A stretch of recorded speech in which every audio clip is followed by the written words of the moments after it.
In the Grand Tang dynasty, within the confines of a prison cell, the night deepened. Two guards languidly slumped in their chairs, cupping rough bowls that contained a murky brew of coarse liquor. They would occasionally share a knowing glance, tapping the rim of the bowl for a quick sip and unhurriedly plucking peanuts from the table to pop into their mouths, enjoying their indulgence. Yet, despite their measured sips, the liquor in their bowls gradually diminished.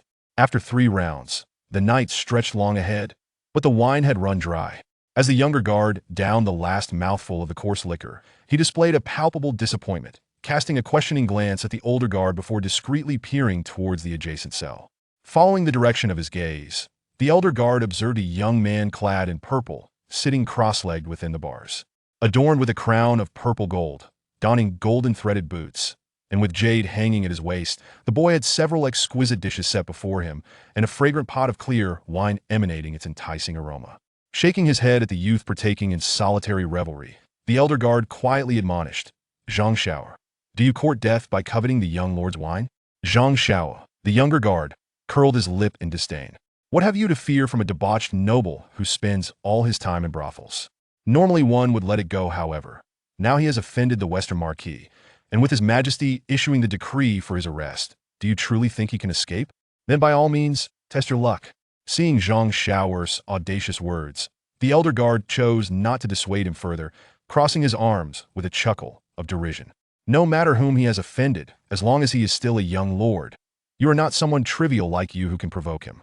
Do not be deceived by the notion that being a martial artist grants one any authority in Chang'an. Martial artists are but mere shadows. Zhang Shao's countenance darkened. He tightened his prison garb and leaned against the wall, but his eyes remained fixated on the young lord, who leisurely sipped his wine.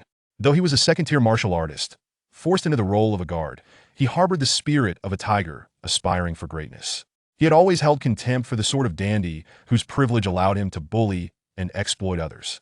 More than once, he had pondered, if only I, Zhang Shao, were not the son of a merchant, but rather born a marquis, I would have long since crossed that threshold, becoming a renowned practitioner. The wasteful figure before him squandered abundant resources and talent, yet utterly failed to cherish them. Day after day, surrounded by a cadre of inept sycophants, he paraded through the city, merely a first-tier martial artist to his name. What merit did such a useless individual possess, aside from good looks, connections, and wealth? The more he thought, the more indignant he became. With a cold huff, Zhang Shao leaned back against the wall. The sound, though faint, reverberated ominously in the stark silence of the prison. The debauched young lord slowly lifted his head, revealing a handsome face. "It seems that brother Zhang has some grievances against this lord? I dare not." Having previously bragged of his fearlessness, Zhang Shao now found himself sweating in front of the dandy. "I merely have a slight tickle in my throat that disturbed the young lord. I beg for your pardon." Upon witnessing Zhang Shao's alarmed demeanor, the young noble let out a soft sigh. Turning his gaze towards the scant moonlight trickling through the window, he appeared somewhat melancholic. "Indeed, I must have somehow transmigrated."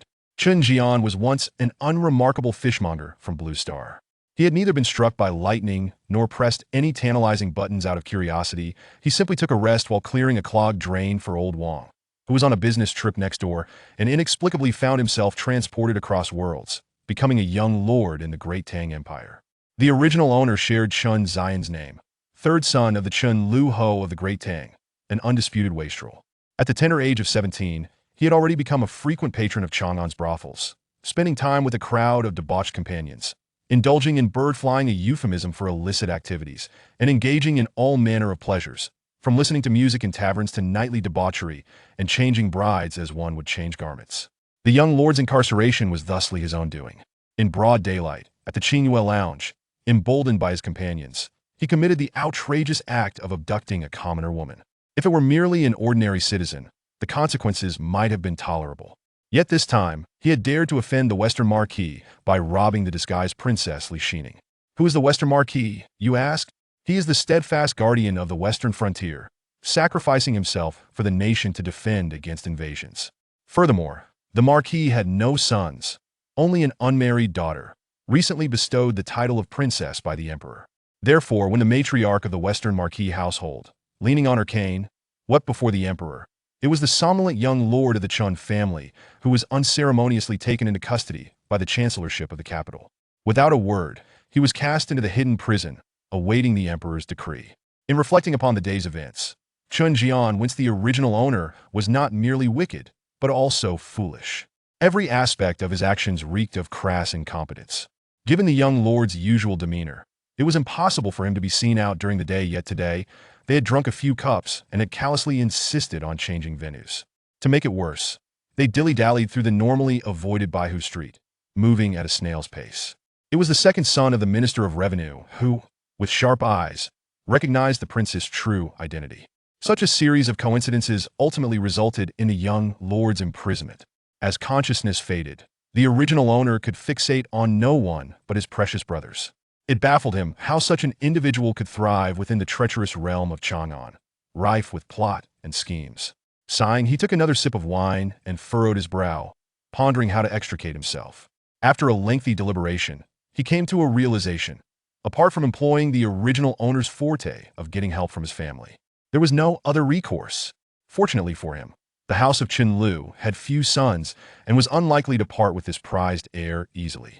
Though the young lord was both vile and foolish, he possessed redeeming qualities, notably his talent for cultivation, being hailed as an once-in-a-century genius, having attained the first tier of martial arts by age 17. He stood only a step away from entering the innate realm, where he could unlock the door to true cultivation and become a bona fide practitioner. While the emperor of the Tang dynasty shares the surname Li, he is not the same as the historical Tang of Earth. This world is home to practitioners whose divine powers allow them to traverse the skies and reshape the earth. The notion of traveling from the North Sea to Kangwu in a single day, or a sword's light shining over the 19 states, is not merely wishful thinking of scholars, but a tangible reality. Legend has it that the emperor of the Tang is a master of unparalleled prowess. The reason Chen Zhian held confidence in his father's support is not only due to the original owner's commendable aptitude, but also because he was the undisputed heir of the Chenliu Ho. The eldest son, Chen Zhibai, was a bookworm, constantly ensconced in tomes within the library, rarely seen in the outside world. Since the Tang dynasty was founded upon martial prowess, a mere scholar would not be allowed to inherit the title of a marquis. The second son, Chen Zhiming, was a notorious wastrel famed throughout Chang'an for his fall from grace, once celebrated for unprecedented talent during birth when supernatural phenomena marked his arrival. Unfortunately, he stagnated at the age of 15, witnessing a continuous decline in his cultivation. He likely could not even be considered a martial artist now. He garnered notoriety not for his skills, but due to another incident: the high-profile cancellation of his engagement to the saintess of the Piamiao sect, Zhu Weiner. Once regarded as a prodigy, Chen Zhiming's long-standing betrothal to Zhu Weiner fell into disgrace as his cultivation faltered, rendering him a blemish in her otherwise flawless life. One fateful afternoon, amid some tumult, Zhu Weiner, arm-in-arm with Jiang Huayu, the scion of the sword-transporting sect, haughtily returned the marriage contract to the Chenliu Ho. The formerly affable Chen Zhiming turned pale, quietly receiving the contract. Meanwhile, his father, Chen Man, sat in the main seat, his face darkening to a tumultuous storm, his murderous intent seething beneath the surface. At the height of his fury, Jiang Huayu chuckled mockingly, his companion gradually emerging from behind him, brazenly regarding Chen Man before they turned to leave. From that point onwards, Chen Zhiming became increasingly withdrawn. These past years, he had secluded himself, walking alone, and even Chen Zhian rarely caught sight of his elder brother. Such a man was naturally unlikely to inherit. Suddenly, Chen Zhian's expression stiffened. A genius discarded. The fiancé publicly returns their engagement, subjecting him to humiliation. 30 years in the East, 30 years in the West. Do not deceive the youth for being poor. What kind of irrevocable heir in a concrete sense is this? This second brother must be a veritable child of destiny. Chapter 2. The jester as myself. Chen Zhian was taken aback. Numerous details that the original owner had previously overlooked vividly imprinted themselves in his mind. Chen Zhiming, there was at least an 80% chance that he was lurking in the shadows, waiting for a day to astonish the world. In fact, it was likely that 5 years ago, Chen Zhiming had ventured into the martial realm and was already on his way to the mysterious sect. There was no time to ponder the ownership of the title of Chenliu Ho. He began to recall whether the original owner had ever mocked his useless second brother, or whether he had ever bullied others due to his superior talent. After a long while, he exhaled in relief. Fortunately, although this fellow was both wicked and foolish, he was not beyond redemption. He was not unkind to his family, at most he was just a bit showy behind closed doors. He had even stood up for his second brother, dealing with those who had ridiculed him. Since the second brother might not be simple, what about the elder brother? Could he truly just be a bookworm? Chen Zhian appeared rather ordinary, always with a book in hand, seemingly absorbed in the spring and autumn annals. The only peculiar thing was that since the original owner could remember, he had never seen his elder brother lose his temper. A gentle smile always graced his face. Endearing him to others, this was quite absurd. Even a clay bodhisattva has some fire. Yet, the elder brother always maintained a serene demeanor. Had he truly achieved the status of a sage? Moreover, recalling the martial arts scroll that had been carelessly tossed aside by the original owner. Gathering dust in a corner, Chen Zhian felt a throbbing pain in his head. That had been a gift from Chen Zhibai on his 12th birthday, a tattered book imbued with ancient charm. He had been told to practice diligently according to the illustrations within, as it was said to be a unique martial arts manuscript. This was the only gift Chen Zhibai had ever bestowed upon him. The original owner had held it for a while, but with no understanding of its contents, coupled with the belief that his elder brother was no practitioner, he had dismissed it, leaving it to gather dust. Alongside that nameless manuscript was a sword manual gifted by Chen Zhiming. The sword manual was even more ridiculous. The entire book depicted a single sword, drawn in a crooked and grotesque manner. Resembling a child's doodling, that time, the original owner, mindful of his second brother's reputation, had merely glanced at it a few times before abandoning it in favor of the nameless manuscript. The only item that Chen Zhian wore regularly was a jade pendant gifted by his younger sister, Chen Zhidong. Removing the warm jade inscribed with the characters Zhian, Chen Zhian felt a slight comfort in his heart. It seemed that both his elder and second brothers could potentially be hidden powerhouses. Fortunately, there was also his younger sister, Chen Zhidong, just 14 years old. She had shown no unusual signs at birth and had spent these years trailing behind the original owner, making her quite familiar with him. Aside from her occasionally deep-set phoenix eyes, she was otherwise unremarkable. However, it seemed there was little to celebrate in having a younger sister who was destined never to inherit a title. Moreover, this was not necessarily the case. The original owner had been lauded as a genius within the Chenliu home mansion for over a decade, only to potentially turn out to be the least capable among them. If his speculations were accurate, with his elder brother as a recluse and his second brother as the destined child, then the entire Chenliu home mansion was a place of great misfortune, ripe for calamity.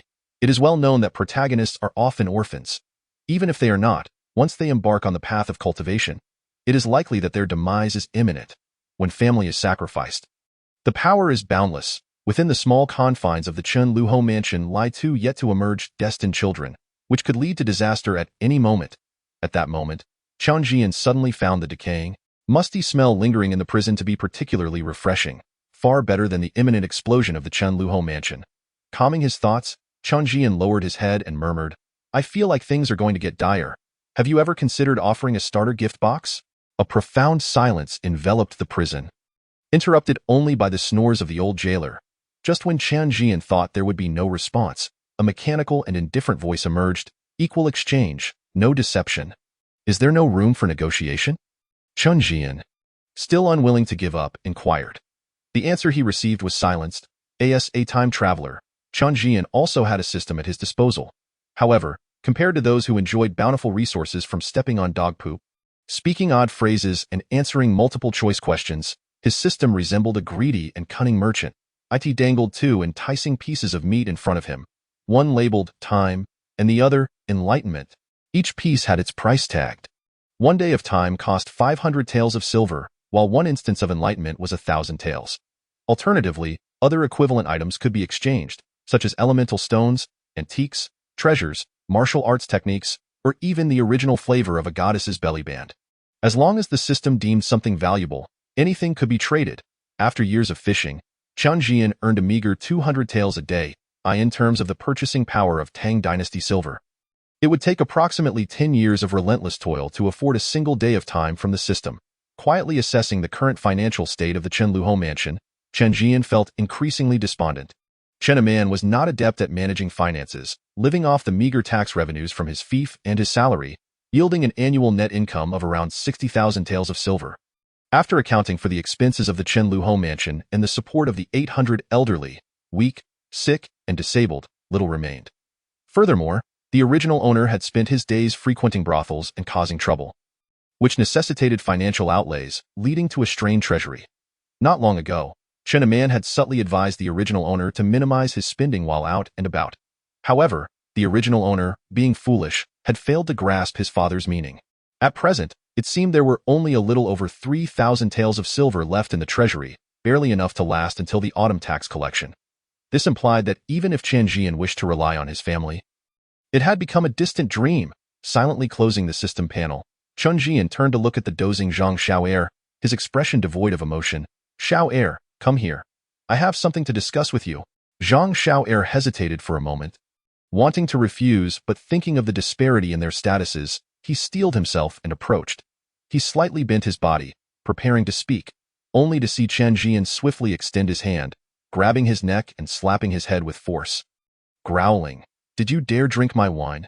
Don't even think about leaving without 500 taels." Zhang Xiao'er was left dizzy and disoriented by the blow, staring blankly at Chen Zhian as he rummaged through his robes. Even his boots were pulled off for a thorough inspection. After a swift and decisive search, Zhang Xiao'er found himself completely stripped, lying bare on the ground, a fierce tiger vividly depicted on his chest. Chen Zhian dismissed the panel and had the system appraise these items. Ultimately, aside from the tattered knife yielding 2 taels of silver, the rest were coldly rejected. In the end, Chen Zhian discovered a money pouch hidden in the most concealed seam of the prison garb. Weighing it for a moment, he slapped it down again. "You poor wretch, hiding just 5 taels of silver. Pa." Zhang Xiao'er convulsed, unsure if it was from rage or the blow, his head emitting steam, his face flushed, and he promptly fainted. Not far away, the old jailer twitched slightly at the corner of his mouth, discreetly wrapping his prison robe tighter against the wall as he snored thunderously. Chapter 3. Thankfully, there is Zhian the next morning. After a night of deep contemplation, Chen Zhian had barely opened his eyes when he was greeted by a middle-aged man with a hearty smile standing before him. This man, clad in a brocade robe and holding a delicate food box, cautiously blocked the sunlight streaming in. Upon seeing Chen Zhian awaken, he hurriedly presented the food box, awkwardly exclaiming, "My son, it is all my fault. I have caused you distress." Chen Zhian opened his mouth, yet the phrase "old fossil" that the original owner often muttered remained unspoken. Accepting the food box, he slowly began to eat a meat bun. This man was none other than the esteemed Chenliu of the Tang dynasty, Chen Zhian's father, Chen Zhian. Chen Zhian was of average appearance, with average cultivation and talent, having squandered a fine position as the Chenliu. Over the years, he had faced countless taunts from the original owner, who disparagingly referred to him as old fossil, showing not an ounce of respect. Yet, ironically, Chen Zhian held a deep affection for this unfilial son. Regardless of the chaos the original owner caused, Chen Zhian never uttered a harsh word towards him, always cheerfully cleaning up the mess. Even with 2 lifetimes under his belt, Chen Zhian could not fathom the reasons behind this. The original owner, being utterly foolish, believed it was his birthright to receive such treatment. After all, he was the prodigal son of the Chenliu mansion, the destined successor. As Chen Zhian finished a whole basket of buns, Chen Zhian eagerly retrieved a bowl of stone-milled soy milk from the food box. Beaming, "The soy milk from the drunken guest tower, your favorite. Drink it while it's hot. It will set you on the right path." Upon hearing this, Chen Zhian's outstretched hand froze. Drink it while it's hot to set me on the right path? Was this merely because he had shared a few bites with Li Xining and torn a few pieces of clothing that it had escalated to such a dire consequence? Chen Zhian stood there, frozen, only to see Chen Zhian, blissfully oblivious, grinning, "Hurry and drink. Your elder brother and younger sister are at home, waiting to welcome you. There's a monumental good fortune awaiting you, which you will soon discover." With that, he shot Chen Zhian a cunning smile, as if relishing in the credit. Chen Zhian was left speechless. Accepting the soy milk from Chen Zhian, he sighed, "Father, perhaps it would be wise to say less if you cannot articulate your thoughts. Do you not realize that speaking carelessly can frighten people?" After hastily downing the soy milk, Chen Zhian pushed open the prison door. Just as he was about to leave, he caught sight of a figure lurking in the shadows, slipping past and exclaiming, "Xiao'er, is that fierce tiger on your chest merely a painting? It seems to be fading." Zhang Xiao'er's face turned crimson, one hand clutching his trousers while the other shielded the faded tiger on his chest, his heart filled with indignation. He bore the fierce tiger within but had been defeated in this small prison. He did not even dare to express an ounce of hatred. Having consumed some inferior wine the previous day, and seeing that it was the very Chen Zhian, who had been summoned by the emperor himself. He had believed that this debauched fool was done for and would never rise again in a moment of carelessness. His words had become a bit reckless, and the humiliation he suffered had sobered him up considerably. Understanding that Chenliu, although not renowned for his might, is nonetheless one of the 18 lords of the Tang dynasty, it is clear that he is not a mere jailer that one can provoke. Chen Zhian patted Zhang Shaoer on the shoulder, laughing heartily as he strode toward the prison gates behind him. Chen Zhian murmured about how her son had grown up and finally called her mother, following closely in step. In the residence of the West Duke, the matriarch, Lady Yu, had her eyes slightly closed, her dragon-headed cane thudding dully against the flagstones. Beside her, the widow of the West Duke, Lady Wei, with reddened eyes, mournfully said, "Matriarch, are we truly to betroth Ninger to that scoundrel? If so, silence." Lady Yu shot a piercing glare, her voice cold and resolute. "What other choice do we have? The affair between Ninger and that little thief has already spread throughout Chang'an. Do you wish to drive her to her death?" Lady Wei trembled uncontrollably at the fierce look from Lady Yu, her imposing stature quivering with dread. The matriarch's long-standing authority was well known. Even the West Duke had feared her during his lifetime. However, recalling her brother's promise, she mustered her courage and stammered, "That little thief frequents brothels, raises falcons, walks dogs, and commits all manner of misdeeds. Be why marrying Ninger to him? Are we not pushing her into a fiery pit? And what alternative do you propose?" Lady Yu's voice was hoarse and indifferent as she fixed her gaze upon Wei. "The Hejian Wei family? Your nephew, who drove a beautiful courtesan of the Ruyuge to her death at merely 13? Or your cousin, who is no better than a pig or a dog? Speak another word, and I shall strike you down here." Upon hearing this, Lady Wei turned pale as a ghost, kneeling in silence. "Do what your position demands," Lady Yu commanded coldly. "Though the West Duke has passed, this household is not for you to govern. Should I discover your involvement in the affairs of Xining, you know the consequences." "I understand." Lady Wei knelt and only dared to rise once Lady Yu's figure had vanished from sight. The Chenliu residence lay in the hesitant alley west of Chang'an. As the sharp sound of a young lord returning home echoed, the crimson gates creaked open. 8 robust men in martial attire flanked the entrance, while 4 maidens in yellow stood poised, bowing and waiting. At the forefront, a man holding a scroll stood quietly at the stone steps, his demeanor gentle as he watched Chen Zhian leap from the carriage. He appeared to be around 30, tall and upright. A wooden hairpin casually tucked into his hair, draped in a long green robe, and wearing cloth boots. This man was none other than Chen Zhian's elder brother. In terms of appearance, he was not particularly striking, compared to Chen Zhian, and even the infamous Chen Zhiming, he appeared somewhat lacking. Yet, Chen Zhian now harbored suspicions about this elder brother, suspecting him of concealing a formidable identity. He felt that those gentle eyes hid countless tales of hardship, making him hesitant to meet his gaze. "You're back." Chen Zhibai first nodded slightly to Chen Aman before warmly addressing Chen Zhian. "Little sister has prepared your favorite drunken shrimp. Change your clothes and hurry over. Don't keep her waiting." "I'll go right away." Chen Zhian discreetly glanced at the scroll in his brother's hand, barely making out the character for Dao. With no time to look further, he was escorted into the courtyard by the 4 maidens. Behind him, Chen Aman gazed at his departing figure, exclaiming, "Zhi Bai. After this night in prison, Zhian has finally called me father. If your mother knew, she would surely be comforted. Children always grow up." Chen Zhibai replied softly, "I have observed. His spirit is normal." Chen Aman patted Chen Zhibai's shoulder, chuckling, "You all are too extraordinary, leaving me, your father, feeling utterly insignificant. Fortunately, there is still Zhian." Chen Zhibai smiled. "Second brother has entered the sword pavilion ruins, displaying great determination. The sword intent left by the sword saint Zhu Qingho is now firmly grasped within his qi. Once he can conceal this sword intent, he will ascend to the void god realm, where no one in the younger generation could rival him. That child is also quite stubborn," Chen Aman remarked with a hint of sympathy. "The path of cultivation is fraught with thorns. Each realm, martial arts, innate, qi refinement, qi control, void transformation, void god, transcendental, cave heaven, return to truth, quasi-saint, saint, quasi-emperor, emperor. Each transition is akin to crossing an insurmountable chasm. Countless prodigies have perished along the way. Turning into mere bones and external assistance is ultimately limited. To reach the pinnacle relies entirely on oneself. Years ago, Zhu Wanner had come to break off her engagement, shattering the dignity of the Chenliu residents. Given Chen Zhian's temperament, he would have slain them on the spot, even willing to raise an army to crush two sections had it not been for his son seeking vengeance himself. How could he allow Zhu Wan'er and Jiang Huayu to depart unscathed? In recent years, the Miao Miao sect and the Sword sect have formed a powerful alliance, covertly aspiring to ascend as the leaders of the martial world, unaware that someone in Chang'an gazes upon them daily, waiting for his son to climb the mountain and shatter the gates of the two sects. Chapter 4.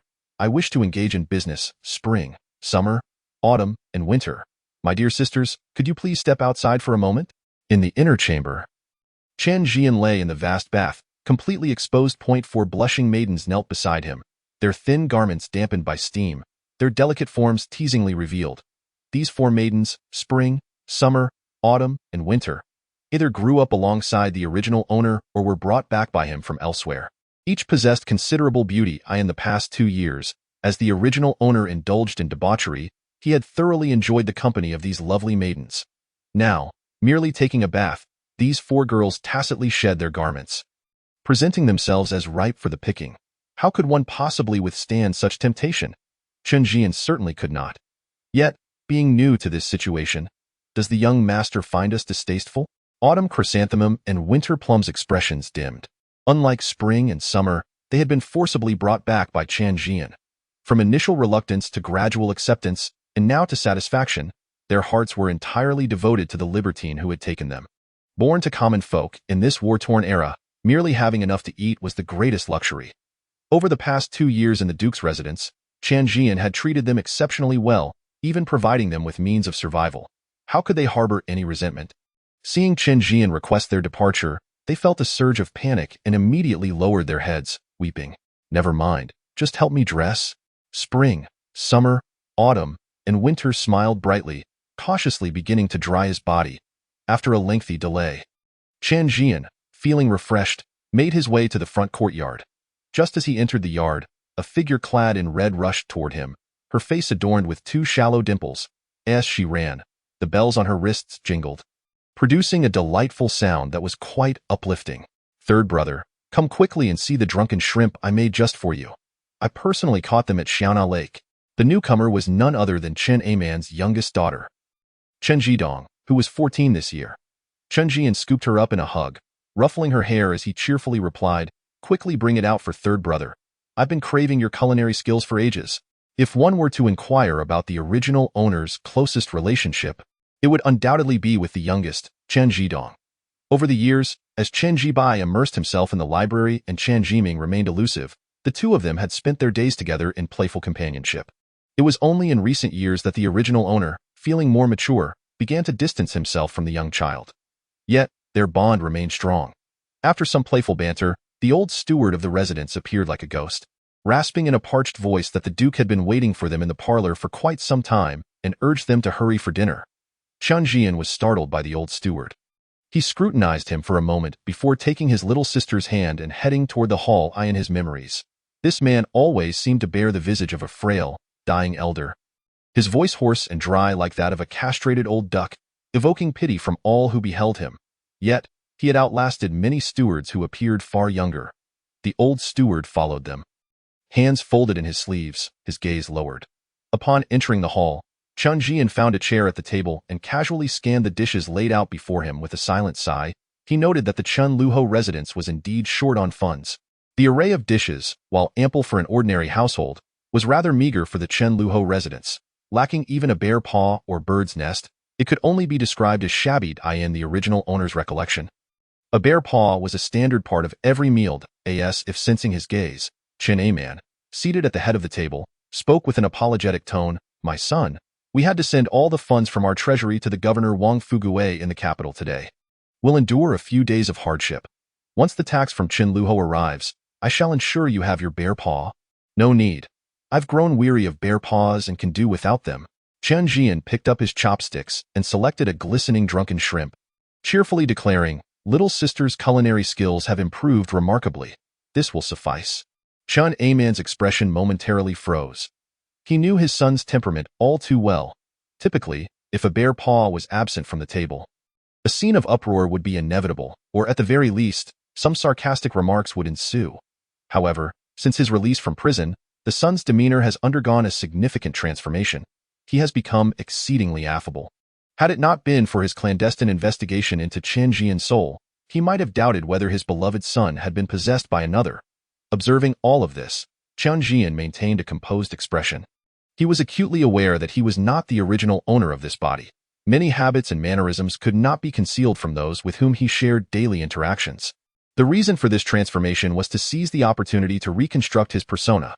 It is said that experience brings wisdom, and after spending a night in confinement, one could naturally awaken their conscience and cease to be so foolish, quite normal.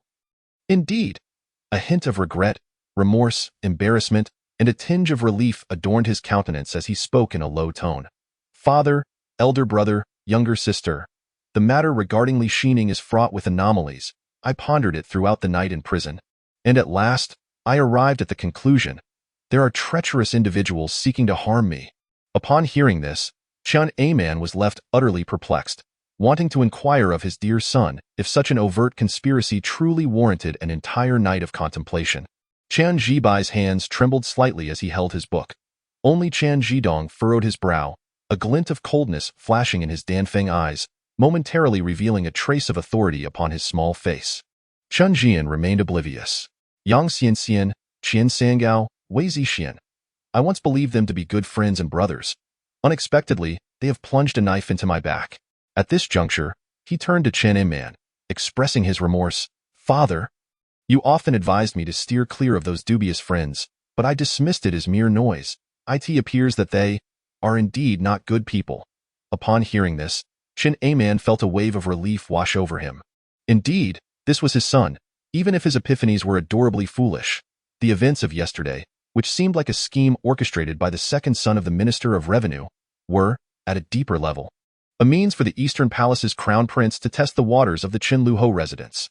This involved grievances spanning 2 generations. The Chenliu residence had not made a significant name for itself over the years. Its presence in Chang'an exceedingly faint, and with Chen Liujia's advancing age, the young lad believed he could provoke the depths of the Chenliu estate, thus leading to this predicament. However, Chen Zhian had no intention of sharing these thoughts with Chen Zhian. After all, there was no benefit in doing so. Better to let him continue believing that those individuals were not virtuous. If his simple-minded son were to cross paths with the crown prince of the Eastern Palace, who knows how disastrous the outcome could be? My son, you must not bear the blame for this. Simply avoid their company from now on. Coincidentally, your father has arranged a marriage for you, striving for you to become a practitioner as soon as possible and to formalize your engagement. Chen Zhian's fierce eyes glistened with tears. Although his son was foolish, he could at least recognize his way back from the wrong path, and most importantly, he had finally begun to acknowledge his father from the depths of his heart. Was this not worth more than anything else? Chen Zhian, immersed in his performance, paid no heed to Chen Zhian's words. Changing the subject, he solemnly stated, Father, I noticed that our family treasury is devoid of funds. Perhaps you could borrow some capital from the Marquis of Wuhan? I wish to engage in a small business to supplement our household expenses. What? Chen Zhian stood there, dumbfounded. Merchants are considered lowly. His younger son had always looked down upon such individuals. How could he, after one night in confinement, suddenly wish to delve into such a profession? Yet, considering that his son had finally expressed a desire to pursue something, he did not wish to dampen his enthusiasm. With a grand gesture, he declared, Speak freely about what business you wish to undertake, my son. I shall support you. Chen Zhian, with a bashful smile, slowly uttered 3 words, Open a brothel. At this proclamation, the room fell into silence. Engaging in business was one thing. Chen Zhian mused that he could muster the courage to approach the Marquis of Wuhan for a few thousand taels of silver. However, what on earth was this about opening a brothel? Was that a legitimate endeavor? In that moment, he deeply suspected that his son intended to use the guise of opening a brothel to gain proximity to certain pleasures. Noticing Chen Zhian's silence, Chen Zhian continued eloquently, Opening a brothel is a brilliant business idea I devised after much contemplation throughout the night. It holds great potential. I conducted research and found that there are hundreds of brothels in Chang'an, and among them, about 20 courtesans are renowned, each vying for attention. However, Chen Zhian swept his chopsticks across the table laden with dishes, picking up a drunken shrimp with gusto, and declared, They lack distinctiveness, their performances are monotonous. Even the most famous courtesan, Li Qinger, merely relies on her title as the so-called most beautiful woman in Chang'an to rake in money. Furthermore, the barriers to entry for brothels are too low. While accepting all customers might yield some meager earnings, it fails to attract those self-proclaimed talented individuals. One must understand that in this world, those who speak the loudest and possess the most wealth are invariably practitioners and scholars. Chen Zhian gestured dramatically, exclaiming, "What we must do is ensnare them all." Chen Zhian was at a loss for words. Observing his son, who spoke with fervor, he felt an unprecedented radiance emanating from him, brimming with spirit and confidence. He found himself lost in contemplation. Could it be that my son, the prodigy of the Chen family, possesses a true talent for opening a brothel? How am I to face our ancestors? How will I confront his mother? And how do you intend to ensnare them all? Chen Zhibai, who had been silently perusing his book, finally lifted his gaze with keen interest. "It's simple," Chen Zhian replied, savoring a bite of drunken shrimp, his expression cheerful. "To ensnare them all, we must first capture their attention, then tantalize their appetites and ultimately win their hearts.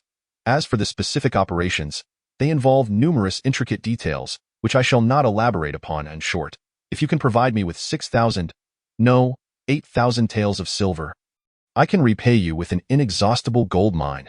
Chen Zhibai remained noncommittal, returning to his reading, while Chen Zhian discerned that the book he held was titled Tian Dao Wan. Chen Zhian had never heard of this tome and made a mental note to seek it out later. After a brief period of acquaintance, he had grown increasingly convinced that his elder brother was no ordinary individual. This bolstered Chen Zhian's resolve to open a brothel. He had no other viable business ventures available to him. Establishing a career would provide him with just cause to remain outside, living modestly while amassing wealth and honing his skills until he became invincible enough to emerge once more. He would do as he pleased. After all, he would never return to the Chenliu Ho residence. After a prolonged silence, Chen Zhian's expression fluctuated. Gazing at his spirited son, he ultimately yielded with a bitter smile. He then made an additional request, insisting that his son must personally visit the West Marquis residence to propose this afternoon. It was not that Chen Zhian was anxious. He was genuinely concerned that one day, the news of his foolish son's venture into brothels would reach the ears of the venerable matriarch at the West Marquis residence. By then, even if Oldley were amiable, it would be challenging to brush the matter aside. Having received this promise, Chen Zhian felt a weight lift from his heart and readily acquiesced. In this world, child brides were commonplace. He had reached the age of adulthood, and an engagement was merely a trivial matter. Moreover, the Westning princess was remarkably beautiful, with a cool and stubborn temperament, and he held a private fondness for her. Were it not for the original owner's brazen actions that had stirred up a scandal and tarnished her reputation, marrying Li Xining would have been nothing but a distant dream. After some idle chatter, Chen Zhian declined Chen Zhidong's invitation to visit her courtyard to admire her treasures and returned alone to the inner courtyard. Chen Zhidong, with her spirited and astute nature, was well acquainted with the original owner. Thus, it was best to minimize contact. Moreover, he had more pressing treasures to inspect, leaving no time to admire a young lady's possessions. Upon entering the inner courtyard, he was immediately confronted by two sycophants, one clutching his leg and the other kneeling on the ground, wailing pitifully as if mourning a lost father. Unbeknownst to them, these two were his most notorious servants, Chen Zhang and Chen Yi. Chen Zhian kicked them both away and dashed towards the attic. Upon opening the door, Chen Zhian rummaged through the room, scouring every corner, yet he could not locate the two tattered books. Where could they have gone? He searched all the likely places from his memory, but found no trace of the tomes. Suddenly, an idea struck him. He crouched down to peer beneath the bed. Sure enough, there lay the two books, stacked together, having been utilized by the original owner as bed risers. Carefully lifting the bed frame, he gingerly cradled the two tattered volumes in his hands and called upon the system in his heart. The worth of his useless elder brother would soon be revealed. A flash of red light swept through, followed by the system's mechanical voice. Wudao Kanwan is valued at 99,000 yuan stones. Jinjing is valued at 77,000 yuan stones. Would the host like to proceed with the transaction? In the vast expanse of the world, 1 yuan stone is roughly equivalent to 500 taels of silver. Thus, these two tattered books, according to the system's valuation, were worth nearly 1 billion taels. To put this in perspective, the annual tax revenue of the Great Tang's treasury amounts to only 300 million taels of silver. The monetary value of these two books exceeds 3 months' worth of tax revenue. If previously he had only a 50% certainty of Chen Zhibai and Chen Zhiming being hidden titans, That assurance now soared to 99%. The last 1% could be attributed to a nod to the heavens. Who could have imagined that the Chenliu residents, often overlooked among the 18 warlords and derided as the son of the tiger and grandson of the mouse, would harbor such extraordinary treasures? The evidence was clear. The fool was none other than myself. As the younger brother of the fated child, my chances of death are only slightly lower than that of my pitiful father. Chen Amand, a single ominous character flickers incessantly in the recesses of my mind. The host may choose to exchange. Will you proceed with the transaction? Just as Chen Zhian's thoughts are consumed by the looming threat of death, the system's mechanical voice echoes once more, vaguely. Chen Zhian senses that this cunning merchant of a system seems to harbor a hint of anticipation. Not for sale. Don't even think about it. Absolutely not. Coldly dismissing the system panel, Chen Zhian opens the ancient martial arts scroll. He begins to decipher it word by word. This scroll, which is highly likely to be a sacred text for cultivation, cannot possibly be sold off casually, unless for an exorbitant price. 2 hours later, Chen Zhian lifts his head, furrowing his brow, his hair a chaotic mess. It remains as incomprehensible as before. This wretched book. He cannot understand it. Every character is familiar to him, yet the meaning eludes him entirely. I truly am a waste. With a self-deprecating sigh, Chen Zhian silently rummages through the room, gathering various trinkets, and shamelessly calls out in his mind, "System, purchase an enlightenment session." No sooner had the words left his mind than a red light swept across, making the items on the table vanish without a trace. Transaction successful. Enlightenment session acquired. You may choose the first chapter of the scroll. Ha! A cunning merchant. These items were the original owner's cherished treasures, and if sold, could fetch at least 1,200 taels of silver, yet the system had directly taken a cut. However, this was not the time to dwell on such matters. Chen Zhian opened the martial arts scroll, and the scenery before him transformed in an instant, his consciousness pulled into an ethereal space. Suddenly, he opened his eyes to find himself transformed into a blood-soaked soldier, standing amidst a battlefield. Unarmed, he charged alongside the army, his internal energy surging like a roaring river, reminiscent of a vast ocean. With a single punch, he crushed a ferocious beast charging at him into a mist of blood. Gradually, he found himself alone, surrounded entirely by enemies. Countless shattered corpses piled like mountains. Stepping atop the bones, Chen Zhian ascended to the city walls, where the landscape lay in ruins, bodies strewn everywhere. He threw his head back and let out a mournful roar, delivering his final punch to the relentless tide of beasts surging forth. Chapter 6. The strongest enlightened one. Boom. The space shattered, and Chen Zhian's consciousness returned. In reality, he found himself seated cross-legged on the bed, his face as pale as paper, drenched in cold sweat. Tiny droplets of blood oozed from his fair skin, mixed with a somewhat viscous filth, emanating a sour stench. Enlightenment session concluded. The first chapter of the martial arts scroll is complete. Chen Zhian sat in stunned silence, as if separated by an entire era. After a moment of quiet, he quickly gathered his thoughts. Clenching his fist, a sizzling sound arose between his fingers. This was the movement of vital energy. So this is what enlightenment feels like, he murmured to himself. Dispersing the vital energy in that fleeting moment, he had fully immersed himself in the soldier's brutal experience within the scroll.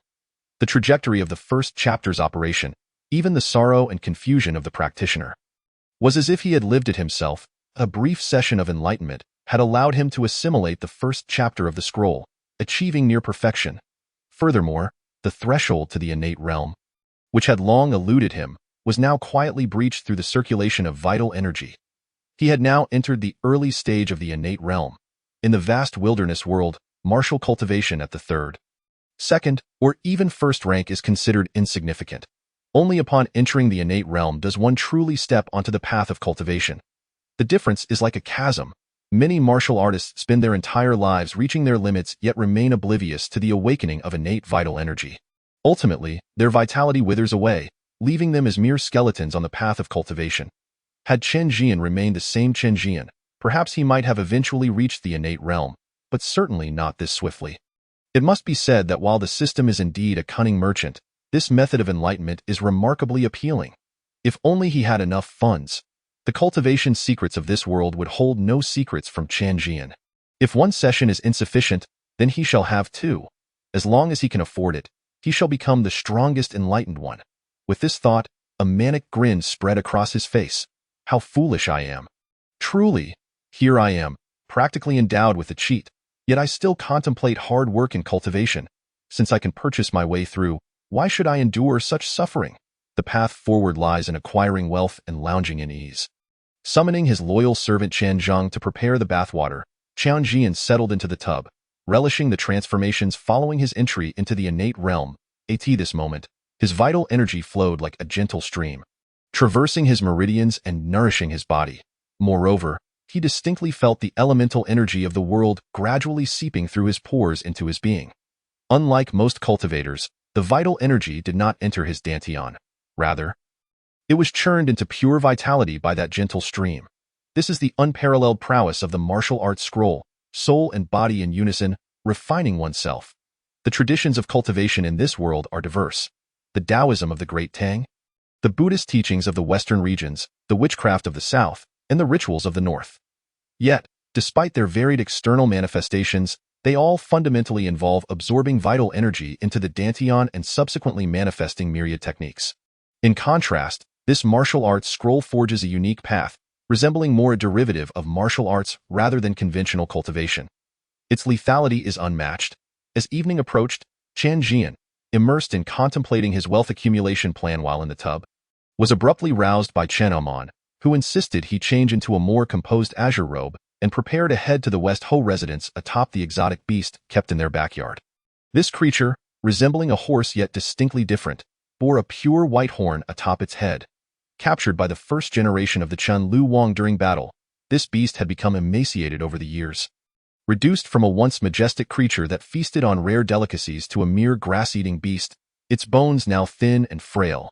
Were it not for the grave importance of this journey, Chen Zhian would have been reluctant to employ it for transport. Not out of affection, but primarily because this creature was cunning and sly, demanding 5 basins of berries before it would even consider moving. At this moment, Chen Zhian sat in the carriage, cradling 2 jade Buddhas in his hands, his expression pained. After all, these represented the last of the Chenliu Ho residence's wealth. Chen Zhian, observing this, sympathetically suggested, "Father, if it truly proves too difficult, we can always turn back. I believe these 2 jade Buddhas should be worth around 10 to 18,000. We can sell them to finalize the betrothal. I am not in a rush." Merely 8,000 taels. Not a significant sum. Chen Zhian gritted his teeth, handing the jade Buddhas to Chen Zhian, turning his gaze away to avoid looking at them. A penny can indeed thwart a hero.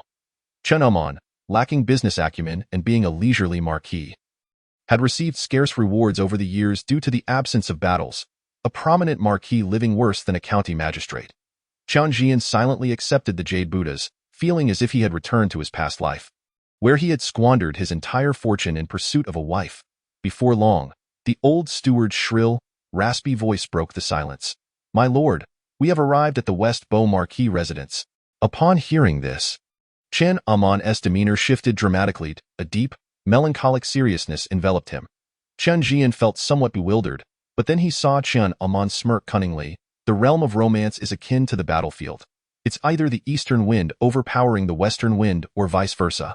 Father has experience. Once we enter, observe my expression and act accordingly. At the West Bo Marquis residence, the matriarch, Lady Yu, sat in a grand chair, her eyes half closed, her dragon-headed cane striking the stone floor with a dull thud, resonating increasingly heavily. Beside her, Chen Zhian sat upright, his demeanor grave, exuding an air of profound grievance. The atmosphere was eerily silent. Under this peculiar tension, Lady Yu's expression gradually darkened.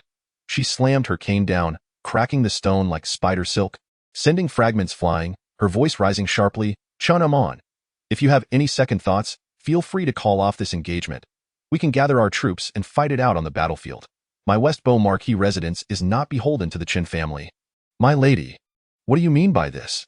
Chen Zhian looked bewildered at Lady Yu, wondering why she was unexpectedly invoking such dire consequences when he had come to propose a marriage. Chen Zhian was equally perplexed. He had sensed previously that his father was not a reliable individual. If he were truly experienced, he wouldn't still be a bachelor after so many years since his mother's passing. As Lady Yu's emotions escalated, her murderous intent boiling, Chen Zhian quickly stepped out from behind Chen Zhian, bowing deeply. "My lady, I, Zhian, seek your forgiveness." The errors of yesterday were entirely my doing. Lady Yu is magnanimously willing to marry off her daughter to the west, and Zhian's family is overjoyed. How could they possibly have any intentions to backtrack? Upon hearing this, Lady Yu's expression softened slightly. For the first time, she directed her gaze toward this wastrel who had brought shame to the West Beau Marquis residence. Rumors circulated that this young rogue was merely indulging in petty mischief, strolling about, and behaving with reckless abandon.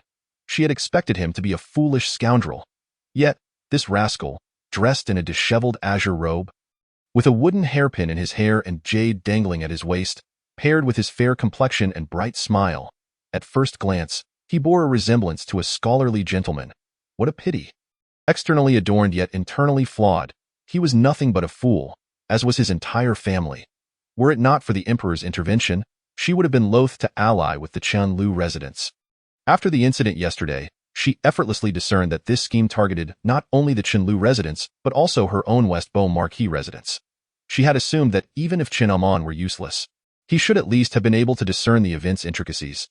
To her dismay, after waiting all night, neither the second son of the Ministry of Revenue's deputy, nor the third son of the Wei family, nor that crafty broker Qian Sangao had suffered any repercussions. Chen Zhian's foolishness was somewhat excusable given his notorious reputation, but how could Chen Zhian, as a Chen Marquis, lack even a shred of indignation? The more she thought about it, the angrier she became. Madame Yu let out a cold snort, increasingly disdainful of the woeful-looking Chen Zhian, and with a flick of her sleeve declared, "Young lord, follow me." Chen Zhian exchanged a glance with his father and hurriedly went to assist the old lady, leaving Chen Zhian bewildered and seated in the hall, appearing quite foolish. Chapter 7. Half-brothers by different mothers, do you know why I agreed to betroth Xining to you? Madame Yu suddenly inquired as they strolled through the tranquil corridor. Chen Zhian paused momentarily. According to the original owner's reasoning, the answer was straightforward. It was due to the young lord's exceptional talent and remarkable potential for a bright future. However, Chen Zhian was no longer the same young lord as before. After a brief contemplation, he replied nonchalantly, "Yesterday, Qian Sangao mentioned a new establishment on Baihu Street, where Yang Lao heir discerned Xining's disguise, and ultimately, Wei Lao San gave me a nudge. This is a conspiracy. That isn't entirely hopeless." Madame Yu nodded slightly and continued to inquire, "Is there anything else?" Chen Zhian raised an eyebrow, hesitating whether to speak further. This matter was certainly more intricate than it appeared, but some truths were rather unpalatable. Although it seems that the Chenliu Marquisate enjoys a certain favor, it is merely a flickering candle in the wind, a household of widows. And once I close my eyes, it shall extinguish. Madame Yu's expression remained inscrutable, yet her words conveyed a sense of decay and desolation. If you marry Xining, you shall be marrying the entire Marquisate. There is no need for subterfuge. I wish to know your true thoughts. Then Zhian shall speak plainly. Chen Zhian said slowly, "This conspiracy has never been solely aimed at my Chenliu Marquisate. It also targets the Shibo Marquisate." Madame Yu's expression remained unchanged, signaling him to continue. Chen Zhian assisted her to sit on a stone bench in the corridor and softly said, "The Wei family of Hejian wishes to eliminate the Chen line, but the threshold of the Shibo Marquisate is far too high. Thus, they can only seek to lower it. If you hadn't rushed into the palace last night and the emperor hadn't intervened, those seeking marriage today would not be me, Chen Zhian, but Wei Zixin, a notoriety-stricken Xining, bolstered by the support of Wei Yinyang, would make it quite feasible for Wei Lao San to marry into the Marquisate, even under proper auspices." A flicker of astonishment passed through Madame Yu's eyes. Had this been spoken by another, she would have felt no surprise. Many in Chang'an could scent the foolish conspiracy. Yet, to hear it from the lips of this notorious dandy was somewhat incredulous. Who in Chang'an did not know of the Chenliu Marquisite's reputation for incompetence? A Qian who could not even maintain the hereditary title, a bookworm lacking any talent for cultivation, a good-for-nothing whose path to enlightenment was utterly blocked, and a self-proclaimed rare fool of the cultivation world. The reputation of the Tiger Lord's sons and Mouse Lord's descendants was not merely a fleeting rumor. Now, gazing at the leisurely demeanor of the young man in the flowing azure robe, Madame Yu suddenly felt that the Chenliu Marquisate might not be so simple after all, that at least this Chen Zhian, in his manner and speech, was certainly no fool. After a prolonged silence, she finally spoke. "If that is so, why has Chen Zhian shown no sign of action? Is he truly willing to be used as a pawn? Because the Wei family of Hejian is merely a pawn as well." Chen Zhian replied with a hint of mockery, "Perhaps you are unaware, but Deputy Yang is aligned with the Crown Prince, and so is Qian Sangao. Upon hearing this, Madame Yu's pupils constricted. Deputy Yang of the Ministry of Revenue had clashed with the Crown Prince on multiple occasions, often labeled as a dog of the fourth prince, Li Chongbang. Who would have thought he was actually in league with the Crown Prince? How did Chen Zhian come by such knowledge? Furthermore, did the Chenliu Marquisate, a family of useless individuals, warrant such meticulous targeting? She began to doubt whether this young rogue was merely speaking offhandedly to embellish his own reputation. Noticing her skepticism, Chen Zhian refrained from elaborating. His information regarding Deputy Yang came from Li Chang'an. The third prince, Li Chang'an, being a son of a concubine with mediocre cultivation talent, had no chance of inheriting the throne, and had long moved out of the palace, spending his days in brothels, entangled with Chen Zhian, their camaraderie a match of disreputable sorts. He was known as the most notorious dandy, with a reputation even worse than Chen Zhian's. As for why the Crown Prince was targeting the Chenliu Marquisate, Chen Zhian was also unclear, attributing it to Li Chengdong's irrationality. Come, I shall take you to meet someone. After a long silence, Madame Yu stood and made her way toward the inner residence. Chen Zhian felt a flicker of anticipation. The previous day, the original owner had been quite inebriated, merely catching a glimpse of a strikingly beautiful woman on the street, only to be kicked into Xi Ning's arms by Wei Lao San. He had not examined her closely at all. As they traversed a corridor, Chen Zhian sensed something amiss. This was not the path to a lady's chamber. Upon reaching a rockery, Madame Yu halted, tapping her cane against a protruding stone, causing the rockery to silently part, revealing a narrow passageway. Without uttering a word, the old lady entered the path, and after a moment's hesitation, Chen Zhian followed suit. Upon entering the narrow passage, they were immediately greeted by a low, pained groan. Chen Zhian looked up to see a bloodied man hanging in a stone prison not far away. The figure was vaguely recognizable. It was indeed Wei Lao San, the companion from the previous day's revelry in Qingyuefang. Upon spotting Chen Zhian and Madame Yu, the old woman paused her whip, bristling with barbs, and quietly retreated into the shadows. Wei Lao San's expression shifted to one of extreme complexity. I never expected that after plotting for so long, I would only end up making a wedding gown for you. You fool. Chen Zhian ignored him, inwardly raising his estimation of the decrepit old lady. Although the Wei family of Hejian had humble origins, descended from a former eunuch of the previous dynasty, their business had flourished over the years. Controlling numerous industries in Hejian.it was said that the head of the Wei family, Wei Zhongli, had even reached the realm of Tang Xian, his cultivation quite formidable, truly a minor master of great prowess. As Wei Lao San's pampered youngest son, he had always been accompanied by a protector of the Huaxu realm. In their days of camaraderie, Wei Lao San had often boasted of his connections. Now, however, it was astonishing that this old woman had managed to capture him without a sound. This man is entrusted to you. Whether he lives or dies rests entirely in your hands. Madame Yu cast a glance at Wei Lao San, closed her eyes and feigned slumber, appearing quite indifferent in terms of familial ties. The Wei family was closely aligned with the Shibo Marquisate. Wei Zhongli's sister was the second wife of the Shibo Marquisate. In their childhood, Wei Lao San often visited the Shibo Marquisate, clever and charming, well-versed in winning Madame Yu's favor. Yet, the vicissitudes of life had turned former guests into prisoners. Chen Zhian raised an eyebrow. Realizing this was the old lady's test, he casually picked up a glowing iron rod from the hearth and approached Wei Lao San with a faint smile, saying, Zixian, I should actually thank you. You ought to thank me. Wei Lao San's face was a mask of derision. Without me? How could a fool like you ever be worthy of Xi Ning? I calculated every possibility, but never anticipated that this old crone would grow increasingly timid over the years, unwilling to even kill a useless person. I also never expected that the emperor would actually draw strings for you. You fool. One misstep, and all is lost. As he spoke, Wei Lao San suddenly lunged at Madame Yu. His face twisted in rage. Old witch, have your insidious, decisive ways buried with your short-lived son? Slap. Chen Zhian swiftly delivered a resounding slap, sending him staggering back. With his foot pressed against Wei Lao San's chest, Chen Zhian winked at him, saying, Zixian, you need not be so eager for death. You are not fated to perish. The old lady has declared that your fate lies entirely in my hands, so why seek death? Consider our relationship. At these words, Wei Lao San fell silent. His madness stemmed not only from resentment but also from fear. The old witch's methods were vicious, and falling into her hands would be worse than death. But if he were to fall into Chen Zhian's hands, Recalling the endearing past shared with this foolish yet lovable individual, he could not help but feel a glimmer of hope. Seeing this, Chen Zhian continued, Zixian, we are half-brothers, though of different fathers and mothers. Despite your treacherous design against me yesterday, I have suffered no loss. Instead, I have fortuitously secured a betrothal with Xining. Thus, I cannot kill you. Rather, I should express my gratitude. Zhian, do you truly feel this way? Wei Laosan's interest was piqued. Yet, he caught Chen Zhian sighing softly, Zixian, do you know?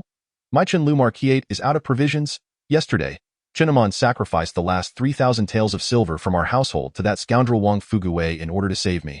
If you are willing to pay for your freedom, I can take the liberty to spare you. Wei Laosan fell silent.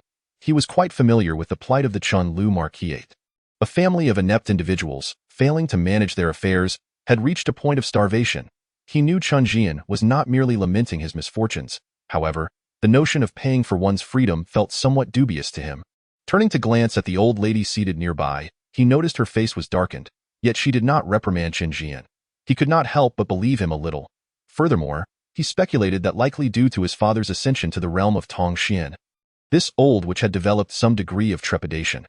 The idea of paying for freedom might simply be a pretext, a means to find a way out. With this thought, he believed he had unraveled the truth. Standing tall with newfound confidence, unhurriedly, he sat down and inquired coolly, how much? Chen Zhian's face lit up with delight, and he quickly replied, 8,000 taels of silver, a hand for payment and a hand for release. How pathetic! Wei Laosan expressed his disdain. The Chenliu Marquise had truly fallen low.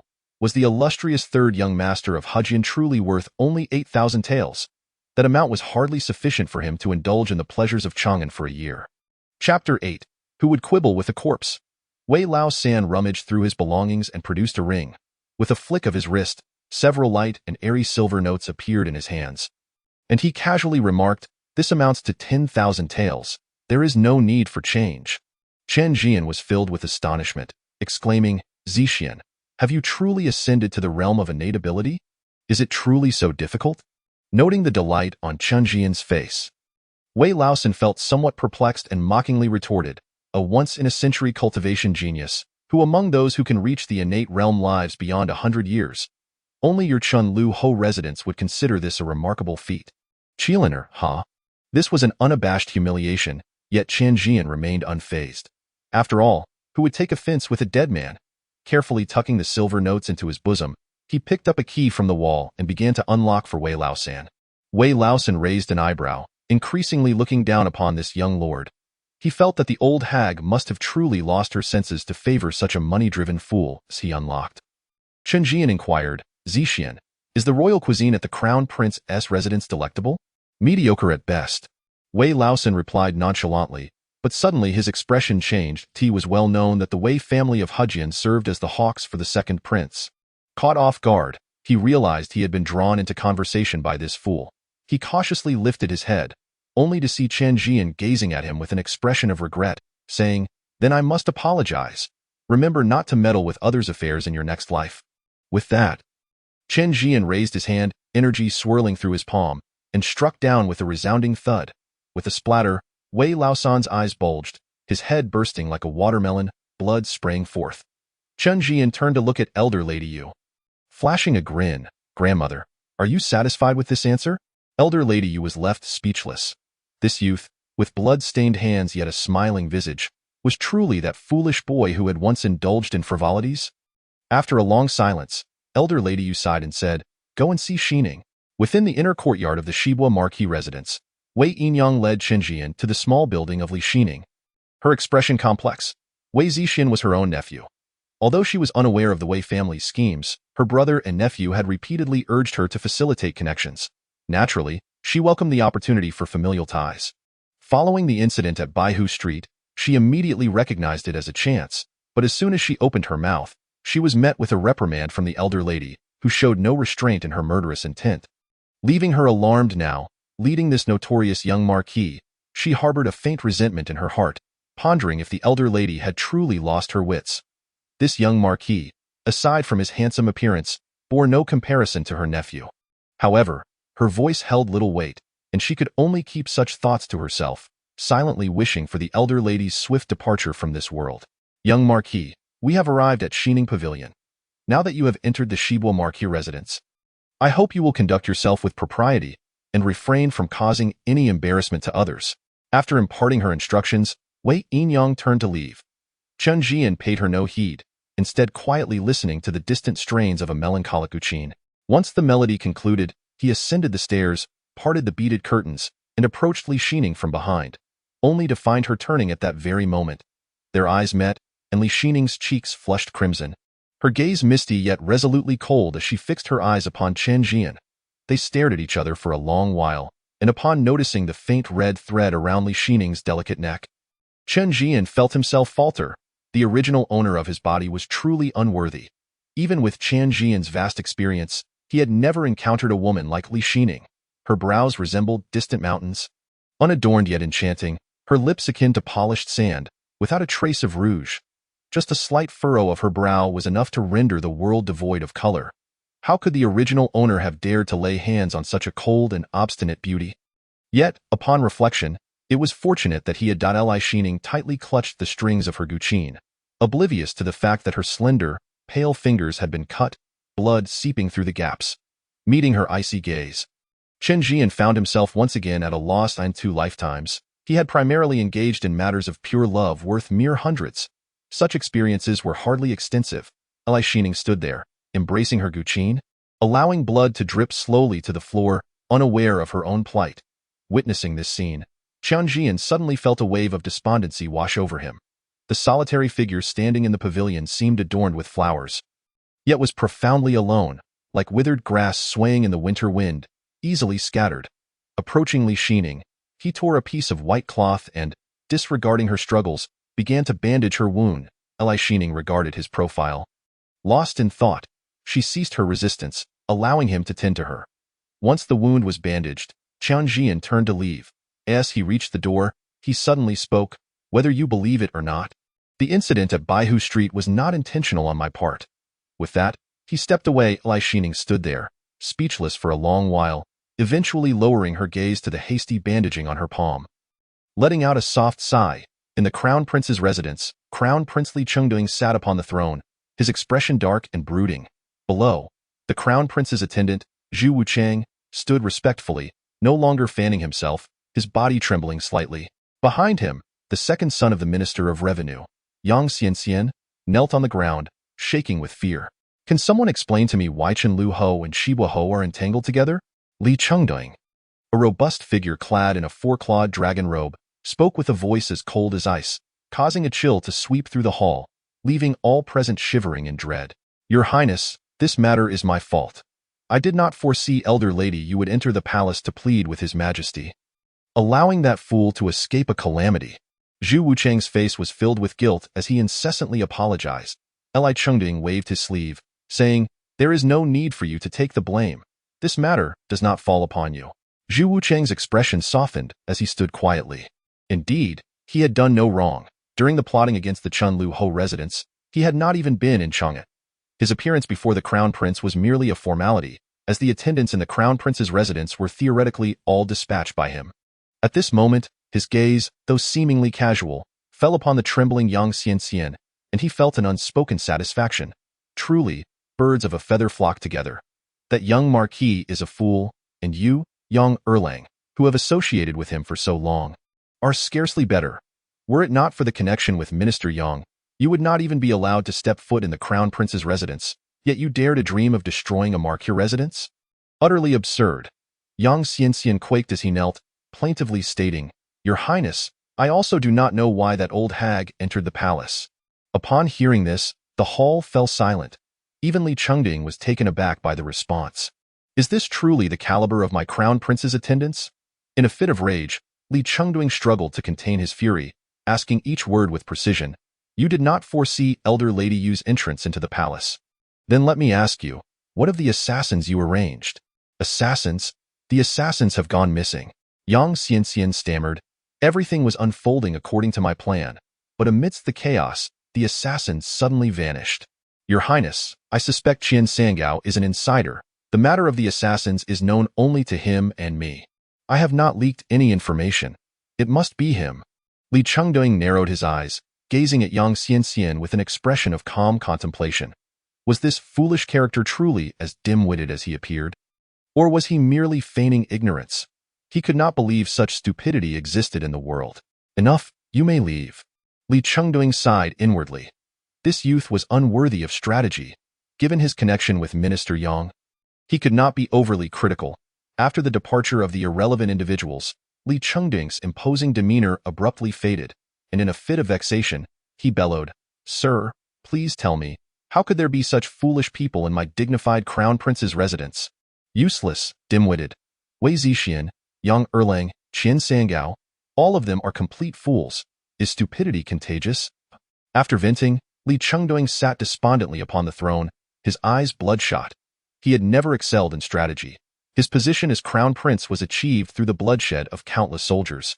In the past, while guarding the northern wilderness and gaining immense military merit, he had descended south in unparalleled glory, ascending to the position of crown prince.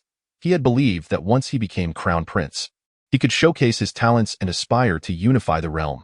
Yet, upon returning, he found himself trapped in Chang'an, a prisoner. His mastery of the profound realm was rendered useless.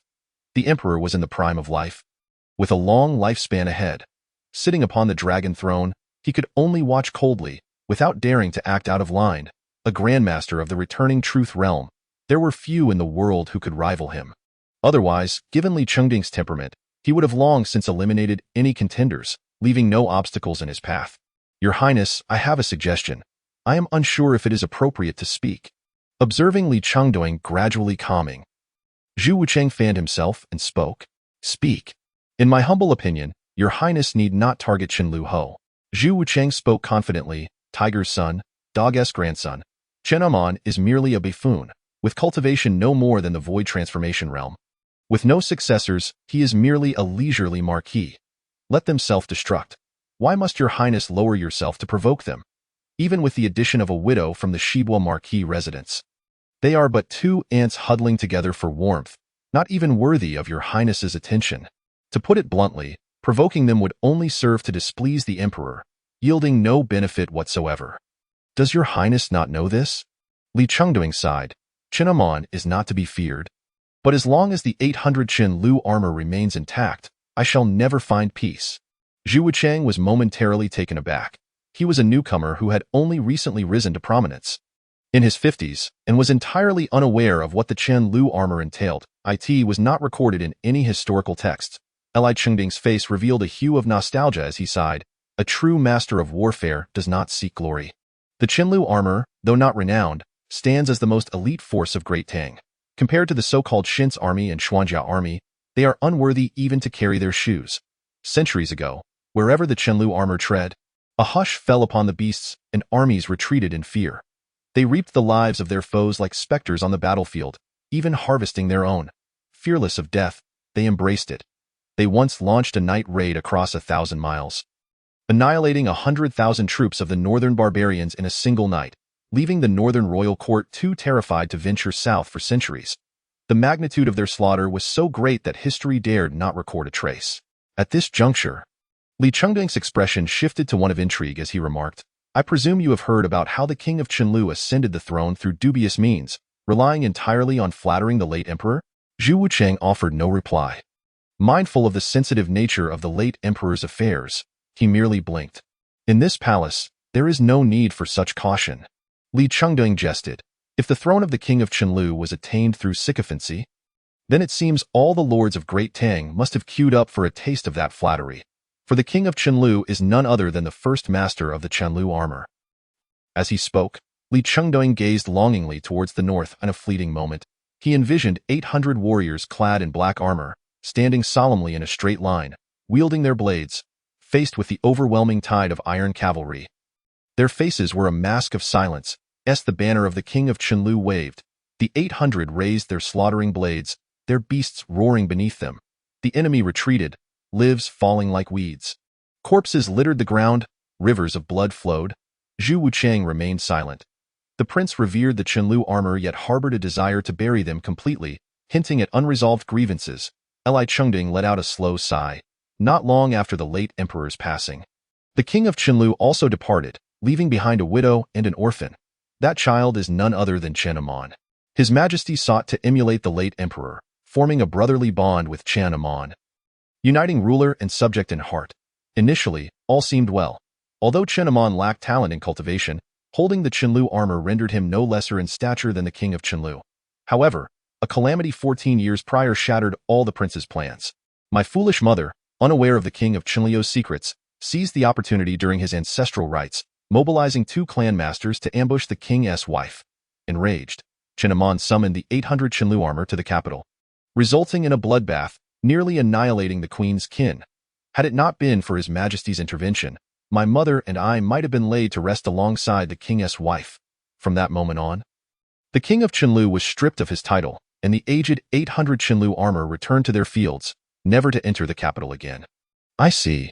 Zhu Wuchang gasped in astonishment. 14 years ago, chaos erupted in the capital. The queen's kin revolted and were executed en masse. Crown Prince Li Chengding knelt in the imperial study for 3 days and nights, ultimately eliciting the late emperor's pity, who refrained from total annihilation, instead relegating Empress Su to the cold palace. It was after that day that the crown prince not only escaped unscathed, but also ascended to the role of regent. This incident became widely known, sparking global outrage. It was said that the queen's kin were foolish, having squandered a throne within their grasp. Their once illustrious lineage crumbled overnight amidst rivers of blood. Furthermore, it was said that the crown prince was both loyal and filial, and the late emperor was wise and benevolent. Zhu Wuchang's decision to pledge himself to Li Chengding stemmed from recognizing the emperor's unique expectations for the crown prince. Little did he know, the turmoil of 14 years prior concealed such profound truths. After a prolonged silence, Zhu Wuchang pondered, with only 14 years elapsed, does your highness not fear the Chenliu armor might once again enter the capital, resulting in another bloodbath? No matter how foolish my mother may be, she remains my mother. Li Chengding's eyes flashed with fury as he gazed at the icy palace, declaring, as her only son, I cannot bear to watch her wither away in the cold palace, becoming a wandering spirit. The Chenliu armor has lurked in the shadows for over 3 centuries. They are aging and must be entirely buried. I have waited 14 years and have seen enough. Li Chengding suddenly turned, his eyes bloodshot. I can wait no longer. Do you understand, sir? Zhu Wuchang was momentarily taken aback, bowing deeply. Wuchang is willing to offer 7 taels of bone to wield the sword for your highness. Chapter 10. I hear you have lost a killer? After returning from the West Bow Marquisate, Chen Amon lingered for quite some time. Only as dusk approached did he muster the courage to walk towards the nearby Wuan Marquisate, as one of the 18 lords of Great Tang. He felt a certain heaviness in his steps while seeking a loan from his old friends to open a brothel. Inside the grand doors, Chen Zhian gently touched the warm storage ring in his hand, silently cheering for Chen Amon. What is pride compared to money? After bidding farewell to his father and chatting with his younger sister Chen Zhidong for a while, Chen Zhian joyfully returned to his study. He could hardly wait to explore Wei Laosan's belongings. Previously, upon learning that Wei Laosan had entered the innate realm, Chen Zhian's face had lit up with genuine surprise. For a storage ring requires vital energy to open. Given the wealth of the Hejin Wei family, once Wei Laosan became a practitioner of the innate realm, the contents of his storage ring would surely be anything but meagered. As brothers, Wei Laosan's storage ring was no different from his own. Channeling his internal energy, Chen Zhian grasped the storage ring, his blood energy transforming into vital energy that danced at his fingertips. Moments later, a faint sound akin to crumpling paper reached his ears. Ha, it worked. Chen Zhian rubbed his hands together, then flipped his wrist, causing a delicate box to materialize on the table. Upon opening it, a fragrant aroma wafted into the air, revealing a riot of colors. Chen Zhian was taken aback. He picked up a piece for closer inspection. If he were not mistaken, this was the intimate garment of the most beautiful woman in Chang'an, Li Qing'er. How could he be so sure? Because the original owner had once unwrapped it, he picked up another piece, this one belonging to Xiao Shuer. Not yet satisfied, he picked up another, this one belonging to Xiao Shuizhu. After a long while, Chen Zhian slumped in his chair, the study filled with a familiar scent. Indeed, birds of a feather flocked together. The fact that Wei Laosan and the original owner could associate with one another hinted at more than just a hint of ulterior motives. They were undoubtedly kindred spirits. Chen Zhian recalled another dear friend, folded the intimate garments back into the box, and quietly retrieved pen, ink, paper, and inkstone to begin writing a letter. To Chang'an, little brother has acquired a great treasure. Let us meet at Qingyi Weifang at noon tomorrow. After sealing the letter, Chen Zhian summoned Chen Zhian, instructing him to ensure it reached the third prince's residence by nightfall, personally delivered to Li Cheng'e. Chen Zhian, brimming with excitement, patted his chest to guarantee the task would be completed. Darting off, since the young master spent a night in prison, he had not been as close to them, and they knew they had previously been inseparable. When the young master indulged in meat while visiting the brothel, both brothers could at least enjoy a bowl of soup. Today, they inadvertently overheard the master lamenting that the young master had turned over a new leaf and matured. The two brothers felt disheartened. Thinking they would part ways with the lovely sisters of the brothel, little did they expect, before nightfall, the young master would send them to deliver a letter to the third prince. Wasn't this just perfect? With the third prince around, the notion of reform would be moot. Chen Zhian then called Chen Yi to the study, where the two conspired for a long while, Chen Yi leaving with a wicked grin. Everyone has their purpose. Just as even a tattered, intimate garment has its place, when seeking to open a brothel, one must certainly employ both loyal hounds. They may not excel at much else, but they were exceptionally experienced in mingling with all walks of life.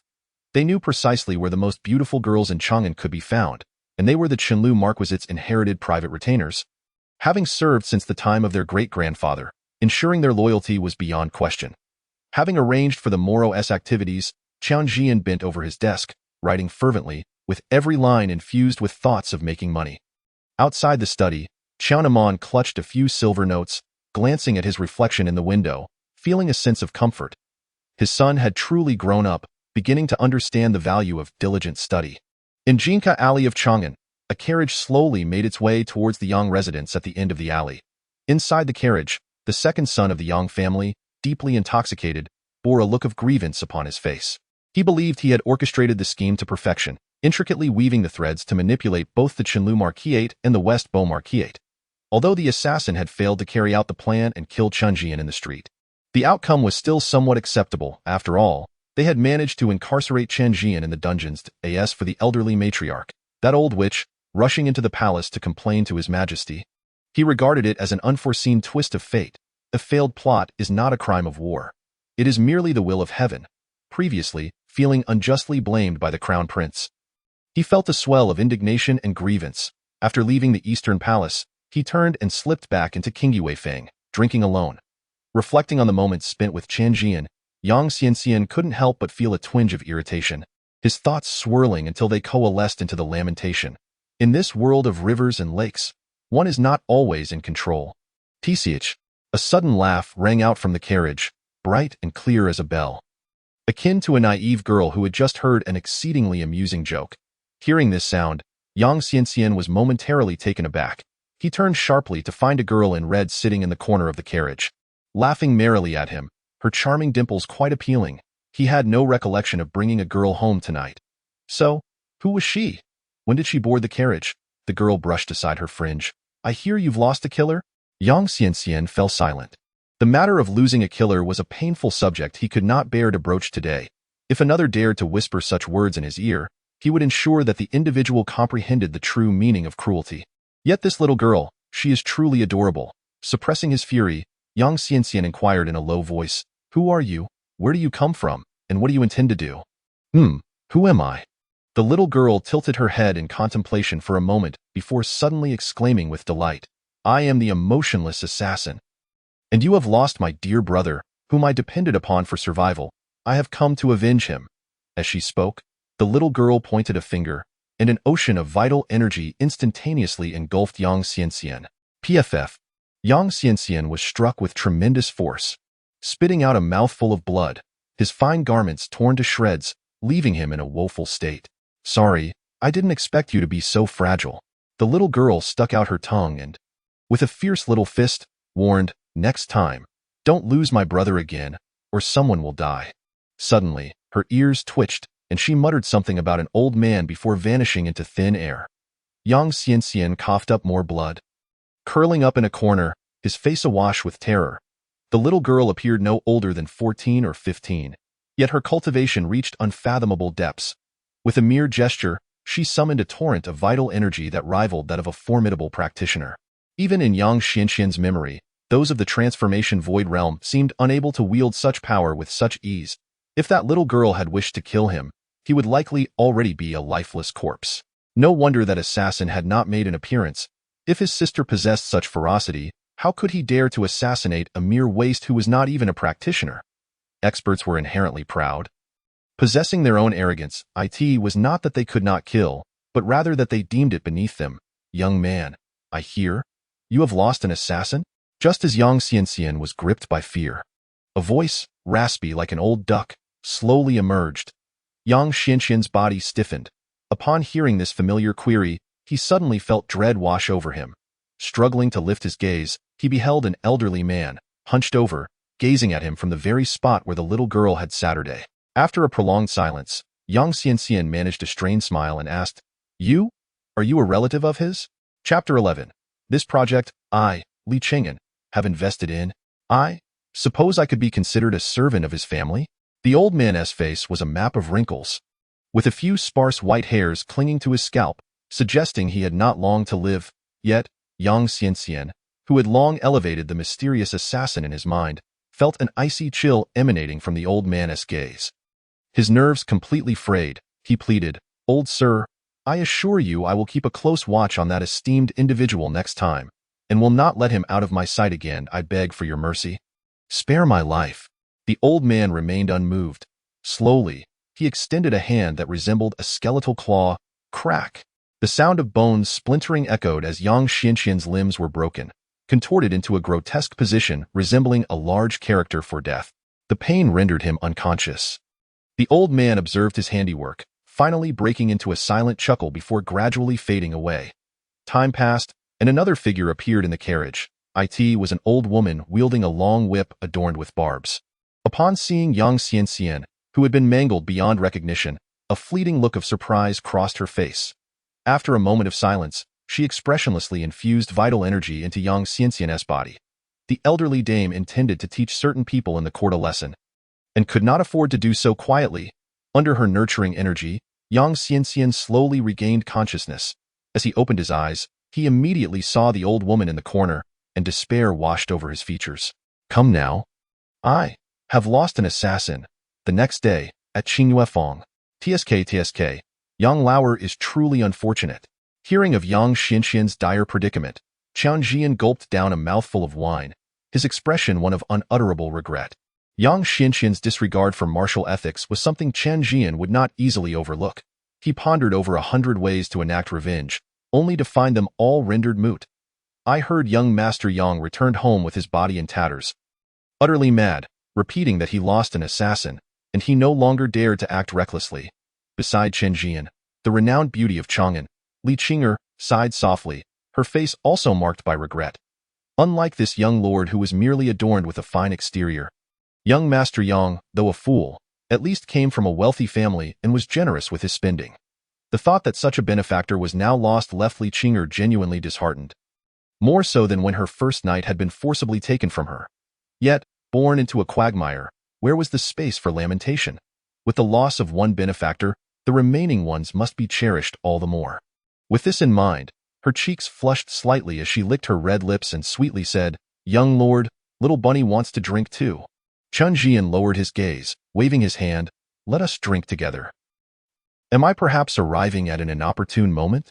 Just as the situation was about to spiral out of control, a figure clad in white stealthily slipped in. "Li Lao-san, I have finally managed to seize my chance, and you dare to disrupt me now?" Chen Zhian glared fiercely at the newcomer, hurling a wine jug his way. The newcomer caught the jug deftly and drank it down in one go. Refreshing. I can't quite put my finger on why the wine in these establishments always tastes so particularly delightful. What an ambitious fellow. Chen Zhian scoffed. He had never held any respect for Li Qing'an, who bore no resemblance to a prince whatsoever. After all, no matter how powerful the nobility, if one spent enough time with them in undignified circumstances, the distinctions of rank naturally began to blur. "Speak. What treasure has brought you here?" After another sip of wine, Li Qing'an, with his legs crossed, inquired nonchalantly. Chen Zhian found an excuse to send Li Qing'er away before finally speaking. "The matter of looking at treasures can wait. I have a promising business venture with lucrative returns. Are you interested in hearing about it?" "A business? Have you lost your mind?" Li Qing'an reached out to touch Chen Zhian's forehead. "Who in Chang'an doesn't know we are useless?" With such thoughts, You might as well take a few concubines and focus on producing heirs. Who knows, you might even end up with a prodigious child. We can just wait around for our meals. Why bother with business? Chen Zhian fell silent, opening his mouth yet finding it difficult to counter. Looking at Li Cheng'an's self-assured expression, Chen Zhian thought this fellow was probably beyond saving. He had no choice but to employ the most compelling arguments from his previous life to persuade him. You do have a point? But since we're here, sure enough. The moment those words were uttered, even Li Cheng'an, who had firmly resolved to lay low, found it impossible to refuse, quietly awaiting what would come next. Seeing this, Chen Zhian pulled out the plan he had labored over the previous night, enticingly stating, I intend to open the most profitable establishment in Chang'an.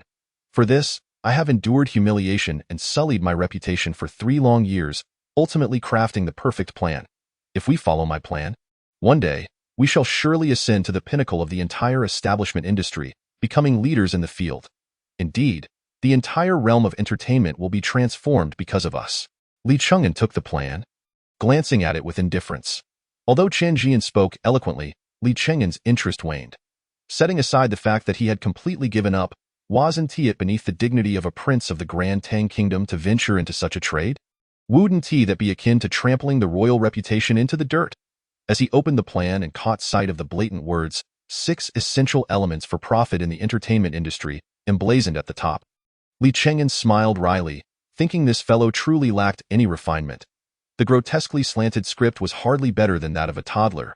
Just as he was preparing to jest, he noticed several lines of smaller text and a flicker of surprise crossed his eyes as he began to read intently. Chen Zhian lifted his wine cup and drank alone, his demeanor relaxed. Knowing Li Cheng'an as he did, he was certain that upon reading the plan, he would be deeply captivated. It had nothing to do with profit, rather. This fellow was a connoisseur of elegance. He had often critiqued how quickly the girls of Chang'an shed their garments and how lavishly they drank. He sought a blend of refinement and banality. Yet the girls were steeped in the vulgar, unable to attain any grace. Chen Zhian's plan acted like a bright beacon in the pitch-black night, illuminating the path for a prisoner struggling in the darkness. Li Cheng'an was that prisoner lost in obscurity. After perusing the thick plan, Li Cheng'an lifted his head, gripping Chen Zhian's hands tightly. Good brother, how much do we need? Chen Zhian extended 2 fingers, 16,000 taels of silver. And you will be the second major investor, holding 20% of the shares. Moreover, you may select the courtesan first. Really? Li Cheng'an's eyes sparkled with excitement.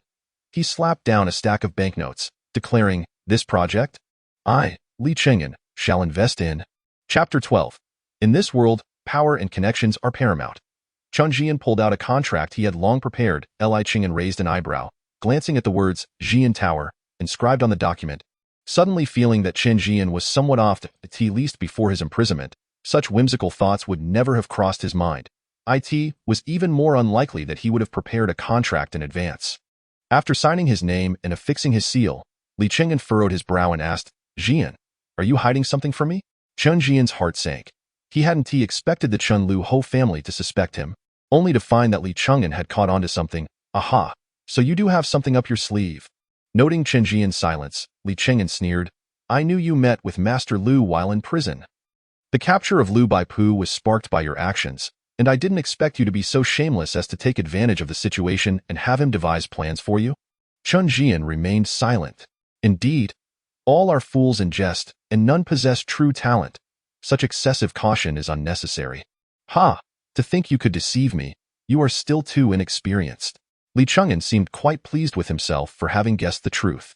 He threw the signed contract onto the table, his cunning evident as he said, Since Mr. Lu is serving as collateral, I shall reluctantly indulge you in this little game. With that, he snapped open his folding fan and feigned to depart. Aren't you going to play a little longer? Chen Zhian asked. Bewildered, Li Cheng'an cast him a disdainful glance. What is there to enjoy in withered flowers and fallen willows? Before Zhian Tower opens, I shall not frequent the pleasure quarters again. As he stepped out the door, he turned back with a charming smile. On the day of its opening, remember to let me choose the courtesan first. As long as you're happy. Chen Zhian waved his hand in resignation, urging him to leave. Engaging Li Cheng'an as a partner was a decision made after careful consideration. Setting aside the fact that he was a worthless fool, in terms of status and standing, Li Cheng'an could undoubtedly rank among the top 10 in the Tang dynasty. Over the years, many a second-generation heir had fallen victim to his fists, some even coming to apologize after being beaten. He'll forego such a formidable ally would invite divine retribution. After Li Qing'an's departure, Chen Zhian called for Li Qing'er, formally extending an invitation to the most beautiful woman in Chang'an. Though Li Qing'er resided in the pleasure quarters and many powerful figures in Chang'an were aware of her depth, she still bore the title of the first beauty. It was certain that she would have a place on the future courtesan rankings, with only a poignant story to weave and a few literati to pen her praises. Chen Zhian was confident he could transform her image. After listening to Chen Zhian's grandiose speech, Li Qing'er gazed at him innocently with her autumn-like eyes. Unconsciously, her delicate hand wandered elsewhere. With her limited understanding, it was difficult for her to grasp the notions of persona, image, or the ways of the world. Her sole focus was on serving this rare benefactor who could afford her. Chen Zhian raised an eyebrow. Or perhaps, you prefer to state your price directly? As he spoke, he took her small hand and said seriously, join Jian Tower, and you will not only receive a monthly salary of 300 taels, but also enjoy 7 days of vacation. 300 taels a month was indeed a generous offer.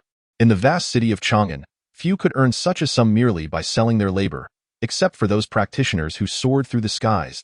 At Chenliu Pavilion, even with the wealthiest patrons, Li Qing'er could only manage a little over 100 taels, and that was not guaranteed every month. Upon hearing this offer, Li Qing'er eagerly agreed.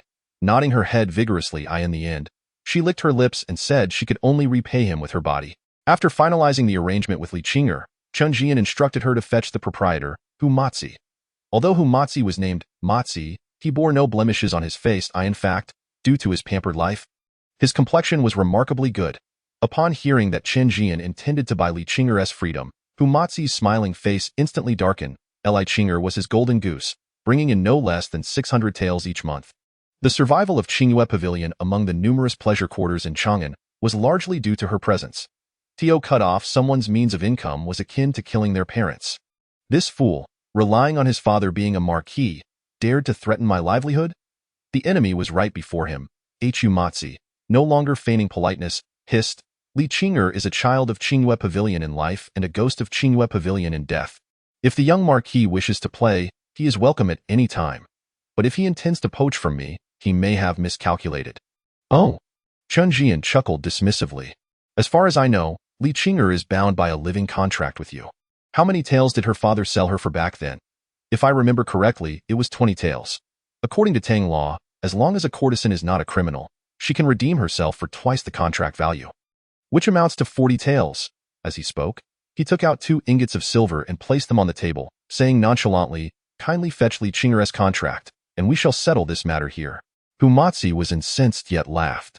It was true that he had paid 20 taels for Li Qing'er, but this fool thought he could buy back his golden goose for merely 40 taels. Such a deal was unheard of. Young Marquis. It seems I didn't make myself clear. Li Qing'er is a child of Chenliu Pavilion in life, and a ghost of Chenliu Pavilion in death. If she wishes to leave, that is fine. He cast a sinister glance at Li Qing'er, spitting out a few words through gritted teeth. But she must leave her life behind. Are you certain? Chen Zhian inquired. Hu Matzi fell silent. Then this is quite pointless. Chen Zhian suddenly stood, moving like lightning. Smack! A crisp sound echoed as Hu Matzi's body crashed against the wooden window, shattering it before falling to the floor below. Chen Zhian leaped down, stepping on Hu Matzi's chest, and smiled. Who gave you the audacity to threaten me? The commotion was quite loud. The several weary patrons, exhausted from their labors, poked their heads out, ready to curse, but upon seeing Hu Matzi lying on the ground with half of his face smashed, they fell silent. Spotting the notorious young marquis in his blue robe, they hurriedly grinned and closed the door. Not worth the trouble. While the patrons could hide, the thugs raised by Chenliu Pavilion had no such luxury. In mere moments, a dozen fierce-looking thugs surrounded Chen Zhian, yet they dared not act. Chen Zhian glanced around, his gaze briefly resting on a malevolent-looking man. This man was Chang Wei, a practitioner of the Qi refining realm and a protector of Chenliu Pavilion. Given Chen Zhian's current cultivation, he had no confidence in defeating him. But in this world, power and influence mattered more than skill. What use was strength?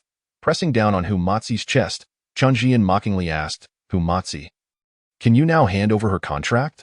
Young Marquis, mark my words, however you take her today, you will return her tomorrow. Hu Matzi spat out 2 broken teeth, his eyes filled with venom. Despite having half of his face smashed, He ultimately dared not let Chang Wei act, realizing that Chen Zhian's slap had sharpened his awareness of their disparity in status. After all, this fool, despite his stupidity, was a young marquis whose influence allowed him to escape from prison after seizing the Princess of Xining. He was not a mere pleasure quarter manager who could stand against him. Previously, with his income cut off and blood rushing to his head, and having heard enough mockery about the Chen family's uselessness, he had lost sight of his own standing. However, to back down now would render his years in Chang'an meaningless. Considering the people behind him, he said darkly, fetch the contract for Li Lanqing and see them off. Seeing their boss back down, the thug sighed in relief. Chang Wei did likewise, swiftly retrieving the contract and handing it to Li Qing'er. Mozi, I await your tactics. Do not disappoint me. Chen Zhian bent down, patting Hu Mozi's face, leaving with Li Qing'er in a swaggering manner. Chapter 13. From now on, please call me Lord of the Pond. Upon exiting Qinghua Pavilion, Chen Zhang, who had been waiting outside, hurriedly knelt on the ground to serve as a human footstool for the two to board the carriage. Chen Zhian paused for a moment, bemused by this ridiculous display of ritual. Taking Li Qing'er's hand, he stepped into the carriage and declared flamboyantly, "Let us set off for Crescent Lake." Li Qing'er gazed curiously at the scenery whizzing by. Sold to Hu Mozi by her father at the tender age of 12, she had spent these years revolving only within the various elegant chambers of Qinghua Pavilion. In truth, today marked her first genuine departure from that narrow alley. Finally witnessing the city of Chang'an, watching the street vendors peddling their wares and the children frolicking in the streets, her eyes began to glisten with unshed tears. Her younger siblings at home, perhaps, were living similarly carefree lives. Young master, we have arrived at Crescent Lake. After about half an hour, the carriage halted in a secluded, desolate area. Chen Zhang lifted the carriage cover, preparing to kneel on the ground to assist the two down. Chen Zhian chuckled as he kicked him aside, then leaped down, lifting Li Qing'er into his arms, teasing, "Come, my beauty, behold the fish pond I have secured for you." Li Qing'er looked around in confusion at the wild lake before her, unable to comprehend why Chen Zhian had brought her to such a desolate place. Chen Zhian offered no explanation, soaring up to stand atop a large rock, surveying Crescent Lake from above, far from the bustling city. With winding paths leading to seclusion, yet in clear view of the most prosperous Jinku alley in all of Chang'an, this sacred pleasure quarter, to think it could be used for fish farming is simply astonishing. Crescent Lake was indeed the sanctuary Chen Zhian had sought for Zhian Tower. The lake boasted 3 small islands, each separated by no more than 100 meters, forming a quaint cluster. With a few pavilions erected and iron chains laid down, it would be easy to link them together, transforming the area into a comprehensive pleasure quarter for dining, drinking, and entertainment. Additionally, the lake's natural barrier would provide patrons with peace of mind. Even if the matriarch of the estate came to apprehend someone, they could depart with ease, avoiding any undignified escapes. Safety and secrecy were paramount, making this place undeniably desirable. The more he looked, the more he liked it. This place must be secured. Chen Zhian jumped down from the rock and told Chen Zhang, "Summon the boat captain. I wish to speak with him personally." Chen Zhang grinned. "The second has long had the captain waiting. He only awaits your command." Saying this, he leisurely produced a short flute from his pocket, testing its pitch before beginning to play a lively tune. The haunting notes of the flute reverberated through the air. Chen Zhian lifted his gaze and beheld a small boat gradually emerging from the shadows of Crescent Island. At the bow stood Chen Yi, a short flute perched at his lips, its melody echoing in harmonious response to Chen Zhang's tune. Chen Zhian watched the scene in astonishment, finally exclaiming, "You cunning rascals! You've concealed yourselves quite well." Chen Zhang humbly smiled. "Just some trivial tricks, hardly worth mentioning. Hee, hardly worth mentioning. Hee." Chen Zhian scoffed coldly, in a wonder the original owner had always felt that these two were elusive. It turns out they possessed such clandestine means of communication. Snatching the short flute from Chen Zhang, Chen Zhian examined it closely. Though it appeared similar to an ordinary flute, he noticed subtle distinctions, particularly a metallic card at its base. The island was approximately 2 miles away. Yet Chen Yi could hear the flute sound, likely due to this card. After understanding its workings, Chen Zhian casually returned the flute to Chen Zhang, inquiring, "Where did you acquire this?" "Hee, I made it myself," Chen Zhang replied, hiding the flute in his garments, unable to suppress his pride. "Young master, I'm not boasting, but in the entire city of Chang'an, no, in the whole Tang dynasty, our brotherhood possesses the flute that can transmit sound the farthest. Last year, we even claimed the top prize in a competition." Even the flute of Prince San's servant, Li Goer, couldn't match our range. Excellent, Chen Zhian said, patting Chen Zheng's shoulder with satisfaction. He had no desire to delve into the absurd competitions these sycophants engaged in behind the scenes. Previously, Chen Zhian had pondered how to ensure absolute security. With this device, wasn't it just perfect? If they stationed hidden sentinels around the lake, any intruder could be signaled with the flute, using different melodies to convey various messages. Thus, the guests could rest easy in the future. However, he chose not to mention it. The fewer who knew, the better. Soon, the small boat docked at the lakeside, and Chunny led a man forward. The man, with dark skin and dressed in a simple short shirt, resembled more of an old farmer than a pond master. Upon disembarking, he immediately bowed to Chen Zhian. A fawning smile plastered across his face. I am Zhang Fugui, here to pay my respects to the young lord. May the young lord have countless blessings. Chen Zhian squinted, studying the pond master, feeling a strange familiarity. After contemplating for a moment, he suddenly realized the source of this recognition. This fellow bore an uncanny resemblance to the jailer, Zhang Shower. With the recent busyness, he had forgotten that Zhang Shower still owed him 495 taels of silver. Wasn't this a troublesome coincidence? Helping Zhang Fugui to his feet, Chen Zhian smiled amiably. Does Zhang's family have a relative serving in the prison of the capital? A fleeting look of pride crossed Zhang Fugui's face. My son, though of humble stature, has recently taken up the position of a jailer in the capital's Tianzi prison. Could it be that my son has had the fortune to meet the young lord? Hee. Of course we've met.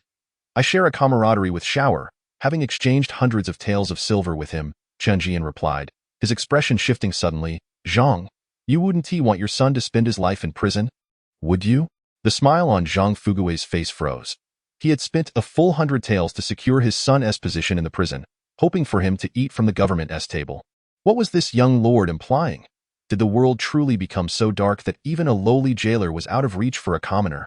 Kneeling with a thud, Zhang Fugui trembled. Young lord, I never meant to relinquish Crescent Lake. I beseech you, show mercy and do not cast my son out of the Tianzi prison. Chen Zhian was slightly taken aback, feeling a bit awkward. He quickly changed the subject. I was merely jesting to lighten the atmosphere. Fear not. How much do you intend to sell Crescent Lake for? Hesitating, Zhang Fugui held up 8 fingers. Chen Zhian's brow furrowed. In the midst of ongoing strife in the Tang dynasty, the price of arable land was not exorbitant. A good acre typically cost around 10 taels of silver. With poorer land and hills priced even lower, in fact, some unclaimed land could be claimed simply by cultivation. Crescent Lake measured just over 400 acres, so even at the price of good land, it should amount to just over 4,000 taels. Zhang Fugui, appearing rather timid, audaciously demanded 8,000 taels. Did he take the young master for a pig to be slaughtered? After a moment of silence, Chen Zhian rephrased his inquiry. Zhang, you surely wouldn't want your son to be expelled from the Tianzi prison, would you?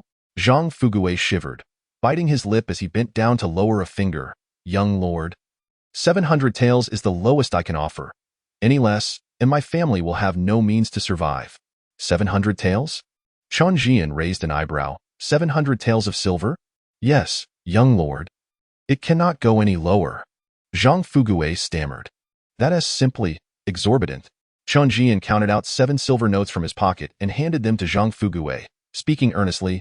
Zhang, your son possesses great potential. I hope he will continue to guard the Tianzi prison. My sincere wish, please convey it. Thank you for your kindness, young lord.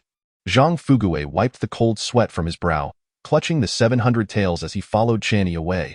Before departing, he cast a furtive glance at Chen Zhian.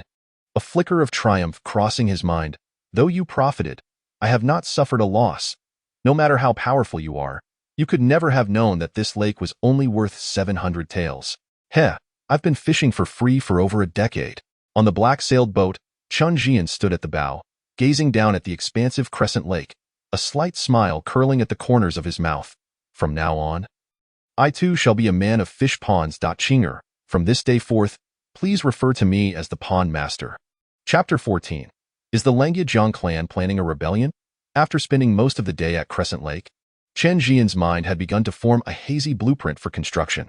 He had anticipated purchasing the lake for 3,000 taels, yet he had managed to acquire it for merely 700. He decided to invest the remaining funds entirely. The third small island would be developed into a private residence, serving as his stronghold. This island was secluded, with Fox Mountain not far from it. Behind Fox Mountain lay the west gate of Chang'an City, providing both offensive and defensive advantages, far superior to the Chenliu Marquee 8. As evening approached, Chen Zhian led Li Qing'er away from Crescent Lake, pondering how to handle her presence.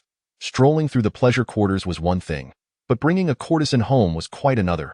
After all, he had just been betrothed to Xining, and it would be unwise to return with a courtesan, lest the matriarch send an old crone with a whip to his door that very night. Young lord, I am of lowly status and humble origins. You need not concern yourself with me. I can find a place to settle anywhere. Seemingly perceiving his hesitation, Li Qing'er spoke softly. Chen Zhian felt deeply moved. Qing'er, I did not expect you to be so understanding. Unlike other ladies who would only complicate my situation. With that, he feigned intent to leave. Li Qing'er stood there, speechless, never anticipating that he would not follow the usual script. At such a moment, she expected him to sweep her into his embrace and proclaim that everything would be all right. After teasing her for a while, Chen Zhian instructed the driver, Zhang, to alter their route and discreetly head to Li Qing'an's residence. During the day, Humatzi had been publicly humiliated yet dared to make threats. He likely had a powerful ally. And Chen Zhian certainly would not ignore her plight. Li Qing'an's reputation was already tarnished beyond repair. Harboring a courtesan was hardly a scandal. At the drunken guest loft on White Tiger Street, a voluptuous woman reclined on a bed, resembling a languid Persian cat. On either side, two young attendants knelt, cautiously massaging her. Beneath the bed, Humatzi waited respectfully. Even after sitting on the cold bench for most of the day, he dared not show any sign of displeasure.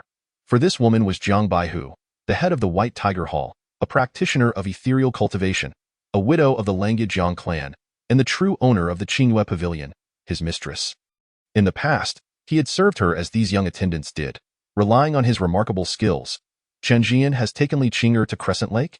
Just as Humatzi reminisced about the past, Jiang Baihu lazily sat up, licking her blood-red lips. She emphasized Chen Zhian's name. Indeed. Humatzi replied bitterly. They've been frolicking at Crescent Lake for half the day and are now heading towards Prince San's residence. Likely planning some grand scheme. Those two scoundrels. The thought of his lucrative source of income being squandered by others made Humatzi feel a pang of pain on the other side of his face. And he lamented, Miss, you must make a decision for Xiao Matzi. Jiang Baihu chuckled softly, her affection for delicate youth evident. When she first met Chen Zhian, he was not yet the notorious young lord, merely a bashful youth who could blush from a few teasing words. Time had flown by, and in the blink of an eye, that young lad had begun to snatch her girls. With a wave of her hand, two men dressed in white and bearing swords stepped out from behind a screen. Jiang Baihu spoke softly, Go to Jinka Alley and bring Li Qing'er back, do not harm her. Understood. The two men replied in unison, departing straight away. Witnessing this, Humatzi felt a mix of emotions, both touched and anxious. Miss, Li Qing'an is a royal. Will directly confronting him for a person not lead to trouble? Jiang Baihu remained noncommittal. He was merely a wasteful prince with no chance of ascending the throne. With the backing of the Langya Jiang clan, respect was optional. I truly wonder if the nobles of the Tang dynasty are lacking in common sense, all flocking together in crowded quarters. How could a courtyard on the street compare to a comfortable standalone villa? Chen Zhian sat alone in the carriage. Recalling the earlier scene of two extravagant beast-drawn carriages vying for dominance, unable to refrain from voicing his criticism. Traffic jams were one thing in his past life, but he never imagined he would face the same in ancient times. Young master, one should not speak so lightly. With a face full of envy, Chen Zhian exclaimed, Those who reside in Jinka Alley are all powerful figures with real authority. That beast blocking the road earlier was none other than the carriage of the Minister of War. If it were to be placed elsewhere, who would dare to obstruct it? Upon hearing this, Chen Zhian fell silent. The obstruction was indeed real, and the aroma undeniable. The extraordinary creature from earlier appeared to possess a trace of the divine Qilin's bloodline. Its breath swirling with two streams of white mist, at the very least a formidable demon of the Qi mastery realm. The man driving the carriage was also a man of considerable cultivation. Facing them was a grotesque beast, its horns menacing. Two splendid and exotic creatures stood locked in confrontation on the street, neither yielding to the other. After blocking the thoroughfare for over half an hour, no one dared to voice an objection, merely turning about to seek another route. Observing the other beasts, and then glancing at his own aged unicorn horse, Chen Amon, despite being a marquis, could not help but reflect on the fact that his ancestors had once flourished and were even considered kings of different surnames. How had he fallen to such a pitiful state? It was utterly disheartening. Chen Zhian, perhaps contemplating his own circumstances, fell silent, driving his cart away towards Chihui Alley. Just as they were departing Jinka Alley, two white-clad swordsmen approached from outside the alley. The swordsmen strode purposefully through the night, causing passers-by to part in deference.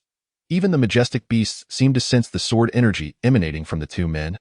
Nervously pawing the ground, before long, they found themselves before a grand residence, its entrance adorned with the four characters on Yang Wangfu. The guards, noticing the two swordsmen in their flowing white attire, approached with friendly inquiries regarding their intent. However, the swordsmen, undeterred, unsheathed their long swords, which sang with a chilling chung. As they transformed into two beams of light, slicing through the crowd and soaring into the Wangfu, with the two men following their swords, brazenly ignoring the guards as they made their way to the main hall. Who dares to intrude upon the Anyang Wangfu at such an hour? The captain of the guards demanded, his expression darkening as he rallied 20 or so guards to encircle the intruders. One of the swordsmen sneered coldly, "We are the swordsmen under Jiang Baihu of the Langya Jiang clan, here to retrieve someone from the Wangfu." With that, he tossed 2 silver ingots onto the table. Akin to phantoms invading the inner chamber, and without uttering a word, he hoisted the bewildered Li Qinger and departed. The captain of the guards drew his treasured blade with a clang, incensed by their audacity. How dare they brazenly invade the Wangfu and seize someone? If word of this got out, how could the prince maintain his standing in Chang'an? Just as he was about to swing his sword, he felt a cold gaze piercing him from the other swordsman. Without any visible movement, a resonant hum filled the air as the long sword hovered just inches from the captain's brow, as if it would spill blood at the slightest provocation. The captain's body stiffened instantly. "Langya Jiang clan, are you plotting rebellion?" The swordsman sheathed his sword and replied coldly, "We await the wrath of His Highness, the third prince." With that, the two men strode away with an air of confidence. Not a single guard dared to stop them. Chapter 15. This little brother, does he think me blind? The two men arrived like a gust of wind and departed just as swiftly. By the time Li Qinger, disheveled, rushed to the main hall, the swordsman had vanished without a trace. The captain of the guards, Su Laodian, felt a burning shame, kneeling in silence with his sword drawn in that fleeting moment. Faced with death, he had faltered, allowing the two swordsmen to brazenly take someone from under his watch. Asked the captain of the guards. This was an absolute dereliction of duty. Although the prince's reputation was tarnished, being bullied within his own residence was an entirely different matter. A disgrace to the lord is a death sentence for the servant. Su Laodian's face revealed a resolute expression as he bowed his head to the ground. "Your Highness, I can no longer show my face as the captain of the guards. I am willing to accept death." With those words, he unsheathed his sword, swiftly cutting across his neck. The act was resolute. It goes without saying that Li Qinger, lacking any cultivation, would not be able to intervene in time. Even the steward of the Wangfu, also a Qi master, would be unable to stop him. It seemed he had resolved to die in shame. Li Qinger merely observed him in silence, a smile still gracing his features. Just as the line of blood began to splatter from his neck, Li Qinger's fingers lightly tapped, and Su Laodian's tightly gripped sword slipped from his hand, caught delicately on the prince's fingertip. "Old Su, how many years have you served me?" Su Laodian gazed at Li Qinger in disbelief. The world often claimed that His Highness, the third prince, was born into a poor family and lacked any talent for cultivation, destined to never ascend to that throne. Hence, he had become reckless, resigning himself to a life of indulgence and aimlessness. In recent years, there were rumors that the prince was merely biding his time, tarnishing his reputation while secretly amassing strength for a future uprising. However, as the prince's actions grew increasingly absurd, especially after a certain green night when he had stolen from the Minister of War's family, such rumors had ceased to circulate. Following that night, old Su had completely extinguished his ambitions.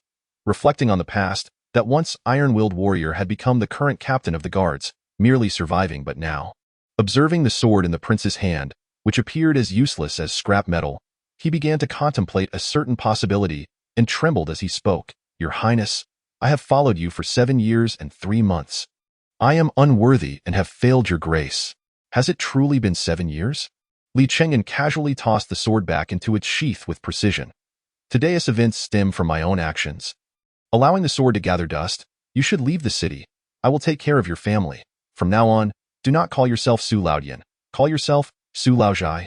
"Your Highness."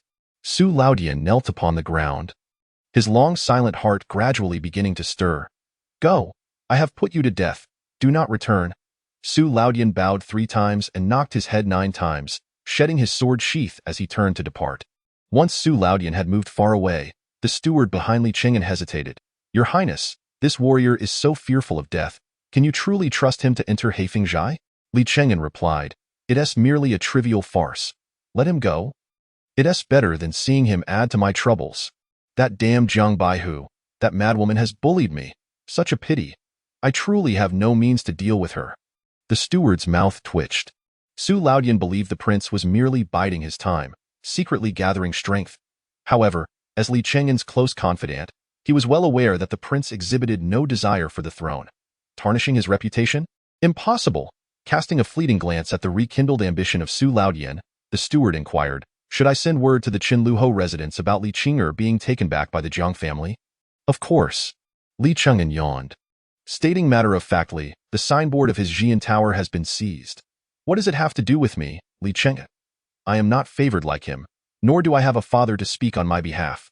With that, he picked up the 2 silver ingots from the table and tucked them into his pocket, cheerfully remarking, on the day Zhian tower opens, I shall use these 2 ingots to buy wine. The steward was left speechless. Summoning a young servant, he instructed him to deliver the message to the Chenliu residents.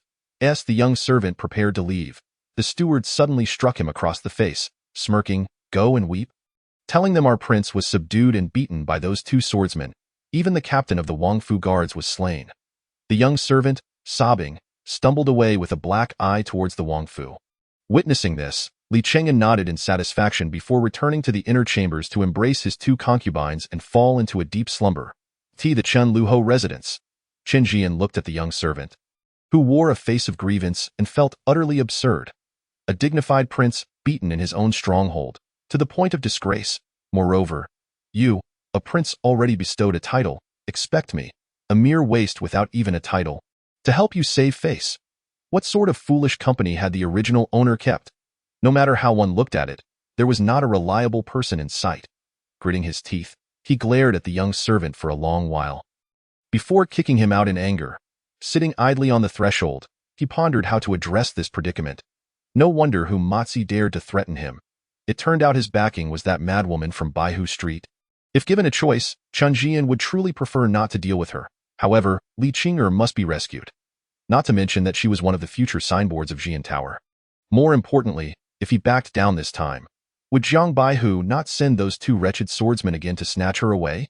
Would he merely stand by and watch as she took her? It was one thing to seize a signboard, but what if she came for him? That madwoman had long coveted him. After much contemplation, Chen Zhian found himself at a loss, feeling utterly vexed in terms of cultivation. Jiang Baihu could effortlessly summon 2 swordsmen who were experts of the Void Realm, and who knows how many hidden cards she had up her sleeve. In terms of status, that woman was backed by the Langya Jiang clan, a family that had once produced saints. Though they had fallen in recent years, the carcass of a once great camel is larger than a horse, and even a couple of sacred weapons could easily overwhelm a mere Chenliu residence. Moreover, his father was a man stripped of his title and power. Had he not seen how even that scoundrel Li Chengan had cowered? If it were truly possible to contend with that woman, given Li Chengan's temperament, he would have long since rallied his servants and stormed her place. How could he have come to Chen Zhian to feign misery and seek help? After thinking long and hard, he found himself lacking any viable solutions. Just as he was at his wit's end, he suddenly caught sight of a figure in a blue robe descending from the library. A wicked smile crept across Chen Zhian's face. Of course, here was an undisputed powerhouse. I, a mere passerby, might not be able to contend with Jiang Baihu, but Jiang Baihu equally cannot provoke the child of destiny. It is well known that any woman with a modicum of beauty who encounters the child of destiny meets a grim fate. Not only do they find themselves thoroughly drained, but they also become willingly ensnared, unable to extricate themselves. Their intelligence diminishes to a mere fraction of its former self, as long as my elder brother intervenes. Not to mention a Langya Jiang clan, even a family that has produced a great emperor would be easily subdued. Stealing a swift punch to his nose, Chen Zhian scrambled forward, clinging to Chen Zhi's leg, exclaiming in desperation, "Elder brother, I am being bullied. That madwoman Jiang Baihu has taken my money and threatened to capture me as a concubine. You must stand up for me." Chen Zhi's hand holding the book trembled slightly. This young man. Could it be that he takes me for a blind fool? Chapter 16. Absolutely no such possibility. Third brother, how would you like me to assist you? Once Chen Zhian had wept enough, Chen Zhibai gently inquired. Although he was well aware that Chen Zhian was merely feigning distress, Chen Zhibai chose not to expose him. He offered a handkerchief for him to wipe away his tears, patiently awaiting the continuation of the conversation. As Chen Zhian gazed up at his kind-hearted elder brother, a flicker of hesitation crossed his mind. He was uncertain whether to involve him in this matter. His elder brother appeared so ordinary. What if he had misjudged, and he wasn't a significant figure at all? Sending an ordinary person to confront Jiang Baihu would be akin to delivering oneself to danger. Just as this thought emerged, he was reminded of his money tree in desperate need of salvation, and any trace of hesitation evaporated in an instant. He stated earnestly, "Elder brother, you are well read. Please persuade that madwoman, appeal to her emotions and reason, and convince her to return Li Qing'er to me." Chen Zhibai did not decline, responding kindly, "I shall pay her a visit, though I cannot guarantee success." Chen Zhian was elated. He had merely hoped for a chance, never expecting his elder brother to agree so readily. After all, in his recollections, this elder brother was quite the recluse, seldom stepping out throughout the year. Once business was concluded, Chen Zhibai turned to re-enter the library, claiming he needed to fetch a book to present as a gift. Chen Zhian was left speechless. It was the first time he had seen someone bring a book as a gift, especially to visit a widow. However, considering that significant figures often acted differently from the common folk, he decided to let it be and refrained from offering a reminder. While his elder brother prepared the gift, Chen Zhian slipped into the side room, mustering his courage to approach the old steward. Although he was unsure of the steward's true nature, the man's uncanny ability to appear and disappear, coupled with his remarkably long life, led Chen Zhian to suspect he was no ordinary individual. After all, this was the first time his elder brother was taking action. It was prudent to be cautious. Upon hearing Chen Zhian's intentions, the old steward broke into a sinister smile, his wrinkled face betraying no indication of agreement or refusal. Interpreting this as tacit consent, Chen Zhian returned to his study, resolutely declining the generous offers from his four sisters to share their beds. During this period, he needed to conserve his energy and focus entirely on making money. He had no time for distractions. The curfew in Chang'an City commenced at the hour of high. As the evening drum in the imperial palace resounded, the bustling city of Chang'an gradually fell into silence. The streets emptied as pedestrians returned home and shops closed for the night. Wandering the streets were homeless souls. Evading the enforcers' die-in, the capital of the Tang dynasty, beggars and vagrants were not permitted to exist. Driving people away in broad daylight was considered unsightly and detrimental to one's reputation. Thus, the unique intellect of the Kyoto prefect Wang Fuguei conceived the profession of enforcers. Armed with long knives and clubs, once the hour of high had passed, the entire city of Chang'an belonged to them. Under the moonlight, Chen Zhibai strolled slowly down Baihu Street. He appeared unremarkable, dressed in simple blue robes and wearing coarse cloth shoes. Clearly not someone of wealth or power. Typically, individuals like him who dared to tread on Baihu Street during curfew would be the primary targets of the enforcer's scrutiny. Yet, the fearsome enforcers ignored him entirely. As if he were invisible, he passed through the restricted area without hindrance. Holding a scroll, Chen Zhibai stood at the entrance of the Drunken Guest Inn, gazing up at the 7th floor. "Guest, the curfew has begun. If you wish to drink, please return tomorrow." The waiter, cleaning up the aftermath, noticed Chen Zhibai staring at the inn and waved a cloth dismissively. "Young man, I am not here for wine." Chen Zhibai adjusted the gift he was carrying and replied gently, "I have come to seek an audience with Miss Jiang, the owner of this establishment. I would be grateful if you could convey my request." The waiter paused momentarily, sizing up Chen Zhibai before sneering in derision. "Setting aside the fact that curfew is already in effect, do you think you can simply meet our owner whenever you wish? Do you know why Baihu Street is called Baihu Street?"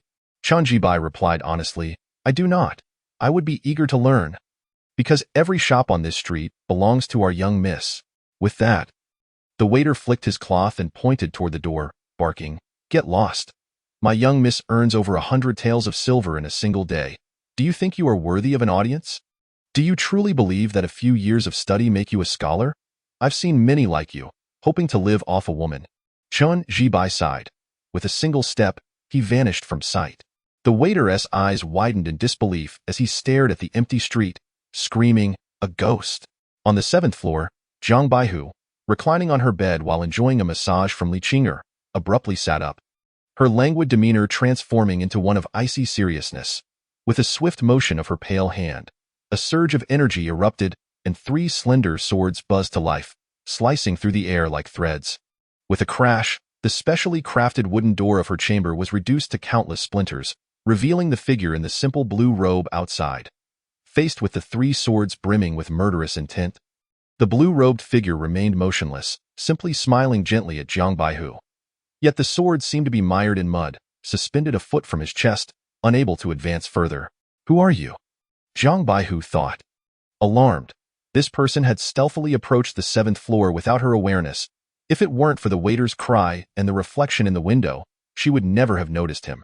Moreover, even her full-strength buzzing swords failed to prevent his arrival. The visitor merely frowned slightly, and her swords were rendered ineffective. Chen Zhian pays his respects to Miss Jiang.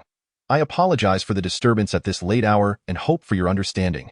Chen Zhian felt an unusual sense of awkwardness.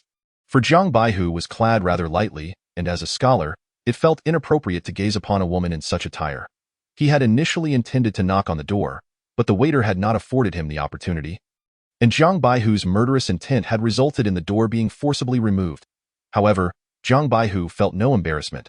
Her thoughts raced as she analyzed the intentions of this blue-robed guest. Fighting was out of the question. Although she had reached the pinnacle of the virtual realm, and even had hidden support from her family's divine beings within the building, she recognized that she stood no chance against this blue-robed guest. Since fighting was futile, negotiation was the only option. As her thoughts spiraled, she struggled to recall when she might have crossed paths with such a formidable individual, leaving her at a loss for words. The virtual realm nurtures one's consciousness. The divine realm allows the shadow to traverse. The profound realm cultivates the seed of the Tao, and the cave realm fosters a world of its own.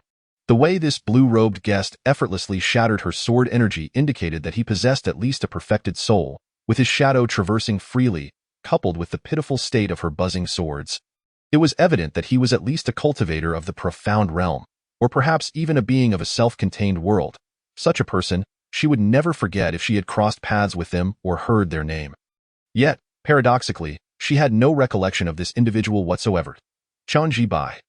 The name sounded somewhat familiar, reminiscent of Chen Zhian. Chen Zhian, however, carried some entanglements. Could it be? Casting a glance at the pitiful Li Qinger beside her, Jiang Baihu instantly dismissed the thought. But how could a master be seeking out a woman of ill repute? Such a notion was utterly preposterous. Chapter 17. Seeking the dead, no one to save. "I have come for Miss Li." Chen Zhian inclined his body slightly. Addressing Li Qinger with warmth, "My foolish brother Zhian has caused you distress today." Li Qinger was taken aback, staring blankly at this unexpected visitor. For a moment, she had entertained the thought that this man was here for her. But she quickly dismissed it, feeling unworthy. To her astonishment, he truly had come for her. Jiang Baihu, however, interjected with a tone of grievance, "Sir, little Qinger is the courtesan of Qingyue Pavilion. Chen Zhian was the one who first injured me and then brazenly took her away before the eyes of all. If I do not respond, my reputation built over many years in Chang'an would be utterly tarnished. If the roles were reversed, would you easily let her go?" Previously, Jiang Baihu had refrained from acting due to her uncertainty regarding Chen Zhian's background. Now that she understood he had come for Li Qinger, she quickly devised a counter-strategy. A gentleman can be deceived by propriety. If Chen Zhian were present, he would likely lament how women are often devoid of reason. Then resort to force to seize the person and flee. But Chen Zhian was not like Chen Zhian. He pondered seriously for a moment before responding gently. "As far as I know, Zhian has paid 40 taels of silver to redeem Miss Li. And according to Tang law, she is now a free woman. Therefore, Miss Jiang has no grounds to detain her at the drunken guest inn. This is nothing short of forced sale." Jiang Baihu protested. Resembling a wronged wife, little Qinger is the courtesan of Qingyue Pavilion, earning far more than 40 taels in a single day. How could we ever sell her? If you insist on claiming that 40 taels can buy her, then as a mere woman, a widow living alone, what can I do? Ultimately, this matter hinges on Miss Li's wishes. If she does not wish to be redeemed, Zhian would never forcibly take her away. So, Chen Zhian turned to Li Qinger and inquired, "Miss Li, will you leave with me, or continue residing at the drunken guest inn?" Li Qinger glanced at Jiang Baihu and then at Chen Zhian. Feeling both frightened and somewhat proud, two prominent figures awaited her decision. Perhaps this was a first in the world of courtesans. Miss Li, do not worry about your safety. Neither Zhian nor Miss Jiang will harbor any anger over your choice. Chen Zhibai's words were gentle, like a spring breeze to Li Qing'er, yet to Jiang Baihu, they felt as if they held the weight of a divine decree. With not a hint of rebelliousness in her heart, she found herself momentarily silenced, unable to utter a word. This was a promise made by a master. With such a commitment, Li Qing'er could even sever ties with the brothel and truly become a free woman. Sir, I shall accompany you. After a brief hesitation, Li Qing'er approached Chen Zhibai's side.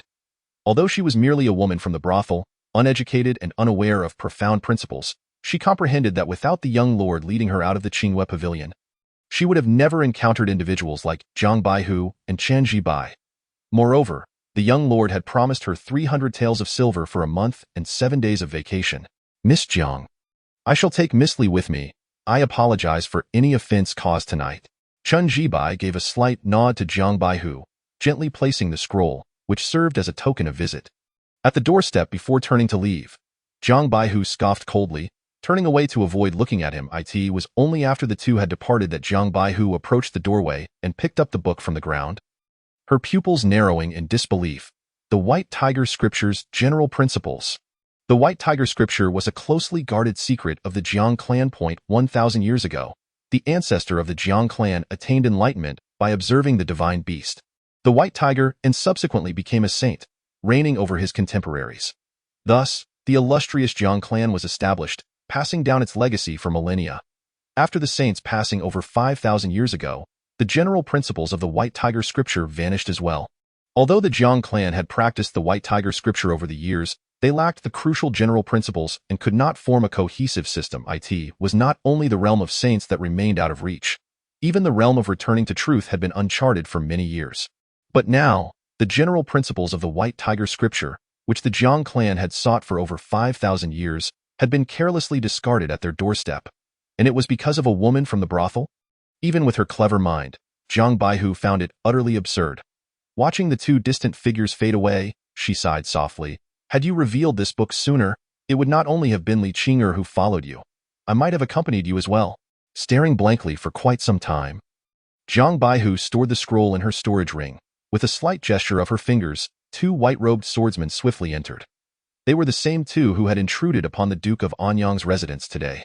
Their eyes concealed anger, and the swords at their backs trembled incessantly. Had it not been for Jiang Baihu's discreet warning, they would have drawn their swords long ago. The disgrace of their master was tantamount to death for them. As sword attendants to the young lady, allowing themselves to saunter into her private quarters was an overt humiliation. Tonight's events must not be disclosed to anyone, Jiang Baihu stated, unfazed by their fury. Licking her red lips as she continued, furthermore, from now on, whenever you see someone from the Chenliu Marquis's household, keep your distance. Understood. The two swordsmen retreated in indignation. Another hunched old man then appeared. His expression grave as he remarked, I cannot discern Chen Zhibai's realm, did not expect that a reputed fool from the Chenliu Marquis's family could produce such a prodigy. The younger generation is indeed formidable. Fu Bo. Do not speak of this again. Jiang Baihu replied coldly, among the aristocracy of the great Tang, how many families possess the foundation to nurture someone like Chen Zhibai? Is the Chen a man who produced such a figure truly the fool the world believes him to be? Fu Bo's expression shifted slightly. Could it be that Chen a man is merely feigning ignorance? If he is indeed pretending, then the incident years ago, when Jiang Huayu led Zhu Wan to annul their engagement, and even the appearance of the fifth son to threaten, no, I must immediately send a message to the sword control sect and the Langya clan, so they can prepare. Fu Bo picked up a jade-carved dagger, ready to relay the news regarding Chen Zhibai. However, a delicate hand grasped the dagger. Fu Bo, what do the matters of Jiang Laowu and the sword control sect have to do with me? Jiang Baihu, since when have you become Jiang Laowu's sword attendant? Fu Bo's face paled, kneeling in supplication. I am forever your father's sword attendant, merely sharing the same Jiang clan. To seek one's own death is to invite no salvation. This was the criticism Jiang Laowu gave my father, and today I return it to him. Jiang Baihu stared coldly at Fu Bo, her lips pressed into a straight line. To seek one's own death is to invite no salvation. Fu Bo murmured. Remembering the young master who had been nailed to the entrance of the Jiang clan, tears streamed down his face as he dropped the jade dagger, hoarsely saying, I understand. Chapter 18. Lu Qi's release on the second day of the second month. The dragon raises its head. It has been over 3 months since Chen Zhian's incident at the Drunken Guest Pavilion. During these 3 months, Chen Zhian has been excessively low-key, and the legends surrounding him in Chang'an have gradually faded. Currently, Li Chengxian and the younger brother of the Minister of Rites, Zhou Qian, on the night of the New Year, Li Chengxian, Xia Yuanhou, Go Yuquan, and Zhou Qian, 4 prodigies of the Qi-controlling realm, joined forces to traverse the winds and slay over 300 bandits outside Chang'an. Capturing 7 strongholds in one night, their fame skyrocketing. They were heralded as the 4 young masters of Chang'an, the pillars of the younger generation in the city. Compared to them, the so-called 4 prodigals of Chang'an appeared like toads beside a golden toad. Barely distinguishable in just 3 months, Chen Zhian and his cohort of prodigals seemed to have been crushed like the previous waves, becoming an afterthought. Chen Zhian did not mind this at all during these 3 months. He spent most of his time at Crescent Lake, personally overseeing the construction of high-rise buildings on the deserted island. Hundreds of craftsmen and thousands of laborers worked tirelessly day and night. With nearly 10,000 taels of silver poured into the endeavor, Crescent Lake had undergone tremendous transformation. Watch him raise tall buildings, watch him host guests, watch his towers rise higher. Lying on a specially crafted lounge chair, Chen Zhian sighed for a while, then chuckled, "Little Qing within a month at most, our examination tower, golden tower, and treasure tower will be completed simultaneously." "Oh, congratulations, young lord." Li Qing, holding a silk fan, waved it to brush away dust while perfunctorily complimenting him. Her mind clearly elsewhere. As the most beautiful woman in Chang'an, the top courtesan of hundreds of brothels, now reduced to serving tea and water, she spent her days in the wind and rain. Her appearance disheveled. How could she find joy in that? With the spring breeze caressing her, and recalling the messages from her friends, she felt her career faced severe challenges. Flicking away a cloud of dust, Li Qing bit her lip, looking pitiful as she said, "Boss, I heard that the Qinghua Pavilion has recently introduced a new courtesan. What should I do since she is getting old and losing her looks? What is there to panic about? This young master has his plans." Chen Zhian shook his head repeatedly, realizing that this girl was likely genuinely passionate about her profession. Ever since she learned of the new courtesan at the Qinghua Pavilion, she had lamented over the loss of beauty no less than 3 times. She was only 21. Who knew where this sense of crisis was coming from? Nevertheless, they could not ignore the emergence of a new courtesan at the Qinghua Pavilion. It was time to pay a visit to Mr. Liu. After lingering a while longer, Chen Zhian set out alone to find the chief engineer of the treasure tower, Old Yang. The treasure tower was his stronghold, so he could not afford to be careless.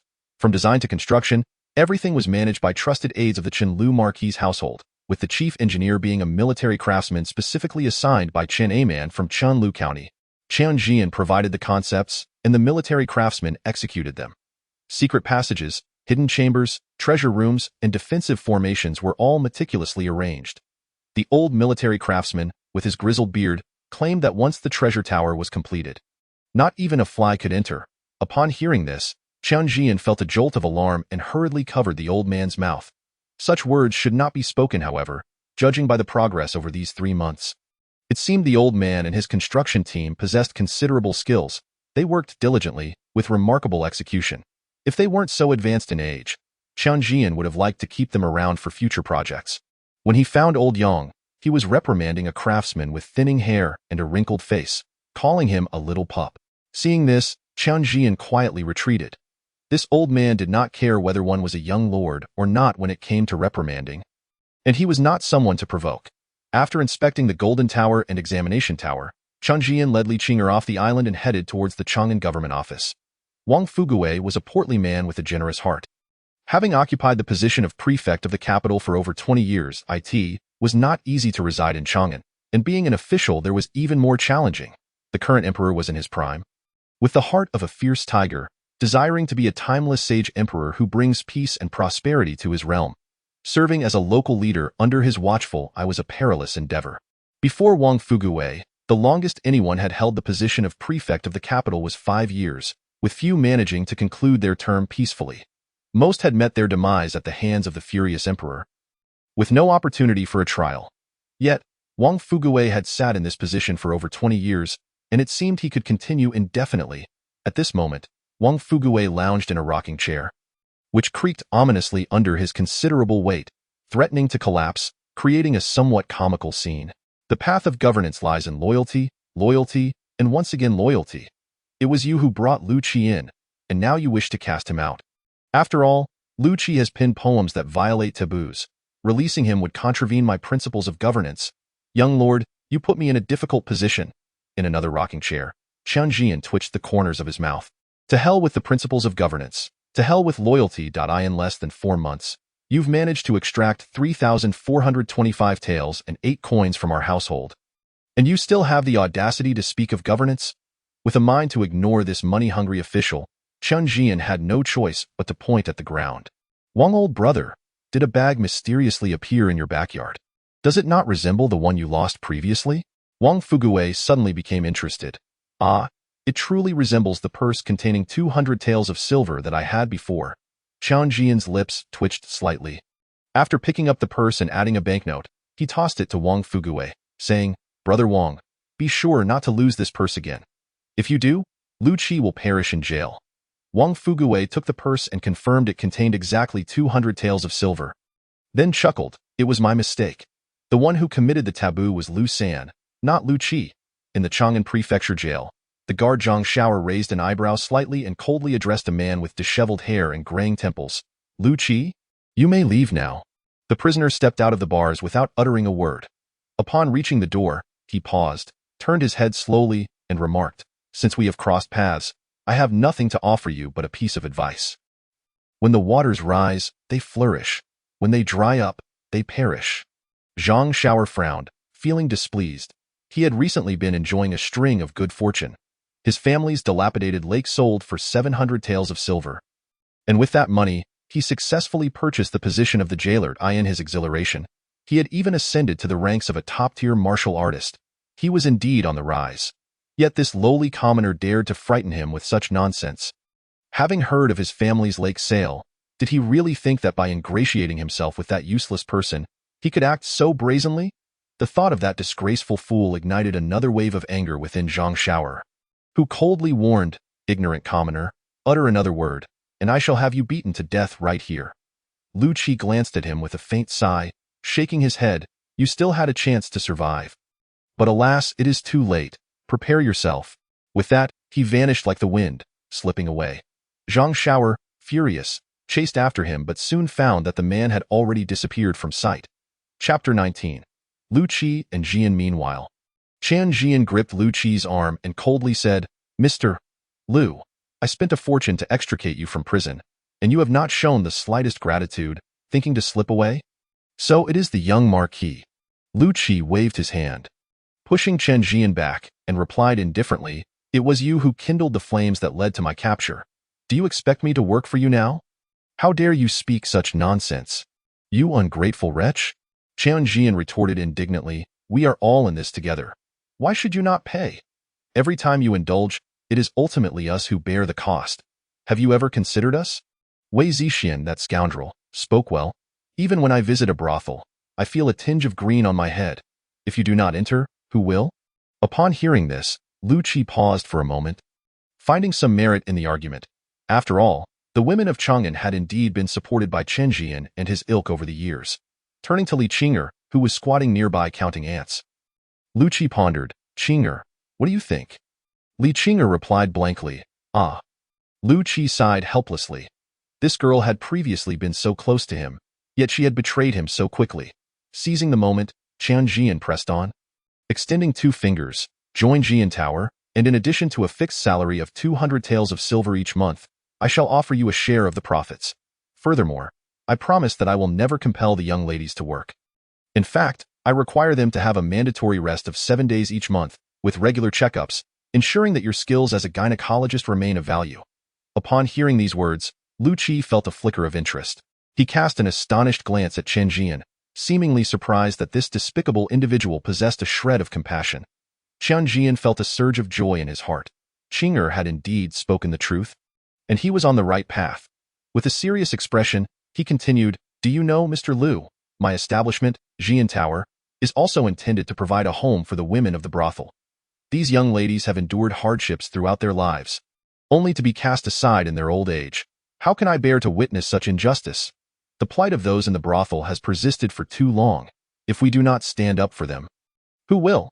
If it were merely for money, I would not have gone to such lengths. Lu Qi fell silent. Due to his background, he genuinely sympathized with those young women. Although the lives of brothel girls may seem glamorous, they are, in fact, akin to drifting weeds without roots. A slight disturbance could shatter their fragile existence. Living to please others, they are deemed lowly and despised, and even when ill, few doctors are willing to treat them. For this reason, he had devoted himself to the study of medicine, spending a year poring over medical texts to become an expert in gynecology. He also learned to discern the character of men to help the brothel girls find suitable partners. Ultimately, he ventured into cultivation to provide them with protection. The girls regarded him as a mentor and friend, while the brothel owners viewed him as a scourge. Chen Zhian had easily thrown him into jail, with those shopkeepers secretly aiding in his capture. After a long silence, Lu Qi fixed his gaze upon Chen Zhian and stated, "I have one condition. The choice of whether to stay or leave must be up to the women of the brothel. And you shall not interfere." Chen Zhian waved his sleeve and smiled. Of course. Lu Qi was a genius, a veritable prodigy. He was an expert in gynecology, an aspiring cultivator of unknown realms, a discarded disciple of the Tao, a man of letters and a guardian standing behind the women of the brothel. The girls dared to defy their masters for him, and he, in turn, was bold enough to admonish the infallible emperor on their behalf. With a wave of his arm, he could render the knights of Chang'an colorless. Yet such a prodigy was bound within the mire of Chang'an, unable to break free, and thus Chen Zhian seized the opportunity. Li Cheng'an speculated that Chen Zhian had become acquainted with Lu Qi in jail, which is why he unhesitatingly tossed down the banknotes. Initially, Chen Zhian paid it no mind, for the original fool believed Lu Qi's only talent lay in being able to charm the entire Chang'an. It was only after being persistently badgered by Li Qing'er that Chen Zhian began to pay attention to the Mr. Lu who had been thrown into jail. Once he did, he became utterly captivated. Without hesitation, he arranged to rescue him from prison. 200 taels of silver could buy 10 beautiful girls from human traffickers, yet Chen Zhian still unflinchingly paid the price. Wang Fuguwei thought he had profited. But in reality, even if he had to pay 200 taels more, Chen Zhian would still willingly part with it. After all, such a talented individual should be brought under his wing before he came to realize that power is everything in this world. Lest he be left only to gaze up at it, Lu Qi returned to his rightful place. Chen Zhian led him to the falling treasure tower for an evening of candlelit discussions. With the knowledge of 2 lifetimes, Chen Zhian's myriad ideas flowed like antlers of a gazelle, leaving Lu Qi in awe. Lu Qi, possessing extraordinary wisdom, filled in the gaps in Chen Zhian's thoughts. The two complemented each other perfectly, and in just one night, they not only finalized various details of their plans but also established rules for the brothel industry. As dawn approached, Chen Zhian clapped his hands, and the Justice brothers, who had been waiting outside, promptly entered with an iron pot. Before the lid was even lifted, the tantalizing aroma wafted through the air, momentarily distracting Lu Qi. Eagerly, he removed the lid to reveal 2 distinct soup bases within the pot, one white and one red, resembling the yin and yang. Could it be? This is the so-called Mandarin duck hot pot. Did you add medicinal herbs to the soup? The fragrance is astonishingly rich. Hee, just a few small tricks. Nothing to boast about. Chen Zhian pointed to the plate in Chen Yi's hands and grinned. This hot pot is best enjoyed when cooked right here. The island's conditions are rather simple, with few delicacies. I've managed to procure 2 10-year-old tortoise fish and some antelope meat that was delivered to the island yesterday. We'll make do with that. Once we have money in the future, we can use meat from demonic beasts and wild mountain delicacies for the hot pot. That would be truly exceptional. Lu Qi ignored his banter, immediately grasping how to enjoy the hot pot. He instructed Chen Zhang to place the iron pot on the stove, picked up a translucent slice of fish, and dropped it into the pot. Moments later, he retrieved it, held it with chopsticks, and savored it slowly. His eyes instantly lit up. The freshness of the fish, combined with the rich and flavorful broth, surpasses the taste of stewing it. It is tender yet chewy, leaving a delightful aftertaste. Remarkable. After dipping a slice of antelope meat, thin as a cicada's wing, into the pot, it swiftly curled into a ball. He pulled it out and placed it in his mouth. Alas! Lu Qi exclaimed, marveling. With this hot pot, there will be no shortage of guests at the 3 upper floors of the Tianjin building. Chen Zhian beamed with satisfaction. This was merely the beginning of their grand plan. Once they introduced mahjong, pai gao, poker, and theaters, the nightlife of Chang'an, the entire Tang dynasty would be entirely under the purview of young Master Chen. In his vision, The Qianjin building would be a sanctuary for dining, drinking, and entertainment. Unfortunately, he had no knowledge of brewing beer. During his previous life, he hadn't thought he would traverse realms and couldn't recall the recipe. Otherwise, imagine the prospects of draft beer and skewers, truly limitless. As for strong liquor, the Tang dynasty had even more potent spirits than erguotu, which the elite of Chang'an did not favor, with most sold to the barbarians of the North Wilderness. A negligible amount was used to intoxicate criminals, being classified as one of the 10 most brutal punishments of the Tang dynasty. There was little profit in that. After Lu Qi finished the hot pot, Chen Zhian assigned the Chen brothers to him, ensuring they would follow him henceforth. Lacking the aptitude for cultivation, they would be relegated to nothing more than sycophants if they remained by Chen Zhian's side for life. It would be better for them to learn practical skills under Lu Qi's guidance. Lu Qi, recognizing the advantage of gaining both resources and loyalty, naturally accepted and took them to capture people in Chang'an. Chen Zhian's comprehensive plan was in dire need of manpower, and he intended to dig deep into the ranks. Before leaving, Lu Qi cast a deep look at Chen Zhian and casually changed the name of Zhian Tower to Qinglu. Chen Zhian paused in surprise, his eyes flickering as he murmured, "A strange transformation, yet no change." Lu Qi. Chapter 20. My goodness, is this a small black room?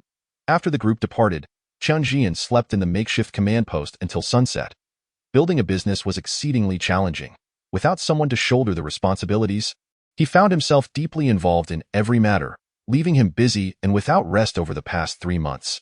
From now on, with the presence of Lu Qi, he can finally act as a carefree steward.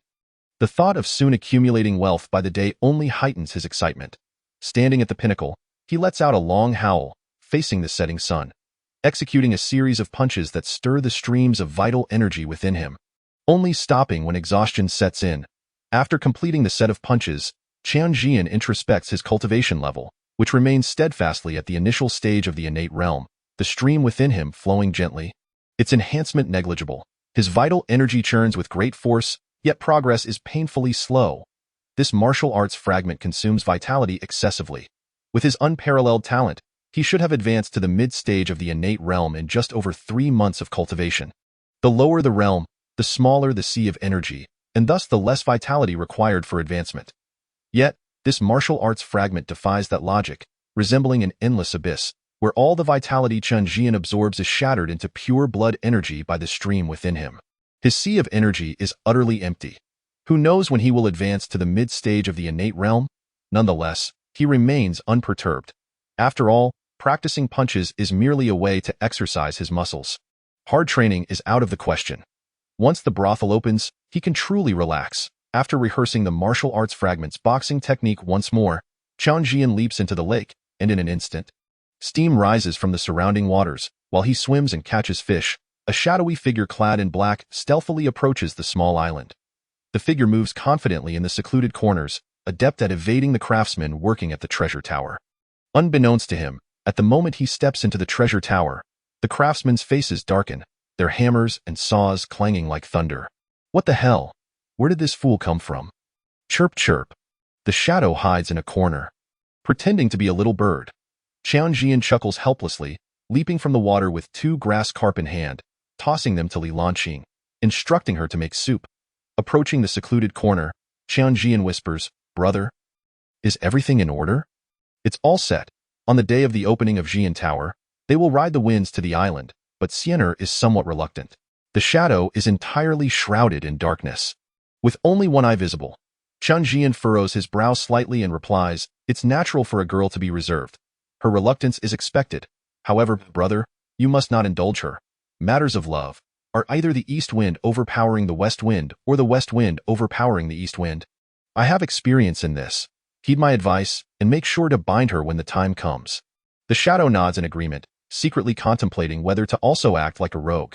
Chen Zhian continues, "What was her attitude after the reputation of the 4 young masters of Chang'an spread? Young girls are drawn to strength. They adore tales of chivalrous swordsmen. After you helped her fulfill her dream, she should at least show you some favor, right?" Alas. Upon hearing this, the shadow sighs. "Even when I fed her enemies heads to her sword during the bandit extermination, she still looked at me askance. It's truly difficult." "Foolish."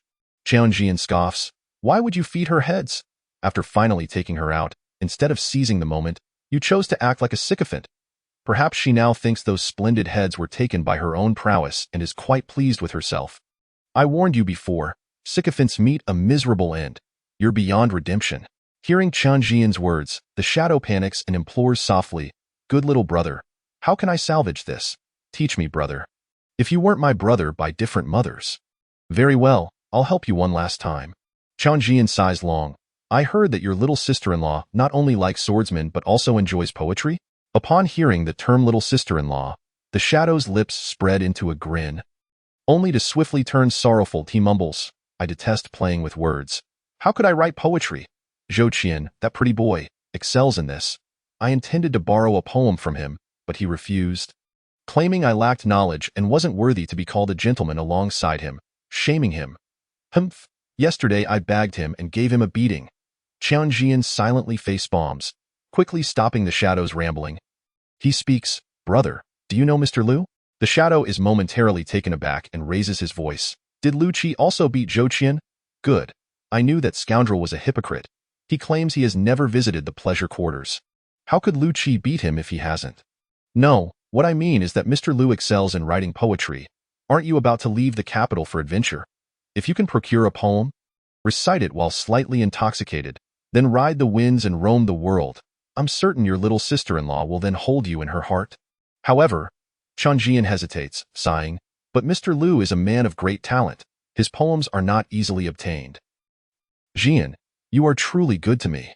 The shadow pats Chen Zhian's shoulder, touched. "Just go and ask. Money is no object." Chen Zhian grits his teeth and extends 5 fingers, "At least 5,000 taels." "So much?" The shadow exclaims in surprise. Chen Zhian realizes he's overstepped and is about to retract his statement when he notices the shadow rummaging through his pockets, producing 2 bills. "One poem may not suffice. I need 2. Chen Zhian. Feeling the lack of gratitude, he accepts the bills, gazing at the pitch-black night sky, lost in thought. They are all nobility, yet the wealth disparity is so vast. "Zhian, my happiness in the latter half of my life depends on you. You can do it." The shadow, thinking Chen Zhian lacks confidence, offers him a bowl of motivational soup, then stealthily drifts toward the edge of the small island. Once he is far away, Chen Zhian tightly grips the bills in his hand, his emotions reaching a complex peak. After diligently working for over 3 months with no earnings, who would have thought he could be swindled out of so much with just a few words? If only there were more people like this dog brother in the world. After a moment of reflection, Chen Zhian turns back to the temporary command post, only to encounter Li Qinger, who is shyly approaching with a pot of stewed fish. Looking meticulously dressed, her eyes, reminiscent of autumn waters, are irresistibly captivating, causing Chen Zhian's heart to flutter. Li Qinger licks her lips and says, "Boss, tonight's moon is truly white and round." Chen Zhian glances up at the sky, which is pitch black. There is no moon to be seen. Accepting the stewed fish from her hand, he turns to leave. Li Qinger glares at his retreating figure, her teeth clenched in frustration. Ever since the young lord purchased her, it has been over 3 months without a single touch. Tonight, with no one around. It's not that she is lonely and desperate, but rather, she feels that earning 300 taels for her services is hardly justifiable. Wanting to make a move, she takes a few steps, only to hear a loud bang as the command post door slams shut. Inside, Chen Zhian smirks. "This girl wants to disrupt my quest for the Tao. There's no way I'm letting her in. After waiting for so long, I finally have some spare cash I intend to make a serious investment." Who has time to admire the white and round moon? Unable to contain his eagerness, he summons the system, slamming the silver note on the table and declaring, "System, grant me 10,000 taels of time." A flash of red light envelopes him, and both Chen Zhian and the silver note vanish simultaneously. At that moment, a voice of astonishment echoes faintly, "What the hell? Is this a little black room?" Chapter 21. As he sees him ascending the tower, Chen Zhian felt as if he were going mad. The so-called time was merely locking him in a small room, leaving him to fend for himself. The room was absurdly simple, containing only a solitary stone bed. There was nothing else. This was worse than prison. At least in prison, there were a couple of guards to keep him company, and he could enjoy a bit of wine. The only solace this little black room could offer him was the continuous flow of vital energy. The abundance of vital energy here was at least 10 times more than outside. He didn't even need to actively absorb it this moment. Chen Zhian lay on the bed, allowing the vital energy from all directions to surge into his body, only to be shattered into blood energy that flowed along the stream. He didn't know how much time had passed. There was no concept of time here, no sun, and no white and round moon. From initial astonishment to wild joy, then sadness, irritation, and finally numbness, he was now teetering on the brink of madness. With hollow eyes fixed on the pitch-black ceiling, he muttered, "I'm so foolish, truly. System, how many days have passed?" A deathly silence ensued, with the system offering no response. "I don't want to buy any more. Refund me. Let me out." The system remained silent. "Haha, I'm really foolish, truly." At the prince's residence, Su Wuchang held a feather fan, picking up a piece of bamboo fish from Moon Crescent Lake, smiling as he said, "Today, I heard a few words that were quite interesting." "Oh, pray tell." A flicker of displeasure passed through Li Chengduing's eyes. Having served in the military for many years, he preferred straightforwardness, detesting pretentiousness from his aides. However, as the crown prince, he had to suppress his emotions and often displayed considerable patience. As he sees him ascending the tower, as he sees him hosting guests, as he sees his tower rising ever higher, Su Wuchang slowly articulated, a faint smile curling at the corners of his mouth. "Your Highness, do you know who said this?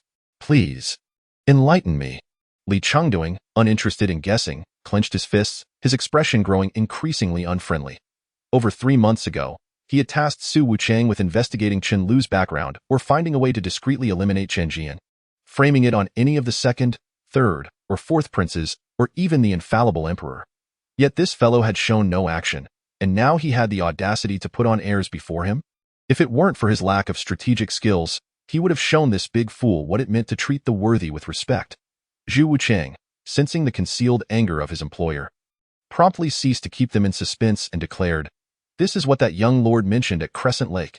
The tall buildings around Crescent Lake are rising steadily. In a short while, Zhian Tower will commence operations." What is that good-for-nothing constructing buildings for?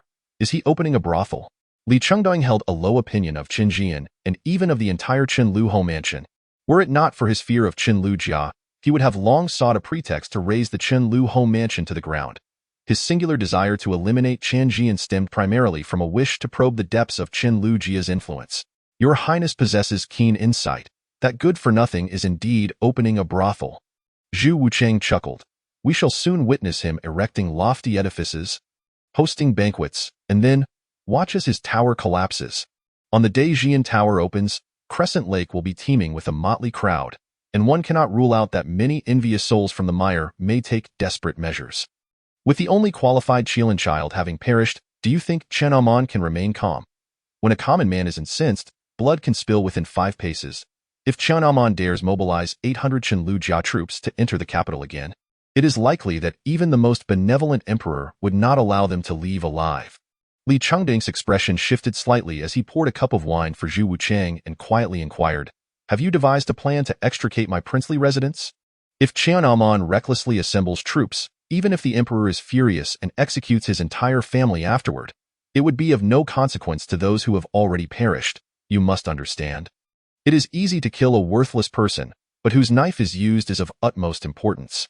Zhu Wuchang stroked his beard and smiled. Not long ago, Chen Zhian purchased a lake from Zhang Fugui for 700 taels of silver. Zhang Fugui, a mere fool, boasted widely and inadvertently. His words reached the ears of the fourth prince. Crescent Lake lies adjacent to Fox Mountain, which is a hunting ground bestowed upon the fourth prince by the emperor. There are many secrets within in the past. It mattered little as Crescent Lake was rarely visited, but should a brothel open, with crowds and prying eyes, the secrets of Fox Mountain will no longer remain hidden. One cannot allow others to slumber beside one's own couch, and now, that jailer Zhang Shower, who already harbors a grudge against Chen Zhian, is sharpening his knife, eager to stake his life for a future. Li Chengduing furrowed his brow. Would the fourth prince be so foolish as to kill the son of a marquis over a wild lake? Although it was likely that the fourth prince was unaware of Chenliu Jia's terror, casually slaughtering a worthless individual seemed plausible. Yet this scheme appeared rather hasty. Zhu Wuchang lightly waved his feather fan and enigmatically smiled. Your Highness believes the fourth prince's actions are too reckless? Not at all. That you know that the fourth prince's chief advisor, Peng Yuanshi, is a close confidant. With him around, the fourth prince could very well commit any folly. Li Chengduing abruptly turned to look at his strategist. The renowned Zhu Wuchang and Peng Yuanshi, both regarded as the talents of the age, were actually close friends. Sir, would you consider bringing Feng Chou under my banner? Li Chengdong felt a surge of excitement. If Peng Yuanshi were to join him, wouldn't he then possess both a dragon and a phoenix? The future would be bright indeed. Zhu Wucheng stroked his beard and chuckled softly. Your Highness, Yuanshi has always been your man. Years ago, we gazed at the heavens together, foreseeing the arrival of a wise ruler, and thus agreed to venture forth together. Over the years, we have worked both overtly and covertly to clear obstacles for the wise ruler, patiently awaiting the day of transformation, to assist him in ascending to the pinnacle and restoring a clear and bright world. Ha ha! Ha ha ha ha! Li Chengdong laughed joyfully, his laughter reverberating across the land. Though lacking in strategy, heaven had sent him 2 brilliant talents to assist. This world is destined to be mine. After reveling for a long while, Li Chengdong personally poured wine for Zhu Wucheng and further questioned, if the 4th prince makes a move, he is indeed qualified to be a scapegoat, yet I still feel it is inappropriate. Even a lion uses all its might to catch a hare. Can a mere jailer kill Chen Zhian? Certainly not. Zhu Wucheng replied thoughtfully, with Wei Zixian's life uncertain. The Wei family from Hejian has recently dispatched a practitioner of the Void God Realm to the capital. Many have seen him enter the residence of the 2nd prince. If Chen Zhian is injured first by the Hejian Wei family, and then attacked by the disgraced jailer, in that case, it would be foolproof. Li Chengdong exclaimed with delight. Your plan is truly remarkable. I cannot compare. This scheme is intricately linked, resembling a spider's web. It appears to be the jailer's and Hejian's vendetta, yet it is truly orchestrated by the 2nd and 4th princes. Zhenlan is but a fool, and he will only trace it back to this point. No matter how hard he thinks, he will never understand that all of this is orchestrated by me. Ha ha! Brilliant. Hee hee. Such trivial tricks are hardly worthy of talent. Zhu Wucheng humbly smiled. This plan has another layer. The chaos must begin with the brothel owners in Chang'an. Ah! Li Chengdong exclaimed. Filled with admiration, with this, I can rest easy. We shall soon witness him erecting lofty edifices, hosting banquets, and then, watch as his tower collapses, sir. I previously misjudged you. Once Chenliu Jia enters the capital, we shall toast together and watch the heads roll. Chapter 22. Boss, how would you like to eat? Tick-tock. In the small dark room, Chen Zhian stood in the corner, fists clenched, sweat dripping from his chin to the ground. Time passed, and he struck the darkness with his fist, moving as slowly as a snail. As his fist descended, the chi before him erupted, followed by a deafening explosion. Bang! His fist retracted like lightning, only to strike again. Moving slow as molasses, after repeating this thousands of times, he was drenched in sweat and collapsed onto the bed, lying like a corpse. Dog system. If you don't let me out soon, I'm going to starve to death. Hearing the grumbling of his stomach, Chen Zhian turned to the corner where a clay pot sat, sighing in disappointment. He recalled the last time he had eaten, which felt like ages ago. He had no idea how long it had been since he last consumed food. Even the last fishbone had been ground to dust in his last meal. Were it not for the abundant chi within this place, which continuously transformed into vitality within him, he suspected he would become the first host to starve to death in the system's small dark room. A deathly silence enveloped him. Just as Chen Zhian thought the system would not respond as before, the small dark room suddenly blazed with light. A blinding red glow descended. Chen Zhian looked up, bewildered, as the surroundings shifted, and he could hear footsteps fading away outside the door. Ding. The host's purchase time has expired. Would you like to renew? Renew. Renew your mother's fee. Staring blankly at the still dark sky, then glancing down at the empty clay pot at his feet, Chen Zhian leaped 3 feet high. I'm not buying anymore. Get lost, just get lost. The system fell silent. After about a minute, a mechanical voice chimed. Host has refused to renew. This transaction is complete. Wishing you a pleasant life. Additionally, the creation space is customizable. It is advised that the host reviews the manual beforehand. The small dark room is in hell mode, not recommended for newcomers. Heh. Chen Zhian was infuriated, certain that this system was doing it on purpose. There was absolutely no manual in the system's window. Lacking the energy to argue with the system, hunger gnawed at him, prompting Chen Zhian to dive into the lake.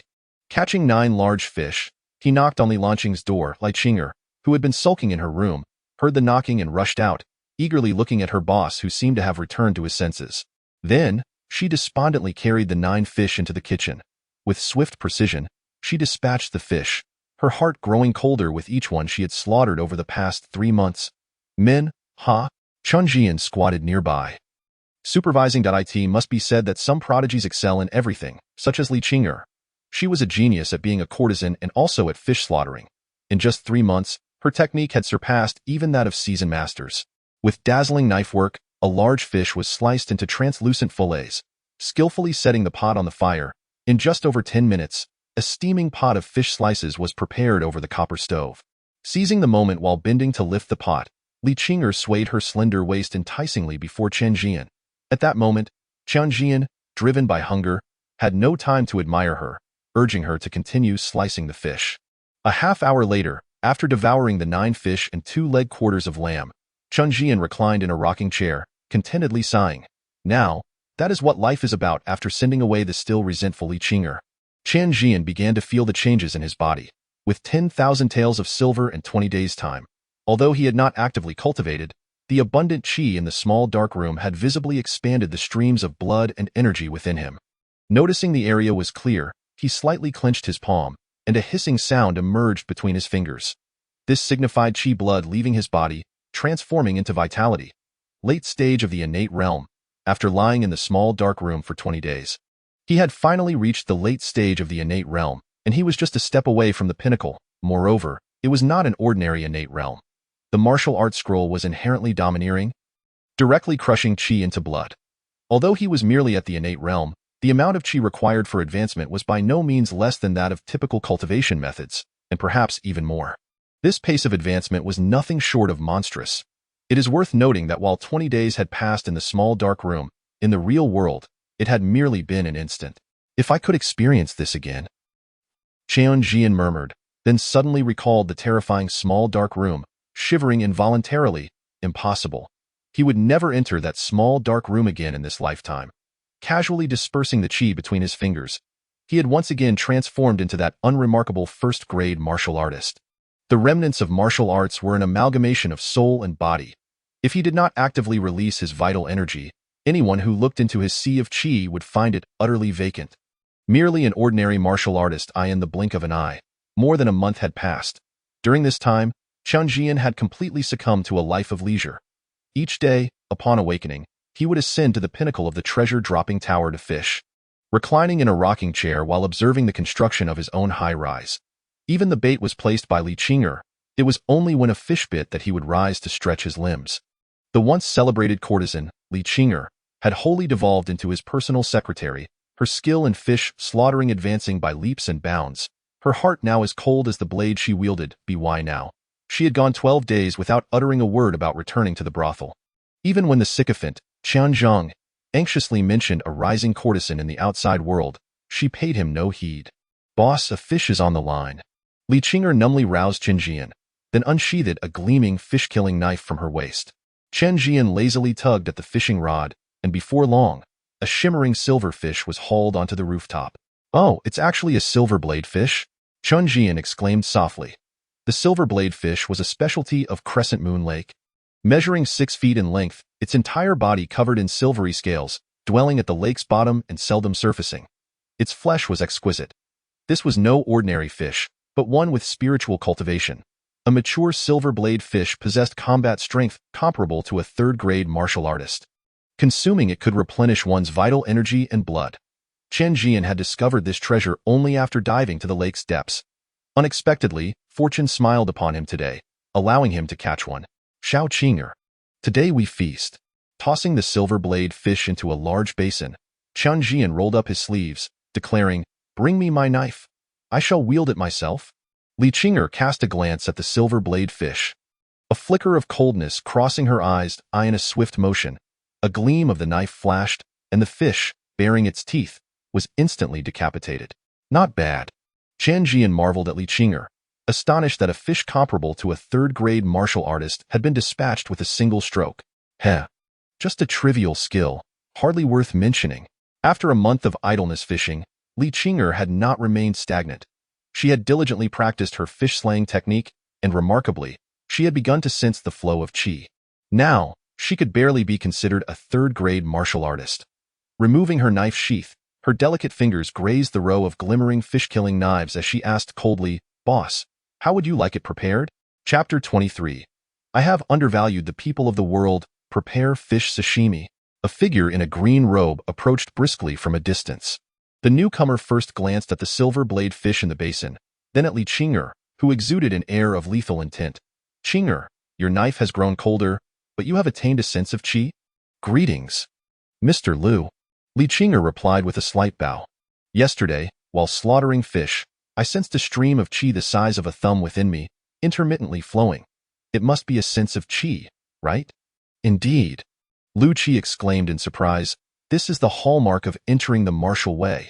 I did not expect you to possess such aptitude for cultivation. It was no wonder Lu Qi was astonished. After all, he had previously investigated Li Qing'er's potential, finding her sea of qi sealed tight, with no possibility of cultivation. He extended 2 fingers to rest on her brow. Lu Qi's expression shifted slightly. The previously sealed sea of qi had shown signs of loosening, undoubtedly indicating the opening of the gate of fortune. It is known that in the world of cultivation, fate is predestined in the Taoist tradition. It is referred to as the seed of the Tao, while in Buddhism, it is called karmic affinity. In Northern Court, it is termed divine bestowment, and for the vast majority, it is simply known as fortune.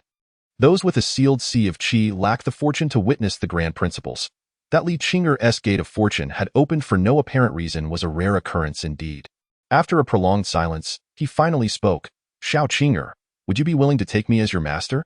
Li Qing'er raised her gaze to Chen Zhian, who stood nearby, frowning slightly. She certainly wished to agree. Yet she was, after all, acquired by her boss for 40 taels, and received a monthly salary of 300 taels. It depended on her boss's wishes. No. Chen Zhian shook his head, saying, she may have other affiliations. I cannot make this decision. The sudden emergence of Li Qing'er's cultivation aptitude was likely related to his elder brother. Although his brother had not expressed anything, since Li Qing'er had embarked on this path because of him, it could be considered a master-disciple relationship in essence. The transmission of teachings is not to be taken lightly in this vast desolation. The bond of mentorship is not significantly lighter than that of blood ties. Even if Lu Qi could not take her as a disciple, he was not disheartened. He was a free-spirited individual, having come from a humble background, and did not place much importance on formal mentorship. Instead, he imparted to Li Qing'er a self-derived technique, the flower-plucking technique. The name was beautiful, yet its lethality was no less potent. It followed a path of lightness and deception, and once mastered, one could pluck flowers as blades, transforming a myriad of blossoms into weapons. This technique was tailored specifically for the courtesans of the brothel. After teaching the flower-plucking technique, Lu Qi briefly discussed matters related to the brothel before finally indulging in the silver blade fish sashimi. During this time, Lu Qi held significant power, with all affairs of the brothel under his purview. Upon announcing his intent to take charge, all the brothel managers in Chang'an City became anxious, vigilantly guarding their cash cows, almost wishing to tether them to their belts. This was unavoidable. Lu Qi's standing among the courtesans was exceedingly high. They feared he might, without regard for decorum, summon the courtesans to switch allegiances with a mere command. However, Lu Qi had no intention of treating the courtesans as mere bargaining chips, as this contradicted his original intention. He approached the teaching courtyard and purchased the girls there. The plight of the brothel courtesans was tragic, but the girls from the teaching courtyard were even more unfortunate. As the families of convicted officials, they were bound by death contracts, with little hope of escape except for being cast out in their old age or when they no longer held any value. When Lu Qi stood before the head of the teaching courtyard, presenting a thick stack of silver notes, that head was nearly willing to sell themselves for money. A total of 326 girls from the teaching courtyard were acquired by Lu Qi at the price of 80 taels each. In these times, there was no shortage of convicted officials, and the cycle of crime seemed never-ending. Moreover, unlike Blue Star, most patrons of the brothel were common folk, yielding little profit while also requiring food and shelter for the girls. Thus, the head of the teaching courtyard felt no pressure in selling off the girls. They even included a buy-one-get-one-free offer, bundling the boys and elderly women along with Lu Qi's purchase, and even reserved the next batch of convicted officials' family members. With an expressionless face, Lu Qi signed the intention contract and made the payment on the spot. Once one entered the teaching courtyard, they were forever marked as lowly slaves. Lu Qi's own sister had been killed in that very teaching courtyard, and he had been saved by a passing old priest. Years had passed, and the head of the teaching courtyard had long forgotten the bloodied, near-lifeless child from that time. The situation is as follows. All the families of convicted officials in the teaching courtyard have been bought by me. Lu Qi recounted the details of his acquisition of the girls from the teaching courtyard while reclining in his rocking chair. Aside from the 200 girls of appropriate age, the remaining 300 boys and elderly women could only be considered burdens. However, if left unattended, the teaching courtyard, lacking an economic source, would inevitably cease to shelter them. As lowly slaves, once they left the teaching courtyard, their paths would likely lead to death. After all, Chen Zhian was not running the brothel as a charitable endeavor. His unilateral decision to buy back a bunch of dependents. Anyone with a narrower perspective might have flipped out immediately. Lu Qi was fully prepared for Chen Zhian's potential outburst. To his surprise, Chen Zhian merely turned over and continued basking in the sun. "Aren't you angry?" Lu Qi asked softly. "After all, you've gained a few hundred more mouths to feed without cause. Do you not suspect that I might be using your funds for personal gain, seeking fame and reputation? Would you?" Chen Zhian rose to his feet, overlooking the now completed pavilion. "We agreed that you would manage the brothel, and I would not interfere with your decisions. IT matters not if it is 300, 3,000, or even 30,000. I trust you. Mr. Lu. Chang'an City is too small for you. We must set our sights on the entirety of the Great Tang and even the vast desolation. One day, I shall plant the banner of the brothel across the entire desolation. Do you think I should doubt your integrity?" Lu Qi stood there, momentarily speechless. He had not anticipated that this notorious wastrel before him harbored such grand ambitions. Even more astonishing was his expansive vision. "I have indeed underestimated the people of the world." Lu Qi rose, standing shoulder to shoulder with him. "Among the families of convicted officials, there are certainly those with cultivation potential. I have already accepted them as my disciples, preparing to secretly train a batch of brothel attendants. The brothel will open in 10 days. Mr. Lu, feel free to act with abandon." Chen Zhian reclined back into the rocking chair, a smirk playing at his lips. This act of bravado could earn him 99 points. One more point might risk pride. The families of the convicted officials from the teaching courtyard were all talents, possessing skills in singing, dancing, and literature.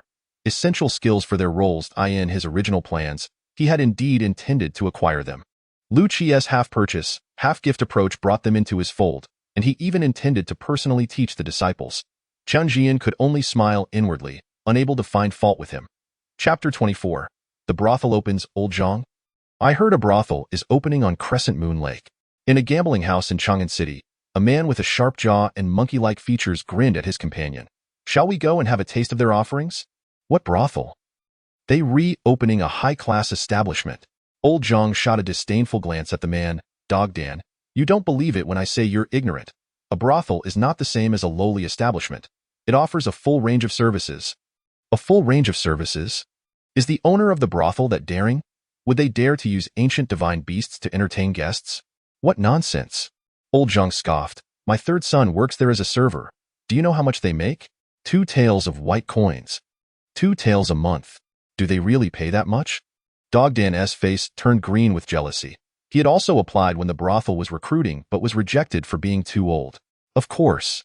Old Zhang proudly took a sip of wine and proclaimed, "Do you have any idea how much it costs to set foot on the island? 5 taels of silver, and that's merely for the privilege of landing. Once on the island, there are hot pots, paijio, mahjong, poker, theaters. These are pastimes you've likely never even heard of. Not to mention the alluring beauties listed on the Rouge rankings atop the Dunka building. I've heard that every maiden on that list is a paragon of beauty. Their songs capable of ensnaring the soul. Isn't that peculiar? Yet, they refuse to entertain guests, claiming they sell their art, not their bodies. It's no longer a matter of guests choosing the maidens. Rather, the maidens are now discerning and selecting their patrons. What sort of nonsense is this?" Go Dan exclaimed in dissatisfaction. "If they won't entertain guests, what point is there in the brothel? This is just absurd. I absolutely refuse to set foot in such a cursed place." Old Zhang cast him a sidelong glance.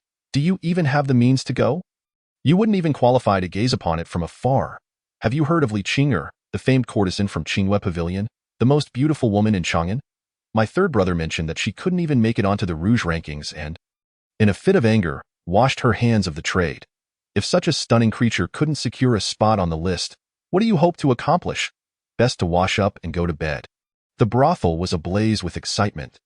Even before its official opening, word had spread across Chang'an. The streets and alleys buzzed with talk of the brothel's impending launch, with phrases like "the brothel has gone mad" and refusing to go circulating everywhere. The proprietors of the brothels, who had fretted for months, then congratulated themselves in delight. The stakes were so high, only a fool would venture there, especially after learning that the mysterious owner was a young lord from the Chenliu house. The brothel proprietors exchanged knowing smiles. Fools, do they truly believe that spending a few years in such establishments grants them insight into its inner workings? On the 5th of May, as the lanterns lit up, a thunderous sound erupted. Fireworks exploded in the night sky over Crescent Lake, forming two vivid characters, brothel. After half a year of preparation, the brothel was finally opening its doors by the shores of Crescent Lake. A throng of people gathered to witness the spectacle. They gazed in awe at the towering 3 pavilions on the island, astonished by the owner's grand design. 12 floors in total. In Chang'an, apart from the imperial palace of Baiyujing, no building had ever reached such heights. Docked along the shore were 12 ornate pleasure boats, each manned by a maid dressed in a short skirt. Standing in a line at the bow of the boats, smiling gently at the guests on the shore. Alas! Many in the crowd involuntarily swallowed hard at the sight of these 12 beautiful maidens. Although the customs of the Tang dynasty were bold, the audacity displayed here was indeed rare. Even the women of the brothels had never donned such scant attire. For a moment, few dared to board the boats. On one hand, they were intimidated by the initial 5 taels of silver required to step foot on the island, and on the other, they found themselves perplexed by the brothel's intricate setup. Just as the crowd hesitated, another pleasure boat glided slowly from the island. Standing at the bow was a woman in a green gown, her complexion like fine jade, skin whiter than snow, lips as red as dripping vermilion, her hair tied back with a red ribbon. She held a bamboo pole, slightly bending at the waist, and called out, "Your Highness, the third prince, the owner has sent me to welcome you aboard." Wow, the third prince is here too. The crowd parted to follow her gaze. Revealing a striking figure atop a magnificent beast, on the creature stood a gentleman in a brocade robe, holding a folding fan, his expression cheerful as he regarded the woman. "Shao Qinger, I didn't expect you to be the one to welcome me. You were once the most celebrated courtesan of Chang'an, and now, alas, your master is truly heartless." At these words, the crowd erupted in astonishment. The third prince's fame was well known. His presence in a brothel, while unexpected, was also somewhat anticipated. Yet, the maiden at the bow, who was she? The renowned beauty Li Qinger of Chang'an? Previously, there had been rumors of her exclusion from the Rouge rankings, which many had dismissed. Now, seeing this ethereal beauty reduced to such circumstances, if a courtesan who was deemed unworthy of the rankings was already a celestial beauty, then those listed must be goddesses descended to earth. Many gritted their teeth and fished out their coins to board the ship. Those without funds could only watch in a daze. Li Qinger smiled faintly, lightly stepping onto the boat. Just as he departed, a commotion erupted among the crowd. A fierce white tiger swept through the autumn leaves, parting the masses as it approached. It measured over 2 zhang in length, its fierce gaze surveying the crowd like a king surveying its domain. Upon its back stood 2 swordsmen clad in white, while a figure in red lounged lazily atop the tiger, her eyes heavy with languor. "Who is this?" Someone in the crowd whispered. "Are you blind? Can't you see the white tiger? Only the Jiang clan of Langya could tame such a mythical beast." Langya Jiang clan? Isn't that the owner of the White Tiger Street in Chang'an? Jiang Baihu? Indeed, who would have thought? She has come too. Speaking of Jiang Baihu, I heard that Li Qinger was forcibly bought from Qingyue Pavilion by the young lord, and thereafter, 2 swordmasters of the Void Realm stormed the Anwang Manor. They must be those 2. Is there truly such a story? If so, why is Li Qinger appearing in a brothel? Could it be that this brothel is owned by Jiang Baihu? Even if it's not, there must be a connection. Have you ever seen Jiang Baihu in a brothel before? The background of this brothel is indeed terrifying. Enough chatter. Just as the crowd buzzed with speculation, the 2 swordsmen opened their eyes. The pressure of their Void Realm presence sweeping through the area. The crowd fell silent, fear silencing their tongues. The white tiger exhaled a plume of white mist, leaping over the 12 pleasure boats. Striding across the lake towards the island. Heavens! This white tiger must be at least a mythical beast of the Void Realm. The rise of the brothel is now inevitable.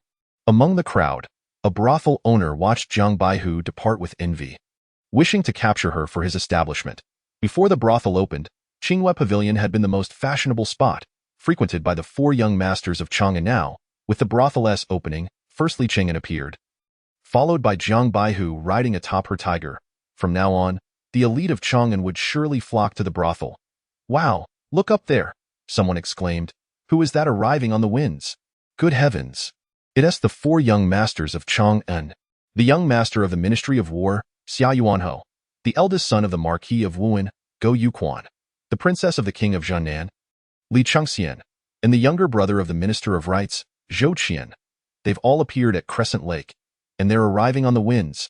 Heavens! Does Lu Qi have such influence that even they have come? Since the beginning of the year. The name of the 4 young masters of Chang'an had stirred the city. They were all in their 20s, having reached the Qi manipulation realm, able to travel on the wind. They had slain over 300 bandits outside the city and dismantled 7 strongholds, earning the title of the new pillars of Chang'an. Who would have anticipated that they would arrive just as the brothel opened? Let us go. We must board the island. Let us go together. Chapter 25. Simply. Kill them. At the top of the Luobao building, Li Qing'an lounged in a rocking chair, watching the 4 young masters descend upon Chen Zhian building, a sly smile creeping onto his face. "Zhian, you truly are a talent. Not only did you invite Jiang Baihu, but you even brought them along. This brothel will undoubtedly make a name for itself in Chang'an. I managed to invite the 4 young masters, but Jiang Baihu, that was not my doing." Chen Zhian furrowed his brow. Jiang Baihu, that madwoman, had previously toyed with the original owner. Moreover, he had sent his elder brother to fetch someone from the drunken guest pavilion, which had sowed enmity. Her arrival today might not bode well. "Old Li, why don't you keep an eye on Jiang Baihu?" Chen Zhian suggested, frowning. "I'll watch the 4 young masters to prevent Li Chengxian from causing any trouble." Not a chance. Li Cheng'an dismissed the idea without a second thought. Fearing he might lose control and act impulsively, he remembered all too well how the 2 swordmasters by Jiang Baihu's side had once left him stinging. "Then you go meet the 4 young masters, and I'll deal with Jiang Baihu." Chen Zhian sneered. "Don't forget, you are the second owner of the brothel. You can't sit idly by. Why do I feel like I've fallen into your trap? I, a dignified prince of the Tang dynasty, reduced to your errand boy?" Li Cheng'an glared at Chen Zhian in dissatisfaction, but ultimately rose to head towards Dunka Island. By this time, the island had already welcomed many guests, all adorned in lavish attire. Many could afford the 5 taels of silver, but only those of considerable means could purchase a ticket to the island. Chen Zhian even spotted Wang Fugui, the magistrate of Chang'an. Although he was in disguise. In addition to Wang Fugui, there were also the deputy minister of rights, the deputy minister of war, the steward of the Marquis of Wuhan, and the captain of the guards from the Prince of Jiannan's residence, all mingling incognito among the crowd, likely here for the 4 young masters. There were also some familiar faces among the crowd, likely scions of distinguished families. As he walked through the throng, those who recognized him bowed respectfully, and he reciprocated politely, for they were his benefactors, and he could not afford to be neglectful. In his eyes, they were not merely people but rather glittering treasures. Just as Chen Zhian was briefing his brother about the situation, Lu Qi spotted him and quickly approached, whispering, "I was just about to look for you. Old Yang mentioned that a few unsavory characters have arrived on the island and have sent the attendants to apprehend them. I suspect they may be planning something against you. Is it those brothel owners?" Chen Zhian pondered aloud. Those fellows wouldn't dare to invite experts from the Qi manipulation realm, would they? With Old Yang's skills, he should be able to handle it, right? Old Yang, a military craftsman dispatched from Chenliu by Chen Amon, remained at the Luobao Tower along with a group of 20 individuals after its completion. According to Old Yang, this band of brothers were all once masters of the Qi refining realm, with Old Yang himself having attained the Qi control realm. Although their vitality has waned over time, dealing with ordinary Qi refining practitioners poses no challenge for them. Forming teams of 10, they could even dare to confront those in the Qi control realm. Initially, after the tower's establishment, Chen Zhian intended to send them back. However, Old Yang beseeched Chen Zhian to take them in, citing their poverty in Chenliu County where they struggled to find enough to eat. Chen Zhian, reflecting on the fact that their downfall was due to Chen Amon's incompetence, acquiesced and allowed them to stay on as stewards of the brothel. "You hold those brothel owners in too high regard," Lu Qi remarked with a complex expression as he gazed at Chen Zhian. "They managed to hire 3 Qi refining practitioners and 1 Qi control master to set the place ablaze. Yet they have already met their demise." The absurdity of the scene where a crippled old steward effortlessly snapped the necks of those 4 cultivators still lingered in Lu Qi's mind. It seemed only Chen Zhian would dare to gather 20 formidable practitioners of the Void Transformation Realm and one of the Void God Realm in a brothel to act as enforcers. After a prolonged silence, Lu Qi slowly spoke. At the Qinjin Tower, there are 2 masters of the Void God Realm, their murderous intent concealed, and they are certainly not ordinary guests. We must find an opportunity to bury them. Void God? A tremor ran through Chen Zhian at the mention of such powerful beings capable of traversing thousands of miles with their spiritual essence. Many sect leaders are merely at the Void God level. That Lu Qi would suggest that 2 such formidable figures were lurking with ill intent toward him was unsettling. Do you have any assurance? Chen Zhian asked, discreetly stepping back to hide behind Lu Qi. Lu Qi smiled faintly. Originally, I had none, but now I do.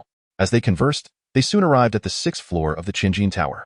The first 3 floors served as the main hall, while the latter 3 were private rooms. Given Jiang Baihu's status, she could not possibly mingle with the common folk in the hall. She had reserved the most luxurious Qingfeng pavilion. Is Sister Jiang still dining? Chen Zhian inquired as he entered. Just as Jiang Baihu was lifting a piece of silver knife to her lips, the top-ranking courtesan on the brothel's beauty list, Zhu Luer, was delicately stirring ice cubes to chill her wine. At the tender age of 18, Zhu Luer was the legitimate daughter of the former Vice Minister Zhu Ji, who had been jailed for his harsh treatment of political adversaries and exiled 3,000 miles. She and her younger brother Zhuan Lu had been reduced to commoners and sent to the teaching department, only to be purchased back by Lu Qidai. In terms of beauty, she could not compete with Li Lanqing. Yet she possessed an air of scholarly elegance. Her fame had once soared in Chang'an due to a poem titled Nian and Nu, marking her as a celebrated talent. Chen Zhian, defying the odds, had elevated her to the position of head courtesan. For reasons unknown, she had not appeared at the examination tower but instead found herself at the Qinjin Tower, accompanying Jiang Baihu for drinks. Upon seeing Chen Zhian and Lu Qi enter, Zhu Luer rose and bowed respectfully, her gratitude genuine toward the 2 proprietors. While at the teaching department, she had been on the brink of being assigned to clients, and even her younger brother was about to be sent to the palace. Just as despair enveloped her, Mr. Lu Qi had purchased her, even signing an unbelievably lenient contract.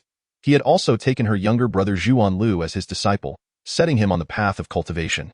Though they were both in a world of vice, the difference in treatment between the brothel and the teaching department was stark. Hence, when Jiang Baihu expressed her desire to meet the top courtesan, Zhu Luer stepped forward without hesitation. Sister, today I'm treating Luer. You have no objections, do you, Zhian? Jiang Baihu said nonchalantly while indulging in hot pot and sipping chilled yellow wine, her demeanor light-hearted. How could I have any objections? As long as Luer is agreeable, I am entirely fine with it, Chen Zhian replied with a smile. Are you satisfied with the hot pot at the Qinjin Tower, Sister Jiang? Alas. Jiang Baihu set down her long chopsticks, her languid eyes gradually cooling. Zhian, you should focus on running the brothel.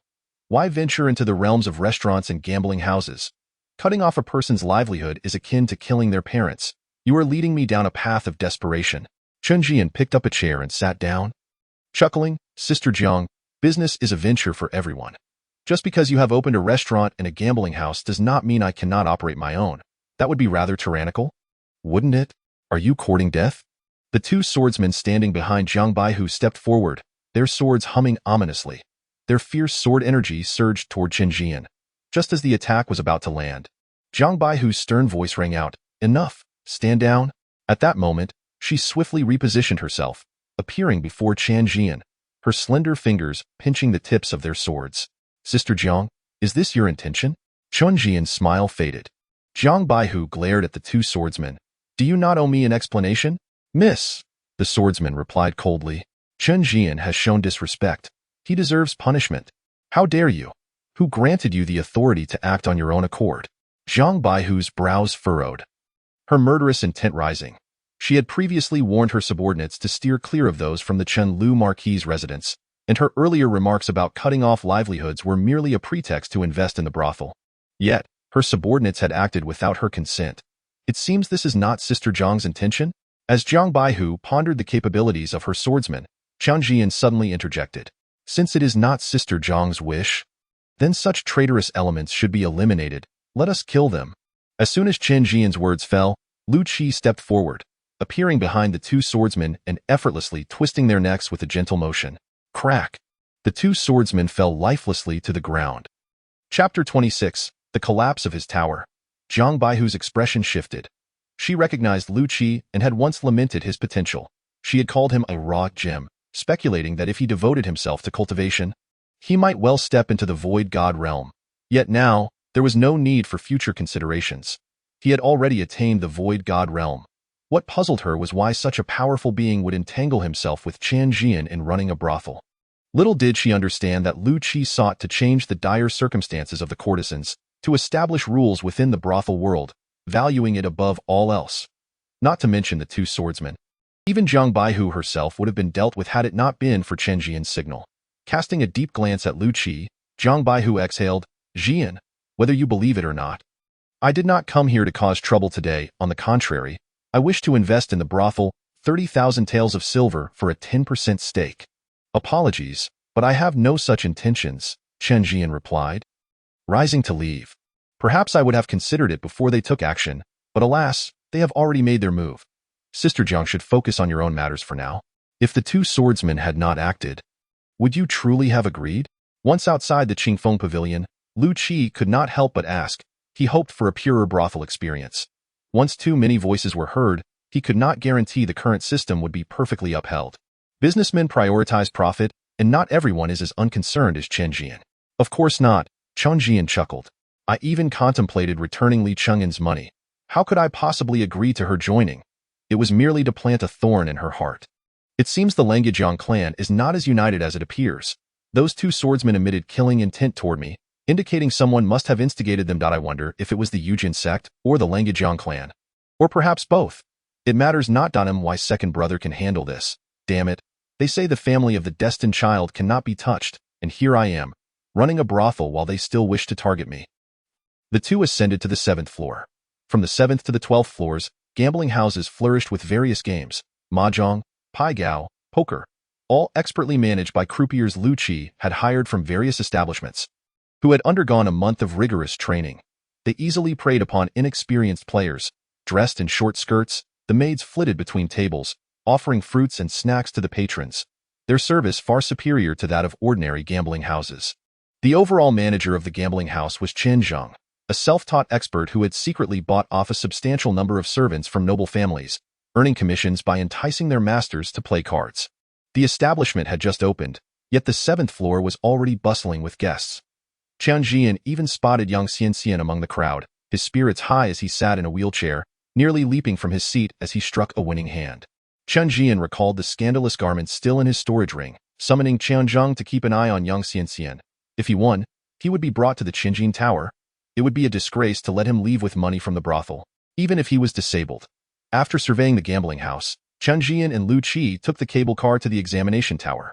The two Void God Realm Masters were still lurking, seemingly waiting for something, as they had not made their move at the Qinjin Tower. The first 3 floors of the examination tower housed a theater and storytelling venue. At that moment, the theater was showcasing a drama about the 4 young masters of Chang'e, who wielded swords and cut down 300 bandits. The performers were all martial artists. Although they had not reached the innate realm, they could effortlessly scale walls and leap from rooftops. Their movements synchronized with the dramatic pipa music that ebbed and flowed, tinged with concealed menace. The audience, having never witnessed such a spectacle, watched in rapt attention, eagerly tossing money in appreciation. In the private rooms, the 4 young masters of Chang'an, while sipping on fine wine, were entirely engrossed in the performance, for it was their tale that was unfolding. What young and ambitious hero does not wish for their story to be sung by the world? In this scene featuring Chen Zhian, the experience is far more gratifying than showering compliments upon them 1,000 times face to face. Even Li Qingxian, who harbored disdain for Chen Zhian, began to regard him with newfound respect, realizing that the frivolous scion of his close friend was not devoid of merit. Chen Zhian chose not to disturb the 4th young master, instead continuing his ascent. He resembled an elderly farmer harvesting golden wheat during the season of abundance, filled with zeal as he reaped the golden grains. The 4th floor was dedicated to song and dance, as the melodious strains of Shui Jiao Gu Tu echoed. Those scholarly gentlemen who had come to the island with a critical spirit were utterly captivated. What they had initially thought to be mere tunes transformed into a monumental literary masterpiece worthy of lasting fame. The performer, Su Suner, who sang Shui Jiao Gu Tu, was soon inundated with invitations, in the presence of such brilliance.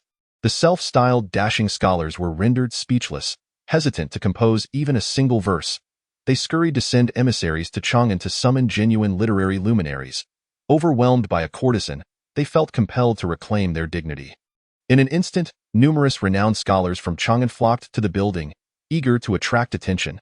Chen Zhian, observing the flustered and charming scholars from above, could hardly contain his delight, as for the verses crafted by the eminent Su. Throughout the vast expanse of 5,000 years, none could claim to have overshadowed him. Ascending further, he encountered quiet and exquisite pavilions.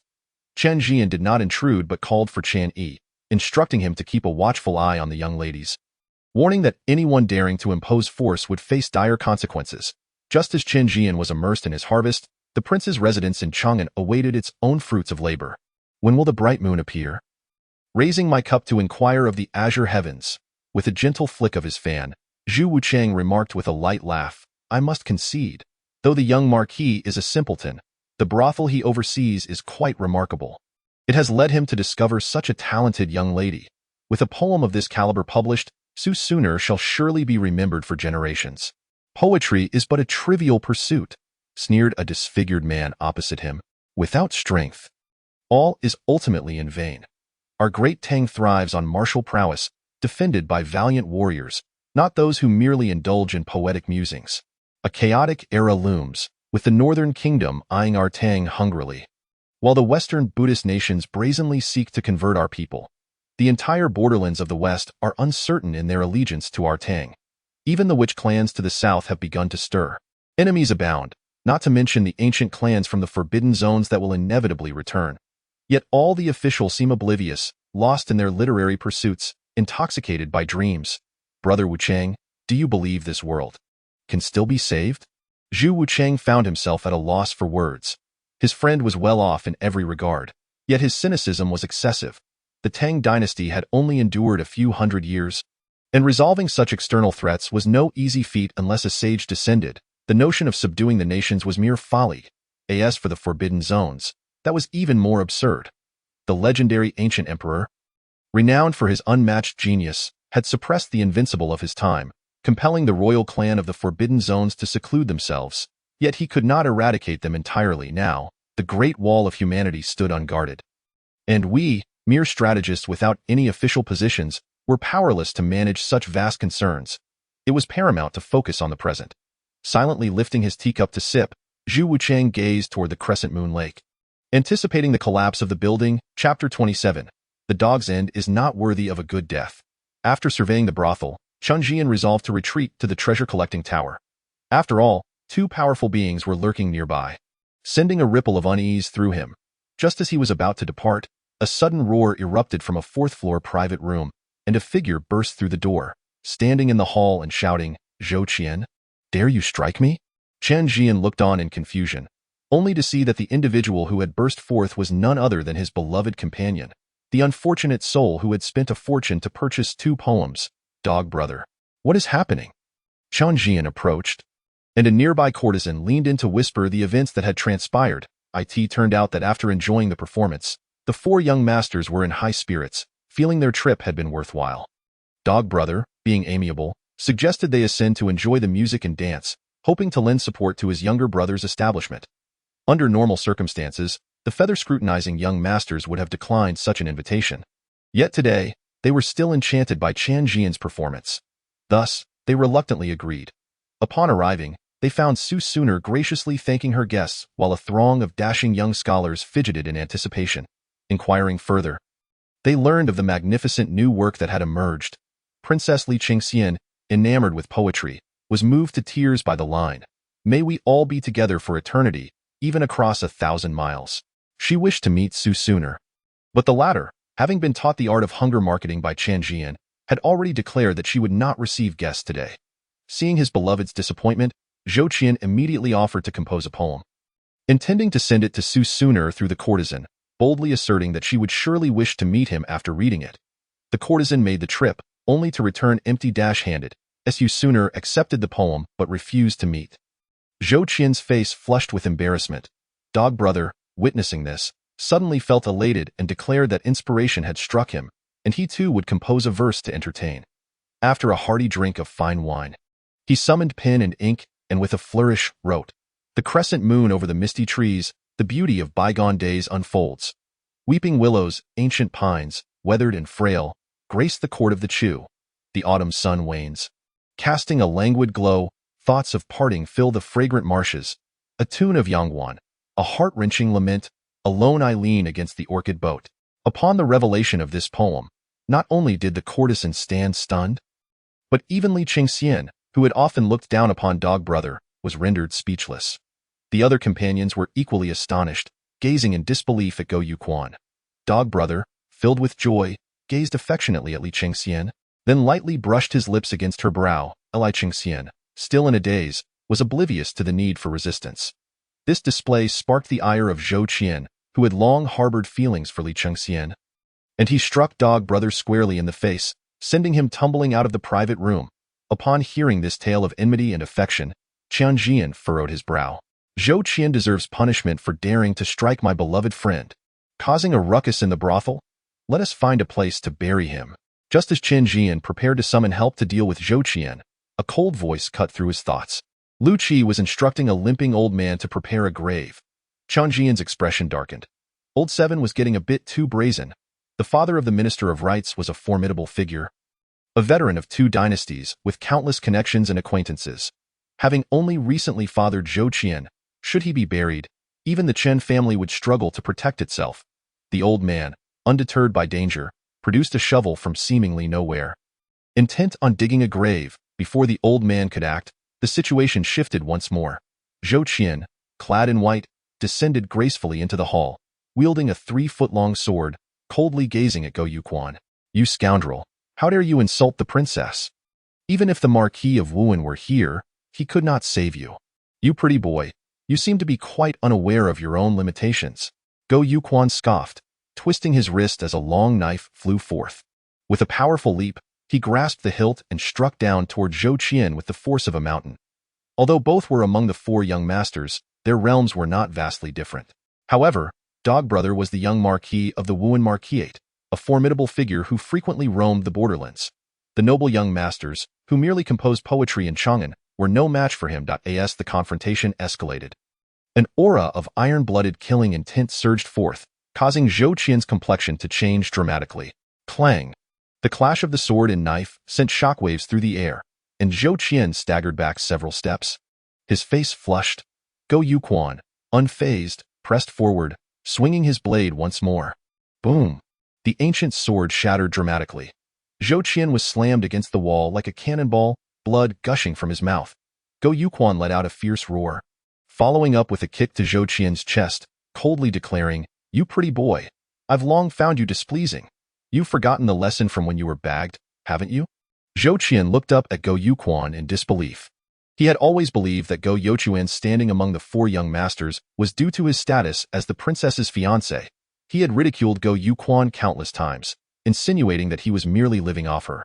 Now, pinned to the ground, he realized that Go Yuquan's true strength was astonishingly formidable. Moreover, the earlier incident of being ambushed had indeed been orchestrated by this robust man with thick brows and large eyes. Go Yuquan, cease this at once. Li Chengxian finally snapped back to reality. She forcefully pulled Go Yuquan's leg aside, helping Zhou Qian to his feet and carefully wiping the blood from his lips.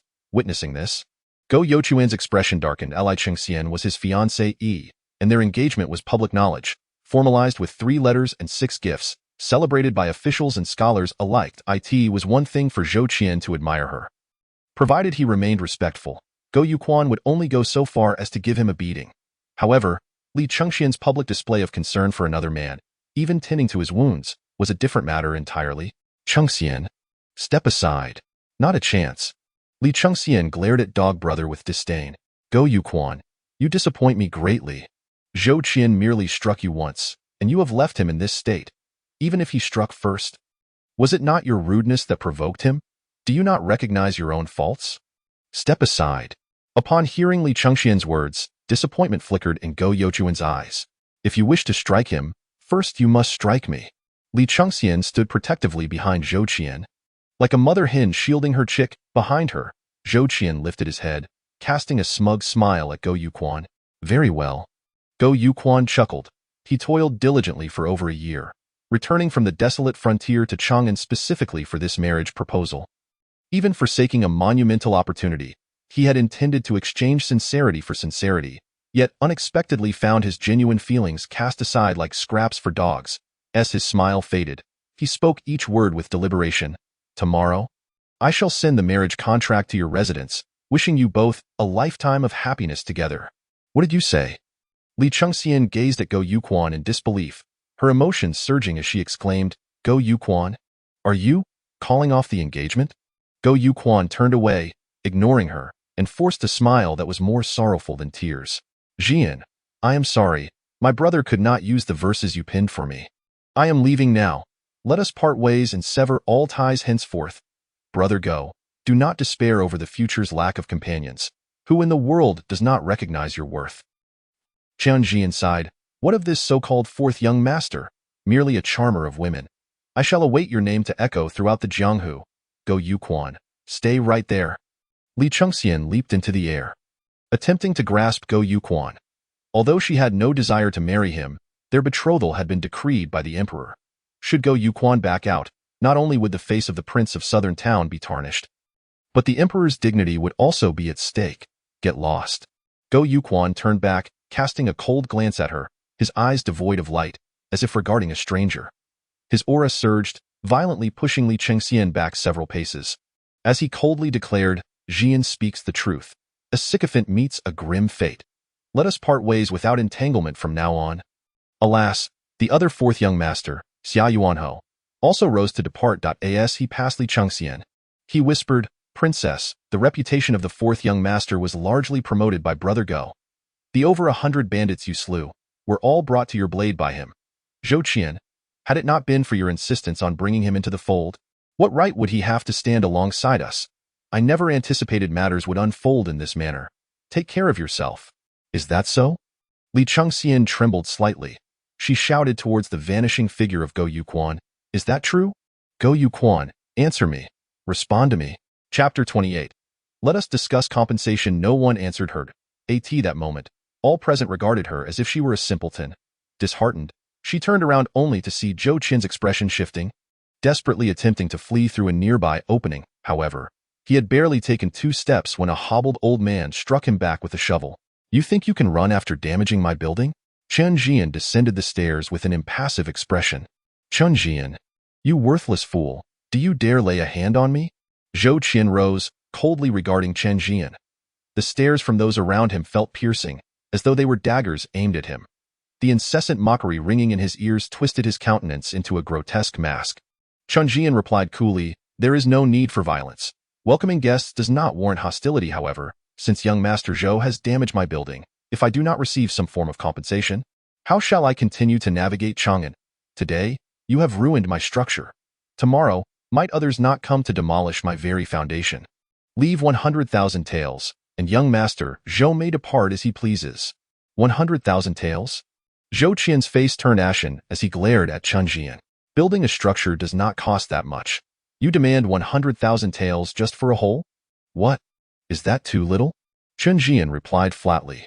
Then let it be 200,000, especially since you have won the heart of a beauty. You ought to compensate for Brother Go's share as well. And what if I refuse? Zhou Qian retorted coldly. I stand here. What can you do to me? Chen Zhian, do you truly believe that every lowly creature can tread upon my Zhou residence? Zhou Qian still held some respect for the house of Wuan, but as for the house of Chenliu, merely a den of incompetence. How dare they attempt to take advantage of the situation? Young master, feel free to leave. I would like to see who dares to obstruct you. Do they truly believe there is no one in the Zhou residence? A man clad in a green robe, adorned with jade, stepped forth from the crowd. With each stride, his aura grew more formidable, and by the time he reached Zhou Qian, he exuded an imposing presence. His cultivation in the transformation void realm surged forth unabashedly, casting a powerful pressure across the gathering. Heavens, it is Zhou Li. Word has it he has long ascended to the transformation void realm and is the heir cultivated by the Minister of Rights. I cannot believe he would appear here. Zhou Qian is the youngest son of the former minister. It is only reasonable for him to be accompanied by a guardian. After all, despite the Deputy Minister of Rights holding a third-grade position, in the eyes of the former minister, what did that amount to? With him here, the young Marquis's hopes for compensation may be dashed. As the man in the green robe emerged, the onlookers erupted in astonishment. Zhou Li, the Deputy Minister of Rites, a private scion of the Zhou family, a master of the Transformation Void Realm, and Zhou Qian's protector. Not even Chen Zhian could hope to subdue him, let alone Chen Oman. Yet, before the crowd's astonishment could dissipate, another figure emerged from within. Such great authority from the Deputy Minister of Rites. One might think that Chang'an belongs to your Zhou family. The newcomer was an elderly woman. Frail and hoarse, her voice chilling as it sliced through the air like a winter gale. Everyone involuntarily shivered. Beside her stood a young man in white, gazing at Chen Zhian with a cool demeanor. Xining, what brings you here? Chen Zhian exclaimed in surprise, recognizing the young man in the past half year. Their encounters had been few and far between. She was always so aloof. Whenever he visited, she merely sat quietly, listening to music, and they exchanged little conversation. Yet today, as the brothel opened, she had come alongside Granny Yu, stepping forth to defend him. Do not misunderstand. I have come in search of Sister Chengxian. Li Xining met his gaze, her cheeks slightly flushed as she turned her head away and spoke softly. Greetings, son-in-law. Granny Yu nodded slightly at Chen Zhian as she strode toward Zhou Li. I wonder if I am qualified to request compensation from young Master Zhou? This old woman possesses formidable presence. The crowd was taken aback. This old woman calls the young Marquis son-in-law, and the young Marquis refers to that young man in white as Xining. Could it be that the esteemed Princess Xining is truly present? Most likely. I have long heard that Princess Xining is as beautiful as a celestial being. I never imagined she would look so exquisite even in masculine attire. As if a celestial being had descended to the mortal realm, the young Marquis is truly fortunate. Upon catching sight of Li Xining, the onlookers were instantly envious. 6 months prior, news of Chen Zhian and Li Xining had spread throughout the city, and everyone believed the young Marquis was doomed. Before they could celebrate, the next day news of a union between the two noble houses emerged, leading them to think it mere rumor. Yet, it appeared to be true. Chen Ergo, tell me, if I were to snatch a maiden from the streets, would it work? Ha, a slice of the market will surely suffice. Just as the crowd murmured with jealousy, Zhou Li coldly snorted, Zhou family of Shibua, are you certain you wish to oppose me for the sake of a worthless fool? In the Tang dynasty, the nation was founded on martial prowess, and the heads of these noble families were primarily fierce warriors who had fought alongside the previous emperor. Despite the Minister of Rites being a civil official, he had walked the path of bloodshed. It was only in recent years, as the elder had retreated, that a bit of scholarly air had emerged. Zhou Li, as Deputy Minister of Rites, was not a weak scholar but a man of great killing intent. The old woman wielded a long whip covered in barbs and sneered, and if so, what of it? Then you shall die. Zhou Li had already taken a step forward, his energy swirling with a murderous intent. He moved like lightning, striking at the old woman with a thunderous fist. Boom! The old woman had long been prepared. As their energies clashed, the entire building shuddered with the force of their conflict, several windows shattering in the process. Damn it! Just as the two were about to unleash their full power, a voice filled with rage rang out. Zhou Li and the old woman both paused, startled, as they beheld a figure in a loose blue robe appearing between them, a pale hand pressing down on Zhou Li's head, his face wrought with fury. Do you think this is your arena? This is my brothel. Are you all under the impression this is a stage for your brawls? I have finally found my purpose, and it is to prevent you from wreaking havoc here. With that, he pressed his hand down. Crack! The light, seemingly weightless hand felt as heavy as 1,000 pounds. There were two sharp sounds, and Zhou Li knelt on the ground. The blue-robed guest glanced at Zhou Li's knees, noting that the stone slab beneath was intact, and then scolded, You! How dare you not compensate? Why must you break my windows? Why you are of the void god realm? Zhou Li looked up at the infuriated blue-robed guest. His heart filled with dread.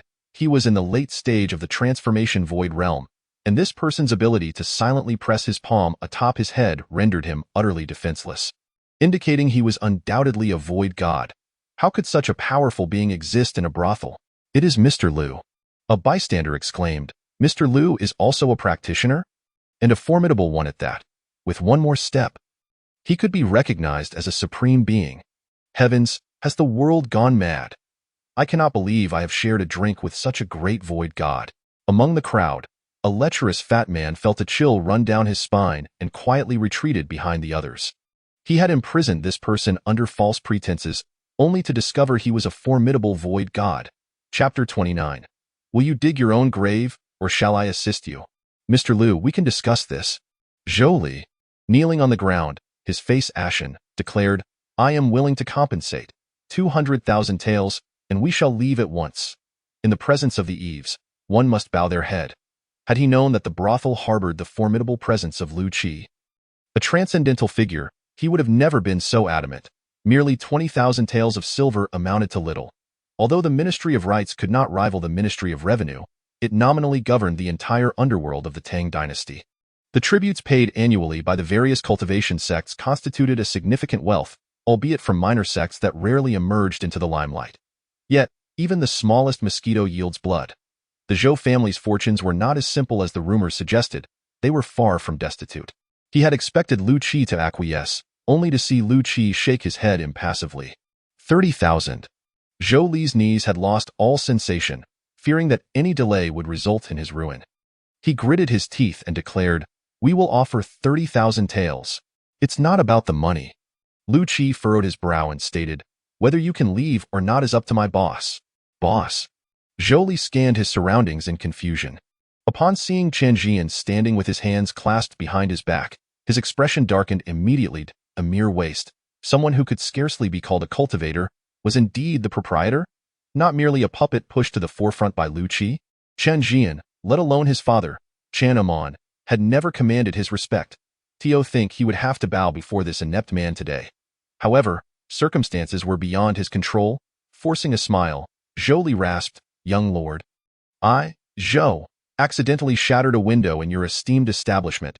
I am willing to compensate 30,000 taels. I hope you will be lenient.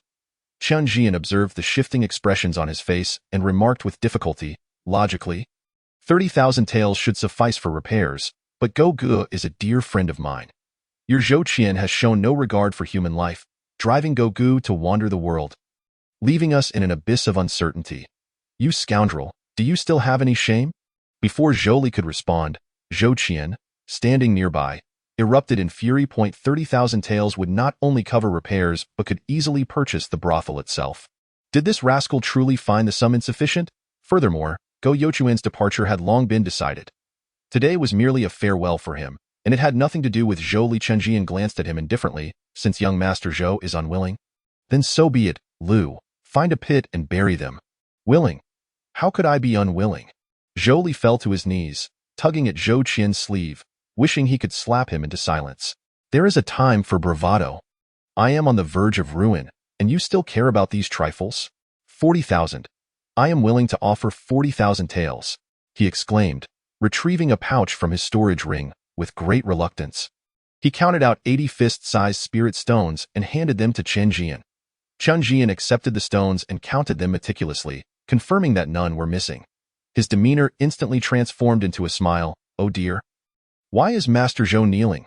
Someone, quickly assist Master Zhou to his feet. Dancers, musicians, why are you still hesitating? Continue the music and dance. Present a special performance for our two esteemed guests from the Zhou family. At his command, the young women of the brothel resumed their dance. The two esteemed guests from the Zhou family were ushered to the main seats. Unable to refuse such hospitality, Zhou Li watched in despair, eventually succumbing to unconsciousness. Witnessing this, Chen Zhian sighed regretfully.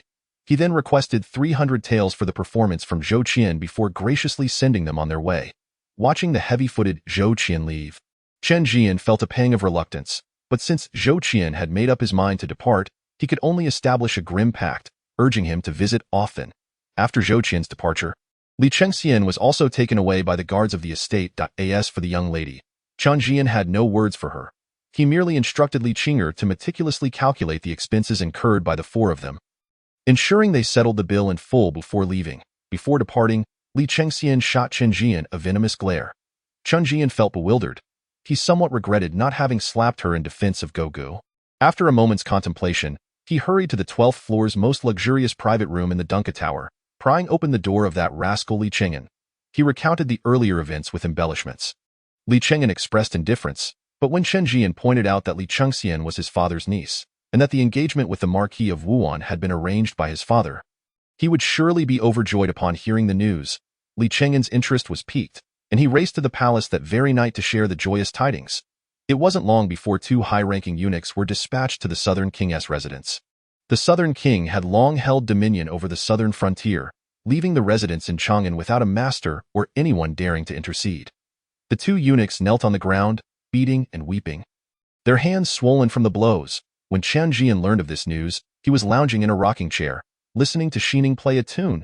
In the Qinjin Tower, two ordinary-looking middle-aged men were quietly observing their surroundings while savoring lamb hot pot. Their table was already stacked high with empty plates. These two were the previously concealed transcendental figures. Initially, they had not partaken in the hot pot, as assassins must remain vigilant while executing their tasks. Yet, the aroma of the hot pot wafted irresistibly into their nostrils, and the fire they awaited had yet to ignite. They reluctantly revealed themselves and ordered a yin-yang hot pot. They indulged for over 2 hours. "Brother, by all accounts, this Qinjin Tower should have caught fire by now." The second assassin fished out 2 slices of lamb from the pot and murmured, "Do you think they might have already failed?" "Most likely," the elder brother replied discontentedly. "When we devised the plan, I insisted we didn't need those useless fools. We, 2 transcendental beings, what could Lu Qi possibly do? It would be like chopping vegetables." Yet the master insisted, rambling about hidden dangers. "Scholars are nothing but useless. So what shall we do?" The younger brother asked anxiously. "After all, we are the honored guests of the Wei family. The Wei patriarch has paid us handsomely. If we do nothing, it may not bode well with him. Let us wait another half a stick of incense. If there is still no movement, we'll take matters into our own hands." The elder brother finished the last slice of meat and, after a moment of silence, suggested, "How about we order 10 more plates?" "As you wish, brother. I want a silver knife." The two exchanged smiles. This hot pot from Qinjin Tower was absolutely delectable. Just as the brothers were engrossed in their meal, a figure in a blue robe suddenly appeared before them, a grin on his face. "How's the taste, brothers?" "Not bad." The elder brother, mouth full of lamb, mumbled without looking up, "I've never had such delicious hot pot in my life." "Brother." The younger brother nudged him with his leg, gesturing insistently. "What are you kicking me for?" The elder brother shot him a glare. "Hurry up and eat, so we can get to work." The younger brother timidly replied, "Lu Qi is here." "Who?" The elder brother looked up abruptly, staring at the casually dressed man before them. "I have arrived." Lu Qi placed his hands on their heads, smiling. "Will you dig your own grave, or shall I assist you?" Chapter 30. Crushing 2 transcendental beings. "Will you dig your own grave, or shall I assist you?" As Lu Qi uttered these words with a smile, the atmosphere in the entire hall turned deadly serious. The few remaining tables of guests sensed the danger and hastily abandoned their meals. They were well aware of Lu Qi's penchant for burying people, having witnessed him single-handedly subdue even the vice minister of the Ministry of Rights. Now, with the intent to bury someone again, blood was surely going to spill. "You knew we were here all along?" Feeling the overwhelming menace hanging overhead, the elder brother's pupils constricted. After a moment, he regained his composure, replying coldly, "We are all transcendental beings. I do not believe you can subdue both my brother and me." "You two." The black and white duo of rogue cultivators, who annihilated the entire Qingyang clan. "I would not have dared to single-handedly suppress you." Lu Qi regarded them with a condescending gaze. "Yet you chose to indulge in hot pot. And coincidentally, a poison expert has arrived on the island. Isn't that quite the coincidence?" "You used poison?" The two were taken aback, quickly channeling their energy, only to discover their reservoirs were indeed empty. "I wasn't lying, was I?" Lu Qi smiled. "Our boss has a question. Who in the world sent 2 transcendental beings to kill him? I simply cannot stand him. No one ordered us." The elder brother said, his bravado faltering. "You are also a transcendental being. You should know that while poison can erode our energy reservoirs, it cannot affect our shadow spirits." "And so?" Lu Qi inquired. "So you cannot act against us. If we think together, we could escape in an instant. Even if that old woman guards Chen Zhian, she cannot stop our desperate strike." "Oh, I don't believe it." Lu Qi raised an eyebrow and abruptly pressed down with his palm. With 2 resounding cracks, the heads of the 2 transcendental beings exploded. Lu Qi picked up a napkin from the table to wipe the blood from his hands, then carefully adjusted their bodies to make them appear as if they were merely drunk, ensuring they would not frighten other patrons. He then smiled and said, "You may now wander your shadow spirits." The black and white duo's shadow spirits were dumbfounded. They had never expected Lu Qi would actually dare to act. Although transcendental beings could send their shadow spirits wandering, it did not mean they could completely detach from their physical forms. If their shadow spirits remained absent for 3 days, they would dissipate into nothingness. Only those who cultivated a Tao seed in the transcendental realm could anchor their shadow spirits to it. This was why the transcendental realm was revered as the realm of minor masters. Lu Qi had crushed their heads without a second thought. Unless they could find a compatible new body within 3 days to possess, they were doomed. Facing death, the two shadow spirits exchanged glances, abandoning thoughts of revenge, and instantly vanished before Lu Qi. They intend to present the head of Chen Zhian to claim credit. Perhaps there remains a glimmer of hope. Outside the falling treasure pavilion, a burly old man with grizzled hair suddenly raised his head, casting a disdainful glance at the two swiftly approaching spectral beings. With a mere flick of his hand towards the void, he grasped the specters as if they were chicks, and then gently squeezed. Sizzle! The two spectral beings instantly disintegrated into ash. The old man disdainfully brushed his palms together, as though dusting off the remnants of a trivial task. At the highest point of the falling treasure pavilion, Chen Zhian listened to a cheerful tune while his private secretary, Li Qing'er, reported the evening's earnings, blissfully unaware of the demise of two influential figures outside. As the hour approached the end of the high time, most guests had already departed the island. Those who remained were either the unfazed elites or the humble patrons seeking to stay overnight. In any case, it was time to count the profits. Boss, as of now, the combined earnings from the tavern, gambling den, theater, dance halls, and nightclubs have reached a staggering 76,429 taels of silver. Preliminary estimates indicate a profit of 49,000 taels. Li Qing'er, clutching the ledger, recited the evening's income with astonishment in her eyes. She had long anticipated that the brothel would be lucrative, but she had not expected such remarkable earnings on the very first day of business. A full 70,000 taels of silver, equivalent to a century of relentless toil without food or drink based on her previous earnings at the Qingwei Pavilion. Yet, this was merely the revenue from a single night at the brothel. Although not all of it was pure profit, it was still staggering. Even the elusive Granny Yu, hidden in the shadows, turned in surprise upon hearing this figure. Li Xining may not fully grasp the significance of these earnings. As a maidservant to the elderly matriarch Yu and steward of the Shibo's treasury, she understood all too well the arduous nature of making money. In earlier years, when the Shibo ruled over Min Mountain, her management of border trade yielded barely over 1 million taels of silver in a year. How could this brothel, a mere speck on the map, generate over 70,000 taels in a single night? Do not be overly optimistic, Chen Zhian remarked as he took the ledger. Glancing through it, this is merely the initial opening of the brothel, compounded by our vigorous promotion. The citizens of Chang'an are merely indulging in novelty. After tonight, the number of guests on the island will likely decrease by at least a third. Not everyone can afford 5 taels of silver to visit the island. However, after tonight, the brothel can be considered firmly established in Chang'an. Slow and steady wins the race. There is no need to rush.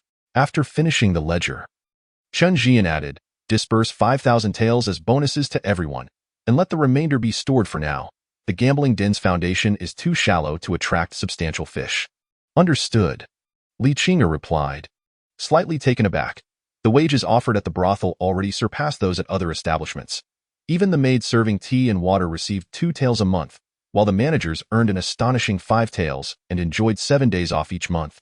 With nearly 700 employees on the island, even if 5,000 taels were divided equally, each person would receive 7 taels, more than 3 months' salary.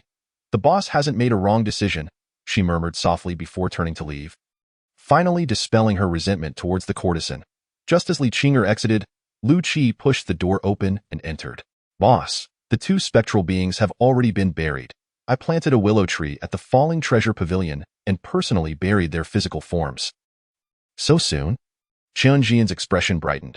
The previous presence of the 2 spectral beings had left him restless. He had intentionally kept Granny Yu behind and expended 10 yuan stones to activate the defensive array of the falling treasure pavilion, fearing that those 2 influential figures might come to harm him. Unexpectedly, without a sound, Lu Qi had indeed buried the 2 spectral beings. It was also thanks to Granny Yu's fallen god powder. Otherwise, the golden pavilion would have been destroyed in a conflict. Lu Qi nodded slightly towards the darkness and bowed respectfully. Granny Yu quickly stood to return the gesture, insisting she could not accept such courtesy. Despite her age, she was merely at the virtual realm, while Lu Qi was a formidable being at the spectral realm, capable of extinguishing her existence with ease. She dared not be dismissive. To be honest, she still had not grasped Lu Qi's true nature and vaguely felt that this brothel manager was likely not an ordinary spectral realm individual. After all, a typical spectral being would not possess the standing to single-handedly eliminate two spectral beings. Each time she recalled that he sought her fallen god Powder out of concern for the brothel rather than a fear of being overpowered by those two assassins, she found it utterly absurd. A being at the spectral realm could certainly establish their own sect in the martial world. They could serve as the head of a sect, and in the court, they could oversee a department. Yet, here he was, managing a brothel, and under the command of Chen Zhian, who had not even stepped into the innate realm, and doing so willingly. The reasons behind this baffled her to no end. Old 7. Did you find out who sent them? Chen Zhian, less shocked than Granny Yu, was primarily concerned about who sought to assassinate him. After all, his two elder brothers were far more clandestine than this individual. And yet they were berated as useless. A spectral being managing a brothel seemed quite reasonable. No, I feared they would recover their energy and destroy the Golden Pavilion, so I eliminated them directly. Lu Qi replied calmly, but this is of little consequence. Anyone daring to cause trouble in the brothel is merely digging their own grave. Chapter 31. Welcome, Master, to your vacation in the prince's mansion. Li Chengduing gazed at the moon hanging high outside the window. Gentlemen, you said one sees the high tower rise, the guests feast, and then the tower collapses. Yet this brothel has not fallen. Your Highness, I have made a grave error. I have no words to justify myself. Zhu Wucheng rose and deeply bowed to Li Chengduing. I devised intricate schemes, yet I did not foresee that Lu Qi was a being of the spectral realm. Furthermore, I never expected that the famed black and white duo would turn out to be two useless individuals who silently met their demise at the Golden Pavilion. Enough. The fault does not lie with you. Li Chengduing helped Zhu Wucheng to his feet, his expression darkening. Although the assassination plan was devised by Zhu Wucheng, he had approved it beforehand. Logically, eliminating a first-rate martial artist should have been foolproof with two spectral beings. Yet, it had failed, and not even a ripple of chaos ensued. Taking a deep breath, Li Chengduing suppressed his anger and said quietly, "Does that prison guard know that you are behind this assassination?" "Absolutely not." Zhu Wucheng replied in a hushed tone. Even Xiwan did not participate in this matter. He merely incited a guest from the fourth prince's mansion to take action. That guest was an undercover guard placed by the second prince beside the fourth prince. Eager to prove himself, he mistakenly believed he had stolen credit from Xiwan. Therefore, even if this matter leaks, Chen Zhian will only trace it back to the second and fourth princes. Li Chengduing's expression softened slightly as he said in a low voice, "We should still deal with that prison guard. We must not allow Chen Zhian to discover our involvement in this matter." The shadow of Chen Liujia weighed heavily on him. The massacre in Chang'an City years ago had wiped out the entire royal family, including his own invincible Dao seed. No one knew that more than a decade ago, he had already reached the Enlightenment realm. Yet now, he remained at the same level. Since that massacre, his strength had not progressed even a fraction. His Dao seed had withered. As long as Chen Liujia remained alive, his ambitions would never be fulfilled. Understood. Zhu Wucheng lowered his head in acknowledgement, a hint of disappointment flashing in his eyes. The next day, Chen Zhian awoke well past noon. Just as he got out of bed, he saw Li Qinger enter with a letter. An inexplicable sympathy etched on her face. "Boss, the boss lady has left. She asked me to deliver this letter to you before she departed." Chen Zhian rubbed his eyes, feeling somewhat bewildered. He had been quite curious about Xining's arrival on the island yesterday. But with so much happening, he had not had the chance to inquire. He had thought there was no rush. Little did he expect she would leave, and even leave a letter behind. Remembering Dog Brother's unfortunate fate from the night before, he felt a sinking sensation in his heart. Could it be that I, too, am to be betrayed? Opening the envelope, he found it empty save for a wooden hairpin. Chen Zhian looked at Li Qinger in confusion. "Are you certain this is a letter for me?" Li Qinger's expression of sympathy deepened. "The county princess instructed me to inform the boss. She has left Chang'an, and this departure will last at least a decade. She initially intended to wait for the boss to wake before leaving. However, a plum blossom suddenly fell from the sky and whisked her away." Chen Zhian. "My fiancé, he was taken away by a plum blossom?" It was Tang Xuanzi? Lu Qi, who had entered the falling treasure pavilion unbeknownst to them, stated. The county princess was likely taken away by Tang Xuanzi. Tang Xuanzi? Who is that? Chen Zhian asked, bewildered. The head of the Dao sect, a natural Dao body, a grandmaster of the true return realm, known as the most powerful woman in the world. Lu Qi expressed a hint of yearning, exclaiming, her Dao seed is a cold plum. After the Dao sect retreated from the world, she has not appeared before the public for many years. I never expected that she would pluck a plum blossom from the cave realm to guide the boss lady. The boss lady has such profound fortune, but she took away my wife. Chen Zhian glared at the empty sky and asked, do you know where the Dao sect is? Lu Qi replied, hands clasped behind his back, I know. Yet I do not know. What do you mean? Chen Zhian inquired. In times of chaos, the Dao sect does not emerge.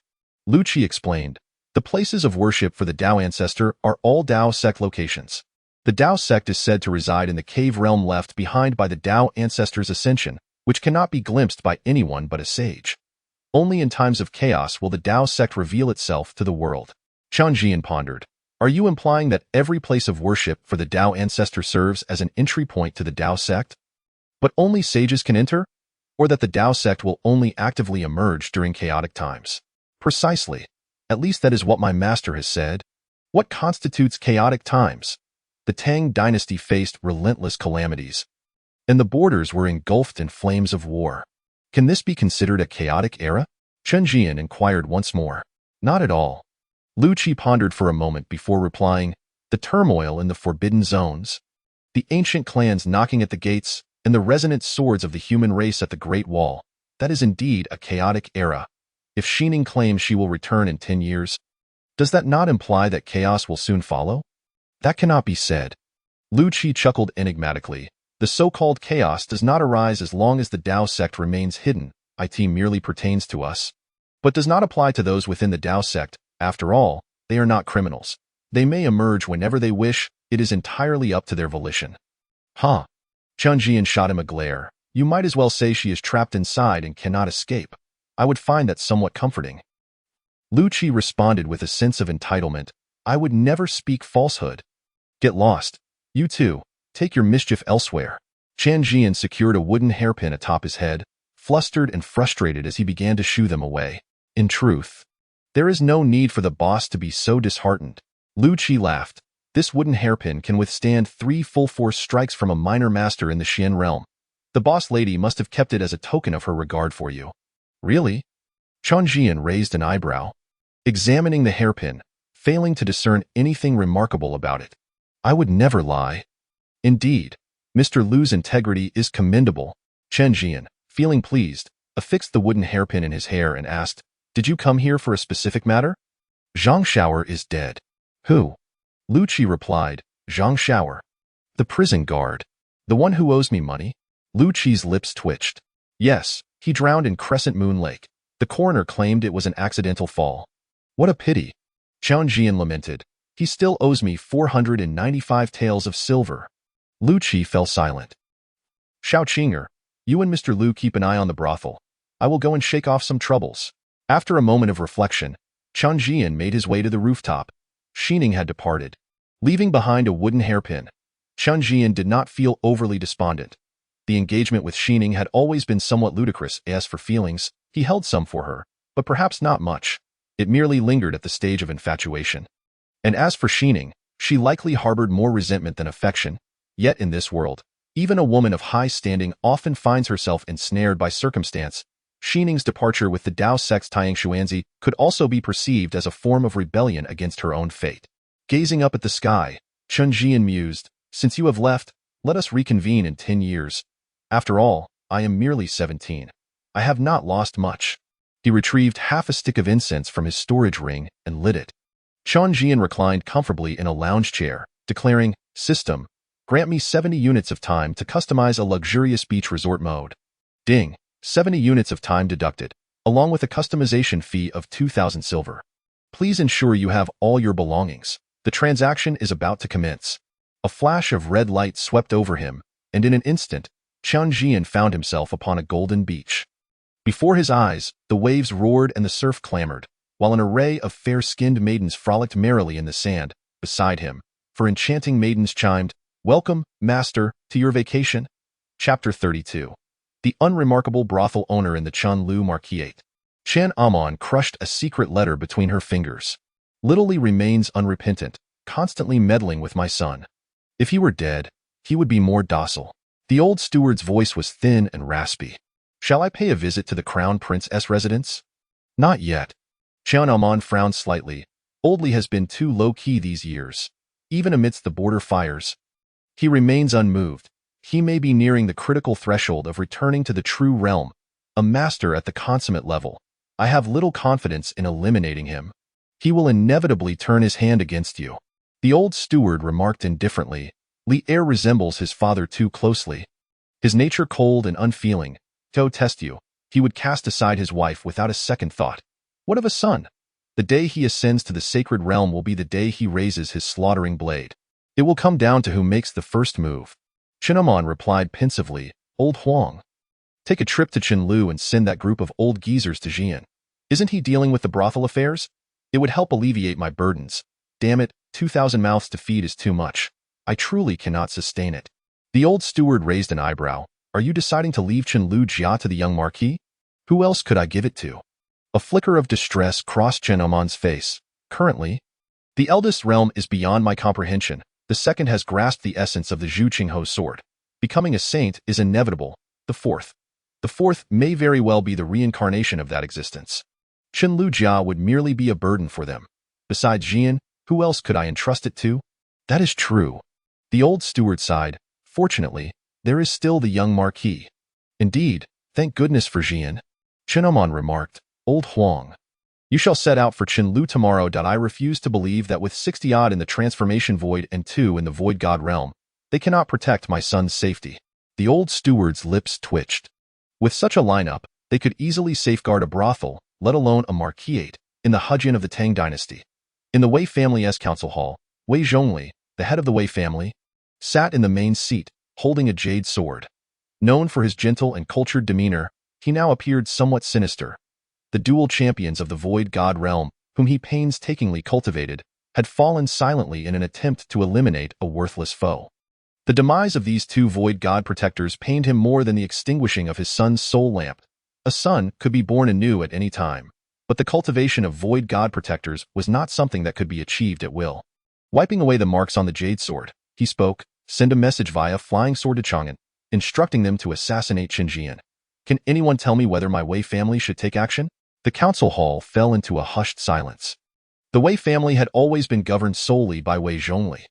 The attendees were accustomed to his unilateral decisions, and now, when he suddenly posed a question, they were taken aback and hesitant to speak.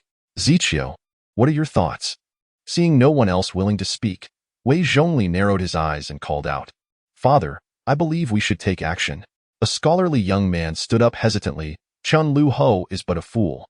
He has only attained the transformation void realm thus far. Killing Chen Zhian would not only earn us the trust of Chang'an, but also allow us to avenge my brother. Furthermore, should Chen Zhian perish, an alliance with the Shibua Ho residents would not be out of the question. This is a lucrative venture." Ziqiu's words hold merit. "I have heard that Chen Zhian is merely a martial artist, yet to even step into the innate realm, killing him would be effortless. I support action." Yes, I concur." A chorus of voices echoed in agreement from the Wei family. Wei Zhongli gazed coldly at the raucous hall, a flicker of disappointment flashing in his eyes. In such a grand Wei family, with a legacy spanning 1,000 years, not a single individual could devise a strategy. Each one was a fool. If Chen Zhian were so easily slain, why had the two void god protectors met their demise without so much as a ripple? If Chen Amon were truly so simple, with Chang'an's temperament, would he need to covertly take matters into his own hands? He would have long acted personally. Though the exact cards Chenliu Ho held were unknown, it was clear that something was amiss. Such an obvious truth eluded them all. Yet the Wei family had already sunk too deep, unable to alter their course. Moreover, the ancestral tome remained in that one's possession. Without the tome, he would never be able to advance further in the virtual space. Chen Zhian donned beach shorts, wore tattered flip-flops, and held a juice drink in his mouth, leisurely reclining on a rocking chair. He looked at the enchanting maidens beside him, feeling a sense of reluctance. This marked the 70th day since he entered this realm. In just a minute, this beach would no longer belong to him. During this time, he finally understood the meaning of being blissfully unaware of the world beyond. He also grasped the essence of the fleeting nature of passion and the inevitability of rising with the sun, leaving the ruler to forego morning court. He had not refused entirely, however. The crumbling state of the world had led to mischievous maidens disrupting his resolve. After all, when faced with a myriad of alluring beauties, all vibrant and charming, standing before him and granting him the freedom to indulge as he pleased, the importance of cultivation paled in comparison. Ding! The transaction has been completed. Please brace yourself against the wall. The system's emotionless voice echoed through the air. What a joke. Do I need to brace myself? With a sweep of red light, Chen Zhian stepped out, bracing himself against the wall. Simultaneously, the stream of vitality coursing through his body abruptly quivered. Where the vitality flowed, his entire meridian system seemed to tremble, causing his body to sway uncontrollably. It was not until a considerable time later that the stream of vitality finally returned to calm. Chen Zhian grasped the armrest of the rocking chair, muttering, "Damn it, my body feels a bit weak." Thankfully, no one saw. Raising his gaze to the sky, he noticed that the clouds obscuring the sun remained unchanged, not a hint of alteration. The half-burnt incense remained in its prior state. Indeed, even after spending 70 days in the virtual space, mere moments had passed in the real world. The system's time did not align with reality. They were likely not in the same temporal domain. Once his vitality settled, Chen Zhian extended his palm and gently grasped the void. A sudden rush of urgent sounds echoed through his fingers. Mid-stage of the Qi refinement realm, 70 days by the beach had propelled Chen Zhian's cultivation across 4 minor realms, from the late stage of the innate realm to the mid-stage of the Qi refining realm in one fell swoop. Setting aside those prodigies, reaching the mid-stage of Qi refining before the age of 18 is, among peers, a remarkable feat, barely qualifying one as a genius. Even the so-called dog brother, who roams with a sword while wearing a hat, seems to have only reached the Qi refining realm at 18. The essence of Qi refining lies in transforming the vital energy absorbed into one sea of Qi for personal use. If at this moment Chen Zhian were to wield a long sword, he could channel this vital energy into the blade. Although he could not unleash sword energy outward, the lethality of a sword imbued with vital energy is incomparable to one lacking such enhancement. However, Chen Zhian practices a fragmented martial arts scroll, treading the path of unity between spirit and body, rendering the evolution of vital energy or weapon enhancement unnecessary in combat. He is confident that with a single punch, he could subdue an ordinary Qi refining practitioner. After familiarizing himself with the changes in his body, Chen Zhian dispersed the vital energy with a wave of his hand, transforming back into the unremarkable proprietor of a brothel. Chapter 33. I am a swordsman. Time flies swiftly, and in the blink of an eye, half a month has passed. 1 day. A group of elderly men arrived at the brothel. Little Chinger, what burden progress is there?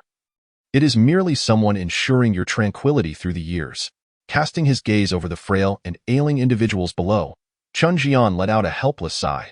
The brothel had only been opened for a few days, and Chen Amon had orchestrated this situation. Originally, there were already 21 elderly men in the establishment, and he never anticipated Chen Amon would be so ruthless, bringing in an additional 40 without any warning. Damn it, why should I run a brothel? An old folks' home would suffice. Boss, they won't be eating for free. They need to work.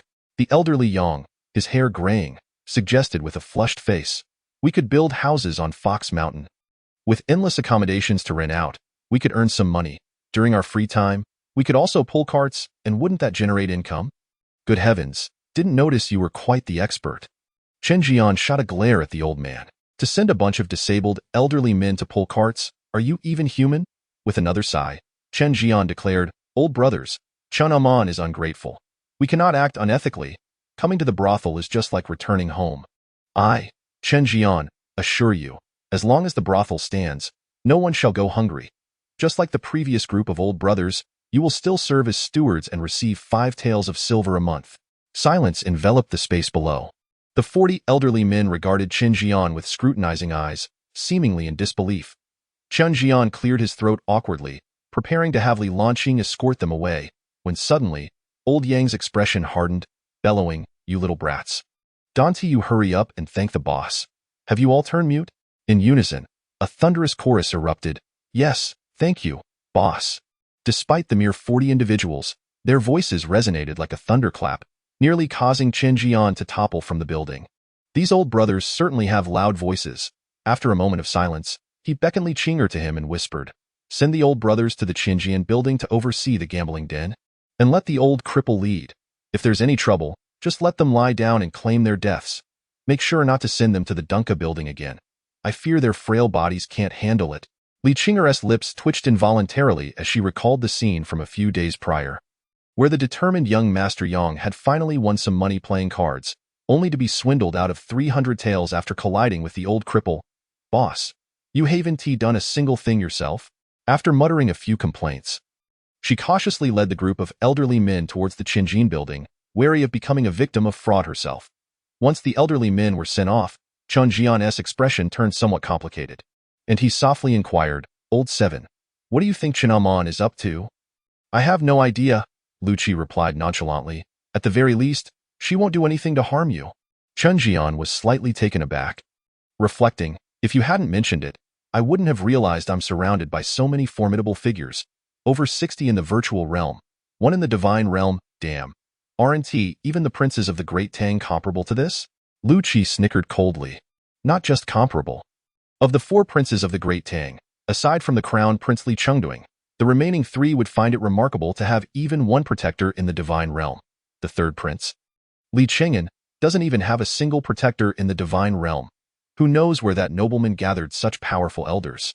I thought Chen Amon, like me, was merely a discarded offering to the heavens. It seems I am the only one truly useless." This old 6. Chen Zhian had long been puzzled as to why the crown prince inexplicably wanted him dead. Considering he bore no enmity towards the prince, he initially believed it to be the grudge of his younger brother. Now, it appeared that the younger generation of luckbringers had yet to make their move. It was the older generation stirring up trouble. "Those who provoke Chen Amon, do you think you can vent your frustrations on me? Just wait."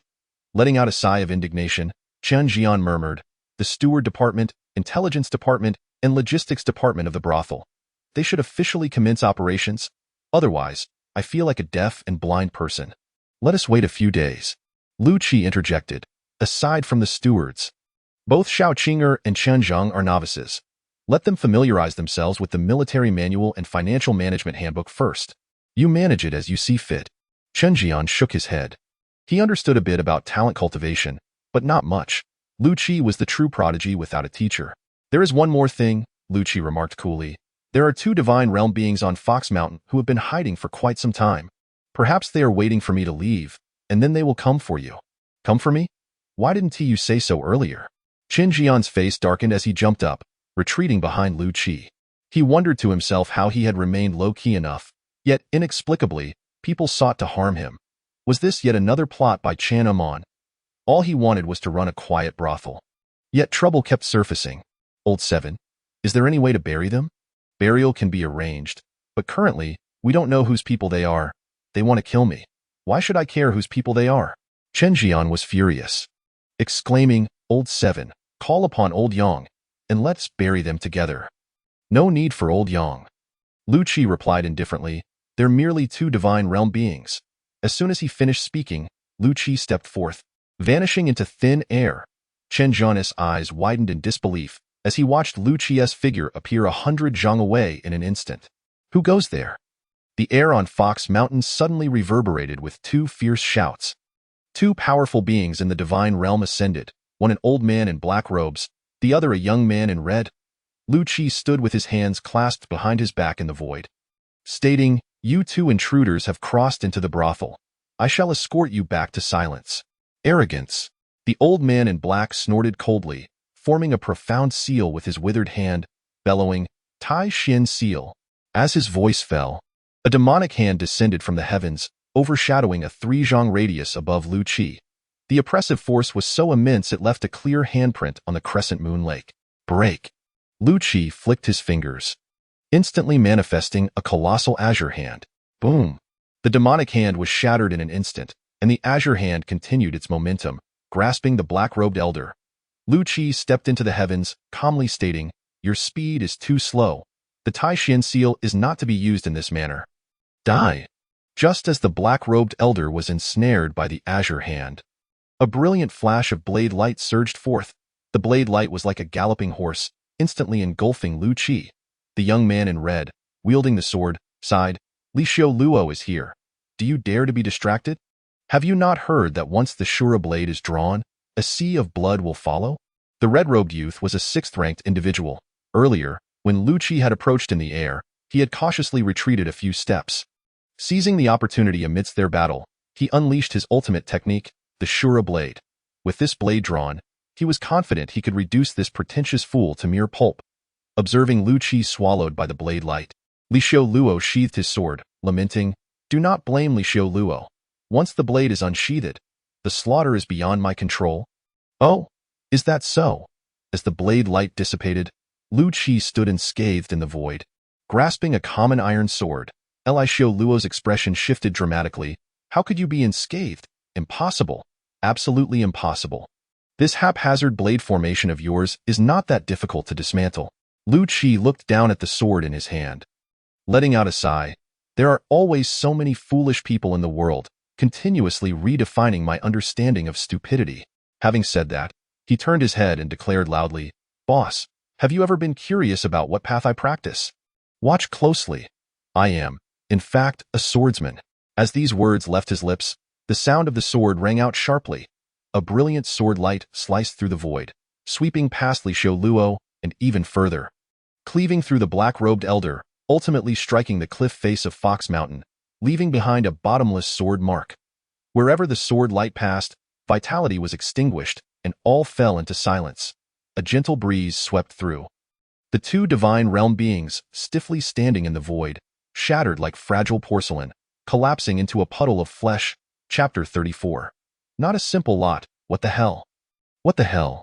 From the Baoluo building, Chen Zhian gazed at the show-off Lu Qi in shock. His mouth agape. He had always known Lu Qi was powerful, but never realized he was this formidable. Previously, whether it was poisoning the black and white twins, crushing two swordsmen, or single-handedly overpowering the Minister of Rights, Zhou, Lu Qi had maintained a semblance of low profile. After witnessing so much, Chen Zhian even began to believe that the lethality of the divine realm was merely marginally stronger than his own.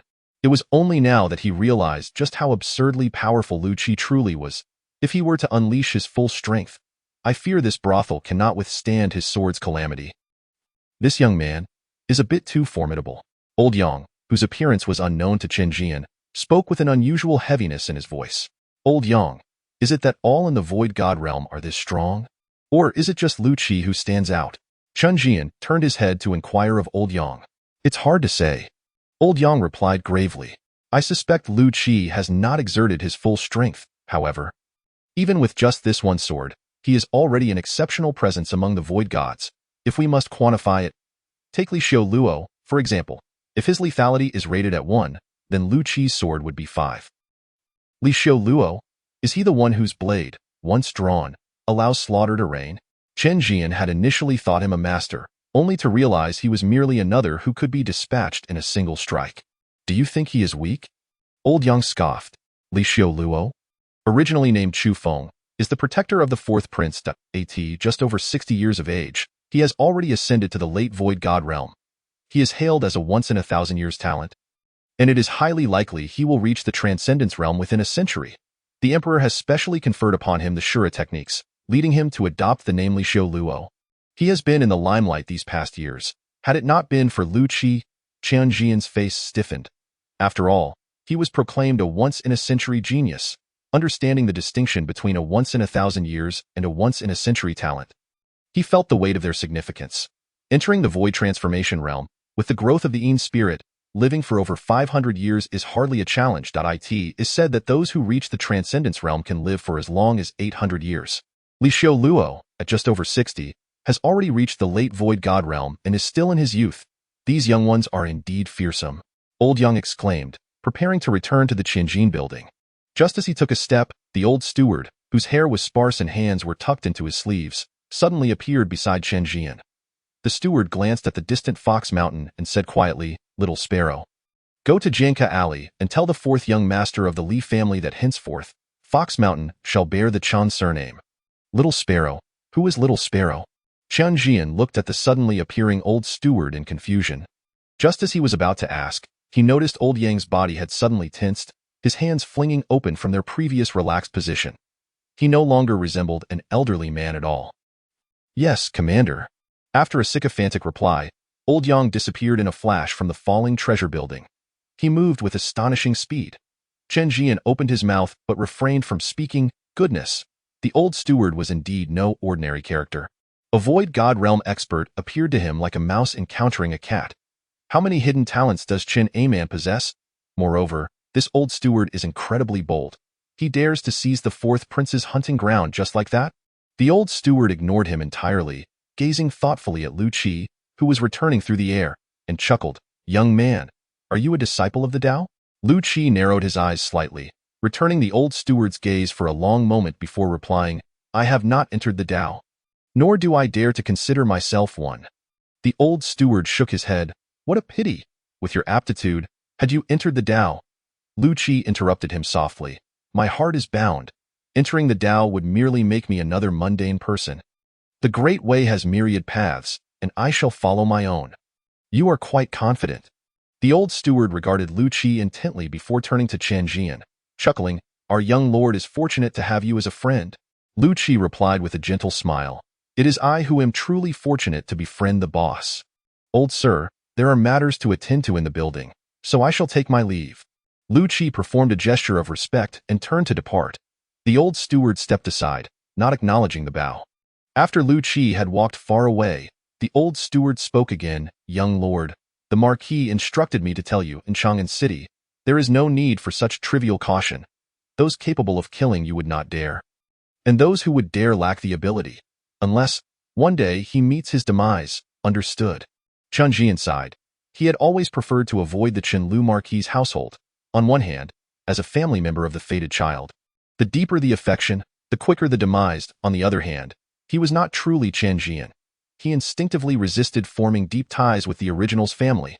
This sense of detachment extended beyond just the Chenliu Marquis' household. He often felt a lingering sense of estrangement from this world. Like a mere passerby observing from the sidelines, after delivering Chen A-man's message, the old steward departed. Before disappearing, he rasped ominously, "Make time to return home. The young lady has been mentioning you quite a bit." Seasons changed, and half a year passed in the blink of an eye. Chen Zhian had been in this world for over a year. Third brother, does Fox Mountain have foxes? On Fox Mountain, the clear sound of bells echoed through the air as Chen Zhidong, dressed in red, seated on a swing, asked. "There were once, but they are no longer." Chen Zhian sat beside Chen Zhidong, a smile playing on his lips as he replied, "Legend has it that 30,000 years ago, the Fox Emperor faced tribulation in Qingqiu.9 divine lightning bolts fell from the heavens to thwart her ascension. The thunder roared, and the overwhelming heavenly might reduced her sanctuary to dust. There were also quasi-emperors from all directions launching ambushes. At that time, she bore Qingqiu on her back, one hand holding the thunder, her imperial robe stained with blood, slaying 4 quasi-emperors before ascending to the heavens and perishing. Before her death, she used great supernatural power to relocate the Qingqiu imperial palace to Jiyue, completely sealing the human realm. Thus no foxes remained in Qingqiu. What was once Qingqiu is now Fox Mountain. Is that so?" Chen Zhidong raised an eyebrow, gazing pensively into the distance. Chen Zhian chuckled. "It's all just legend. Tales from tens of thousands of years ago. Who knows what is true or false? It has little bearing on us." "Indeed, it has no bearing on us." Chen Zhidong revealed 2 innocent dimples, lightly pushing off the ground with her toes, sending the swing soaring high once more. Chen Zhian rested his chin on his left hand, gently pushing the swing with his right, his gaze complex as he observed Chen Zhidong's figure. Half a year ago, after the old steward's ominous reminder to frequently return home, he had readily taken his little sister to the falling treasure building.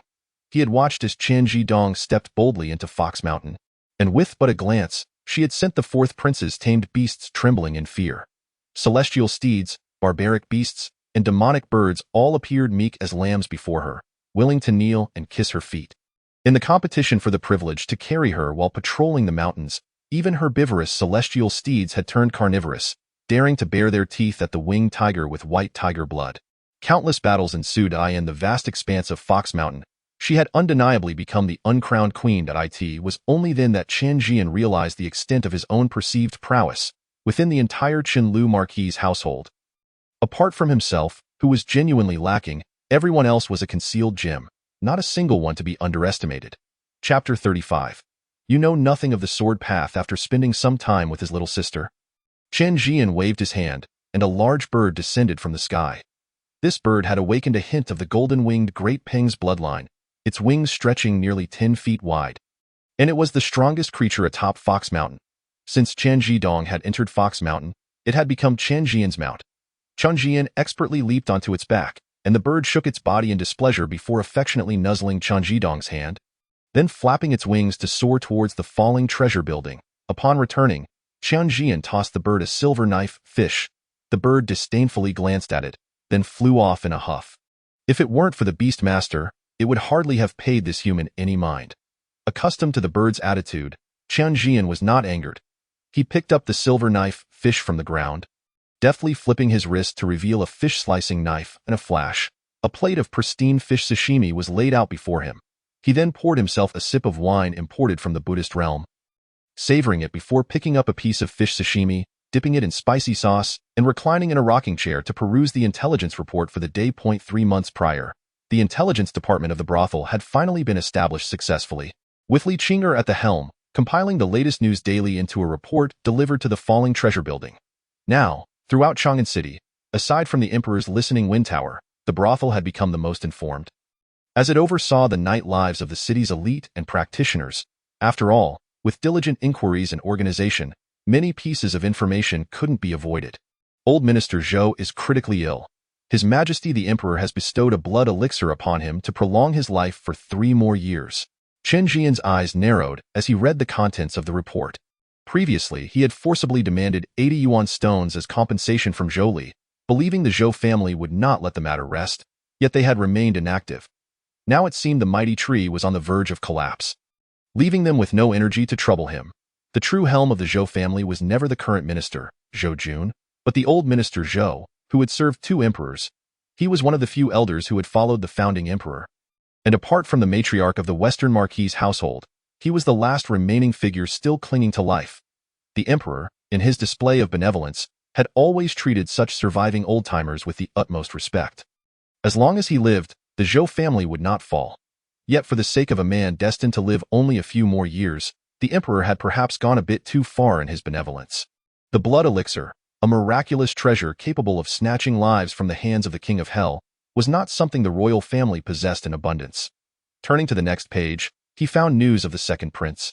Li Chenghua, being granted a title, Li Chenghua was conferred the title of the Jin King, with the fief being Jinzhou, to be dispatched there in the coming year. Just a few sparse words. A prince who had once had the opportunity to ascend to the throne was now being banished to the border. Jinzhou lay on the fringes of the Tang dynasty, and beyond it stretched an endless sea. Beyond the sea lay the human Great Wall, which had taken countless years to build. Within and beyond the Great Wall, the sea met the land, and only those in the Qi Master realm could ascend the wall. Ever since the ancient emperor of the desolate past crossed the Great Wall to suppress the forbidden zones, nearly 10,000 years had passed without a guard stationed there. Over the years, although no foreign tribes have besieged the gates, the land of Jinzhou has not been peaceful, often plagued by malevolent spirits. The emperor's inexplicable decision to send his second son to Jinzhou is truly perplexing. However, this has nothing to do with Chen Zhian. It is certainly not because of him. As he turned to the 3rd page, Chen Zhian's brow furrowed momentarily. On the 9th day of the 9th month, the holy son of the Yujin sect, Zhang Huayu of the Langya Zhang clan, will wed the holy maiden of the Piaomiao sect, Zhu Wan'er, inviting all righteous beings across the land to witness. In a remote village along the hushy corridor of the Great Tang, a young man clad in simple garments suddenly looked up at a bluebird soaring across the sky. Holding a wooden sword, he possessed a strikingly handsome visage, though it bore a hint of aloofness. In the instant he raised his gaze, the wooden sword had already been unsheathed, transforming into a streak of light that flew towards the sky. Halting before the bluebird, the bird momentarily stiffened, its wings fluttering slightly to remain still, and it lowered its head to glance at the young man, resignedly stepping towards the sword's hilt, allowing the wooden sword to carry it towards the youth. The young man skillfully unfastened the message tube from the bluebird's leg and extracted a red envelope. Upon seeing the names Zhang Huayu and Zhu Wan'er inscribed on the envelope, his brow furrowed gently before dissipating entirely. He restored the envelope, gently caressing the bluebird's head as he murmured, "So it is their joyous news. No wonder you hesitated to linger, the bluebird chirped softly, nudging its head against the young man's palm. Seemingly offering comfort, the young man chuckled lightly. Go on. The village head has set aside some barley wine for you. As for those who depart from me, I have long since ceased to dwell upon it. With that, he gestured, and the wooden sword slowly returned to its sheath. He slung the wooden sword across his back and made his way towards the sword mound atop the mountain. Before long, he arrived at the summit, where an elderly man with a head full of white hair and a gaunt visage sat cross-legged upon a stone, surrounded by a multitude of broken swords. Chen Zhian, your sword heart is in disarray. Upon seeing the young man, the elder rasped, Zhu Qingho's sword intent is tearing apart your qi. You are destined to perish. Chen Zhian replied coolly, with each step I take, the sword intent rends a portion of my vitality. At most, after 10 steps, my qi will be utterly destroyed. There is no one in this world who can withstand Zhu Qingho's sword intent, even if your Dao heart is akin to his. Or even if your sword intents are in harmony. The elder extended a bony finger, pointing towards Chen Zhian's chest, and coldly chuckled, years ago, I received a sword strike from him, and I have been unable to leave this sword mound for half a step ever since. You, with his sword intent concealed within your qi, are even less likely to escape. Now your sword heart is unstable and balance has been lost. Thus, you are doomed to accompany this old fool, guarding these broken swords and living as a prisoner within this sword mound. You may be in for a disappointment.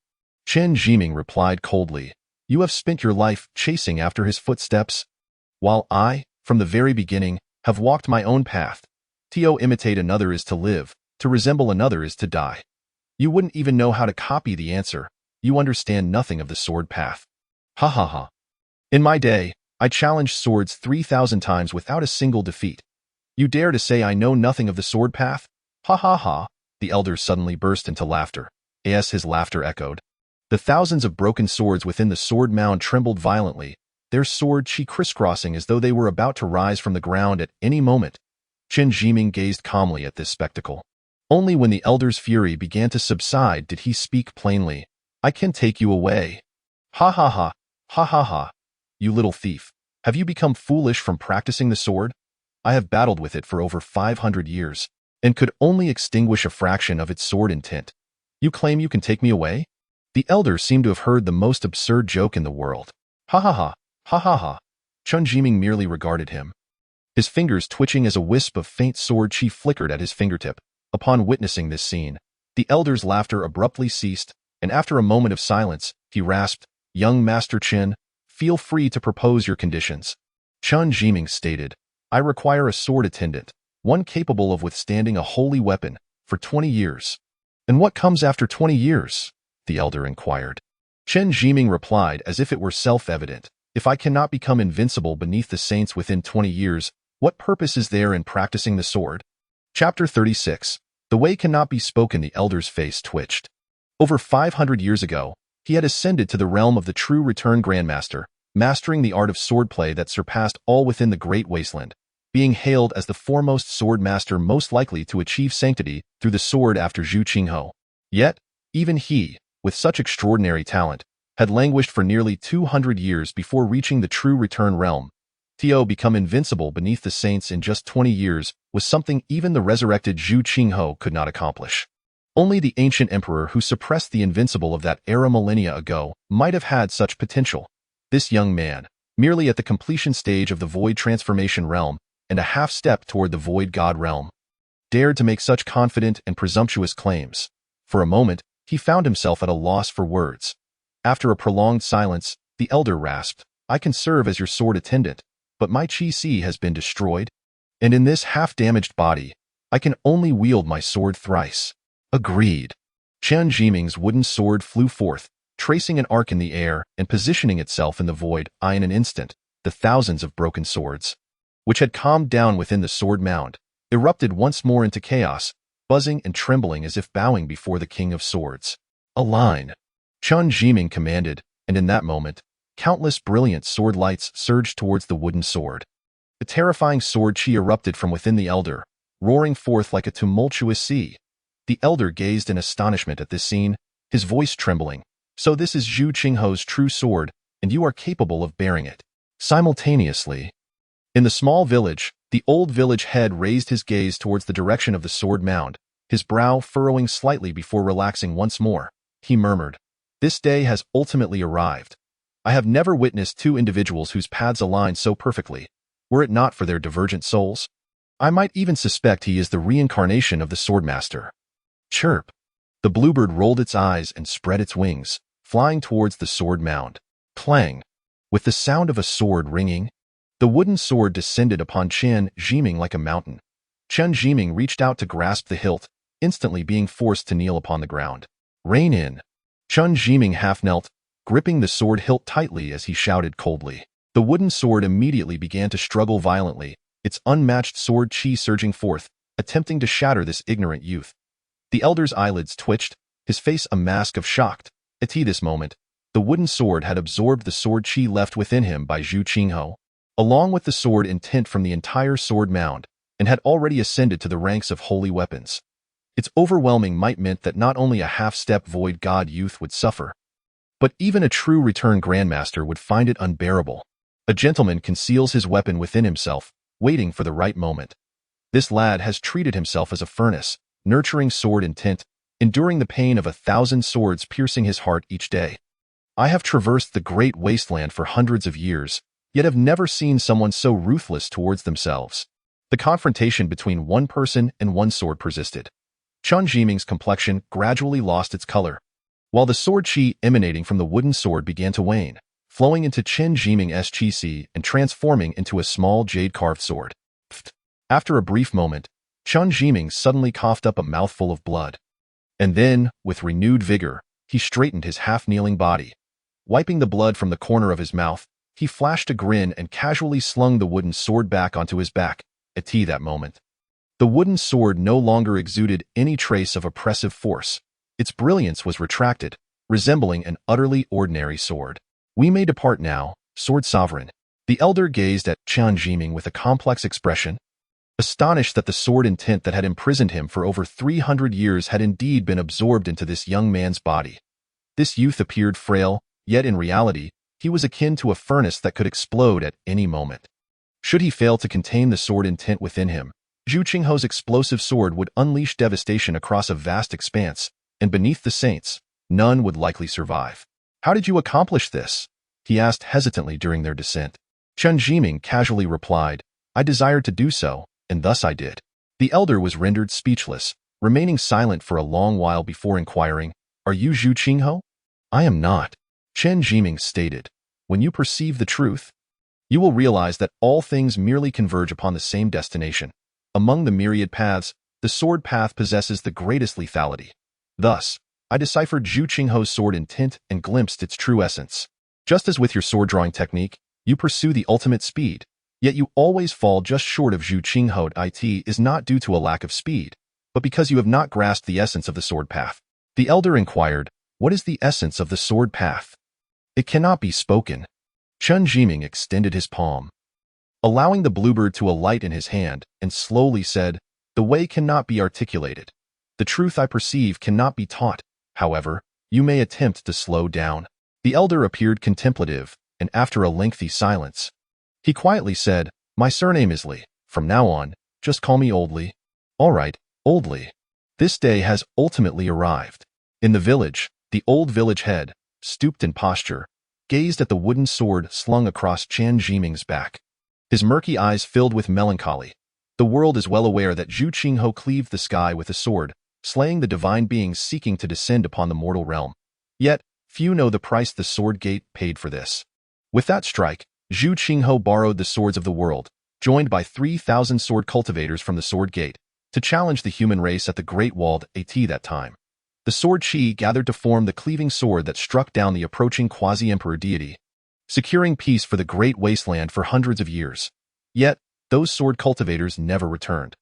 All of them perished in battle, save for Zhu Qinghe's sword attendant, who returned bearing the broken swords, lamenting.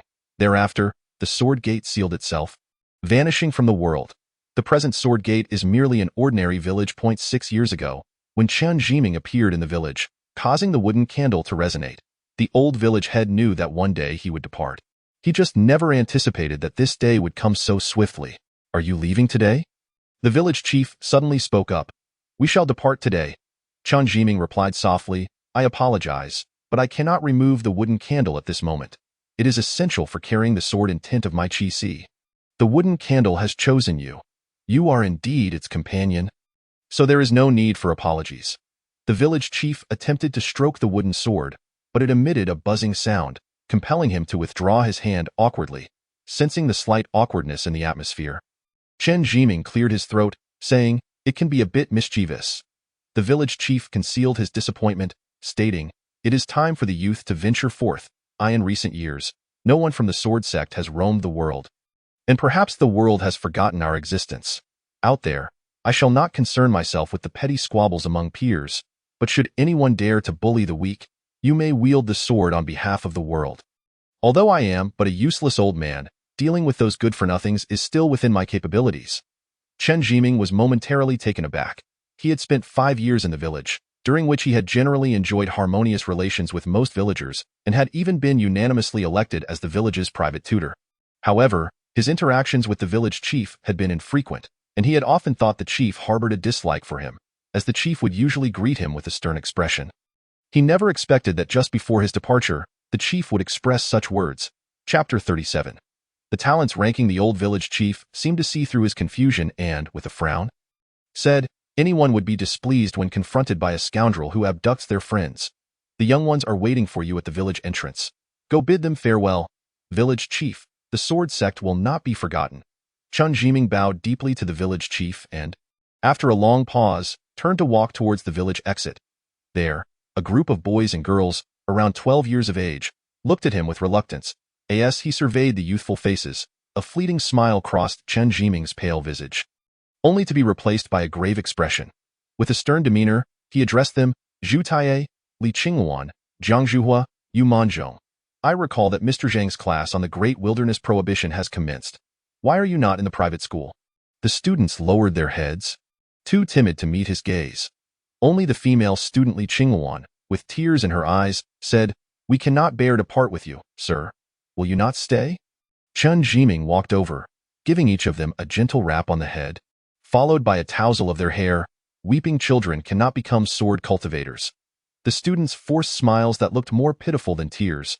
"When you grow up, you will understand that the martial world is not far away. I shall be waiting for you there." "I am leaving. In 3.5 months, it will be the Double Ninth Festival, and the wedding day of Zhu Wan'er and Jiang Huayu approaches. Xiao Qing'er, have there been any recent happenings in the martial world?" "In the Falling Treasure Pavilion?" Chen Zhian inquired while stirring a pot of hot pot. The brothel had now entered a stable phase, yielding a daily profit of approximately 10,000 taels of silver, and Chen Zhian had been enjoying a leisurely life. His cultivation had nearly reached the pinnacle of qi refinement, and he anticipated that he would soon enter the qi control stage.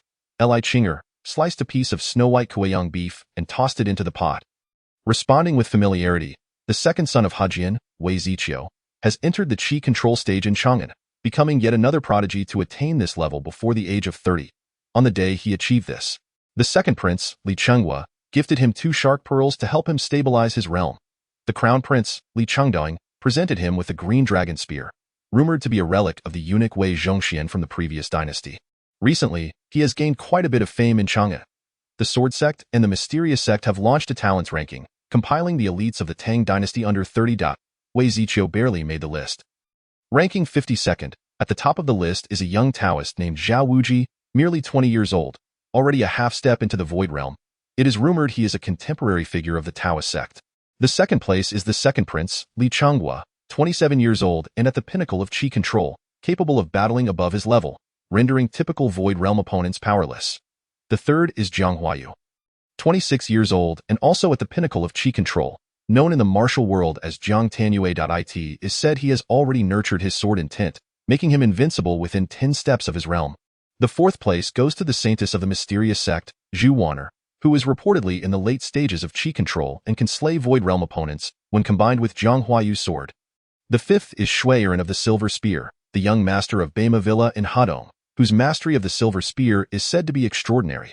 He is unhappy with this ranking and has set off for the sword sect, intending to challenge Jiang Huayu. The sixth is Ouyang Shui, the holy son of the Snow Mountain sect, who has previously sealed a river with a single strike. He too is dissatisfied with being ranked below Shuiren and has taken his blade to the sword sect. The 7th is Jiang Luer of the Five Poisons sect, notorious for her ruthlessness, having poisoned over 200 people in one night.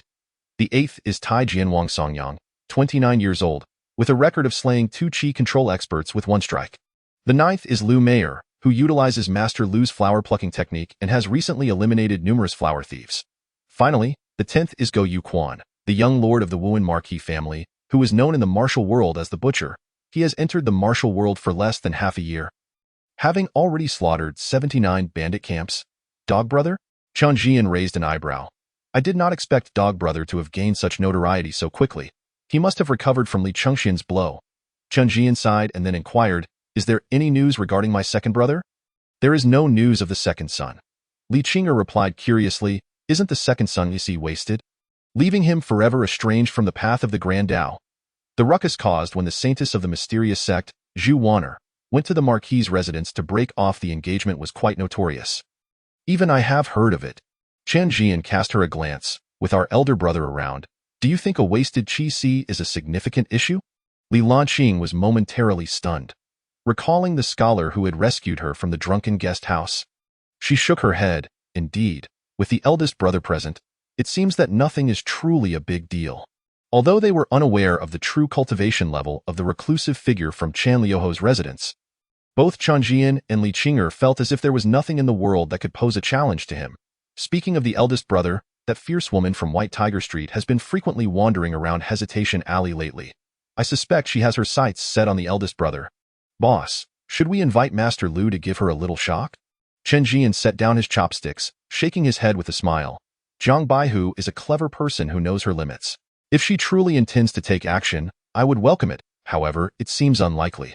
I sense that the eldest brother is no longer human and likely has no interest in such trivial matters. Li Qing'er stifled a laugh. Beginning to clean up the remnants of their meal, Chen Zhian reclined on his rocking chair, drifting into a light slumber. His fingers lightly tapped the armrest of the chair, and within the gaps between his fingers, pure vital energy quietly converged, transforming his blood energy into pure vitality. Recently, he had felt some changes within his body and could not shake the feeling of persistent hunger, especially after returning from a vacation in the spatial realm. He found himself needing to consume a considerable amount of food to replenish his energy. He had discreetly inquired with Lu Qi and discovered that very few practitioners experience such phenomena. After contemplation, he surmised it was likely due to the overwhelming nature of the martial arts remnants. The stronger his physical body became, the more energy it required. Now, his appetite rivaled that of 8 adult men. He wondered how much food he would need to consume to stave off hunger as time went on. Fortunately, with a brothel to fall back on and his younger sister Qian Jidong occasionally sending him some unruly demon beasts to eat, he managed to avoid hunger. After a refreshing nap, Chen Zhian pulled out Chen Zheng's whistle and blew it. Before long, a large bird circled down from the sky, the golden-winged rock king from Fox Mountain. He was unsure what kind of spiritual medicine his younger sister had given it, but recently, the golden feathers of the rock king had grown increasingly radiant, and its gaze had become increasingly haughty, often ignoring Chen Zhian. Not wishing to hold a grudge against it, Chen Zhian leaped onto its back, and together they soared towards Fox Mountain. Third brother, you are quite late today. In just 2 breaths. The Rock King had carried Chen Zhian to Fox Mountain. It seemed as though Fox Mountain had nearly transformed into Chen Jidong's private garden. Chen Zhian had specially constructed a manor for her and assigned a few elders to guard it. Now, she spent more time on Fox Mountain than at Chenliu's residence. Every day, he wondered what she was busy with, as it was evident that the number of peculiar demon beasts on Fox Mountain had increased significantly. Chapter 38. Learning a sword technique, Chen Zhian approached and ruffled Chen Jidong's hair. He then sat beside her, watching as she wove a bracelet. Big brother, does it look nice? Chen Jidong held the bracelet aloft, and in the sunlight, it cast a rainbow hue. This is a gift for you. It looks beautiful. Did the sun rise in the west today? Our little sluggard actually bothered to weave a bracelet? Chen Zhian casually accepted the bracelet, and his body involuntarily shivered, feeling as though he had plunged into an ice cavern under the scorching sun. After playing with it for a moment, he curiously asked, what is this made of? It is incredibly unique. You will know in the future. Upon seeing Chen Zhian don the bracelet, Chen Jidong's eyes glimmered with mischief. Yesterday, father received an invitation. It was sent by the mysterious sect, pinned by sect master Shi Qingyao herself. Is it an invitation for father to attend the ceremony? Yes. She mentioned that the Chenliu family and the mysterious sect have been family friends for generations and should not let a trivial matter create a rift. At this point, Chen Zhian sneered, that witch has likely forgotten that it was she who brought that little witch to bind the marriage contract and is also the one who tore it up. You little brat. No foul language.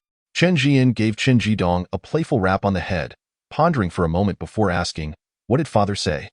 Father said that he cannot make decisions at home right now, and told the messenger from the mysterious sect to seek you out. As she spoke, she put on a pitiful expression, hugging Chen Zhian's arms and pouting, Big brother, I have never even been outside of Chang'an. Not a chance, absolutely not. Don't even think about it. Chen Zhian immediately rejected her request. Traveling through the rivers and lakes is fraught with peril. Although Chen Zhian possesses an air of mystery and exudes an inexplicable deterrence towards those strange beasts and demonic creatures, he has never witnessed his younger sister unleash her abilities. Judging by the pallor of her face each time she swings on the swing, she likely lacks any substantial cultivation. The Piamiao sect is situated far away in Langya County, over 30,000 miles distant. How could he dare allow this mere 15-year-old maiden to embark on such a solitary journey? Dearest brother, please allow me to go. Chen Zhian pouted and whined. I will certainly adhere to the principles of the martial world. If I encounter injustice, I shall step aside. I will not provoke women, old men, or children. Upon encountering monks or Taoists, I will retreat far away. At least you seem to remember those well, Chen Zhian said, suppressing a chuckle. Ever since he discerned the little one's desire to run away from home, he has been instilling the notion that the world of martial arts is vast and fraught with treachery. To his surprise, rather than dissuading her from her adventurous aspirations, it has only intensified her longing. Dearest brother, I assure you, I will not engage with destitute scholars, nor will I take refuge in dilapidated temples. Please let me go. Chen Zhian sighed helplessly. Langya County is so far. By the time you arrive, the flowers will have wilted. Be good. We shall not go. Brother, must you truly be so unyielding? Chen Zhiang's tone shifted to one of melancholy upon realizing Chen Zhian's obstinacy. What brings forth such words? Chen Zhian, sensing impending trouble, retreated a couple of steps and inquired. Chen Zhiang continued in a low voice, a few days ago, I inadvertently witnessed someone uprooting Mr. Lu's willow tree. I also inadvertently saw someone roasting the 500-year-old spiritual tortoise of Old Huang. Oh, it seemed to be roasted with willow branches. Ahem. In fact, Langya isn't all that far. Chen Zhian quickly covered Chen Zhidong's mouth. This matter can be discussed, but I have a condition. I must accompany you. And throughout the journey, you must heed my words. I knew my brother was the best. Chen Zhian forced a smile, realizing he had been caught in her ploy. After he emerged from his training last month, starved and dizzy, he had chanced upon a turtle leisurely feeding fish, and without a second thought, he had slaughtered it. Only after satisfying his hunger did he come to know it was the ancient butler's cherished turtle. Unfortunately, it was too late to rectify the situation. Recently, every time Lao Qi and Lao Huang strolled past the treasure pavilion, he felt an overwhelming sense of dread. Following their amicable exchange, Chen Zhidong produced an invitation from her sleeve and reminded Chen Zhian to pacify their father. She then joyfully skipped off to frolic with the myriad beasts. Chen Zhian summoned a rock and rode it back to the treasure pavilion. Upon his return, the first thing he did was summon the system and extravagantly recharged 200,000 taels of silver. Chen Zhidong believed she had him under her thumb. In truth, he had already conceived the desire to traverse the martial world upon hearing Li Lanqing's commentary on the Talented One's ranking. After all, he had been in this vast wilderness for over a year without venturing beyond Chang'an City. Life, spent amid fragrant sleeves, had grown somewhat tedious, and how could he let this opportunity to witness the spectacle slip by? Yet, the dangers of the martial world necessitated a significant investment. The supreme master of the Piamiao sect is a grand master of the returning truth realm, and their founding ancestor was a revered sage. Although both have long since passed, their sacred weapons remain. The Yujin sect has long been dominated by the Jiang clan of Langya, a family that has also produced saints. The marriage alliance between the Piamiao sect and the Yujin sect signifies that, in this era where the Taoist sects seldom reveal their prowess, anyone with a modicum of intellect would likely surmise that these two families are colluding, undoubtedly coveting the position of leader of the righteous path in the martial world. Furthermore, with the release of the Talented One's ranking, a storm is bound to brew in Langya over the next month, bustling with activity. Without some means of self-preservation, how could he dare approach recklessly? As the mechanical voice of the system echoed, the scenery before Chen Zhian shifted, and he found himself once again in the virtual space. He waved his hand to disperse the throng of beautiful maidens and drew a mundane iron sword from his shumi bracelet. With hands clasped behind his back, he declared, "System, let us commence the sword technique comprehension." "As you wish." Clang. A resounding sword chant erupted. On the sandy beach, Chen Zhian's pupils dilated in shock. Within his sight, a celestial being approached, sword in hand. The celestial walked with grace, each step blossoming into a lotus, leaving behind a trail of sword marks in the As the celestial moved faster, the number of sword marks multiplied. And their steps grew increasingly enigmatic. It appeared as though countless celestial beings were advancing towards Chen Zhian with peculiar strides, each landing marked by a sword scar, resembling fragmented lotus flowers. Chen Zhian stood bewildered, gripping his sword, completely at a loss as to how to defend against the approaching sword immortals. Unsure of his footing, he found himself surrounded. Just as his mind began to wander, a sharp sound pierced the air, a blade entering flesh. The myriad forms of the celestial converged into one, and he realized that the sword in his grasp had, unbeknownst to him, pierced his own body.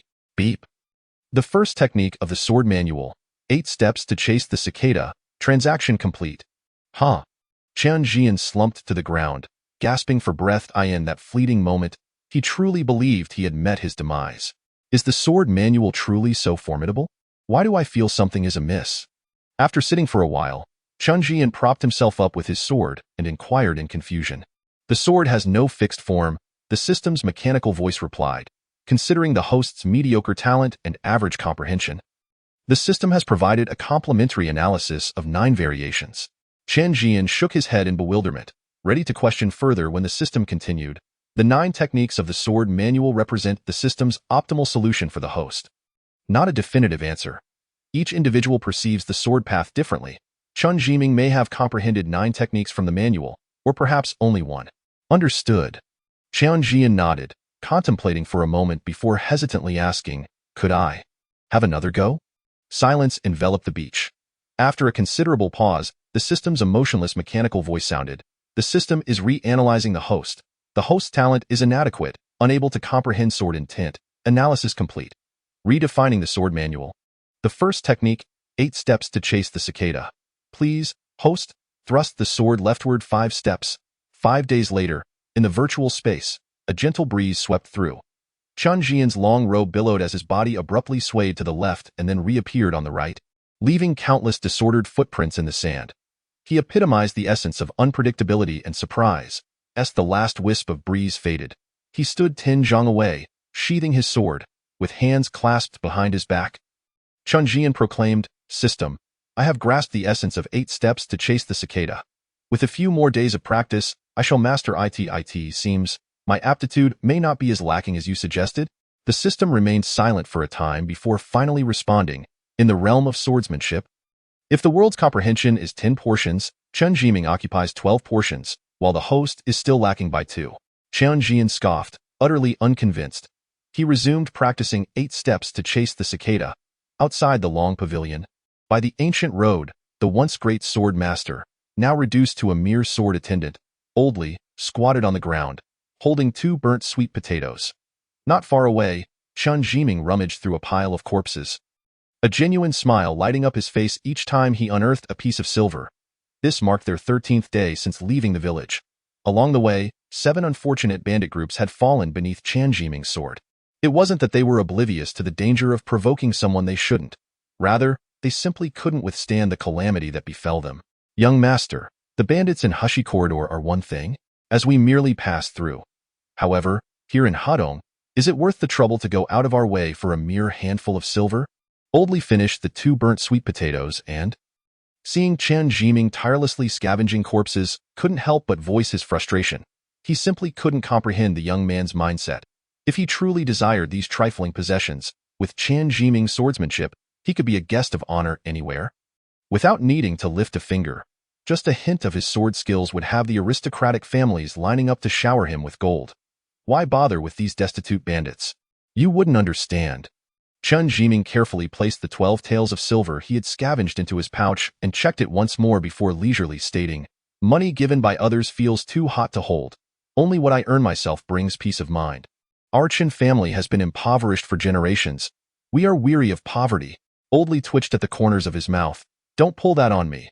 Your grandfather was the brother of the founding emperor of the Tang dynasty, the only princely lord of a different surname, who didn't know he was a wealthy landowner back in the day. You wouldn't understand, Chen Zhian sighed, gazing longingly in the direction of Chang'an City.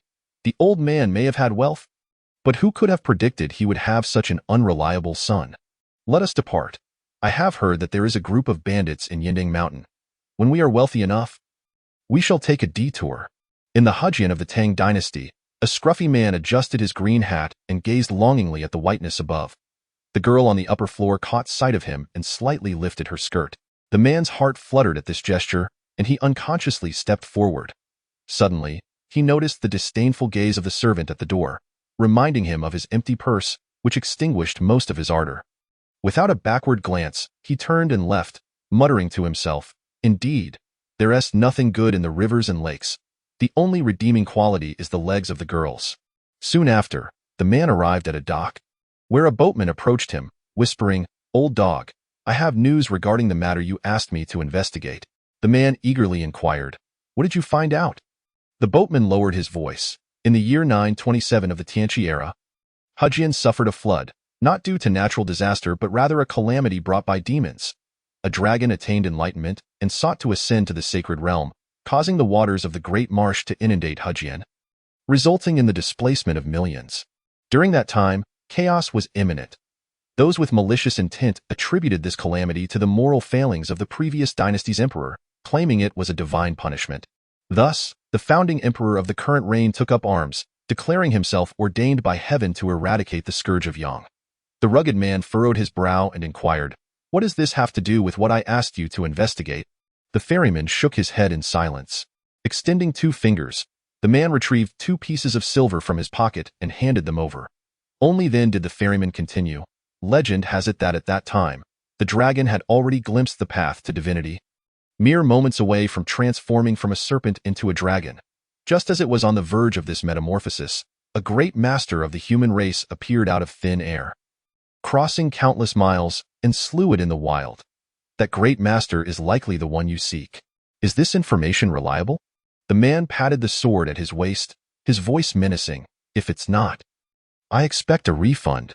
Do I make a living from lies? The ferryman bristled at the man's skepticism. The battlefield is at Yinding Mountain. You can see the truth for yourself. But I advise you not to hold out too much hope. The years are long. And if there were any ancient tomes, they would have long since been taken. Very well, I shall trust you this once. The man leapt onto the ferryman's small boat, rapping on the side. Let us depart. Take me across the river. Sure thing. The ferryman smiled slightly, raising a finger. 3-1 for the crossing, a small business, no credit. 2 days later, on the official road of Hejian, the disheveled man, sword at his side and a blade of dogtail grass in his mouth, rode a lean horse, leisurely trailing behind a merchant convoy heading to Hebei County. Even a single coin could thwart a hero, let alone 3-1. After being met with the ferryman's indifferent rejection, the man sought out a merchant group and plainly expressed his intent to hitch a ride. The hastily assembled merchant group was likely in dire need of cannon fodder. Upon seeing his robust figure and the sword at his side, they hesitated only briefly before accepting him as their escort. He paid not a single one and even earned 10-1 in the process. Aside from him, there were 2 other incongruous figures within the group, a pale-faced scholar and a gaunt old man. According to the scholar, they were refugees from the Hushi region, intending to seek refuge with relatives in Langya. The merchant leader, perhaps blinded by desperation, not only agreed to their inclusion but also offered them a full 10 taels of silver as payment. This incited dissatisfaction among the other escorts, as those qualified to be escorts were at least martial artists, earning only a few taels for braving the elements. Why should these 2 useless individuals receive the same pay? Thus, over the past 2 days, petty individuals have been stirring trouble for the man regarding the scholar and his servant. Nevertheless, he remained indifferent, simply wishing to secure a free ride, uninterested in such trivial matters. Is brother dog from Chang'an? As the man drifted into a drowsy state, the scholar rode up beside him and inquired, "And if I am, what of it? If not, what of it?" The man was disinclined to engage in conversation, as the scholar bore a resemblance to the likes of Zhou Qian, A notorious scoundrel, among the insipid faces, the only one he held any affection for was his beloved brother Zhian, far away in Chang'an. Nothing much, just that brother dog reminds me of an old acquaintance. The scholar replied with a faint smile. Speaking of which, I haven't seen my old friend in over a decade. I only remember that he often had 2 silver dragons hanging from his nose as a child, which was quite amusing. The man's lips twitched, muttering, "Who didn't look like that as a child?" The scholar retorted, "I certainly did not." The man grimaced, closing his eyes and choosing to ignore him. "I am Chenggu, a friend at first sight." The scholar, seemingly oblivious to the man's evident disdain, continued to chatter. "Brother dog has come for the bandits on Yindang Mountain, I presume?" Startled, the man opened his eyes and gruffly asked, "And you as well?" "Not quite. I am merely passing through." The scholar chuckled. "I am heading to Langya. My fiancée is getting married, and I am just going to pay my respects." Chapter 40. A Dragon on Yinding Mountain. The man's bemusement at the scholar's words was palpable. What does it mean that a fiancée is getting married? Suddenly reminded of his own situation, he understood. The scholar was likely a kindred spirit in misfortune. He retrieved a wine flask from his waist and offered it to the scholar, saying, "A man should not be too troubled by the absence of a wife. Do not despair too much." The scholar accepted the flask with a smile. "I merely wish to bring closure." "Miss, did you hear that? That sickly man is going to Langya to see his fiancée." Inside the carriage, the merchant's maid listened intently to the conversation and whispered, "Had I known, I would not have brought him along." "Xiao Yun, do not speak foolishly. We did not bring him for any other reason." A gentle voice interjected, "We are going to Langya anyway. It is merely to foster goodwill." "Miss, do you think the Zhang family will agree to our request?"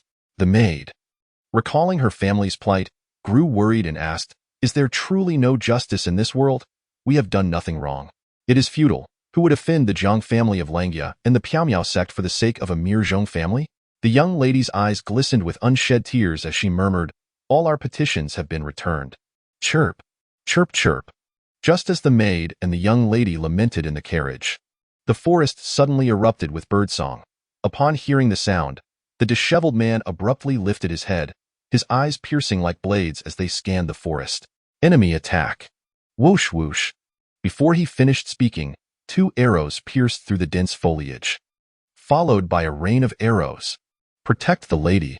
The captain of the escort reacted swiftly. As the man bellowed, he had already dismounted, drawing his sword to shield the carriage.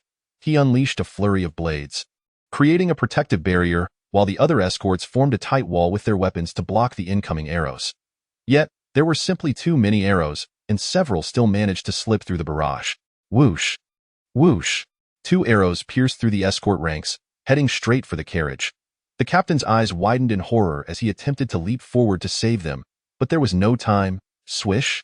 Just as the arrows were about to pierce the carriage curtain, a gust of wind swept through, as if an invisible hand had disturbed the air. The arrows narrowly missed the 2 inside the carriage, embedding themselves in the side of the vehicle. "Everyone, protect the lady."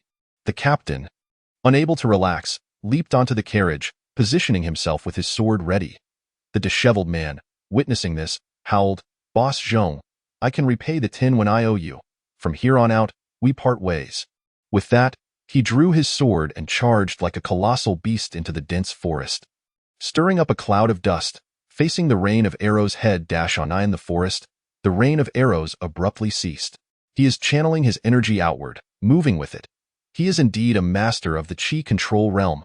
The captain watched in awe as the man plunged into the woods, the dazzling light of his blade illuminating the surroundings.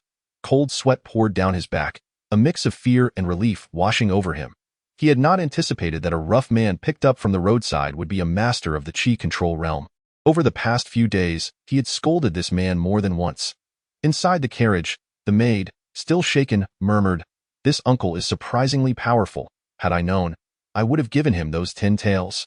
"Xiao Yun, do not speak out of turn." Miss Zhong remained composed, stepping down from the carriage to allow the captain to assess the casualties. Thanks to the man's timely warning and the captain's swift response, aside from 2 unfortunate individuals who sustained minor injuries, the others were largely unharmed. After tallying the numbers, the captain reported solemnly, "Miss, our people are mostly fine, but that scholar and his old servant have gone missing. There are no bodies at the scene. They must have left on their own. Perhaps they just went missing recently. Miss Joan hesitated for a moment, glancing into the depths of the forest before softly saying, "We should depart. This place is not safe for prolonged stays." Understood. Dogxing remains as reckless as ever. In the forest, the scholar stood atop a tree, watching the man single-handedly pursue a dozen bandits, his blade flashing brilliantly. Wherever the light of his sword passed, no bandit could remain unscathed. Severed limbs and fragments littered the ground, painting the forest in a hellish scene. This lad has impressive potential. He may very well become a master. Beside him, the old man, stooped and wizened, remarked, He bears some resemblance to the Blade Sovereign. He is a descendant of the Blade Sovereign." The scholar chuckled. "It is a pity he lost the family's secret technique for slaying demons. He has come to Yindang Mountain likely in search of its whereabouts. Let us go. He handles the killing. I will take care of the burial.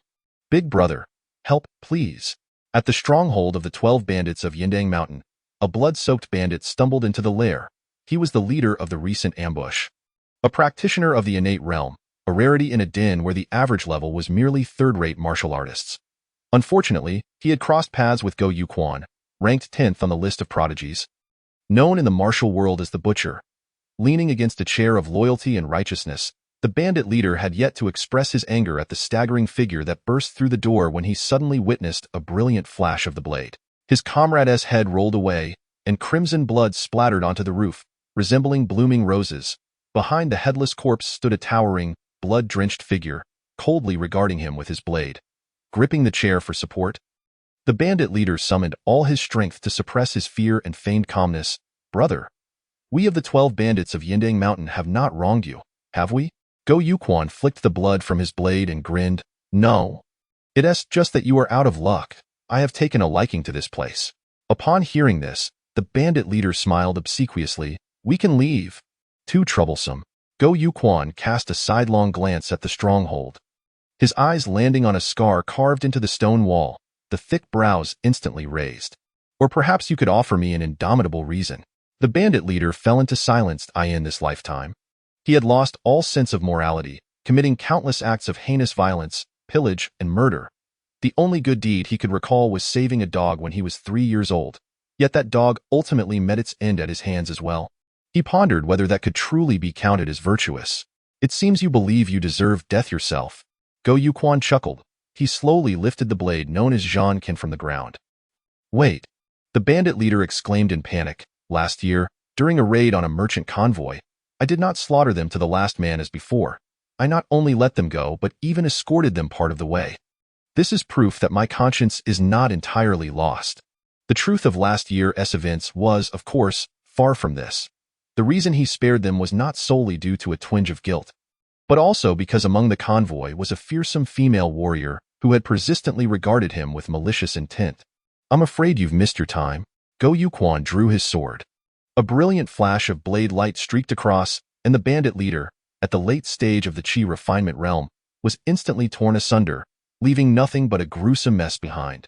This young man's malevolence is profound. That single strike may very well provoke unforeseen consequences.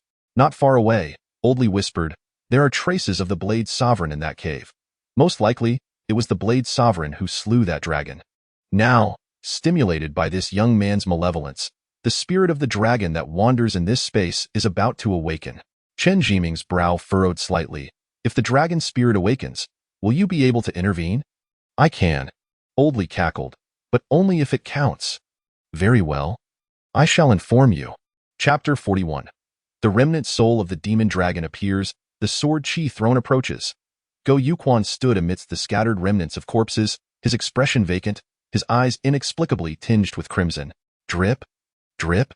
The stronghold fell into an eerie silence. The cries of birds and beasts ceased. Only the sound of blood dripping from Zhan can accentuated the chilling stillness. "This is bad. That young man may have fallen victim. The dragon soul has sensed my presence and is attempting to seize control of him." Oldly transmitted his thoughts covertly. As the swordsmanship pinnacle of his time, second only to the sword saint, he found it somewhat disconcerting to be outmaneuvered by a dragon in his presence. Caw.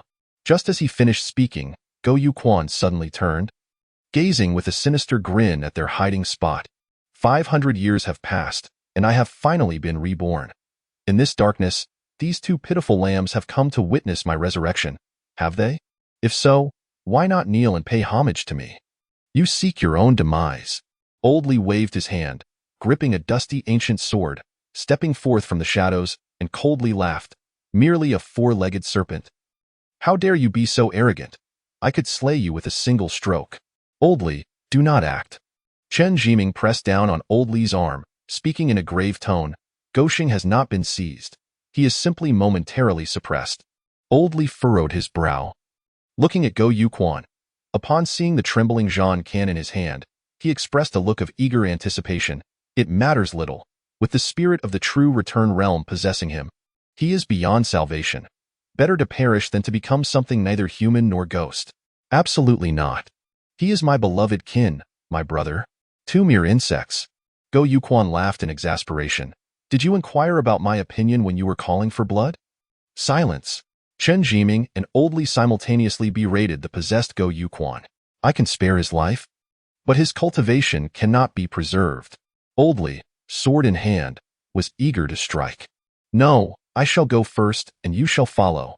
Chen Zhian stepped forward in an instant. A haughty smile graced his lips. Four-legged serpent, what use is it for you to seize a worthless vessel? With such a lackluster talent, he will never ascend to the true return realm in this lifetime. You, a being with the potential to become a saint, how can you languish beneath others for so long?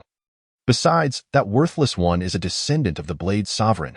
They must bow to their ancestors each year. Do you not feel shame in bowing to an enemy? Why not seize me instead? I am not lacking either, half a step into the virtual god realm. Moreover, I harbor the sword intent of the sword Saint Zhu Qingho. Ascending to the saintly realm is merely a matter of time. Come. Listening to this incessant, piercing taunt, Go Yuquan's expression darkened.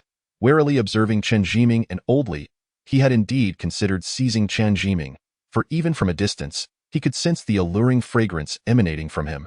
A scent of heavenly fortune. However, the other one, the sword in the old man's hand, emanated an aura of extreme danger.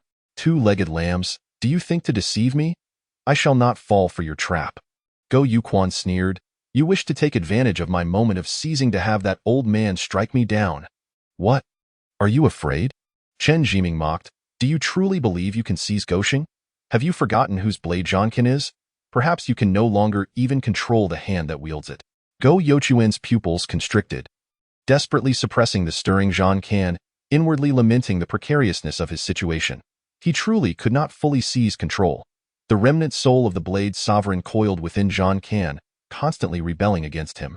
Yet, how could this foolish lamb comprehend the true intentions of this king? Come, Chen Zhian declared, I do not wish to live anyway. You may seize me, and I will not resist. Not a chance. Go Yuquan hesitated momentarily, then coldly laughed. Two-legged lambs are the most cunning. You must be attempting to let that old man ambush me while I am seizing this worthless vessel. I have lived for thousands of years. How could I fall for the trickery of a mere child? As he spoke, he slowly approached Chen Zhian, one hand gripping Zhankan while the other began to manifest a shadow of a dragon. Chen Zhian stood still, seemingly oblivious to it all, muttering to himself, if you are afraid, I can swear a heavenly oath that as long as you seize me, Old Li will never. Chen Zhian's words were abruptly cut off, his body shaking uncontrollably. Subsequently, what escaped his lips were the words, foolish. Foolish. You think you can manipulate me? That old man's half-broken body is nothing to me.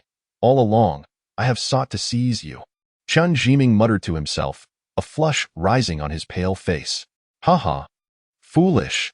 Wonderful. This body is simply perfect. To take the creation of heaven and earth, how could such a frail human race have the right to be the masters of this world? In the darkness, Chen Zhian examined his own body, his words now emerging as the tongue of the dragon. After a while, he turned to look at Old Li, taunting, in your prime. This king did not fear you. Now, with your cultivation lost, even if you forcibly break through to return to your peak, what do I have to fear? Earlier, I was uncertain. Now, seeing you, it is clear you are indeed a waste. Indeed, I am a waste, but what a pity for this opportunity. Old Li looked at Chen Zhian with pity. Sighing heavily, follow me, and when I ascend to the saintly realm, I shall grant you creation and heal your old wounds. Chen Zhian stood with hands clasped behind him. Or I could send you to the afterlife right now. I fear that is not possible. Oldly lamented, he will not agree. Who will not agree? Chen Zhian retorted defiantly. I will not agree. Chen Zhian slowly uttered those 4 words, seemingly engaging in a dialogue with himself. Immediately after, within his chi-si, a brilliant small sword suddenly radiated light. Chen Zhian lightly tapped his fingers, constrained. Upon uttering these words, a piercing dragon roar resounded. Damn, you actually used your body as a sheath. Hiding the sword within, this is Zhu Qingho's sword, damn it, ack. Within Chen Zhian's chi-si, a dragon with fierce horns was ensnared by the sword intent, thousands of sword chi swirling, crafting a cage of sword intent. The dragon's spirit, measuring hundreds of feet, thrashed inside the cage, howling in desperation, soon being suppressed into a mere 4-legged serpent. Above the chi-si, Chen Zhian's virtual god sat upon a throne fashioned from sword chi, his brilliant golden eyes looking down upon the dragon. 4-legged serpent, I had previously mentioned inheriting Zhu Qingho's sword intent. Did you treat it as mere wind passing by your ears? The dragon howled in anguish. Over 3,000 strands of sword chi nearly tearing its soul apart. Raising its head to gaze at the splendid virtual god upon the throne, it roared, Impossible! How could you possess Zhu Qingho's sword intent? He has long since perished. No, wait. You are Zhu Qingho. The dragon stared in terror at the golden eyes upon the sword chi throne. It recognized that aura without fail. When Zhu Qingho had split the heavens with a single sword to slay the semi-emperor, it had once knelt in fear upon the ground. Now, facing those golden eyes again, it seemed to behold that sword light once more. The fear amplified infinitely as the demon dragon cried out in despair, Sword Saint, please spare my life. Those brilliant golden eyes of Chen Zhian looked down upon the dragon, speaking, Life or death lies not with you, but with me.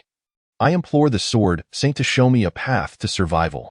Chen Zhian's fingers twitched slightly, and the sword chi cage disintegrated, transforming into scattered beams of sword light that vanished within the chi-si, haphazardly strewn about. My chi-si lacks a vessel to bear my sword. From now on, you shall serve as a ferryman of sword chi. Chapter 42. After 2.5 years of practice, I have finally mastered chi manipulation. Are you not afraid it will backfire? Inside the stronghold, Oldly asked as he assisted Chen Zhian in transporting treasures, a great demon of the true return realm. Even at my peak, I would not dare claim a swift kill. Are you so at ease letting it remain in your chi-si? Chen Zhian shot a glance at the slumbering Go Yuquan. As I meticulously gathered the scattered beads from the ground and strung them together, I casually remarked, I have already integrated the essence of Zhu Qingho and the sword intent of the 3,000 sword cultivators. Am I to fear a mere dragon?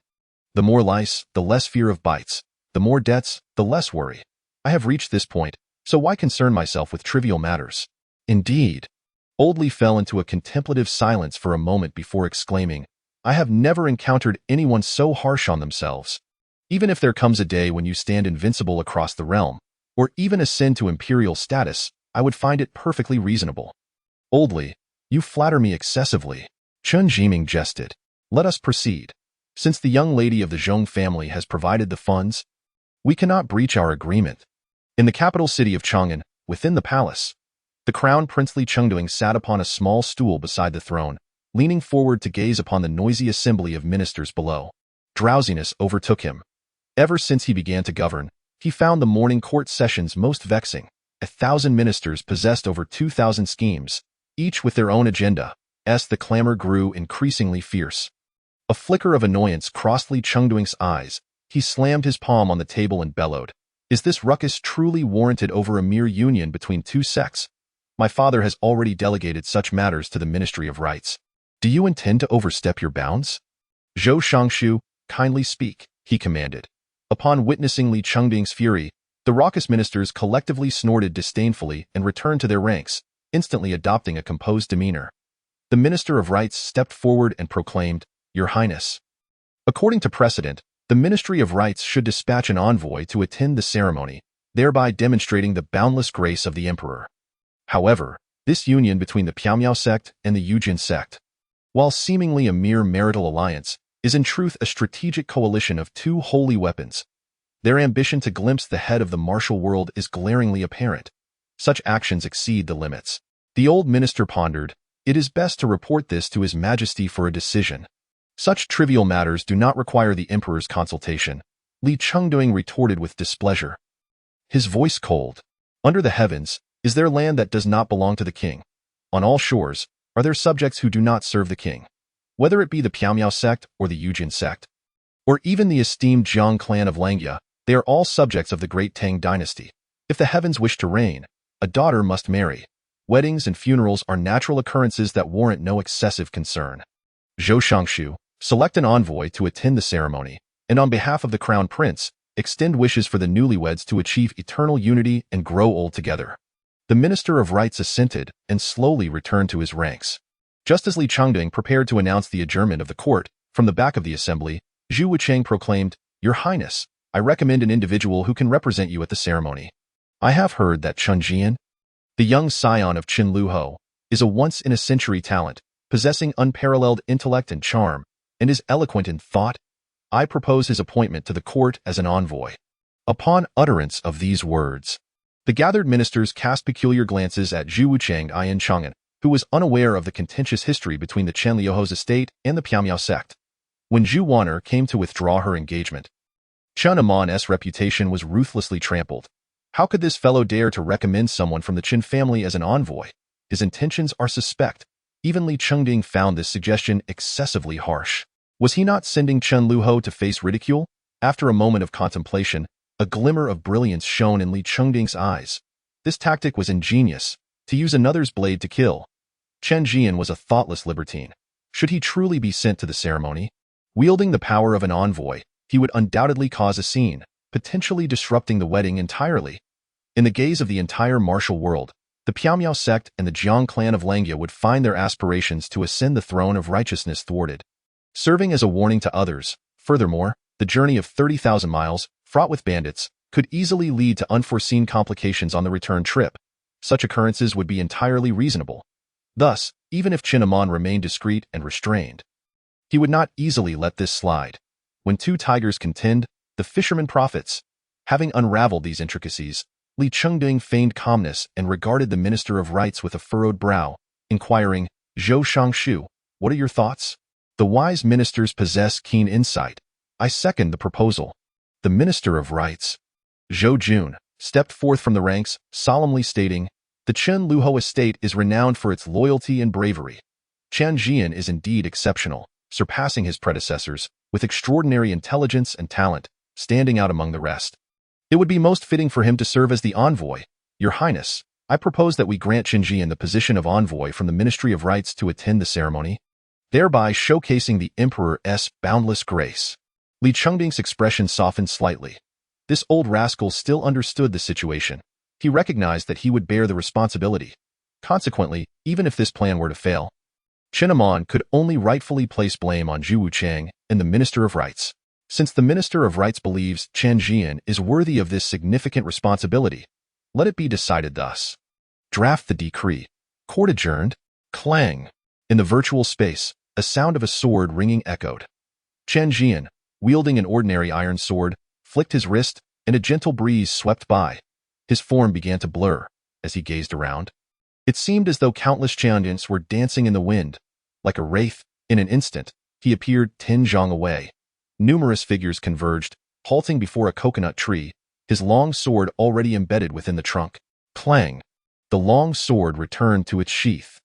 Chen Zhian stood with his hands clasped behind his back, smiling as he said, "Tongzi, I have truly mastered the 8 steps to chase the cicada.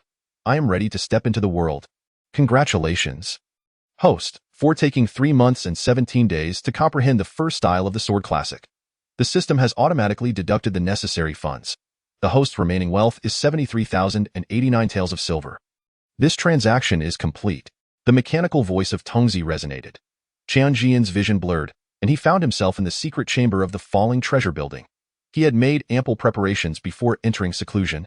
Grabbing the beef jerky from the table, he devoured it ravenously. Before long, the entire table of food was consumed, and he finally exhaled contentedly. With a gentle clench of his hand, a hissing sound emerged from between his fingers. He pointed towards the void. Hiss! An invisible wave of energy shot forth from his fingertip, leaving a faint mark on the stone wall. Qi manipulation realm.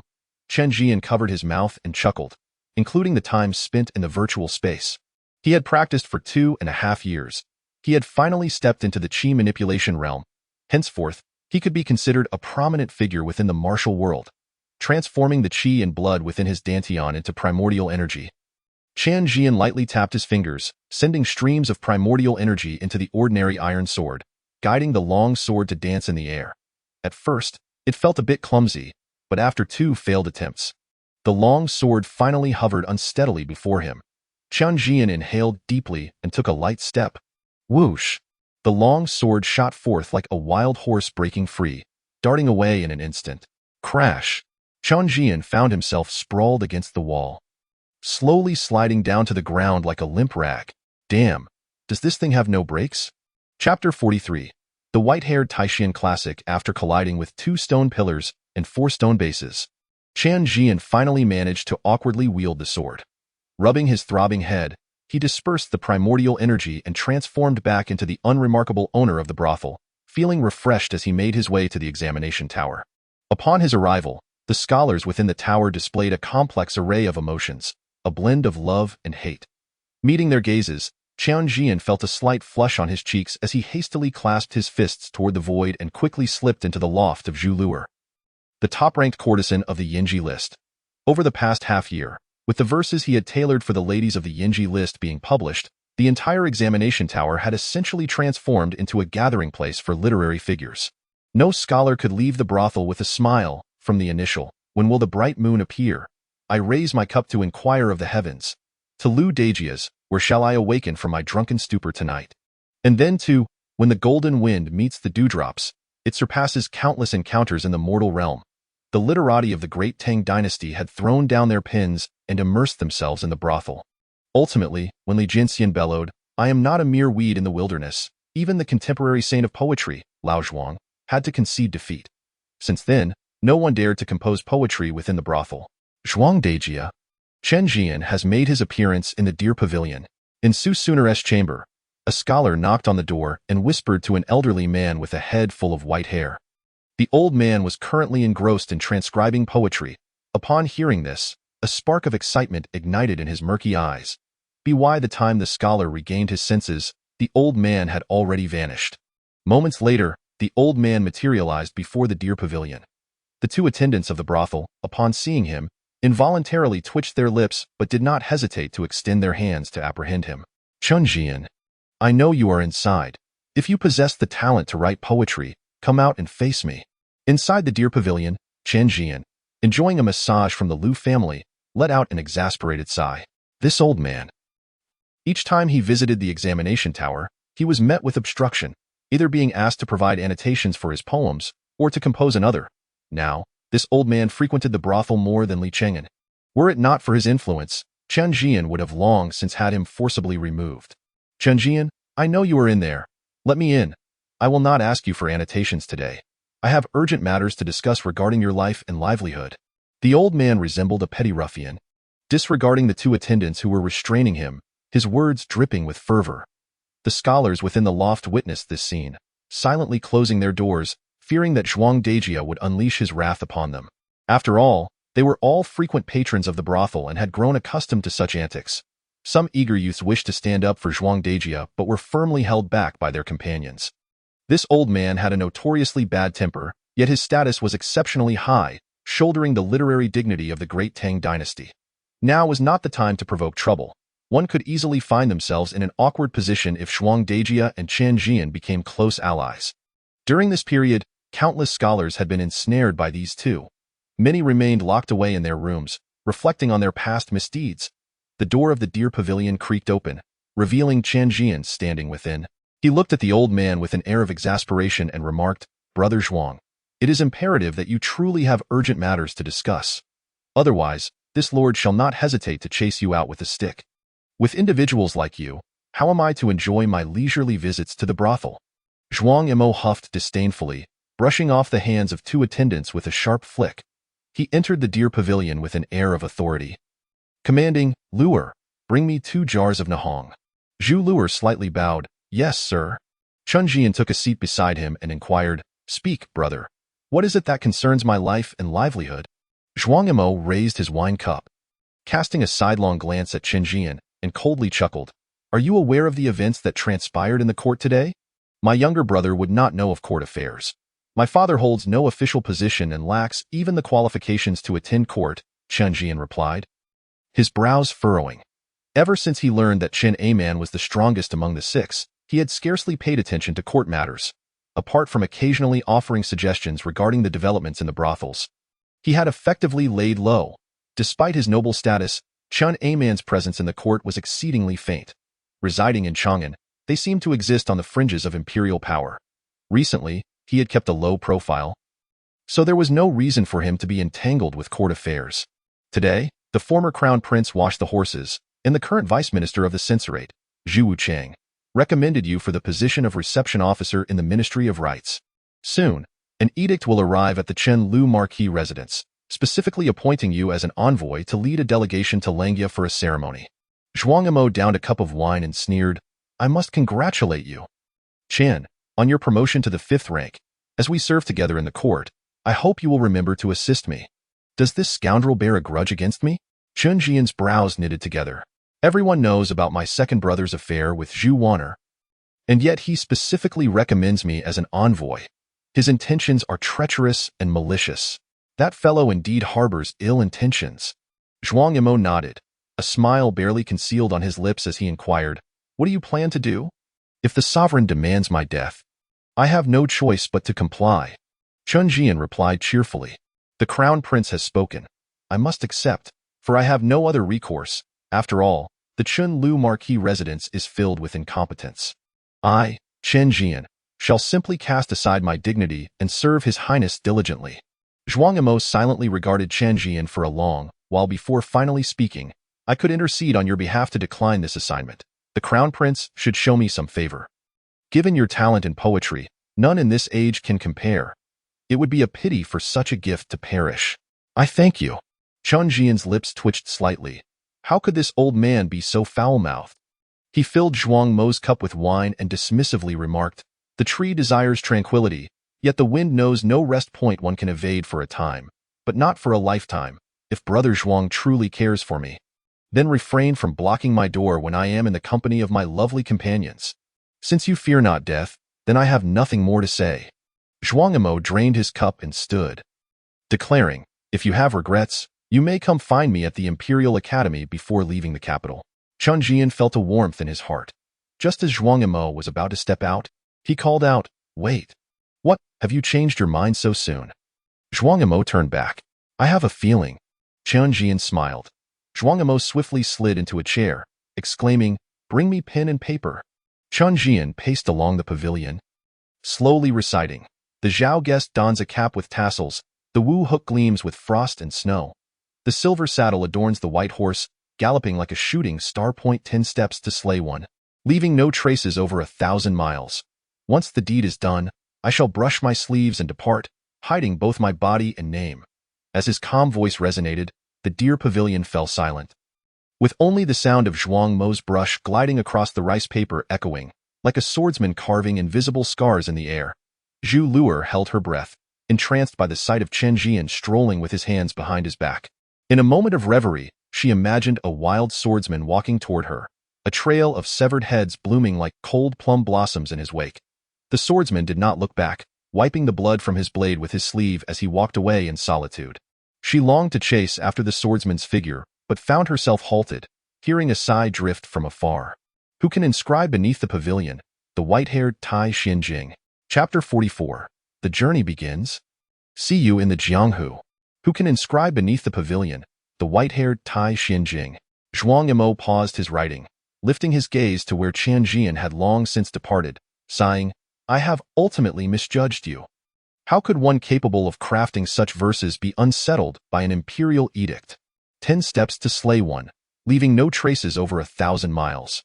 Once the deed is done, I shall brush my sleeves and depart, hiding both my body and name. At the falling treasure tower, Lu Qi observed the throngs of people at the top scholar's tower, listening to the cacophony around him. He glanced back at Chen Zhian, who appeared guilty as a thief, and couldn't help but sigh. The boss has truly sacrificed much for the brothel. Had he forsaken commerce for literature and immersed himself in the literary world, he would have undoubtedly become another literary leader after Zhuang. With a mere utterance, he could evoke the grandeur of the prosperous Tang. Such astonishing poetic talent, a treasury of exquisite verses, yet he could only have them celebrated within this brothel. Boss. The location for the Langya branch of the brothel has been decided. On the 9th day of the 9th month, the Langya branch will open. I will personally prepare the place for your arrival. The imperial decree arrived later than expected. Upon receiving Zhuang Mo's message, Chen Zhian returned to the Chenliu marquis residence. He waited impatiently for the decree, but it failed to arrive. Finally, as the 9th day of the 9th month approached in just over 2 months, the decree leisurely made its appearance. The eunuch delivering it, with a sorrowful expression, nearly knelt as he read the proclamation, for his leg had been broken. The court, which had previously held no fondness for Chen Zhian or the Chenliu marquis, inexplicably began to feel sympathy for the notorious wastrel. The venerable Zhuang, who bore the weight of the entire Tang literary scene, had dared to risk his life and boldly entered the imperial harem to demand the crown prince retract his decree, chastising him for his lack of virtue before the Tai Chi Hall.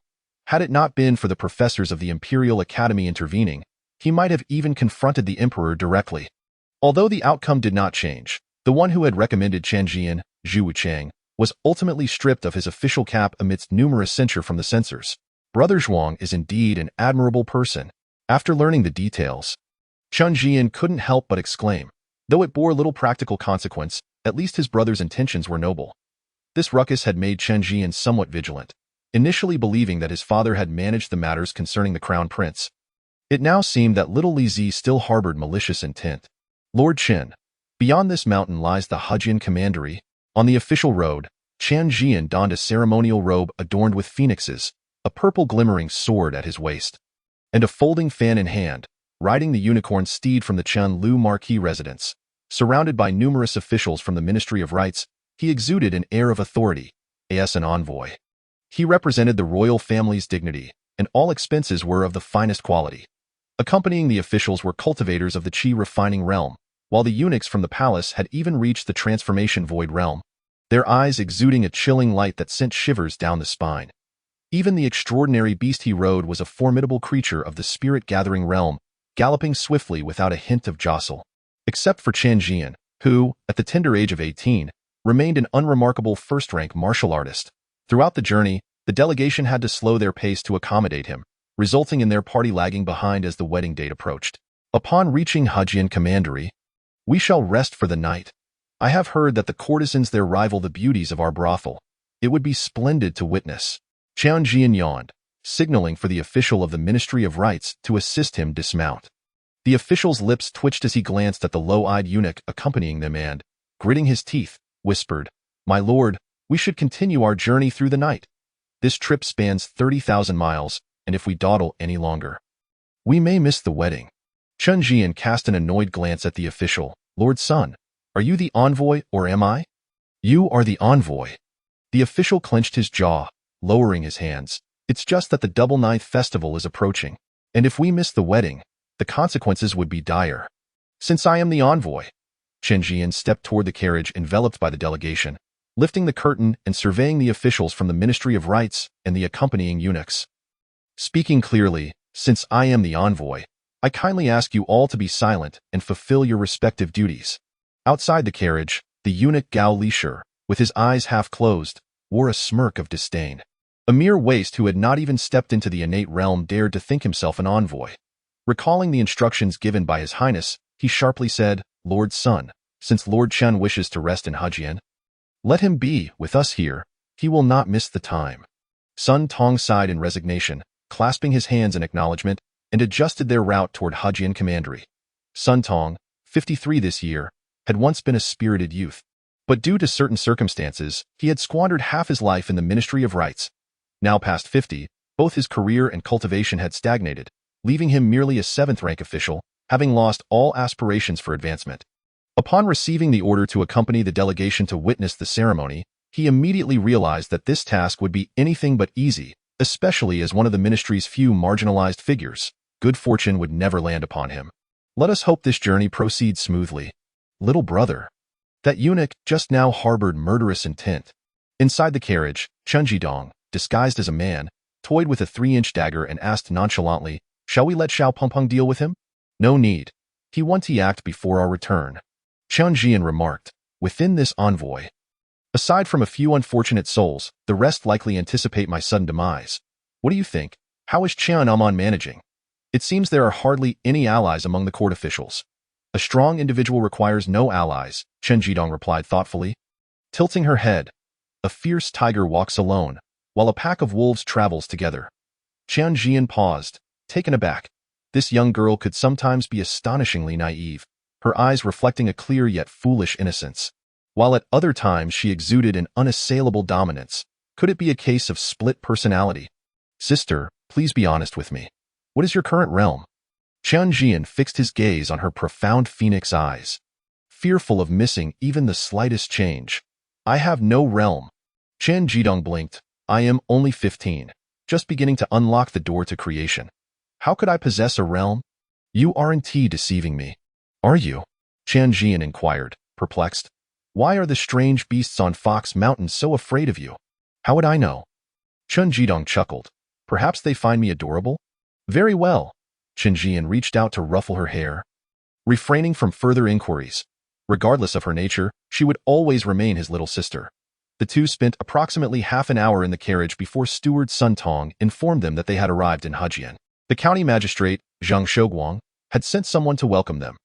Chen Zhian lifted the carriage curtain, and on the official road stood a young man in splendid attire, whose features bore a faint resemblance to his former close friend, Wei Zixian, Wei Ziqiu of Hejian, welcoming the envoy from the capital.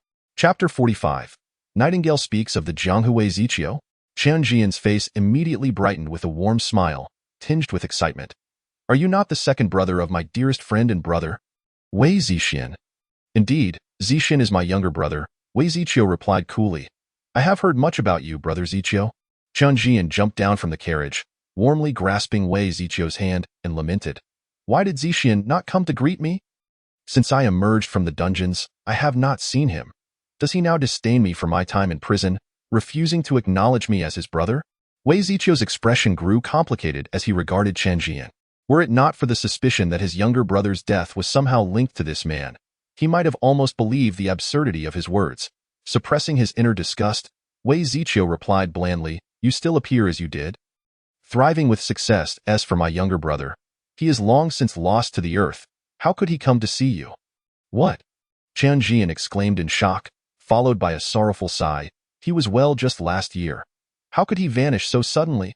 My confidant, Zixian, alas, I mourn the loss of my friend. My lord, he has departed this world. Zixian was fortunate to have a friend like you in his life, so his journey was not in vain.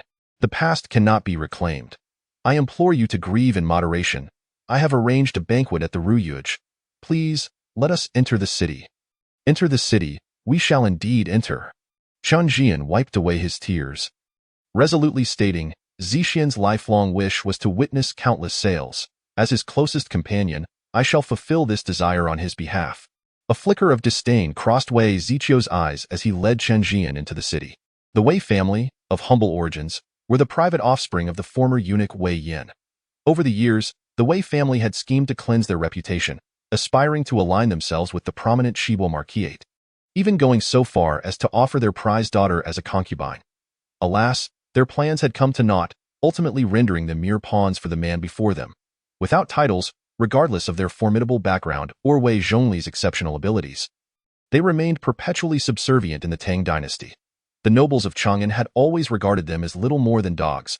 Upon entering the Ruyuj and after a lively banquet, Wei Ziqiu observed Chen Zhian, who had thrown himself into the company of the women, and took his leave under the pretense of an obligation. As the second son of the Wei family and a guest of the Hejian county magistrate, he had little regard for such frivolities. The officials accompanying the envoy, however, were less discerning. Under the relentless advances of the courtesans, even the attending eunuch, Gao Lishur, began to stir restlessly, as the officials grew increasingly agitated. Chen Zhian waved his hand, instructing the courtesans to attend to the gentleman, while he ascended to the highest point of the pavilion with the courtesan Nianyuer in his arms. Seeing Chen Zhian leave, Gao Lishur pushed past two courtesans and attempted to follow. Chen Zhian turned back with a cold laugh. What? Does Lord Gao wish to observe the proceedings? I dare not. Perceiving Chen Zhian's anger, Gao Lisher hesitated before resuming his seat. It was not yet time to sever ties completely. Once this worthless man fulfilled his mission, he would not hesitate to send this arrogant young lord to his demise. Huh? Chen Zhian scoffed as he entered the pavilion with Nianyuer. Upon entering, the previously tipsy Nianyuer swiftly rose from Chen Zhian's embrace, kneeling before him as she presented a crescent-shaped jade pendant. Nightingale number 36, Nianyuer, pays respects to the master. Chen Zhian accepted the pendant and retrieved his own black jade pendant to confirm their authenticity. Once assured, he helped Nianyuer to her feet, smiling. You are the 36th in line, awakened 3 months ago, correct? Yes, I was awakened personally by Mr. Liu. Nianyuer's fingers danced, mimicking a blade as she executed the flower-picking technique taught by Liu Qi. Chen Zhian nodded slightly, confirming her identity. Now, share with me all the information you possess, in detail. Master, I have received word from our insider within the Wei household that on the day of the brothel's opening, the head of the Wei family shattered 2 glass cups. Subsequently, Wei Ziqiu entered Chang'an and has since met with the second prince multiple times. A fortnight ago, the 12 bandits of Yinding Mountain were nearly annihilated by a disheveled man, suspected to be the 10th ranked on the Tianjiao list, Go Yuquan. Additionally, Miss Zhong Yin from the prestigious Zhong family in Hushi led a delegation to Langia for an observance. Rumors suggest that the eldest son of Zhong offended the holy son of the sword sect, Zhang Huayu, leading to Zhong Yan's expedition to purchase her life. Chen Zhian stroked his chin. It appeared that the Wei family indeed intended to eliminate him on the day of the brothel's opening. However, the question remained as to whether this was under the orders of the crown prince or the second prince. While the Wei family publicly aligned with the second prince, they were entangled with the crown prince behind the scenes. And it was highly likely they had other masters as well. Such a situation, where the 3 surnames of slaves had come to this, was indeed unique. Having slain Wei Ziqian, he had intercepted the Wei family's plans, rendering them sworn enemies with no possibility of reconciliation. It seemed he must find an opportunity to send the old steward to bury that old fool, Wei Zhongli, for news about Gogu. It was of little concern, as Chen Zhian was not currently in want of money. What is the background of the Zhong family in Hushi? The Zhong family has been engaged in commerce for generations. The head, Zhong Wan, is a cultivator at the Void Realm, and it is rumored that they have a venerable elder at the Void God Realm within their residence in Hushi. They are considered a top-tier family. Recently, the eldest son Zhong Imo fell mysteriously ill, which coincided with Miss Zhong Yin leading a delegation to Langia. It is said that Zhong Mo's fiancée is a renowned beauty, who inexplicably traveled to Langia recently. I suspect the reason lies with her. Could it be that Jiang Huayu, that little rascal, has taken a fancy to someone else's fiancée? Chen Zhian pondered, a hint of anticipation stirring regarding the journey to Langia. Do you have any news about my second brother? None. Nianyuer replied softly. Recently, no unknown masters wielding swords have appeared in the Jianghu. However, a month ago, there were several suspicious deaths among bandits in Hushi and Hudong, with all valuables looted. It is said that a lone bandit passed through. It shouldn't concern the second son. Chen Zhian's lips twitched. In his memory, his so-called second brother was far from a chivalrous hero who viewed wealth as mere refuse. Rather, he had suffered from a fear of poverty since childhood. The following morning, Chen Zhian emerged from the pavilion. Invigorated, despite Nianyuer's sorrowful gaze, there was no helping it. His enigmatic little sister was someone he dared not truly engage with. Outside, officials from the Ministry of Rites awaited in plain clothes, having arrived early. After a night of unrestrained indulgence, their gazes toward Chen Zhian bore a hint of warmth. After all, one cannot bite the hand that feeds. Chen Zhian offered a slight smile before leaping onto his horse and galloping toward the city gates. Chapter 46. A storm approaches. What do you think of that young lord? In the Wei family's pavilion, Wei Zhongli surveyed the envoy gradually disappearing down the street. Before him, a long spear floated in the air. Its tip pointed directly at Chen Zhian's back. Golden on the outside, rotten within. Wei Ziqiu murmured, I have confirmed, he has yet to cross that threshold, remaining at the first rank of martial arts. The first rank of martial arts. Wei Zhongli stated slowly, 10 steps to kill a man. 1,000 miles without a trace. Once the deed is done, he departs, concealing himself and his name. A first-rank martial artist cannot compose such a carefree poem of killing. Are you implying he is hiding his true capabilities?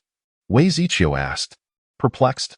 At his age, even if he is extraordinary, he would at most be at the qi refinement stage. I truly cannot fathom what a qi refinement cultivator would have to conceal. It is not him, Wei Zhongli stated, his fingers twirling as the spear drew an arc in the air, locking onto Chen Zhian's figure. It is Chen Amon, Wei Zhongli declared, with Chen Amon at the Void Realm, even with the full backing of the Marquisate. He should not warrant such caution, nor should he compel me to act using our ancestral scriptures. I am filled with concern and unease. Father. Wei Ziqiu looked at his father, the man who had single-handedly supported the Wei family. Rising from obscurity, allowing them to stand firm in Hejian for a century, now displaying hesitation and fear for the first time. Father, let it go. We shall not contest it any longer. Not contest. On the street, Chen Zhian's figure had already vanished from sight.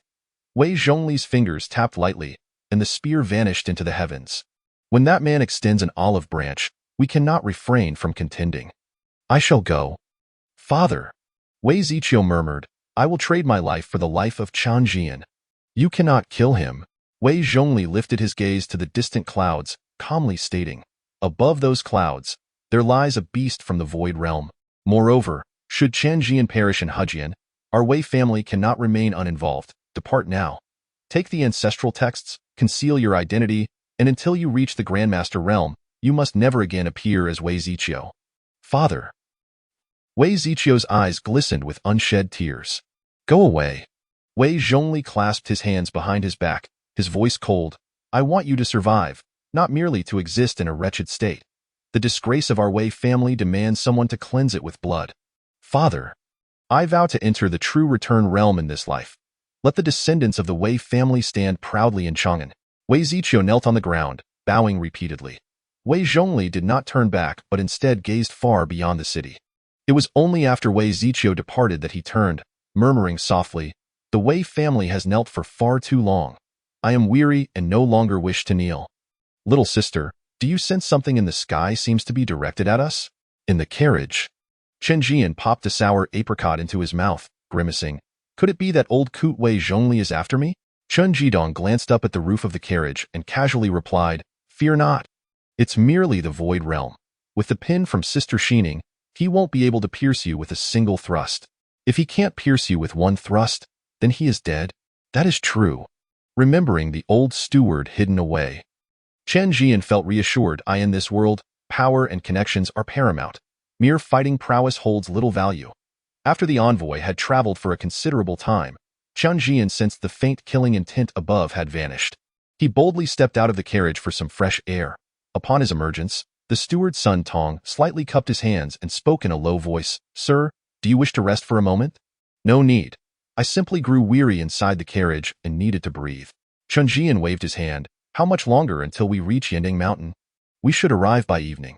Sun Tang hesitated for a moment before quietly saying, Sir, it would be better to return to the carriage. The road is not very safe. What do you mean? Chen Zhian inquired, puzzled. After we leave Hejian County, there have been an increasing number of refugees on the road. If they see your official robes, there may be desperate individuals willing to take risks. A hint of reluctance appeared on Sun Tang's face as he spoke softly. Previously, Master Gao had already executed over 10 refugees. Sun Darren. Be cautious of speaking carelessly. Gao Lisher's expression turned cold upon hearing Sun Tang's words. What refugees? We clearly executed bandits and robbers. Sun Tang's complexion shifted slightly as he clasped his fists towards Gao Lisher. Falling silent. Having lingered on the edges of the Ministry of Rights for too long, he had only engaged in trivial matters for over 50 years. He was well aware of the workings of the officialdom. Yet he had no insight into such matters.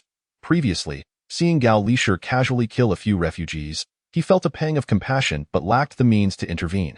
Unable to restrain himself, he mentioned it to Chen Zhian. The highest-ranking official in the envoy, from his limited experience in official circles, he thought it prudent to leave such matters to the one in authority. He had not anticipated that this act could be construed as an accusation. Master Gao possesses a heavy hand for killing. I have heard not a whisper of dissent in the carriage, yet over 10 innocent citizens have fallen beneath your blade. Chen Zhian glared at Gao Lisher and coldly remarked, Master Gao speaks of speaking carelessly. I wish to ask, do you understand that our every word and action represents someone else's visage? Your reckless disregard for life, who then suffers the loss of dignity. In the laws of the Great Tang, When has there ever been a decree of punishment without inquiry or trial? Even if there were, who granted you the audacity to kill in my presence? Who bestowed upon you such authority? Impudent wretch, how dare you insult me thus? Gao Lisher's face turned ashen as he shrieked, I am a servant of the Taiji Hall. Even the 3 dukes and 9 ministers would not dare to treat me so insolently. Just a eunuch. Chen Zhian replied expressionlessly, strike yourself. Dare to utter another word, and I shall have you executed. Brat. Gao Lisher's veins bulged, his palms seemingly solidifying with energy, wishing to crush Chen Zhian with a single blow. Strike yourself. Chen Zhian pulled out the imperial edict. Raising his hand high, do not force me to act. Ah, cursed be this day. Gao Lisher howled, his voice reverberating through the mountains and fields. Yet, upon seeing the golden edict, he ultimately restrained himself. He struck himself twice across the face. As if pouring all his fury upon himself, blood streaming forth. Once it was over, he venomously declared, Chan Darren, the humiliation of today shall be etched into my memory. Ha! Chen Zhian, hands in pockets, showed no concern for such a hollow threat. The murderous intent was evident. It was merely a matter of time before he sought death. Should he dare to defy, Chen Zhian would not hesitate to send him on his way. That foolish bird in the sky had likely gone hungry for quite some time. After dealing with Gao Lisher, Chen Zhian turned to Sun Tang and said, Sun Darren, select a few guards, exchange 300 gold coins from the tribute for supplies at the nearest town, and distribute some to the refugees we encounter on the way. We cannot give too much, merely 3 days' worth of rations per person. After all, we are just an envoy for the ceremony. And our capacity to assist is limited. Isn't that inappropriate? Sun Tang hesitated, torn between desire and fear. After all, this is a gift for the Piaomiao sect and the Yujin sect. What is there to fear? Under heaven, all land belongs to the emperor. All subjects reside within the emperor's dominion. Ultimately, they are all subjects of his majesty. Rather than bestowing favor upon those treacherous pair, it is far more meaningful to assist those refugees. Should his majesty lay blame upon us, I shall shoulder it all. Chapter 47. Entering Langia with Chen Zhian's promise secured, Sun Tang no longer insisted. He retrieved 300 taels of gold from his Shumi ring and reluctantly took out 10 taels of silver from his own purse. Sending a few guards to procure supplies, the other officials of the Ministry of Rites observed coldly, neither obstructing nor endorsing the action. Chen Zhian took a keen interest in Sun Tang, who rode ahead. Initially expecting the accompanying officials to be mere insignificant figures, but was surprised to find someone as earnest as Sun Tang among them. In a wonder, he had spent so many years in office yet remained a figure in the shadows. His character was likely not bad, but his prospects for promotion were dim. Miss, ahead lies Langia.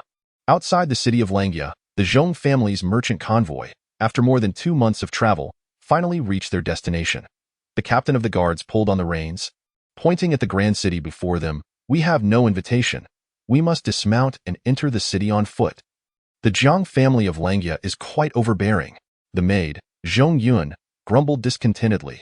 Supporting Zhong Yin, she slowly descended from the carriage. It is well known that Langia belongs to the Zhang family. Almost every aspect, from the Langia prefect's office to the Langia military, is under their control in Langia County. The command of the head of the Zhang family holds more weight than the edict of the emperor of the Great Tang. Zhang Huayu, the current pride of the Zhang family, entered the innate realm at 12, the Qi refinement realm at 15, and mastered the Qi control realm at 26, undefeated even in battles against those of higher realms.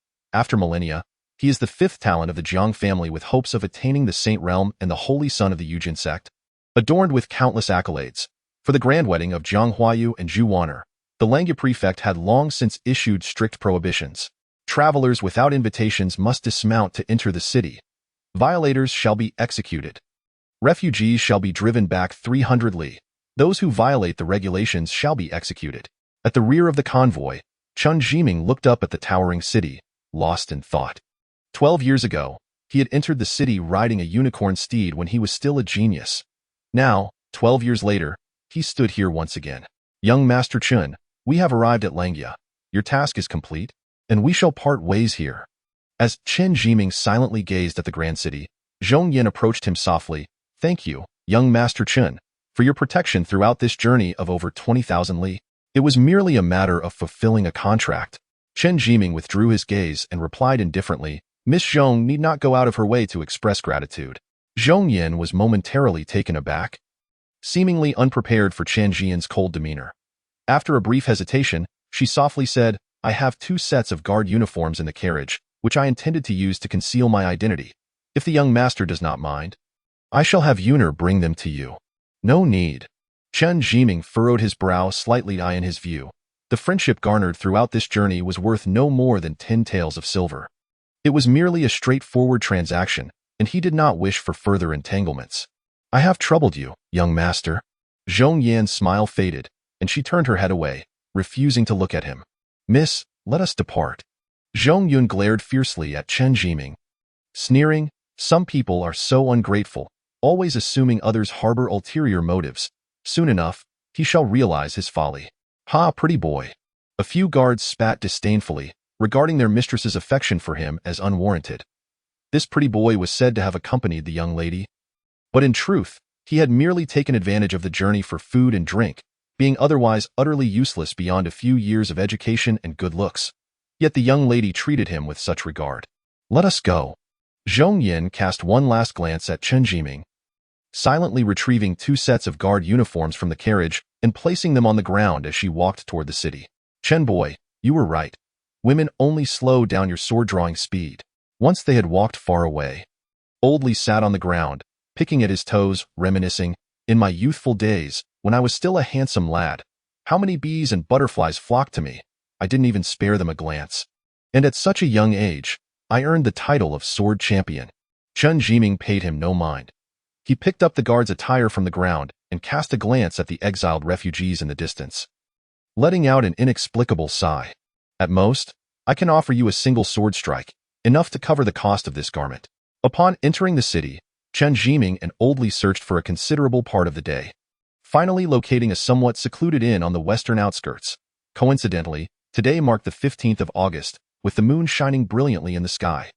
Chen Zhiming, disinterested in lingering with Oldly, ascended to the rooftop to admire the moon. My friend, do you have any wine? As soon as Chen Zhiming stepped onto the rooftop, a clear voice resonated, a figure clad in white robes, with a face as exquisite as jade and ink-black hair, tied high atop his head, leaned against a corner of the rooftop, a silver spear resting on his back. None. Chen Zhiming glanced at the white-robed gentleman and calmly walked past him. I sensed the distinctive fragrance of green ant wine. Please do not conceal it. The white-robed gentleman followed Chen Zhiming up the stairs, cheerfully saying, Fate has brought us together. In this vast Langya County, to encounter each other in this remote and while both seeking to enjoy the moon. You must have fine wine to share. Chen Zhiming turned to regard the white-robed gentleman and, after a moment of assessment, extended 2 fingers. 200 taels for a pot. No negotiations. You are rather dull. The white-robed gentleman shrugged, unwilling to be the fool. Chen Zhiming paid him no mind, settling on the glazed tiles of the rooftop, taking out his wine flask to sip under the full moonlight. The aroma of the wine wafted through the air, causing the white-robed gentleman to swallow hard. Green ant wine is not particularly rare. One could purchase a large vat for merely 20 taels elsewhere. However, in Langya at this moment, it was exceedingly difficult to procure. Having witnessed Chen Zhiming reveling in his drink while he could only watch, the white-robed gentleman could not help but speak again. My friend, I am Shuiran from the White Horse Mountain Manor. Let us be friends. Chen Zhiming regarded him with the look one might give a fool. 200 taels for a pot. No negotiations. Only wine bought by a friend can intoxicate. Shuiran licked his lips and meekly replied, I never spend money on wine. Chungu. Chen Zhiming responded, raising his head. Shuiran looked at Chen Zhiming in confusion. Chen Zhiming pointed at the wine flask and said earnestly, Now that we are friends, you may give me 200 taels, and I shall treat you to wine. Chen brother, you are quite the character. Shuiran patted Chen Zhiming on the shoulder, retrieving 2 banknotes from his storage ring and offering them. I have always loved making interesting friends. This is my token of friendship. Chen Zhiming accepted the banknotes, pinching them to confirm their authenticity before handing over his wine flask with a smile. This is my token of friendship. Ha. Toasting and singing in the presence of wine. How delightful. Shuiran took a hearty swig of the wine, laughing. To meet a friend like you, Chen brother, makes my journey worthwhile. Chen brother, look at that tall building. There stood the ancestral home of the Jiang family of Langya. It is said that 1,000 years ago, the sage Jiang Yuzhen was born there, with a white tiger bringing jade to herald his invincible path. The sacred weapon is enshrined there. Chen Zhian looked up, and the wooden sword resting on his back seemed to sense his gaze, trembling slightly. Chen brother, are you feeling cold? Shui Yiren poked Chen Zhian with his finger. Why are you shivering under this refreshing moonlight? I am fine. Chen Zhian gently tapped the sword sheath, calming it. Chen brother, are you here to challenge the talent ranking as well?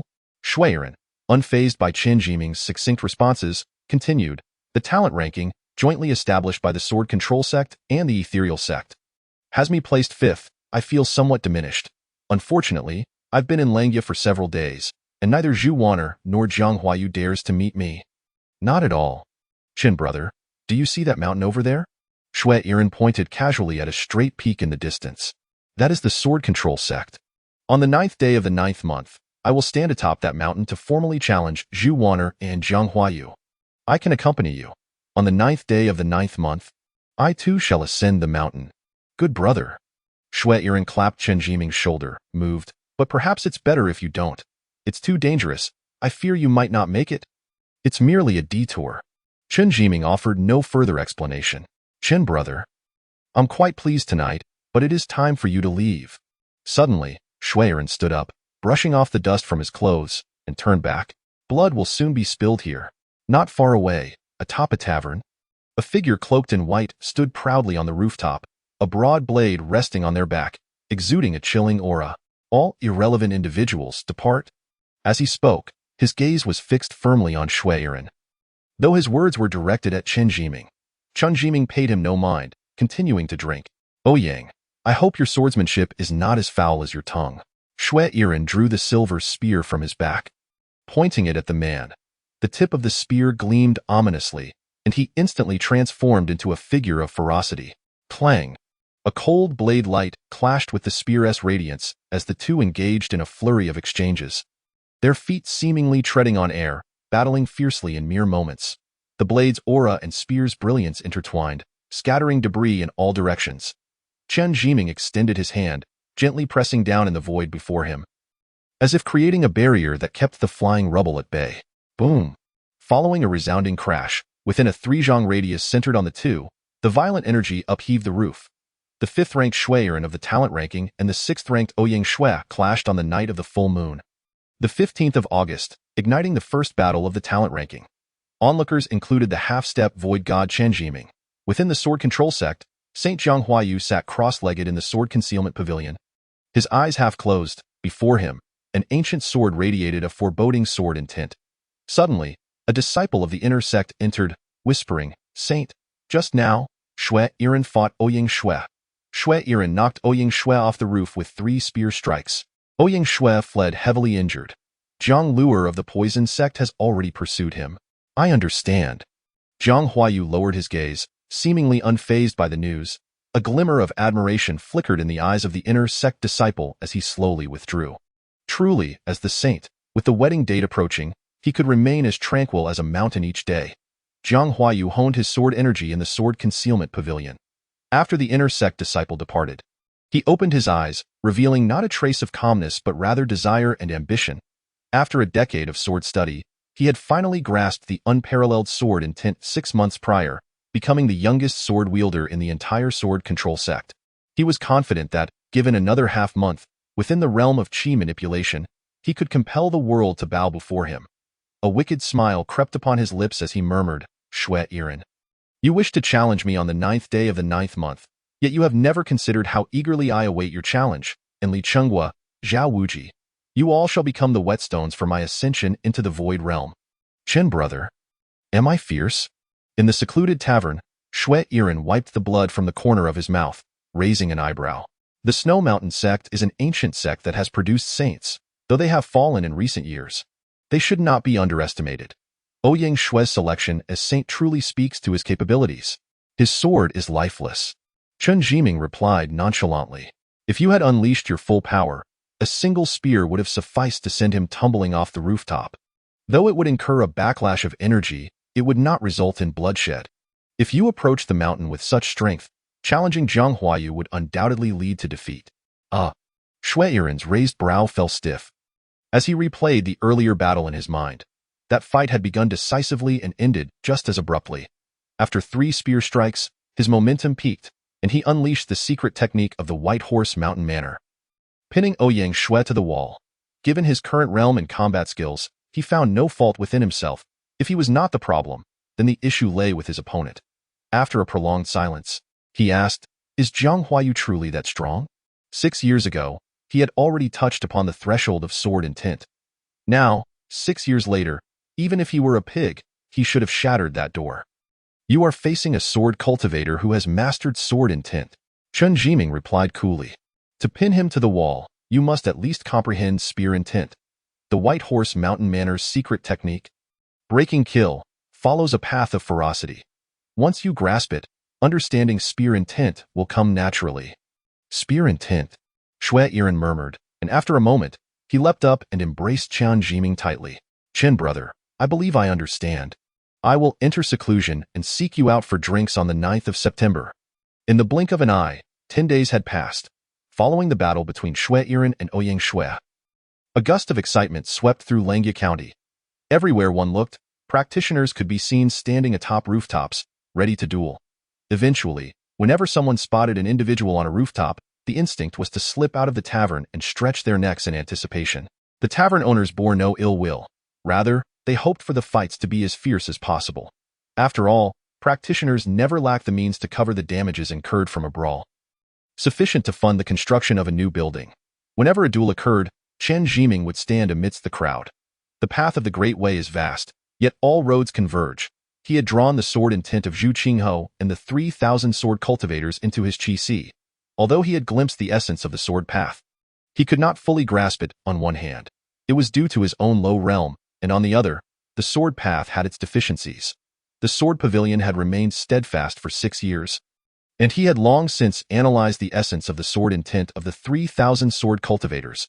It could be said that no one in the present era understood the sword path better than he.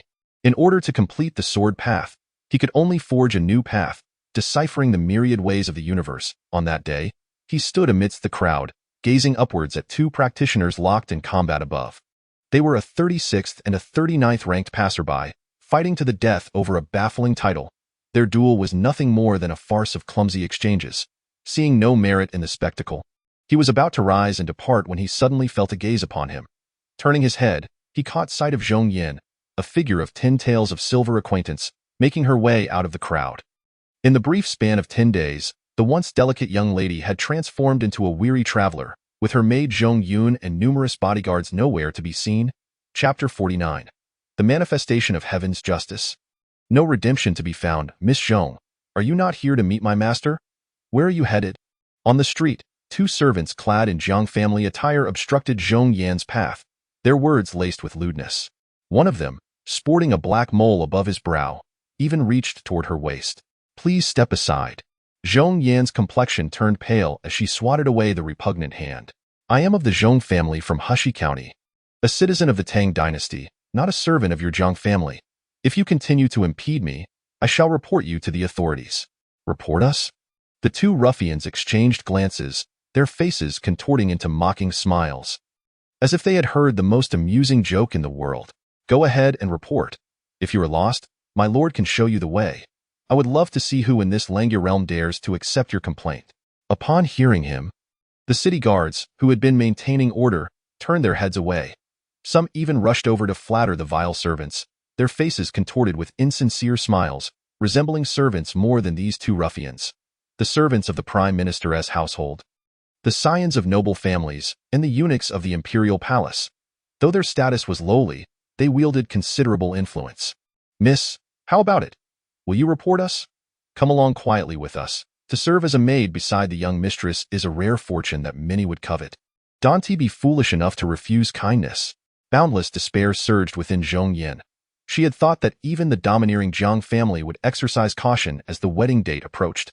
Yet, to her astonishment, even after offering up 80% of her family's wealth, the Jiang family remained obstinate, unwilling to release her, and even sought to claim her very body. Standing amidst the throng, she listened to the cacophony around her. Gazing up at the oppressive sky, remaining silent, by this time, the battle had reached its conclusion, and the crowd surged like a tide, encircling her and the two ruffians, eager to inquire about the unfolding events. Upon hearing the vivid recounting of Zhong Yan's intention to sue the Jiang family, they collectively regarded her with expressions akin to that of a fool. Zhong Yan surveyed the indifferent crowd. Her heart reduced to ashes. Wiping away the tears at the corners of her eyes, she pointed toward the towering mansion, her voice filled with anguish as she cried out, "What are you mocking? What wrong has my Zhong family committed? Is it because my brother's betrothed is beautiful? Is it because that harlot Zhu Wanner has taken a fancy to my brother's fiancée, disregarding the law to abduct her for the so-called holy son? Is it because my brother refused to acquiesce, leading the Jiang family's servants to seize my family's wealth, harm my kin, and abduct my sister-in-law? As but a mere woman, I traveled thousands of miles, only seeking leniency from the Jiang family. Am I truly in the wrong?" Zhong Yan's pale finger pointed accusingly at the Jiang family estate, her voice hoarse as she denounced all that the Jiang family had done. She did not expect anyone to stand up for her, nor did she hope that the numbed souls oppressed by the Jiang family would feel any indignation. All she sought was justice, yet found none. She only yearned for death, and no one responded to her, and gradually, silence fell over the crowd. Even the most numbed among them could not help but feel a tremor at her words. A mere woman, devoid of cultivation, stood against the colossal Jiang family and the ethereal sect, almost insignificant as an ant. They did not even deign to appear themselves, sending only two ruffians, who had driven Zhong Yan to a singular desire for death. Zhong Yan's eyes turned crimson as she declared hoarsely, "The Jiang family of Langya, a lineage of saints, the Piao Miao sect, the pinnacle of righteousness. What have they done? They have slain my guards, sullied my maid, coerced me into submission, demanding that I kneel before that wretched harlot. Heaven's justice is clear. Yet there is no redemption. You all deem this right, but I refuse to accept it. Zhong Yan, hereby swear to the heavens. If I die today, may I not enter the cycle of reincarnation, but instead descend into the abyss, with my soul as a medium, cursing the Jiang family's path to be severed, for generations to come, men as slaves, women as prostitutes.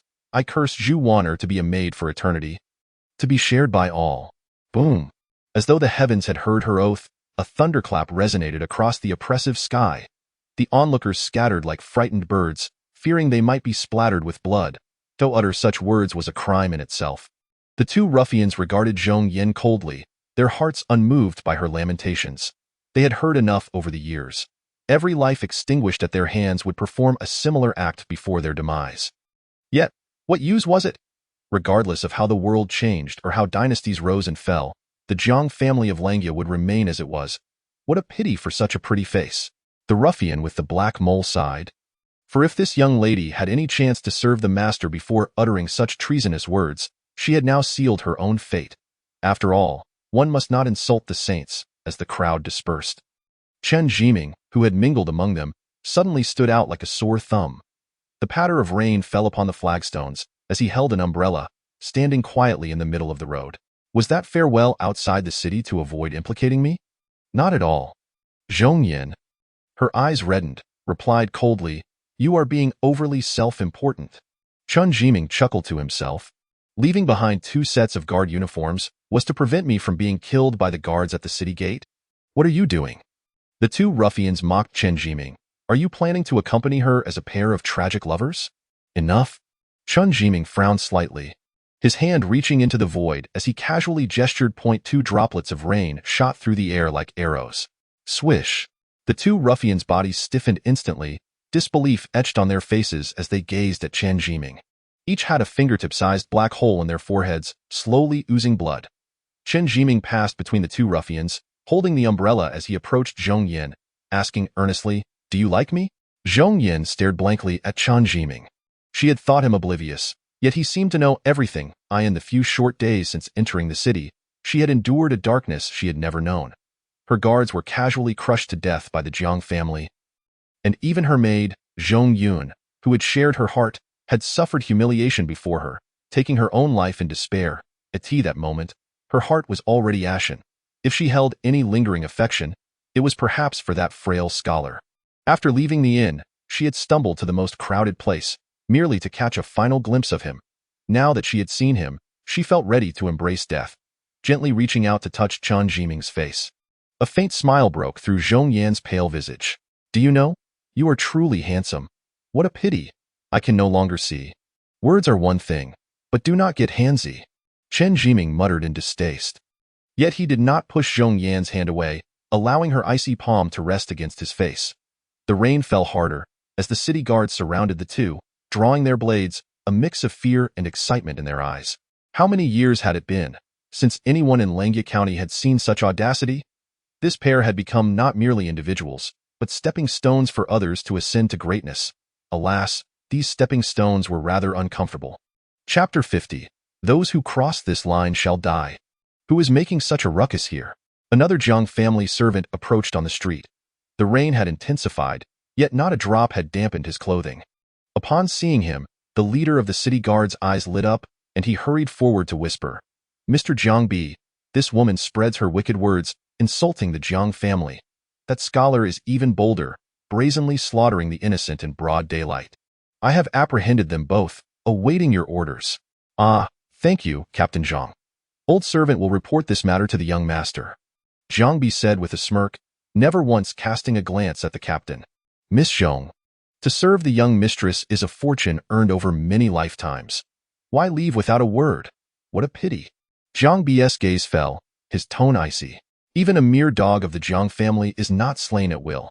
You are severing your own path to survival. As for this young brother, have you thought about how you wish to die?" Chen Zhian shot an annoyed glance at the old man. With a casual gesture into the void, another droplet of rain sped through the air like an arrow toward Jiangbi. Jiangbi's expression shifted dramatically as he swiftly retreated, conjuring a wall of water to shield himself from the seemingly careless strike. However, he had underestimated the situation. Pfft. He was struck hard, crashing to the stone pavement. A small black hole in his forehead, blood trickling forth. "You are not a..." Jiangbi was, after all, a consummate practitioner of the qi manipulation realm, and despite Chen Zhiming's casual wave, he did not perish immediately. Wow. The spectators, witnessing the scene from afar, were left dumbfounded.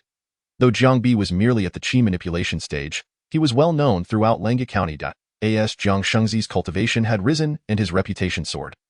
The status of his followers naturally climbed as well. Jiangbi, among the first to follow Jiang Huayu, held a position of undeniable significance, even bestowed with the illustrious surname Jiang, which signifies supreme honor. Yet now, Jiangbi has perished, slain by a mere drop of water wrenched from this feeble scholar's hand. The captain of the guards awkwardly chuckled. "Well, I suddenly recalled some matters at home." "Please do as you wish." Chen Zhian refrained from taking his life, cradling Zhong Yan in his arms as he slowly made his way out of the city. Just as he was about to step beyond the city gates, a figure darted from the crowd, moving with uncanny speed and casting countless silver needles in a surprise attack from behind. Chen Zhian did not falter. His fingers lightly tapped. Beneath the heavy curtain of rain, a brilliant sword light flashed, slicing through the downpour and leaving a chilling gash of sword intent upon the stone pavement. "Cross this line, and you shall die." In that moment, the assailant's body was rendered silently into two halves as the sword light swept past. Wow! Everyone instinctively recoiled several steps. The captain of the guards and the patrolling sentinels trembled in fear. This scholar was, indeed, a sword cultivator. It was only when Chen Zhian vanished from the street that they dared to exhale audibly. "My lord, are we just going to let him go?" Jiangbi died at his hands. "If the Holy Sun holds us accountable, we might find it hard to explain." The vice captain of the guards, still trembling from fear, cast a worried glance at the gash. "Would you prefer to die now, or tomorrow?" Captain Zhang wiped the cold sweat from his brow and said with a quiver in his voice. The vice captain hesitated for a moment. "If given a choice, I would prefer not to die." "Dream on." The captain sighed, speaking softly. "If you wish to live, refrain from meddling." He gestured toward the shattered black figure on the ground. The captain lamented. "Do you know who lies there? The true inheritor of the Ghost Gate, Yang Shu, ranked 11th on the genius list. Since entering the city, he has slain no fewer than 10 talents from the genius list. He brutally ascended from the 29th to the 11th rank. Yet, in the act of ambush, he couldn't even withstand a single strike from that man. What sort of being do you think he is? Perhaps even the Holy Sun." The Jiang family had lost 3 servants. Toa family as deeply rooted as the saints. This was akin to the death of 2 insignificant ants. Yet, even though they were as lowly as ants, they were still ants of the Jiang family. The death of ants might be inconsequential, but it tarnished the master's face, an unforgivable sin. In a separate garden of the Jiang estate, Jiang Huayu's biological mother, Lady Bai, sat languidly in a peach blossom chair, cradling a snow-white tabby cat, casually remarking, "Lord Zhang, I hear you were present at the scene?" "Indeed, Madam Qi," Captain Zhang replied solemnly. "At that time, I was leading my brothers to maintain order. When I arrived at the scene, I happened to witness that vile scoundrel committing his heinous act, executing a technique akin to celestial flight, conjuring a transparent blade to ambush and severely wound Mr. Jiang By the time I sought to provide assistance, it was already too late." "Is that so?" Lady Bai's lips curled into an enchanting smile. "Whether Jiangbi lives or dies is of little consequence. However, that scholar dared to kill my people in Langya. This is an act of self-destruction." Madam Qi speaks most accurately. Captain Zhang discreetly wiped the cold sweat from his brow and declared earnestly, "That madman dares to violate the laws of martial arts. I have already reported this to the county lord and mobilized all city guards to pursue the culprit. I believe it won't be long before we capture that lunatic. I want him alive." Lady Bai spoke softly. "I have taken quite a liking to that girl. I want her to live and witness her beloved young lord die before her eyes." With that, she waved her hand, and two swordsmen emerged from the shadows. Heir, from today onward, you shall accompany Lord Zhang and carry out his orders. Bring those two little rascals back." "Yes, madam." Captain Zhang managed a smile toward the two swordsmen. Feeling utterly helpless. "Oh dear, two virtual realm swordsmen by my side. Are they to follow my orders, or are they here to take my life? Have you heard? The Jiang family lost 3 servants, and the county lord is furious, dispatching 300 guards to pursue the culprit. The outside is already a river of blood." In a secluded tavern on the western outskirts of Langya City, patrons began to whisper about the most discussed topic in the city after a few drinks. "I know about that. I was present at the scene." A sharp-featured man cleared his throat. Once he had captivated the attention of nearby diners, he raised his cup and took a sip, speaking in an exceedingly indifferent tone. "As a witness to this event, I can tell you that 3 days ago, on a stormy afternoon, a scholar, carrying a wooden sword, attempted to abduct a maid of the Jiang family. Just then, a Jiang servant happened to pass by and shouted a warning. Who would have thought that this scoundrel, with his red lips and white teeth, turned out to be a shameless rogue? In a fit of rage, he killed 2 servants and then ambushed Jiang Bi, severely injuring him, which incited the Jiang family's wrath. The captain of the guards knelt before the Jiang estate to apologize overnight. The Jiang family dispatched 2 virtual realm swordsmen to assist the captain in pursuing the culprit. However, that scholar was bloodthirsty, and he slaughtered civilians outside the city, killing to strengthen his sword. Now, he bears nearly 1,000 lives on his head. So that's how it is. He truly deserves to die." The patrons expressed their indignation, condemning the scholar. Someone then asked, "With 2 virtual realm swordsmen in action, surely that scoundrel has been captured?" "Who knows?" The sharp-featured man chuckled, "But I dare wager, he won't live past the 9th day of the 9th month." Chapter 51.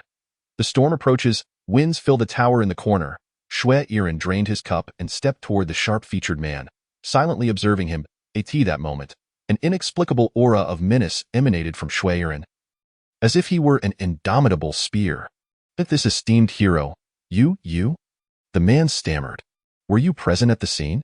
Shui Yiren inquired. "Why, yes. I will give you a moment to reflect," Shui Yiren stated calmly. The man's heart trembled at the sight of this elegant young man. He sensed that if he continued to lie, he would likely face dire consequences. "I was informed by Wang the Butcher." "Where does Wang the Butcher reside? Point me in the right direction." After learning the location of Wang the Butcher's stall, Shui Yiren leaped into action, charging forward like a spear. Wang the Butcher provided yet another version of events before pointing him toward the tailor Li's residence. The version from Li the tailor differed slightly. Ultimately, he directed Shui Yiren toward the captain's residence. Captain Zhang Dibiao had been bedridden recently due to illness. 2 days prior, Madam Qi had dispatched 2 virtual realm swordsmen to him, essentially forcing him out of the city. Despite his immense reluctance, he had no choice but to steel himself and seek out that scholar, knowing the Jiang family's oppressive might. When he witnessed the red line drawn by the scholar outside the city, he hesitated not a moment, retreating behind the crowd. Then he saw a flash of sword light. The 2 imposing virtual realm swordsmen hadn't even drawn their swords before their heads rolled onto the ground. And there were more than a dozen guards. Anyone who stood within that red line faced the same fate, their heads tumbling down like ripe melons. From that day forth, he fell gravely ill and had not ventured outside the city since. Upon hearing Shui Erin's intentions, Zhang Debiao was instantly drenched in cold sweat, pouring out everything he had witnessed and heard. After finishing the tale, Shui Erin chuckled, "Brother Chen is indeed no ordinary person. I should have realized it earlier. How could an ordinary individual possess the insight of Brother Chen? One sword strike to slay Yang Shu, and another to fell two virtual realm swordsmen. Even if he is not a master of the virtual realm, he is certainly not far from it." Having said this, he turned to the shadows. "Elder, is there a way to save him?" From the shadows, the elder of the Bai Ma Manor spoke in a deep voice. "Are you certain he is in his 20s? Not an ancient monster?" "Certainly not." Shui Erin sighed. "An ancient monster would not share drinks with me, nor would he draw his sword for a fleeting encounter with a woman. Today, I have come to understand that there are indeed greater beings beyond our realm. Such a person as Brother Chen, until now, has not garnered even a whisper of fame in the martial world. In this light, the genius lists concocted by the Yujian sect and the Piao Miao sect are merely a means of observing the heavens. The rankings become inconsequential." The elder nodded in agreement.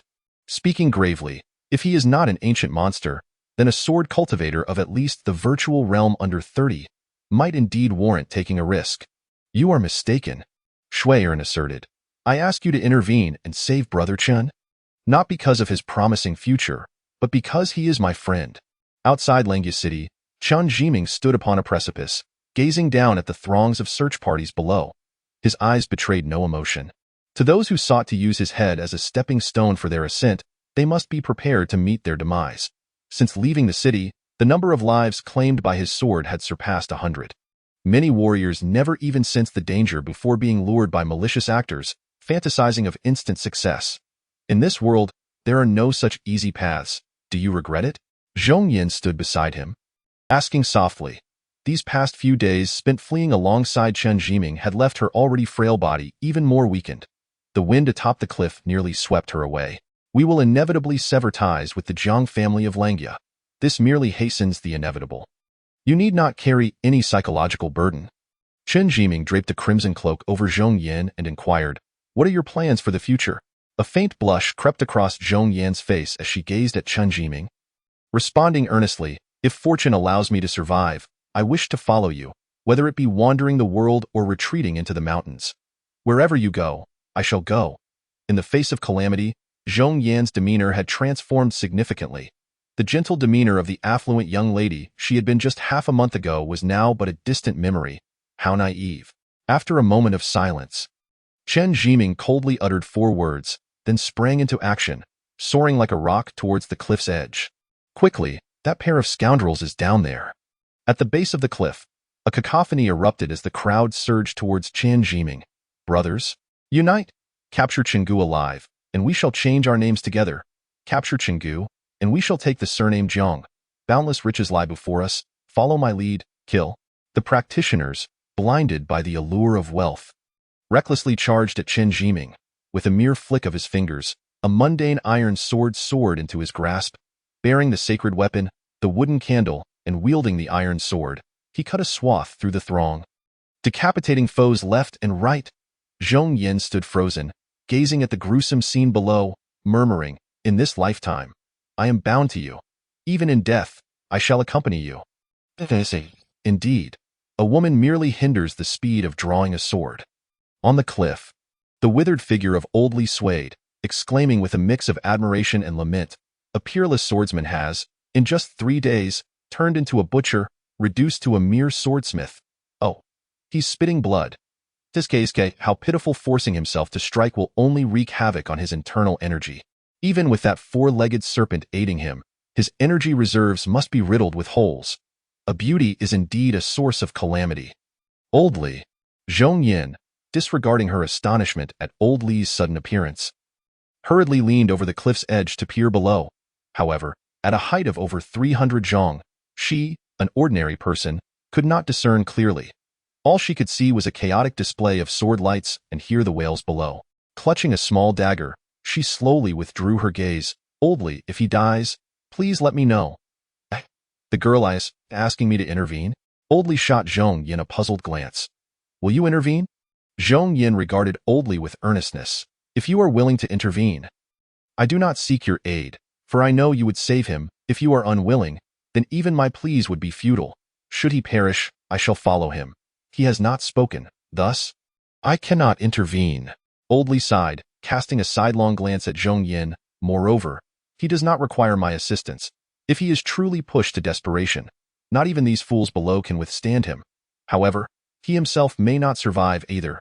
Zhong Yin, her eyes reddening, gazed towards the cliff's base, where death seemed imminent. It is not that I refuse to save him, but rather that we have an agreement. Without his consent, I cannot act if blame is to be assigned. It lies solely with that reckless lad. Oldly stepped aside, distancing himself from Zhong Yin. Suddenly, he looked down the cliff and chuckled. Oh, a swordsman from the north approaches. Surprisingly, he is at the Void God realm. From the west comes a useless knife wielder, also at the Void God realm. Oh, and lurking in the shadows is an old fool of the profound understanding realm. Tisk. Chen Zhian is surely doomed this time. Chapter 52. I am Chen. An unremarkable Chen at the base of the cliff. Chen Zhian wiped the viscous blood from his blade on a headless corpse. Before him, bodies lay piled high. When he wielded his sword, none could approach within a foot of him. After a fierce battle, only the practitioners remained standing, and even they were gripped by fear at the sight of the countless corpses. 4 practitioners at the Qi manipulation realm approached him, their swords trembling as they crossed them over their chests, drawing closer with trepidation. Even though this murderous man now appeared pale and bloodied, on the verge of death, they still dared not let their guard down. This Chengu had proven to them, through the mountains of bodies, that whether they were at the Qi manipulation realm or the Void God realm, none could withstand his sword. Should they step within a foot of him, none would leave alive. He can no longer withstand it. Kill him, quickly, a middle-aged practitioner shouted from a distance. He was a Void God realm practitioner, stationed under the command of the district governor of Langya, and had taken the initiative to lead the hunt for Chen Zhian, hoping to elevate his status through this achievement. Yet, upon encountering Chen Zhian's terrifying might, he found himself stripped of any ambition, reduced to merely issuing orders from afar. This sword has become somewhat dull, Chen Zhian remarked with a half-smile, observing the 4 Qi manipulation practitioners encroaching upon him. I can only manage to reap 4 more heads. Who among you shall meet their demise first? The 4 Qi manipulation swordsmen faltered, their courage to draw their blades evaporating in the face of this seemingly precarious swordsman. What are you afraid of? The middle-aged practitioner urged. Fortune awaits. Kill him. Now. The 4 exchanged glances, and with a simultaneous surge of resolve, their swords erupted forth, shimmering with deadly intent as they struck towards Chen Zhian. They leapt into action, eager to seize the opportunity for glory. Buzz! With a tremor of his arm, the already cracked sword shattered into 8 fragments. 4 shards shattered the incoming sword light, while the other 4 shot towards them. The 4 who had leapt forward suddenly shuddered mid-air, crashing to the ground, with fragments of the broken sword now embedded in their foreheads, buzzing ominously. Useless. The middle-aged practitioner gazed at Chen Zhian with fear, his voice rising in pitch as he cried, You all, go! Kill him! He has no sword left. Whoever kills him will be promoted to the governor's estate and become an honored guest. They may choose any martial art or essence stone. Yet no one dared to advance. The brave had already become corpses. Those still alive were either too timid or hoped to be the last to benefit. Though this mantis appeared on the brink of death, it still wielded sharp blades. They were unwilling to risk their lives to test it. Chen Zhian scanned the crowd, laboriously bending to retrieve the dagger, which he planted in the ground like a cane. After all the carnage, he had rendered all his swords unusable. Upon seeing him pick up the dagger, the practitioners who were already retreating instinctively stepped back several paces. With the dagger in hand, Chen Zhian surveyed his surroundings in silence. A mere swordsman at the Void God realm has instilled such fear in you all. Is there truly not a single capable individual within the Langya region? On the northern side of the cliff, a man clad in brocade descended gracefully, his ancient sword hanging at his waist, the scabbard inscribed with a menacing character for Jiang. The middle-aged practitioner's countenance brightened upon seeing the newcomer. Stepping out from behind a tree, he bowed, saying, Shen Yong, stationed under the command of the Langya district governor, greets Elder Jiang. The newcomer nodded slightly, looking down upon Chen Zhian. You are Chenggu? I am Jiang Huasheng. an elder of the Sword Control sect and a Void God realm swordsman. Today, I shall grant you a death. Chen Zhian coughed lightly, wiping the blood from the corner of his mouth, and with a hint of mockery, he replied, "What, do you think you now possess the courage to face my sword? After watching for so long, do you believe I wield no sword, or do you think I cannot lift a dagger?" Seeking death. Jiang Huaxing's eyes narrowed as his long fingers slowly gripped the hilt of his sword. Clang! A crisp sound of metal rang out as the ancient sword was drawn. Its blade slicing through the air with overwhelming killing intent directed at Chen Zhian. Facing the sword light, Chen Zhian's eyes flickered with disappointment. The sword energy was all too mundane. Boom. The sword energy engulfed Chen Zhian in an instant. Jiang Huaxing sheathed his sword, not bothering to observe the aftermath of his strike, and coldly instructed, "Clean up this refuse. We cannot let the Son of Heaven's interest be compromised." Elder Jiang. Xin Yong pointed at the mound of corpses, his voice trembling. "That man, hasn't he died?" Jiang Huaxing inquired, turning back to the spot where the sword had fallen. There, the mountain of corpses had been reduced to pulp by the sword energy. Blood and flesh drifting through the air as if a rain of blood were about to fall. Amidst this sanguine deluge, Chen Zhian stood with the dagger planted in the ground, blood streaming from his 7 orifices. Yet he remained upright, a wicked smirk plastered across his face. Above the cliff, old Li's lips curled in displeasure. He was not particularly pleased in that fleeting moment. He had attempted to communicate with Chen Zhian to ascertain whether he required assistance, believing he might finally witness the first sword after emerging from seclusion, only to be met with rejection. And that reckless lad, to think he would dare to harness the sword energy to drag it into the sea, even as his own internal energy was leaking like a sieve. What a freak! The waves of the Yangtze pushed the previous waves aside. Damn it! I am utterly convinced. Never have I encountered someone so ruthless towards themselves. Which hidden sacred land do you hail from? Jiang Huaxing tightened his grip on the sword hilt, his expression darkening. That last strike, seemingly casual, had actually been delivered with all his might. Yet this young man had managed to withstand it with a half-broken body. There could be no such monstrous existence in the martial world.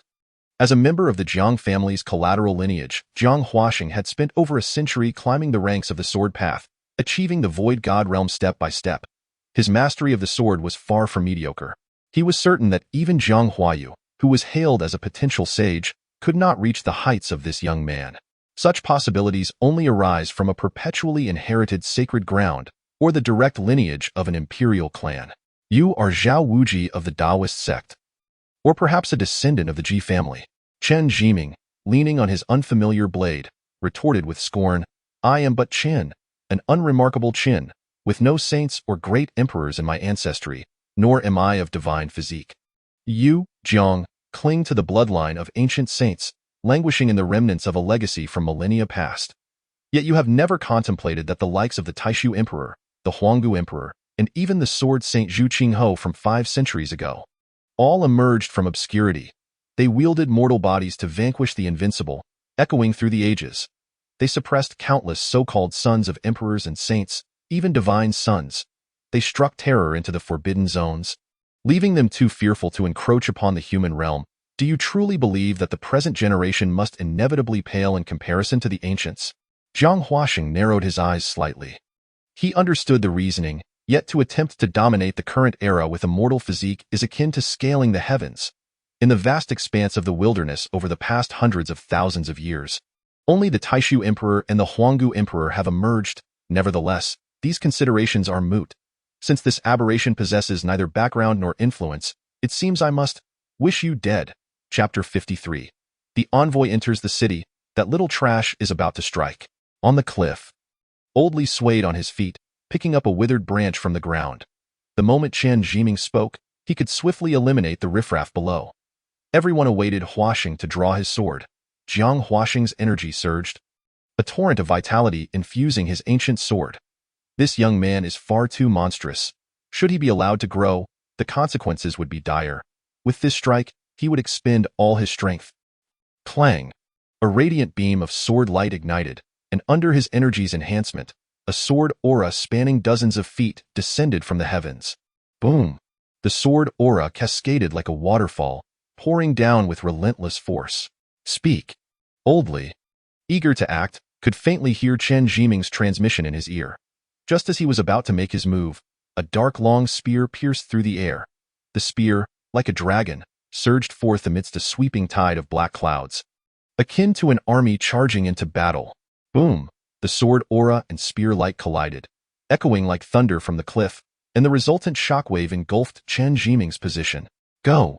In a moment of urgency, Chen Zhiming heard an ancient voice beside him. He looked quizzically at the figure shrouded in black robes. Before he could resist, he was hoisted onto the shoulder of the newcomer, who swiftly darted away to an unknown distance. In midair, Jiang Huaxing's complexion turned pale, and a mouthful of blood spewed forth. The previous spear's onslaught had ravaged his energy, leaving him grievously wounded, helplessly watching the two figures slip away before his eyes. Damn it! He suppressed the tumultuous blood within him, raising his gaze towards the cliff, yearning to seize that contemptible maid, only to find that Zhong Yan's figure had long since vanished from sight. Did you say that Qian is merely in his 20s? Yet already a sword cultivator of the void transformation realm? Within the Jiang family ancestral residence in Langya City, Jiang Huaxing darkly recounted the events that transpired at the cliff. Perched upon the throne of supreme authority, the family head, Jiang Daoyang, raised an eyebrow in surprise. Are you certain he is only in his 20s? There are no signs of time etched in his gaze. He is undoubtedly a young man. Jiang Huaxing replied solemnly, Uncle, this individual must be eliminated, or he will become a grave threat. He is neither a Taoist nor a descendant of an esteemed hidden sacred ground or imperial lineage. Jiang Daoyang lightly tapped his fingers against the armrest, pondering, yet a mere child could provoke such a significant disturbance. In this wilderness, such prodigies cannot be allowed to exist. Old 8, you must personally pay a visit. Where there are anomalies, there are bound to be secrets. Ensure you extract the truths from that lad. Consider it a gift from me, a father to his son. Zhang Laoba nodded, hesitating. What of Bai Hu? She has yet to return. Should we send her a message? No need. Jiang Daoyang replied coldly. She blames me for allowing the third son to perish outside the city. Yet she fails to recognize that I bear the weight of the family's rise and fall. How can I act impulsively? If she wishes to attend Huayu's wedding, she may come. If not, there is no necessity for her to return. Sigh. Jiang Laoba let out a deep breath. How extraordinary the third brother had been, rising from humble beginnings to become the most formidable contender for the family head. Who could have foreseen the calamity that befell him, being ruthlessly slain before the Jiang family members by the imperial descendant while traveling the world? He suffered great humiliation and death. Since that day, the Jiang family's backbone had softened. Now, even a descendant of the grasslands could not be tolerated. Remembering the flying sword messages from Jiang Baihu, Laoba paused for a moment but ultimately chose to remain silent. Striding outside Langya County City, 12 royal guards clad in armor, wielding unfamiliar blades, mounted on exotic beasts, formed a line ahead, their faces concealed behind golden masks, revealing only their eyes. Behind the royal guards, 5 snowy steeds drew a royal carriage. Lined in formation, on either side of the carriage, 8 officials from the Ministry of Rites, dressed in green robes, held jade scepters, escorting the procession. Within the carriage, the accompanying eunuch Gao Lishur held the reins, a golden whip in hand, gazing expressionlessly towards Langya City. After more than 2 months of travel, covering 1,000 miles a day, the envoy from Chang'an finally arrived in Langya on the 8th day of the 9th month. Inside the carriage, Chen Zhian reclined on a cushion, leisurely sharing wild fruits with Chen Zhidong, Gao Gonggong. Why are the Jiang family of Langya and the Piaomiao sect unaware of our arrival? Why is there no one here to greet us? Seeing the carriage halt outside the city, Chen Zhian tossed a milky white fruit into his mouth, speaking indistinctly. Perhaps they are en route? Gao Lishur replied with a blank expression. Moreover, the envoy's movements are elusive. It is only natural they are unaware of our entry today. So it is, Chen Zhian said lightly. However, the Jiang family and the Piaomiao sect are oblivious to such a significant matter as the envoy's arrival. It seems they hold the great Tang and his majesty in disdain. Gao Lishur's lips twitched, his expression impassive, yet internally he rejoiced. Indeed, your highness is correct. This fellow is indeed a simpleton, daring to meddle in the Jiang family's affairs within Langya. There is no need for me to stir the pot. Humph, let us see how you meet your demise. My lord, shall we enter the city to urge them?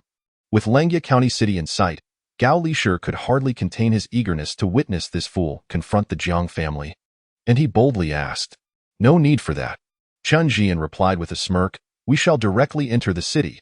It is not as if we lack accommodations. Sundarin, this subordinate is here. Inform them. We shall enter the city immediately. As you command. Sun Tong replied, turning his horse towards the rear of the carriage, shouting as he ran. The envoy has received orders to enter the city. With his words, a throng of ragged refugees rose from behind the carriage, blankly trailing after it towards Langya County City. At the city gate, the recently recovered guard captain Zhang Debiao watched as the dark mass of humanity surged forward. His eyes twitching uncontrollably. Damn it! Weren't the refugees supposed to be driven 300 miles away? How did they all gather here? Upon recognizing the royal guards and the envoy's procession leading the charge, he could only inwardly lament, alas, my fate is sealed. Without a moment's hesitation, Zhang Debiao shed his crimson cloak, swiftly retreating behind the guard ranks. His eyes darted around, and when he spotted the incoming captain, his former subordinate Li Ergu, his eyes gleamed with a glimmer of hope. Li Captain, quickly! I am stricken with my old ailment. I cannot endure. General! Li Ergu approached, a trace of disdain flickering across his lips. This old fool was far too frail. In just half a month, he had fallen ill several times. The position of guard captain was ripe for the taking. General, you should rest. I will guard in your stead. Li Ergu bellowed with feigned sincerity. When he turned around, however, Zhang Debiao had already vanished from sight. Heh, that old curmudgeon runs faster than a rabbit. Picking up a piece of armor, Li Ergu strode out of the passageway. Just as he stepped through the city gate, a languid voice reached his ears. Is Jiang Daoma, the governor of Langya County, planning a rebellion? Chapter 54. What are the refugees? Has this man lost his mind? Li Ergu glared furiously in the direction of the voice, reprimanding, who dares to insult our county governor in such a manner? Seize this madman and behead him for all to see. To have become a captain, Li Ergu's success was not solely due to flattery. Fortune played a significant role. In terms of experience and cultivation, he was hardly the most distinguished among the guard captains, having just barely entered the realm of chi manipulation at 60. Yet, many of the more distinguished individuals had already met their demise. Thus, the position of deputy captain unexpectedly fell into his lap. This led him to feel somewhat insecure, fearing he might soon find himself reduced to a mere patrolling squad leader. In this state of mind, he naturally pledged unwavering loyalty to the powerful figures above him, willingly acting as their lackey. Therefore, even if his limited perspective indicated that this individual was undoubtedly of significant status, likely a scion of a noble family, he resolutely chose to draw his blade. After all, this is Langya. No matter how deep your background, can a river dragon best a local snake? Moreover, the Jiang family is decidedly a local tiger. Cut him down. As Li Ergu finally sorted out his thoughts, he heard a languid voice ring out. He raised his head in confusion, only to find a golden whip had somehow wrapped itself around his neck. A beardless man, gripping the whip, was staring at him with a chilling smile. Off with his head. A chorus of gasps erupted at the city gate. How could it be, just a few days later, that someone dared to commit murder in Langya again? What a fool! How dare he obstruct the envoy of the ceremonial delegation? Gao Lisher sneered, channeling his energy as he proclaimed loudly, by the decree of His Majesty the Emperor of the Tang dynasty, the envoy of Lord Chen Zhian from the Chenliu Marquisate, appointed by His Highness the Crown Prince to witness the wedding. Where is the secretary of the Langya Prefecture? Step forward to pay respects to the envoy. His voice, sharp and resonant, carried into the city in an instant. Before long, half of Langya County was aware of the arrival of the Chenliu Marquisate's envoy, and they were exceedingly arrogant. Chen Zhian, his hands tucked within his sleeves, allowed Gao Lisher to take the lead. After all, he had come to Langya with ample backing from the old fellow, intent on being utterly audacious. The humiliation of Zhu Wanner returning the marriage proposal had to be avenged this time. If his elder brother, Chen Zhiming, did not show up, he would roll up his sleeves and take matters into his own hands. At the prefectural government, Jiang Daoma, the Langya prefect, stood atop a pavilion, gazing down at the delegation at the city gate. This young marquis seems rather oblivious to the gravity of the situation. Beside him, Wang Haod, an elder of the Piaomiao sect, frowned and remarked, "Such a ruckus he is causing will likely not reflect well on you." "It matters not," Jiang Daoma replied nonchalantly. "Langya is not something Chang'an can manipulate." "Indeed," Wang Haod acknowledged, a hint of envy in his demeanor. Though the Piaomiao sect was also a sacred ground, it lacked the bloodline of saints, and even their sacred weapons were incomplete, unable to unleash their true might. I find myself quite curious about this young marquis. Why did your Piaomiao sect initially agree to the engagement with the Chenliu marquisate? Zhang Daomao replied coolly, it was the sect leader who took the initiative to exchange the marriage contract. Well, Wang Hao stammered, the sect leader must have her own reasoning. I am not entirely informed. Ha ha, Zhang Daomao's expression bore a hint of derision. In terms of both cultivation and heritage, the Chenliu marquisate is vastly inferior to the Piaomiao sect. Chenliu is far in the North Wilderness, a land where one survives by raw flesh and blood. Chenamon is notoriously incompetent in management. Surely, your motivation for the marriage was not merely for the title of marquis, but rather to gain access to the Piaomiao sect's sacred weapon, the divine fire cauldron. Wang Hao's expression shifted slightly. Indeed, the initial union with the Chenliu marquisate had been motivated by the divine fire cauldron. The cauldron had been extinguished for thousands of years, yet they had received insider information that the Chen family possessed the sacred fire of the divine ruins. Unfortunately, despite years of searching, they had been unable to locate it. It wasn't until Shi Mingqing led Zhu Wan'er to Chang'an to visit Chenamon that the situation changed. It turned out that Chenamon's son, Chen Zhian, had inadvertently stumbled into the sacred ruins and had seen the sacred fire firsthand. Under Shi Mingqing's vigorous matchmaking, the 7-year-old Zhu Wan'er and the 8-year-old Chen Zhian became childhood sweethearts, and 3 years later, exchanged their birth dates to formalize their engagement. As for what transpired afterward, Wang Hao was truly unaware. Only knowing that 12 years prior, Chen Zhian had entered the sacred ruins with Zhu Wan'er, and shortly thereafter, the sect leader took Zhu Wan'er back to the Piaomiao sect, following which rumors spread in Chang'an that Chen Zhian had his sea of energy destroyed.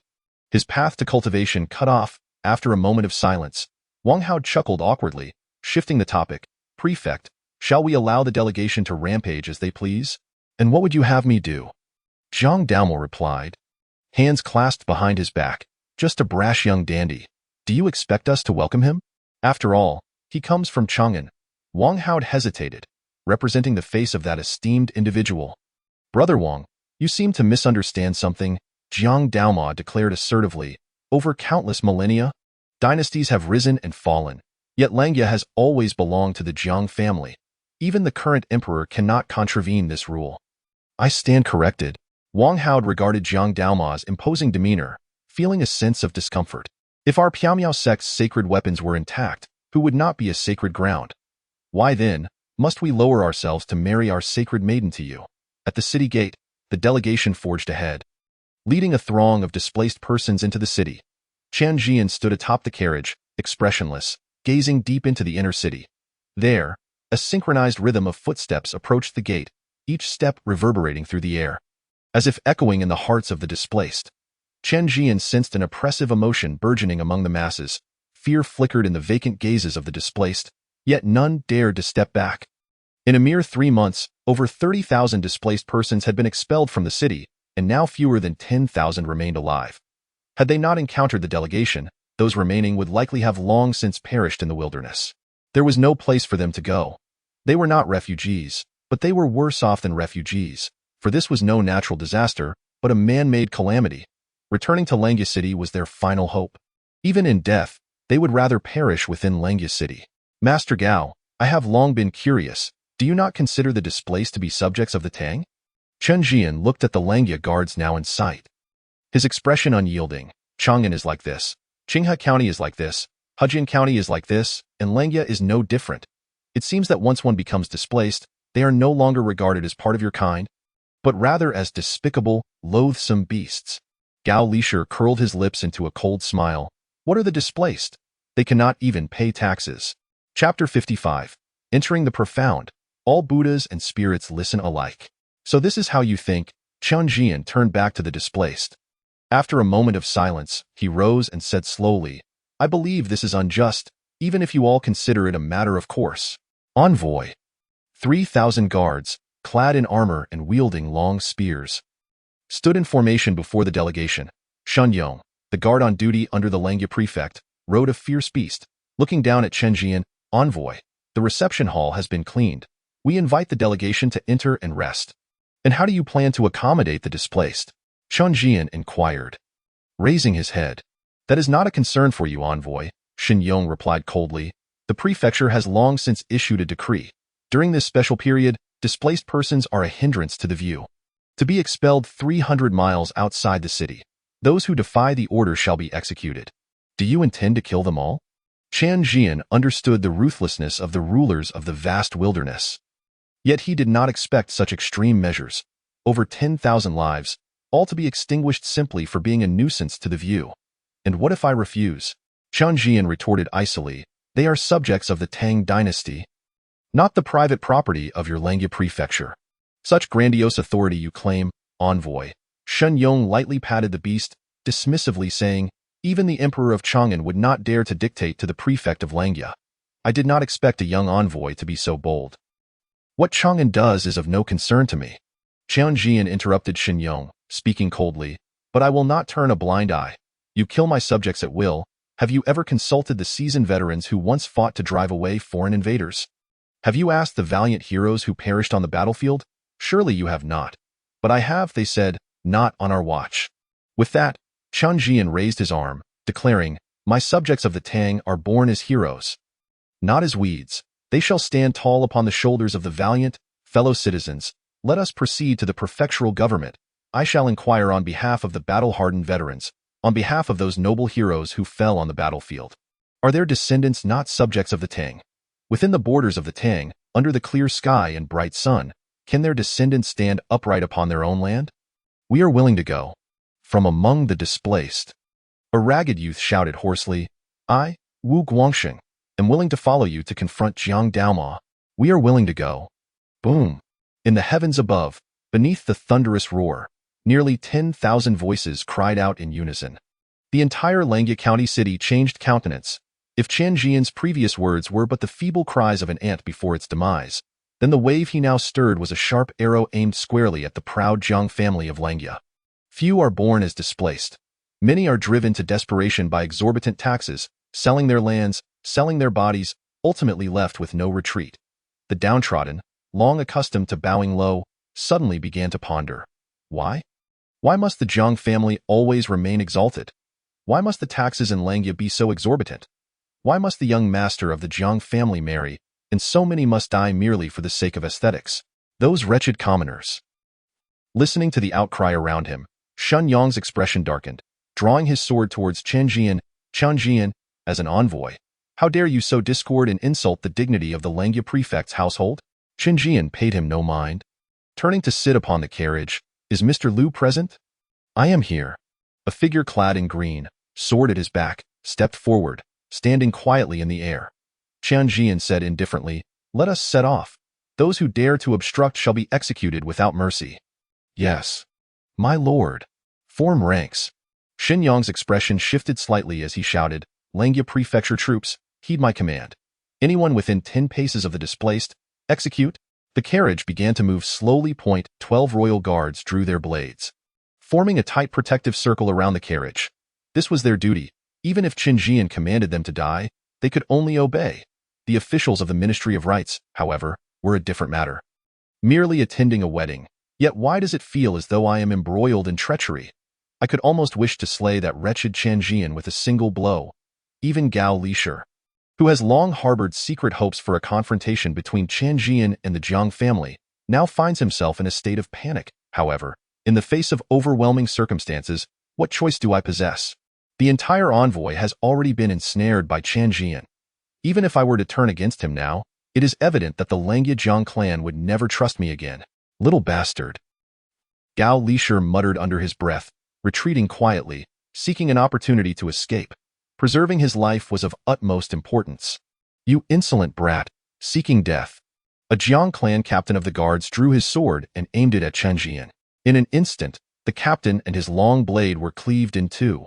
A virtual realm expert? Shen Yong's expression changed dramatically. The captain was a trusted confidant of the county magistrate, yet he was effortlessly slain by that man in the green robe. What should we do? The vice-captain stepped forward, trembling as he gazed at the approaching crowd. Are we truly to kill them all? How would I know? Shen Yong glanced back towards the county office, inwardly lamenting. I am not even surnamed Jiang. Words may be spoken, but if they truly intend to slay the envoy, I know full well that I cannot bear the consequences. Chen Zhian is inciting rebellion, attempting to usurp power. The county magistrate has issued an order to capture Chen Zhian alive. Any commoners who violate the law shall be executed according to the law. Just as Shun Yong was at a loss, another figure descended from the sky. Lord Wang. Upon seeing the newcomer, Shun Yong felt a measure of relief. Wang Haod was an elder of the mysterious cloud sect, possessing profound abilities, and had recently been appointed as the deputy governor of Langya County. With his presence, Shun Yong believed he would have little to worry about. Wang Haod's expression remained impassive as he acknowledged with a hum, feeling somewhat helpless within. The mysterious cloud sect had formed a marital alliance with the sword control sect, and the Zhang family had reciprocated by granting them certain powers. This deputy governor position was the result of their union. However, he never anticipated that his tenure would begin with such chaos. The envoy from Chang'an City had arrived. Zhang Daoma, that self-absorbed individual, had thrust himself into the fray. Should they truly kill Chen Zhian, the mysterious cloud sect would be irrevocably bound to the Zhang family, walking a dark path of no return. Yet, knowing this, he found himself with no room to refuse. Standing with his hands clasped behind his back, Wang Haod spoke solemnly, Chen Zhian, for the sake of your connection to the Duke of Chenliu, allow the envoy and officials to enter the residence. I can request that Zhang Daoma, the county magistrate, grant you leniency and overlook past grievances. Chen Zhian regarded him with indifference. Are you from the mysterious cloud sect? I am the grand elder of the mysterious cloud sect. At the profound realm. Ah, so you are the white-eyed wolf of the mysterious cloud sect. Chen Zhian raised his hand and coldly stated, I intend to lead them into the city. Let me reiterate. Anyone who dares to obstruct will be killed without mercy. Ignorant child, courting death. Wang Haod, now exasperated, revealed his profound abilities, unleashing a tremendous pressure upon Chen Zhian, attempting to force him to kneel. Slay him. Chen Zhian remained composed in his carriage, a wooden hairpin atop his head radiating a green light, countering the overwhelming pressure. Simultaneously, Lu Qi stepped forward in the void. With each step he took, his aura intensified. By the time he stood before Chen Zhian, his presence rivaled that of Wang Haod. Wang Haod's expression shifted slightly. This guest in green robes was on the verge of entering the profound realm. Today, I, Lu Qi, stand here, using the sword as a medium, with the brothel as an intermediary, to establish the seed of the great path. I pledge with the 3-foot sword in my hand to protect the downtrodden of the world. This wish, let heaven be my witness. And all Buddhas and spirits bear witness. Today, Lu Qi enters the profound realm. Chapter 56, eyebrows like a horizontal blade, madness like a tiger. Boom. As Lu Qi's words fell, a thunderous clap echoed through the sky. A blinding ray of sunlight pierced through the oppressive clouds, illuminating Lu Qi. Concurrently, a mysterious and profound aura emanated from him, casting him in the light of a sage. In that moment, all cultivators of the profound realm and above in Langya turned their gazes toward Lu Qi. Heavenly Tao acknowledges him. The sage bestows blessings, Lu Qi. In the attic of the county magistrate's residence, Zhang Daoma's countenance lost its previous arrogance, darkening as he remarked, I never anticipated that this person's path could gain the recognition of the heavenly Tao. Receiving blessings from ancient sages. This is the talent of a sage. On the path of the sage, yet another pioneer has emerged. From the mysterious cloud sect, Shi Mingqing gazed toward Langya County, murmuring, this person possesses unparalleled talent, yet willingly submits to being a steward in a brothel. Chinaman, what exactly are you concealing? In the ancestral home of the Zhang family, the family head, Zhang Daoyang, lightly tapped his seat, slowly stating, have fourth brother recruit Lu Qi. If he cannot be persuaded, he must be eliminated before he enters the profound realm. Whether man or ghost, all are showcasing their talents, yet I alone bear the brunt. Within the carriage, Chen Zhian watched Lu Qi, who was exuding an air of grandeur. Feeling a twinge of envy, it is merely entering the profound realm, yet it has stirred such a commotion. Mr. Lu is indeed a scholar, Chen Zhidong smiled as he chimed in. This is the demeanor befitting a learned individual. Ha! As if you've encountered many scholars, Chen Zhian teased young Zhidong, then poked Gao Lishir, who was in a daze. Come on, with a profound realm master safeguarding us, what is there to fear? The carriage continued forward. In the air, Wang Haod felt somewhat awkward. As an established master of the profound realm, he realized that the weight of Lu Qi's aura, having just entered the profound realm, was even greater than his own. The 3-foot sword forged from common iron instilled in him an unwarranted fear. He had an ominous premonition. If he were to strike, he would likely be unable to withstand this foe and would meet his end beneath the blade. In this dilemma, a voice of authority resonated. I am Jiang Daoma. Congratulations to Mr. Liu on entering the profound realm as a small master. Today's events are merely a contest of wills, and I await the envoy's arrival at the county office. Lu Qi remained silent, settling cross-legged within the carriage. On the streets, 3,000 guards receded like a tide, forming 2 lines to grant passage to the envoy and the commoners. The previously tense atmosphere transformed into one of cordial welcome. Gao Lisher, guiding the carriage down the center of the road, inexplicably felt a sense of pride. He called out sharply, the envoy of His Majesty Emperor Wu Di of the Tang dynasty. The young lord of the Chenliu Duke's residence, Master Chen Zhian, along with Mr. Liu from the capital of Chang'an, enters the Langya County Magistrate's office. Within a residence in Langya City, a young man in plain clothing slowly set down the sword in his hand. A rare gentle smile gracing his face. Zhian has made a commendable friend. Bah! The Jiang family has truly declined with each generation. A mere profound realm expert has them so frightened. Beside the youth, Oldly, gnawing on a chicken leg, disdainfully tossed aside a bone, venting his displeasure at Jiang Daoma's retreat. That young lord, is he your brother? At the mill, Zhong Yin pushed the wheat into the grinding stone.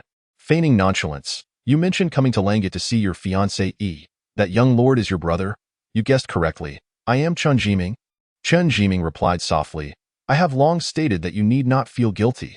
The Jiang family and I will inevitably become enemies. It is not guilt. Zhong Yin paused in his task, stating earnestly, it is joy. Lord Jiang, my request is simply this. Allow the commoners to enter the city even without providing them shelter. They will find their own means of survival. Within the county office, Chen Zhian stood below, gazing up at the imposing Jiang Daoma, slightly mocking. If one is as lowly as grass, they are still more resilient than the flowers in a greenhouse. The weeds in my official residence have always been uprooted at will. Jiang Daoma replied coldly, it is not impossible for them to enter the city to seek their lives. Provided that Mr. Liu enters the Jiang family's doors, swearing an oath of eternal loyalty to the heavenly Tao. Not only will I allow them entry, but I will also grant them land. You are quite handsome. I am aware. Jiang Daoma replied. Chen Zhian retorted, since you are so handsome, do not harbor unrealistic hopes. Have you forgotten that these commoners are indeed your subjects? You are the one who has driven them to wander, homeless and abandoned. I have come here to hold you accountable on behalf of the people of Langya, not to negotiate terms. Ha ha ha. Jiang Daoma's expression darkened as he leaned forward to stare at Chen Zhian. Do you know who you are speaking to? Who gave you the audacity to be so insolent? Do you truly believe I would hesitate to execute you? I know precisely who I am speaking to, Chen Zhian replied, meeting Jiang Daoma's gaze. But do you, Jiang Daoma, understand who you are addressing? Kill him. Jiang Daoma's expression remained stoic as he declared, I have stated clearly that there is no room for negotiation. Old 5 believes otherwise. Killing him is the only solution. Understood. To the right of the county office, a general clad in dark iron armor unsheathed his treasured sword, instantly appearing before Chen Zhian. The blade gleamed coldly, poised to take his life. Clang! Just as the blade was about to descend upon Chen Zhian, Lu Qi's ordinary iron sword cut through the air, reaching them first. Lu Qi, in his green robe, stepped forth in the void, gripping the sword's hilt. Let your head serve to polish my blade. A mere junior dares to act so brazenly? Jiang Tiejia, the captain of the Langya Guards, commanded 15,000 troops. His cultivation had reached the late profound realm, bolstered by dark iron armor and sword, making him the strongest in the Langya government aside from Jiang Daoma. Clang! The blade's radiance weaved through the air, attempting to slay both Lu Qi and Chen Zhian. Lu Qi swung his sword, creating a flash of light, pulling Chen Zhian to retreat swiftly, appearing outside the county office. Following this, he raised his sword with one hand, his left hand forming an intricate seal. Above, a colossal azure light palm materialized, overwhelming pressure enveloping the entire magistrate's office. The Taoist sect's Tai Xin seal? A flicker of surprise passed through Jiang Daoma's eyes. Boom! The glazed tiles of the county office were instantly obliterated. Above the rooftop, a palm imprint descended. Jiang Tiejia looked up, revealing a savage grin, and with a single step forward, silvery light erupted from his dark iron armor, as he strode like a dragon or tiger.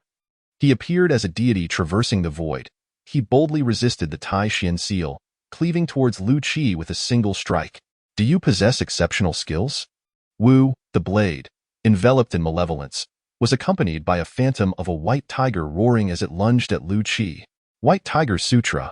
Jiang Daoma's expression turned astonished. The iron armor could summon the white tiger's phantom with a mortal body. Regrettably, his saintly bloodline was thin. Otherwise, this phantom could nearly materialize, summoning a transcendent beast. The white tiger phantom howled towards Lu Qi, whose expression shifted slightly.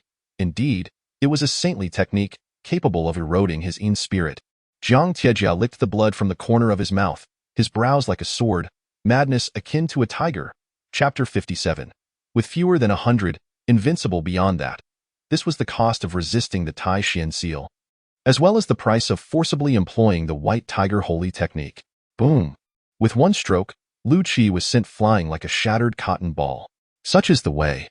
Jiang Daoma remained seated high upon his official chair, unfazed even as the Tai Xian seal's pressure bore down like a tide, shattering the office's roof, not even blinking. Chen Zhian, do you now comprehend whom you are addressing? Apologies. From afar, a figure clad in a loose green robe approached, having just entered the transcendence realm. I am still unaccustomed. The voice grew louder with each step. With every stride, the sword in his hand carved ephemeral scars through the void. As the final word echoed, Lu Qi appeared before Jiang Tiejia. Instantly, a cascade of sword light emerged from the void, descending with overwhelming force. Lu Qi and Jiang Tiejia's figures intertwined, and Jiang Tiejia suddenly froze, his pupils dilating. A nearly imperceptible fine line emerged from his neck. Slowly seeping blood, his mountain-like body collapsed with a thunderous crash. Lu Qi stood with his sword, muttering to himself. With the sword as a pen, blood as ink, I inscribe upon the void. This sword shall be named Lu Ci. Having accompanied me for half my life, it has remained nameless until today. From this moment forth, it shall be called Howren. Damn it! Jiang Daoma slammed the table, a ferocious white tiger manifesting from thin air. Retrieving Jiang Tiejia's corpse, the Yin spirit of Jiang Tiejia drifted out of the body, bewildered. Upon seeing his own flesh, he erupted in rage, immediately seeking to confront Lu Qi. Jiang Daoma reached out, drawing his Yin spirit into his sleeve. The oppressive aura surged towards Lu Qi like a tyrant. Lu Qi, Chen Zhian, you have thoroughly enraged this official. Lu Qi stood before Chen Zhian, wordlessly gazing at Jiang Daoma. His arms, previously crossed behind him, were now bleeding profusely. Lu Qi was not unscathed from Jiang Tiejia's earlier strike. In fact, he bore severe injuries. Now, under the full pressure of Jiang Daoma's transcendence realm, he could no longer suppress his wounds. Jiang Daoma. Chen Zhian, seeing Lu Qi's injury, stepped forward and shouted, Do you recall what I said earlier? I am not here to negotiate, but to inquire on behalf of the fallen martyrs. Do their descendants have the right to stand upon the soil of our great Tang? Do they have the right to be called human? Can they stand upright within this land of Langya? As you questioned whether I know who I am speaking to, I now tell you. As Chen Zhian's voice fell, a horn sounded from the procession. The horn was deep and resonant, reminiscent of fallen comrades, yet also summoning departed heroes.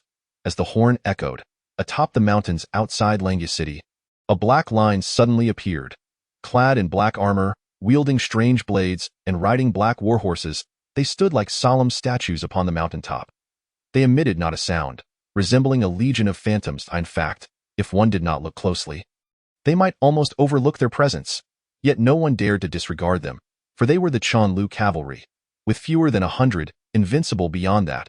Atop the mount, there were 360 riders. Halt! Jiang Daoma. Chen Zhian stood atop the carriage, pointing at Jiang Daoma and demanding, Now please tell this official, are the refugee citizens of our great Tang? Can they stand upright upon this land? Is Langya still part of our great Tang territory? Jiang Daoma's face turned ashen. With his cultivation, he could naturally perceive the terror of the 360 black riders. Though they numbered over 300, they felt like a single entity to Jiang Daoma. Just one glance revealed the palpable killing intent.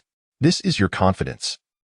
Jiang Daoma's fingers trembled slightly as he clasped his hands behind his back. If that is the case, what do we of the Jiang clan in Langya have to fear? I did not ask whether you fear or not. Chen Zhian reprimanded. I asked whether the refugees can be considered human. They can. Just as Jiang Daoma stubbornly insisted, a figure floated forth, preemptively speaking. The newcomer bore a resemblance to Jiang Daoma, yet compared to his authoritative demeanor, he exuded an ethereal, otherworldly air, bowing in a manner akin to a subject paying respects. He respectfully stated, Jiang Daozong, the sect master of the Sword Sovereign sect, greets the heavenly envoy of the capital. This matter was a mistake made by my fourth brother. Chen Zhian, seated upon the carriage, looked down at Jiang Daozong. What was the mistake? The mistake was in expelling the refugees and senselessly slaughtering the innocent. Jiang Daozong replied respectfully, furthermore, it was wrong to confront the heavenly envoy. This matter will be addressed by the Jiang clan of Langya. How do you plan to address it? Chen Zhian played with the bracelet on his wrist, adopting a nonchalant demeanor, as if genuinely listening to a subordinate's report. Jiang Daoma's expression turned a deep shade of anger as he observed Chen Zhian's attitude. His face turned pale, eyes reddening with suppressed fury. The Jiang clan of Langya had many brothers in this generation. The eldest and fifth were legitimate sons, holding lofty status. The second and fourth were born of concubines, sharing a bond since childhood after losing their mothers. Even now, despite their high positions, their feelings remained unchanged. The third and eighth were born of maidservants, holding the lowest status, having witnessed the third brother being impaled on the city wall without anyone coming to his aid. The sixth and seventh passed away early, witnessing their elder brother, a sect leader, bowing and scraping before this young boy and enduring such humiliation. Jiang Daoma's murderous intent nearly materialized. What, do you wish to strike? Sensing Jiang Daoma's murderous intent, Chen Zhian's lips curled into a mocking smile. What grievances do you bear? Is this unbearable? When the refugees outside the city cried and begged for a chance at life, did you not feel a thing? When you wielded your blade against the defenseless refugees, who cared for their grievances, dare to glare at this official again. I shall immediately slay you. I wish to see if the head of the Jiang clan of Langya is as hard as those barbarians of the northern seat. My lord. Jiang Daozong sighed bitterly. Why must you mock my foolish brother? In those years, the ghostly black riders slaughtered in the northern wilderness, their blood flowing like rivers, their blades unstoppable, causing the northern seat royal court to refrain from venturing south for hundreds of years. Establishing the foundation of the great Tang for eternity, even my father held them in high regard. Seems the world has greatly misunderstood the northern seat royal court. This matter was a mistake on our Jiang clan's part, and I am willing to provide 30,000 gold to settle the refugees, exempting them from taxes for 3 years, as a proclamation throughout the 12 counties of Langya. Not enough. Chen Zhian's voice was cold. What of the dead refugees? What shall be used for compensation? The dead? Jiang Daozong was momentarily taken aback, as if he had never considered what compensation could be offered for a group of deceased. Chen Zhian's lips curled into a derisive smile. He had expected Jiang Daozong to be somewhat better than Jiang Daoma, but alas, they were all the same in their eyes. The common folk were like weeds, devoid of even a shred of remorse. Chen Zhian stood up, taking a deep breath, and slowly pointed outside the county office. Look, in Langya City, the lights are ablaze with celebration. Yet just 100 miles outside the city, the land is strewn with the starving dead. Corpses lying in heaps. You high and mighty cannot see it, but I see them resorting to cannibalism. I see packs of wild dogs gnawing on their bones. There are so many corpses that they even pick and choose. I see mothers selling everything they can to secure a sliver of survival for their children. Yet in the end, her child still does not survive, torn to pieces by those driven mad by hunger. At this point, Chen Zhian sighed and lowered his head, speaking softly. The dead can no longer speak. No one cares what they think, and no one seeks justice for them. If I had not seen this, I could remain indifferent. Even laughing and chatting with you, joyfully attending the ceremony and returning in high spirits. But I have seen it, and having seen it, I cannot pretend to be blind. Whenever I close my eyes, what fills my mind are the countless corpses. Chapter 58. I give you 3 breaths, leave you whole. Jiang Daozong's expression darkened. In his view, accepting the refugees and even exempting them from taxes for 3 years was already the greatest concession the Jiang clan of Langya could make.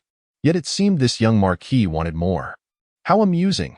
Chen Zhian found it amusing, yet there was no trace of mirth on his face.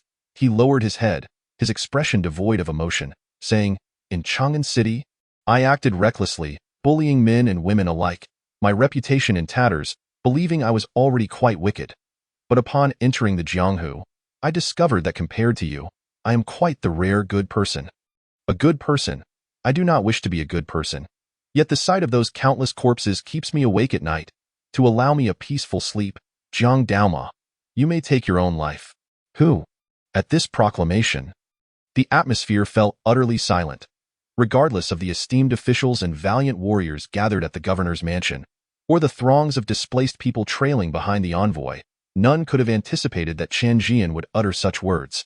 The Jiang family of Langya, a lineage of sages, was renowned for its might. Once the sacred weapons were activated, even the most formidable Grand Masters of the true return realm would have to retreat from their brilliance. Aside from the incident years ago when Zhang Laosan was brutally slain against the wall by the imperial clan's direct descendant, no one had dared to threaten the direct descendants of the Zhang family for many years.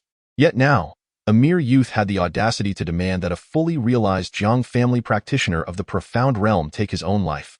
You want me to commit suicide? Jiang Daoma's aura surged violently. Almost doubting his own ears, even Jiang Daozong slowly rose, casting a cold gaze upon Chen Zhian. Isn't this precisely what you excel at? Using power to oppress others? Chen Zhian met Jiang Daoma's stare. His voice icy. I give you 3 breaths time. Spare your whole corpse. Seeking death, boom. Jiang Daoma unleashed a violent attack, his vital energy surging. A ferocious white tiger roared forth from his fist, pouncing toward Chen Zhian. His first strike was the Jiang family's ultimate technique, the white tiger's sacred art. He aimed to obliterate Chen Zhian in an instant, fully aware that if he did not act now, he might never have another chance. Having witnessed Zhang Laosan's fate, he had no confidence that Zhang Laowu would activate the sacred weapons for him. Just as the white tiger was about to rend Chen Zhian apart, a skeletal hand emerged from within the envoy's carriage and pointed ominously at the white tiger. With a mere flick of a finger, the heavens changed color in an instant. A terrifying inky black finger imprint descended from above. Its overwhelming pressure, akin to the weight of the heavens, instantly crushing the white tiger and forcing Jiang Daoma to kneel before it. Jiang Daoma let out a wretched cry as his body cracked under the weight of the finger imprint. Blood oozing from countless pores, and in mere moments, he lay upon the ground like a puddle of mud. Little master, shall we just crush him to death? The owner of the bony hand inquired from within the carriage. His voice was thin and hoarse, his hair sparse and gray. Anyone who beheld him would assume this old wretch had but a few years left to live, exuding an aura of impending demise. Yet with just a single finger, he had subdued a fully realized practitioner of the profound realm, as if extinguishing a mere insect held no difference from slaying a grand master, my lord. No. Jiang Daozong's face turned pale as he hurriedly interjected. This elder was at least a master of the cave heaven realm. As one progresses on the path of cultivation, the disparities between realms become increasingly pronounced. Jiang Daoma, as the governor of Langya, had reached the pinnacle of the profound realm, only a step away from the cave heaven realm. Yet it was precisely this small step that rendered him incapable of withstanding even a single finger. I have given him a chance, Chen Zhian stated coldly. He had 3 breaths to spare his entire corpse, but he squandered it. As the words fell, the finger imprint came crashing down. Jiang Daoma's flesh was obliterated, and his soul instantly fled in a desperate attempt to escape. The old steward waved his hand, and a fierce wind swept through, eradicating the souls of Jiang Daoma and Jiang Tiejia into nothingness.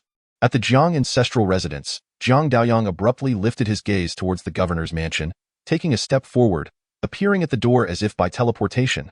Come back. A voice of authority sounded from the depths of the estate. Elder brother, Jiang Daoyang spoke in a low tone, the 4th brother is dead. I know.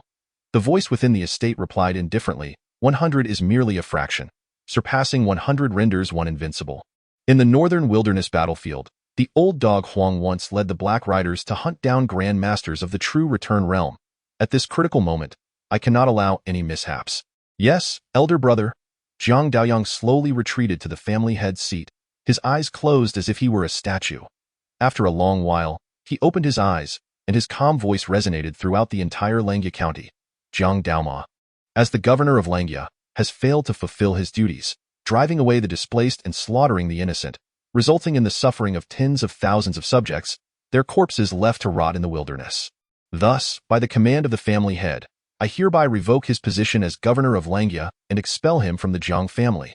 The position of governor shall be taken over by Jiang Daosho. Jiang Daoyang. In the square outside the governor's mansion, Jiang Daozong heard this eerily calm voice and turned to gaze at the Jiang ancestral residence, letting out a low growl. His arm, still gripping the sword, bulged with veins, and the vital energy within him surged chaotically. His meticulously bound hair instantly turned gray. Ah! He let out a long howl towards the heavens. The sword in his hand emitted a brilliant light, instantly obliterating the entire governor's mansion. Chen Zhian stood with his hands tucked into his sleeves, coldly observing Jiang Daozong's rampage. Those who kill will always be killed in return. The Jiang family, in pursuit of the so-called sacred Sun's wedding, had driven the displaced into the wilderness, leaving countless corpses and suffering in their wake. The number executed was beyond counting.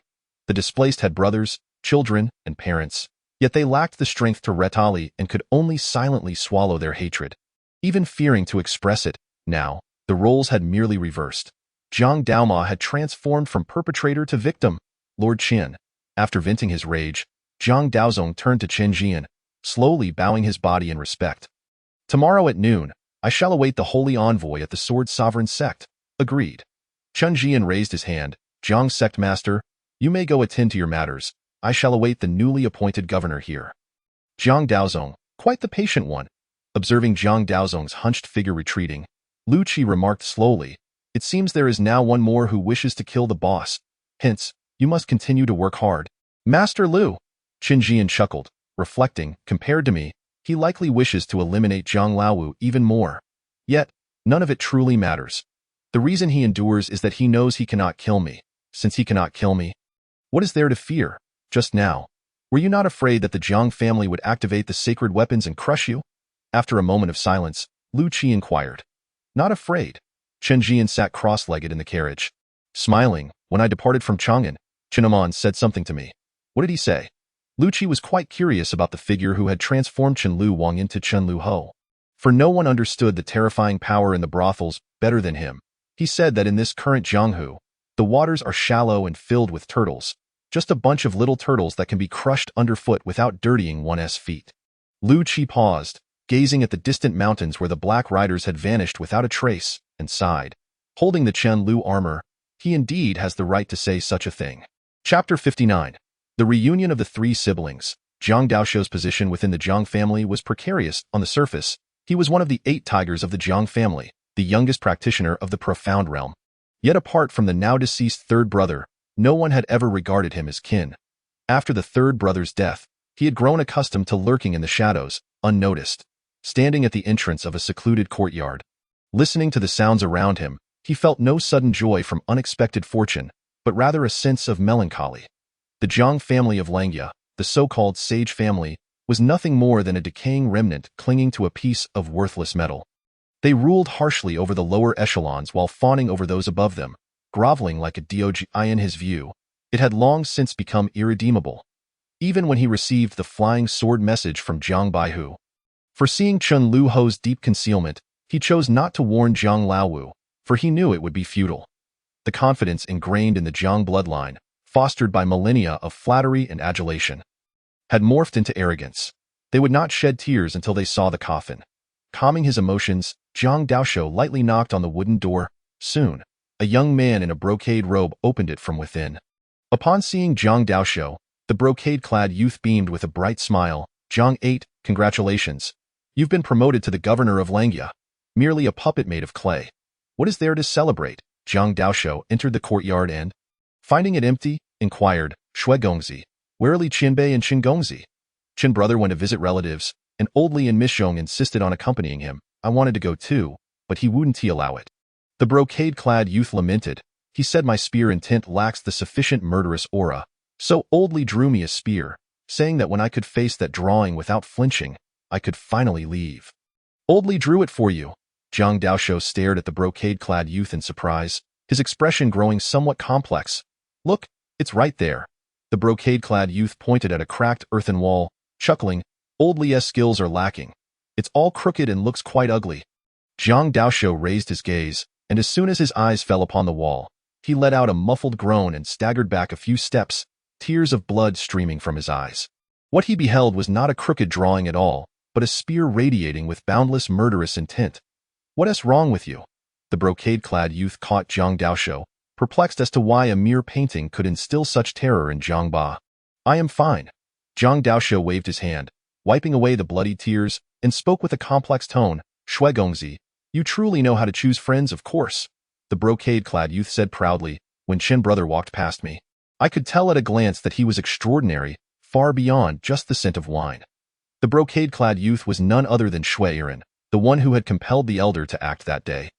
After the elder of Beima Villa had shattered Jiang Huaxing's powerful sword strike with a single spear, he had carried Chen Zhian away. Shui Iran had then quietly slipped away with Zhong Yin and Old Li.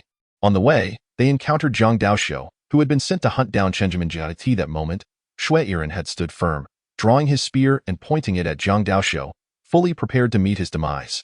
Yet Zhang Daoxiu had refrained from striking, instead openly offering to assist them in evading the Jiang family's pursuit. Shui Iran had, of course, been skeptical. Just as he hesitated, Chen Zhian had emerged from the shadows. The two shared an unknown exchange. Shui Iran faintly heard the words, the eldest son, and Baihu Street. Ultimately, their party, accompanied by Zhang Daoxiu, arrived at this remote courtyard.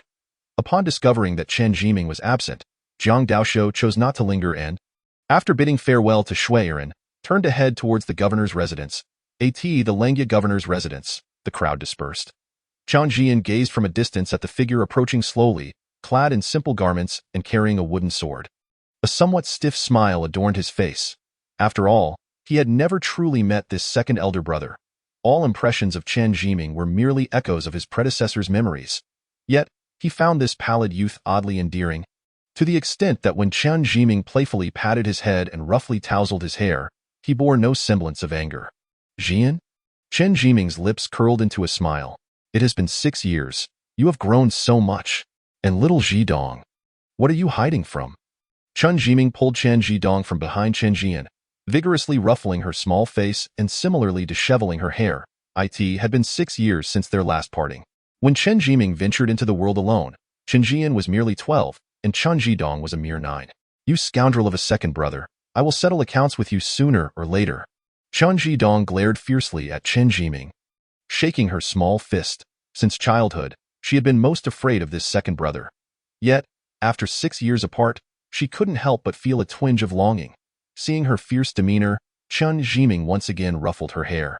He then composed himself and slightly bowed to the old steward, saying, I have the pleasure of meeting you. Old Huang Zhian is mischievous. I appreciate your guidance. All part of my duties.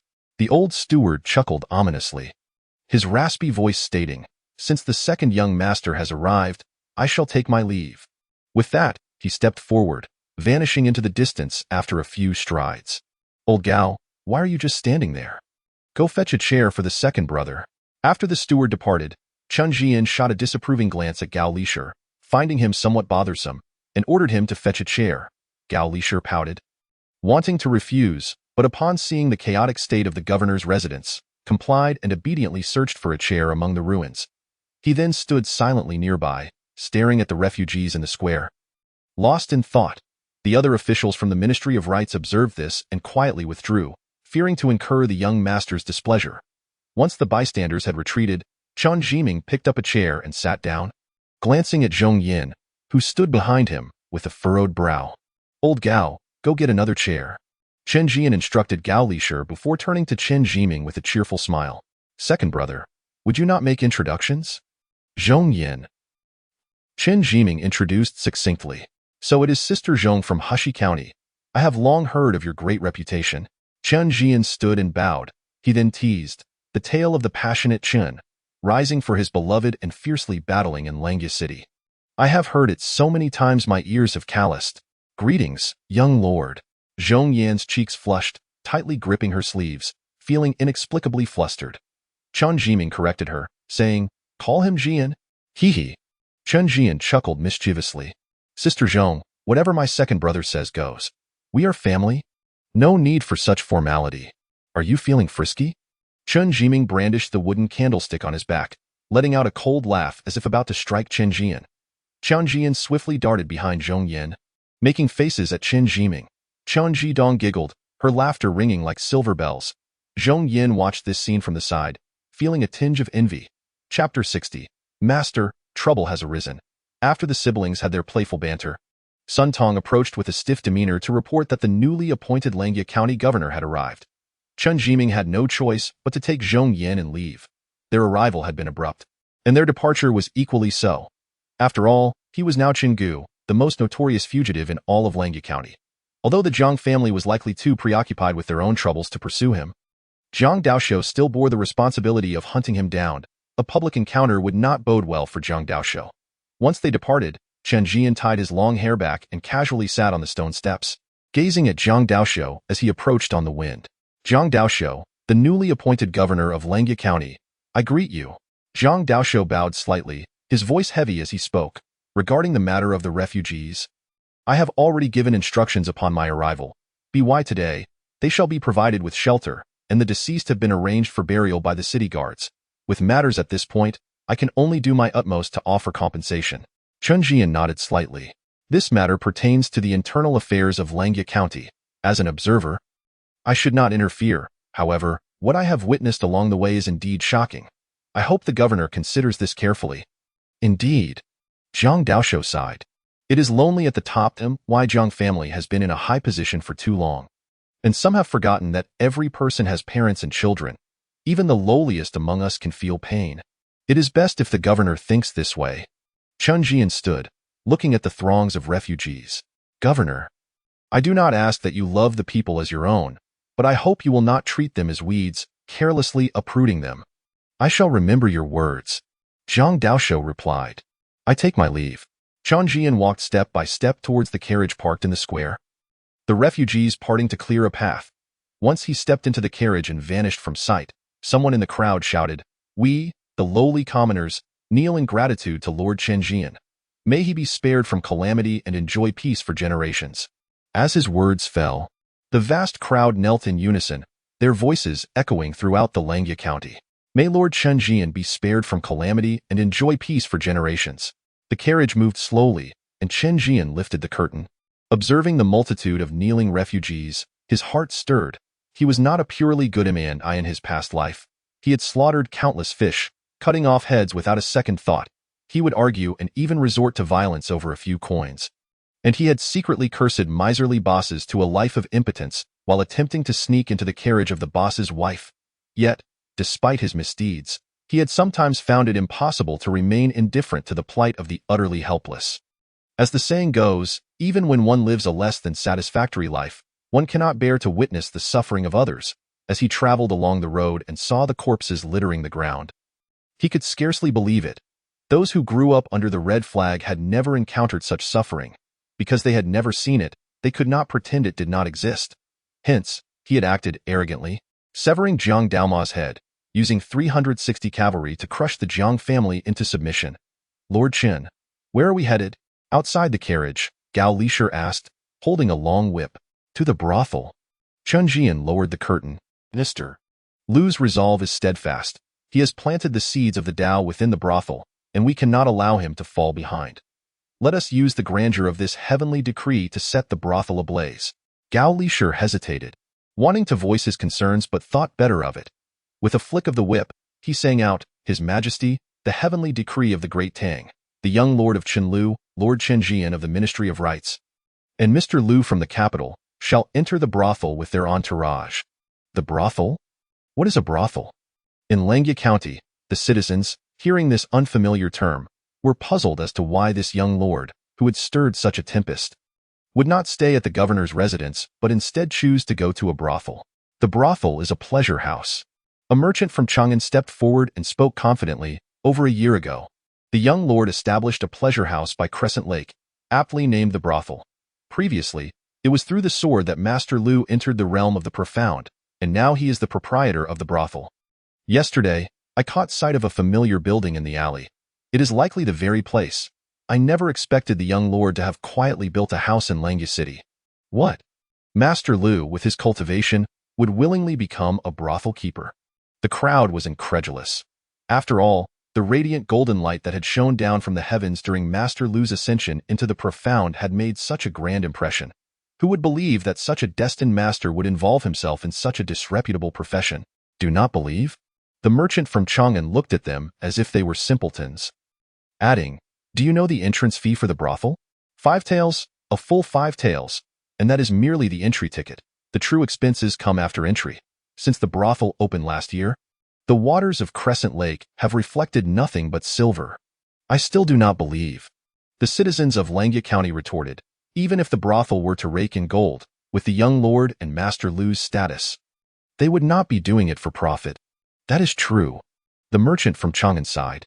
The girls in the pleasure houses of Chang'an are living far better than before, with the young lord and Master Lu standing behind them, shielding them from the storms. Stories of coercion and abuse have become rare in past years.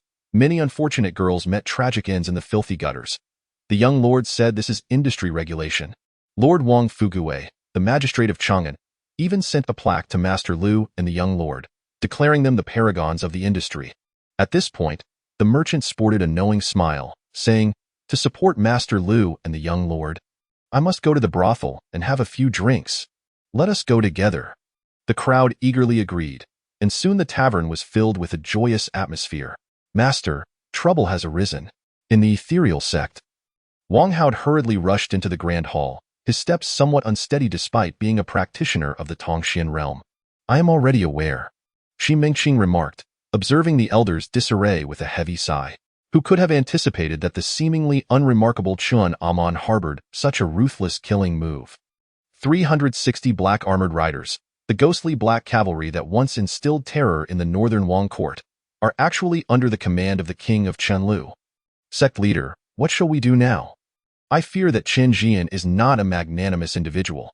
His arrival with the black cavalry is likely to unleash a storm of bloodshed. Wang Hao, disregarding their differences in status, lamented, we should never have provoked Chen Amon. Once we did, we could not afford to offend him. If honor were to be with Chen Zhiming, what do we have to fear from the Jiang family? What use is there in saying such things now? Shi Mengqing's cheeks, luminous as the full moon, revealed a hint of bitterness as she coldly retorted, where was your opposition when we arranged the marriage with Chen Amon? Why did you not voice your dissent when the marriage contract was presented for annulment? When soldiers come, we must resist. When the waters rise, we must divert. Let them come. Should Chen Zhian dare to lead the black cavalry to our doorstep, I shall meet my end with a fierce bite, even if it costs me my life. Chapter 61. On the 9th day of the 9th month, the day of the grand wedding, Shi Mingqing, a mere woman, yet capable of commanding the vast Piao Miao sect, was not lacking in cultivation. Following the death of the previous sect leader, she ascended to the position with her Tongxian realm prowess, employing iron-fisted methods to purge numerous elders and disciples who opposed her. Leaving a trail of severed heads in her wake, it could be said that she ascended that throne upon a mountain of corpses. Now, over a century later, she had risen to the Dongtian realm. With the aid of the incomplete sacred weapon, the divine fire furnace, she even dared to confront typical masters of the returning truth realm. This was the foundation of her confidence, which had prevented the Jiang family from swallowing the Piao Miao sect all these years. With a wave of her hand, she dismissed Wang Hao and stepped forth to the residence of the sect's holy maiden, Zhu Wan'er. As the holy maiden, Zhu Wan'er's abode was naturally of a far higher standard than that of ordinary disciples. As dusk approached, the entrance inscribed with Holy Maiden's residence was festooned with lanterns and decorations, exuding an air of festivity. Numerous maidservants were bustling about, preparing the courtyard. Upon seeing Shi Mingqing, they all paused and bowed in reverence. Ignoring these servants, Shi Mingqing strode directly to Zhu Wan'er's boudoir. That moment, Zhu Wan'er was seated before a cloud water mirror, arranging her flowing locks. Perhaps due to her imminent marriage, a unique allure shimmered in her autumn-like eyes. Master! Upon catching a glimpse of Shi Mengqing's reflection in the mirror, Zhu Wan'er playfully tossed her hair and beamed, Master, do I look beautiful? Beautiful. Shi Mingqing replied softly, someone from the Chenliu Marquisate has arrived. It is that young marquis, here to observe on behalf of the emperor. That little brat? Zhu Wan'er picked up a lip balm from her vanity, lightly applying it to her lips, and nonchalantly remarked, I've long forgotten about that matter. Let him come. Shi Mingqing gently lifted Zhu Wan'er's tresses and softly inquired, what exactly transpired between you and Chen Zhiming in the holy ruins? Zhu Wan'er's wrist trembled slightly, and she resumed applying rouge, saying, nothing happened. There was nothing there. The legendary ruins fire has long extinguished. Chen Zhiming found a tome in the ashes of the ruins. Is that so? Shi Mengqing's expression turned frosty. If that were truly the case, Why then was Chen Zhian crushed in his energy sea, rendered a cripple? I do not know. Perhaps he could not endure the favor of the heavenly Tao. At this point, a sardonic smile crept onto Zhu Wanner's lips. My dear mother, it was you who arranged the marriage using your daughter's birth date, and it was also you who forced her to leave him. Furthermore, it was you who urged her to cling to Jiang Huayu, bringing Jiang Huayu to annul the marriage. What now? Have you discovered that Chen Zhian commands the Black Cavalry, and Chen Zhian is at our gates, and now you fear? You wish to place the blame for all this on your daughter, so that you may continue to be the flawless Piao Miao fairy? Shi Mengqing's countenance shifted subtly, as the strands of hair entwined around her fingers suddenly snapped taut. Zhu Wanner cried out in pain, and Shi Mengqing finally released her grip, sighing softly. I too have my own burdens tomorrow. You shall belong to the Jiang family. From henceforth, you shall focus on being a wife and mother. Do not emulate me. Having uttered these words, Shi Mengqing's figure dissipated. Outside, a maid carrying a resplendent bridal gown, her face alight with anticipation, prepared to step into the young lady's boudoir. Suddenly, a red thread appeared around her delicate neck, and the vibrant red bridal gown became stained with crimson blood. You are always so cautious. As my mother, do you truly find it so difficult to face the world? Zhu Wanner gazed wistfully at the now-vanished Shi Mengqing, then stepped outside with an impassive expression, placing the maid's lifeless body into her storage ring. Only then did she pick up the fallen crimson bridal gown and don it, murmuring absent-mindedly, so beautiful. On the 9th day of the 9th month, the double ninth festival, the legitimate son of the Jiang family from Langya, the holy son of the sword control sect, Jiang Huayu, is marrying the holy maiden of the Piao Miao sect, Zhu Wanner, today. In the streets of Langya City, the city guards donned new iron armor, wielding unfamiliar blades as they patrolled in formation. Each stood tall, marching in unison. At the slightest rustle, the streets would echo with the sound of countless blades being drawn. However, as they reached the boundary of Qinma Street, they would invariably halt, for on the other side of the line was the brothel of the young Marquis, Chen Zhian.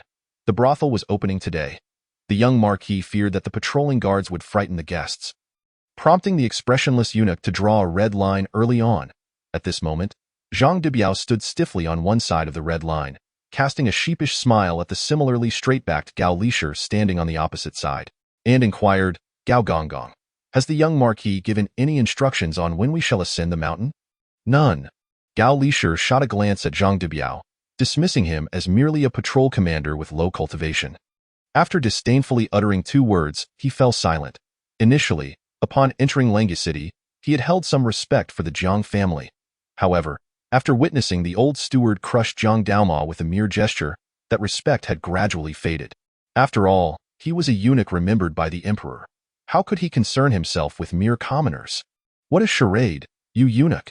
No matter how powerful you are, aren't you just standing in the street like me? Zhang Debiao scoffed inwardly.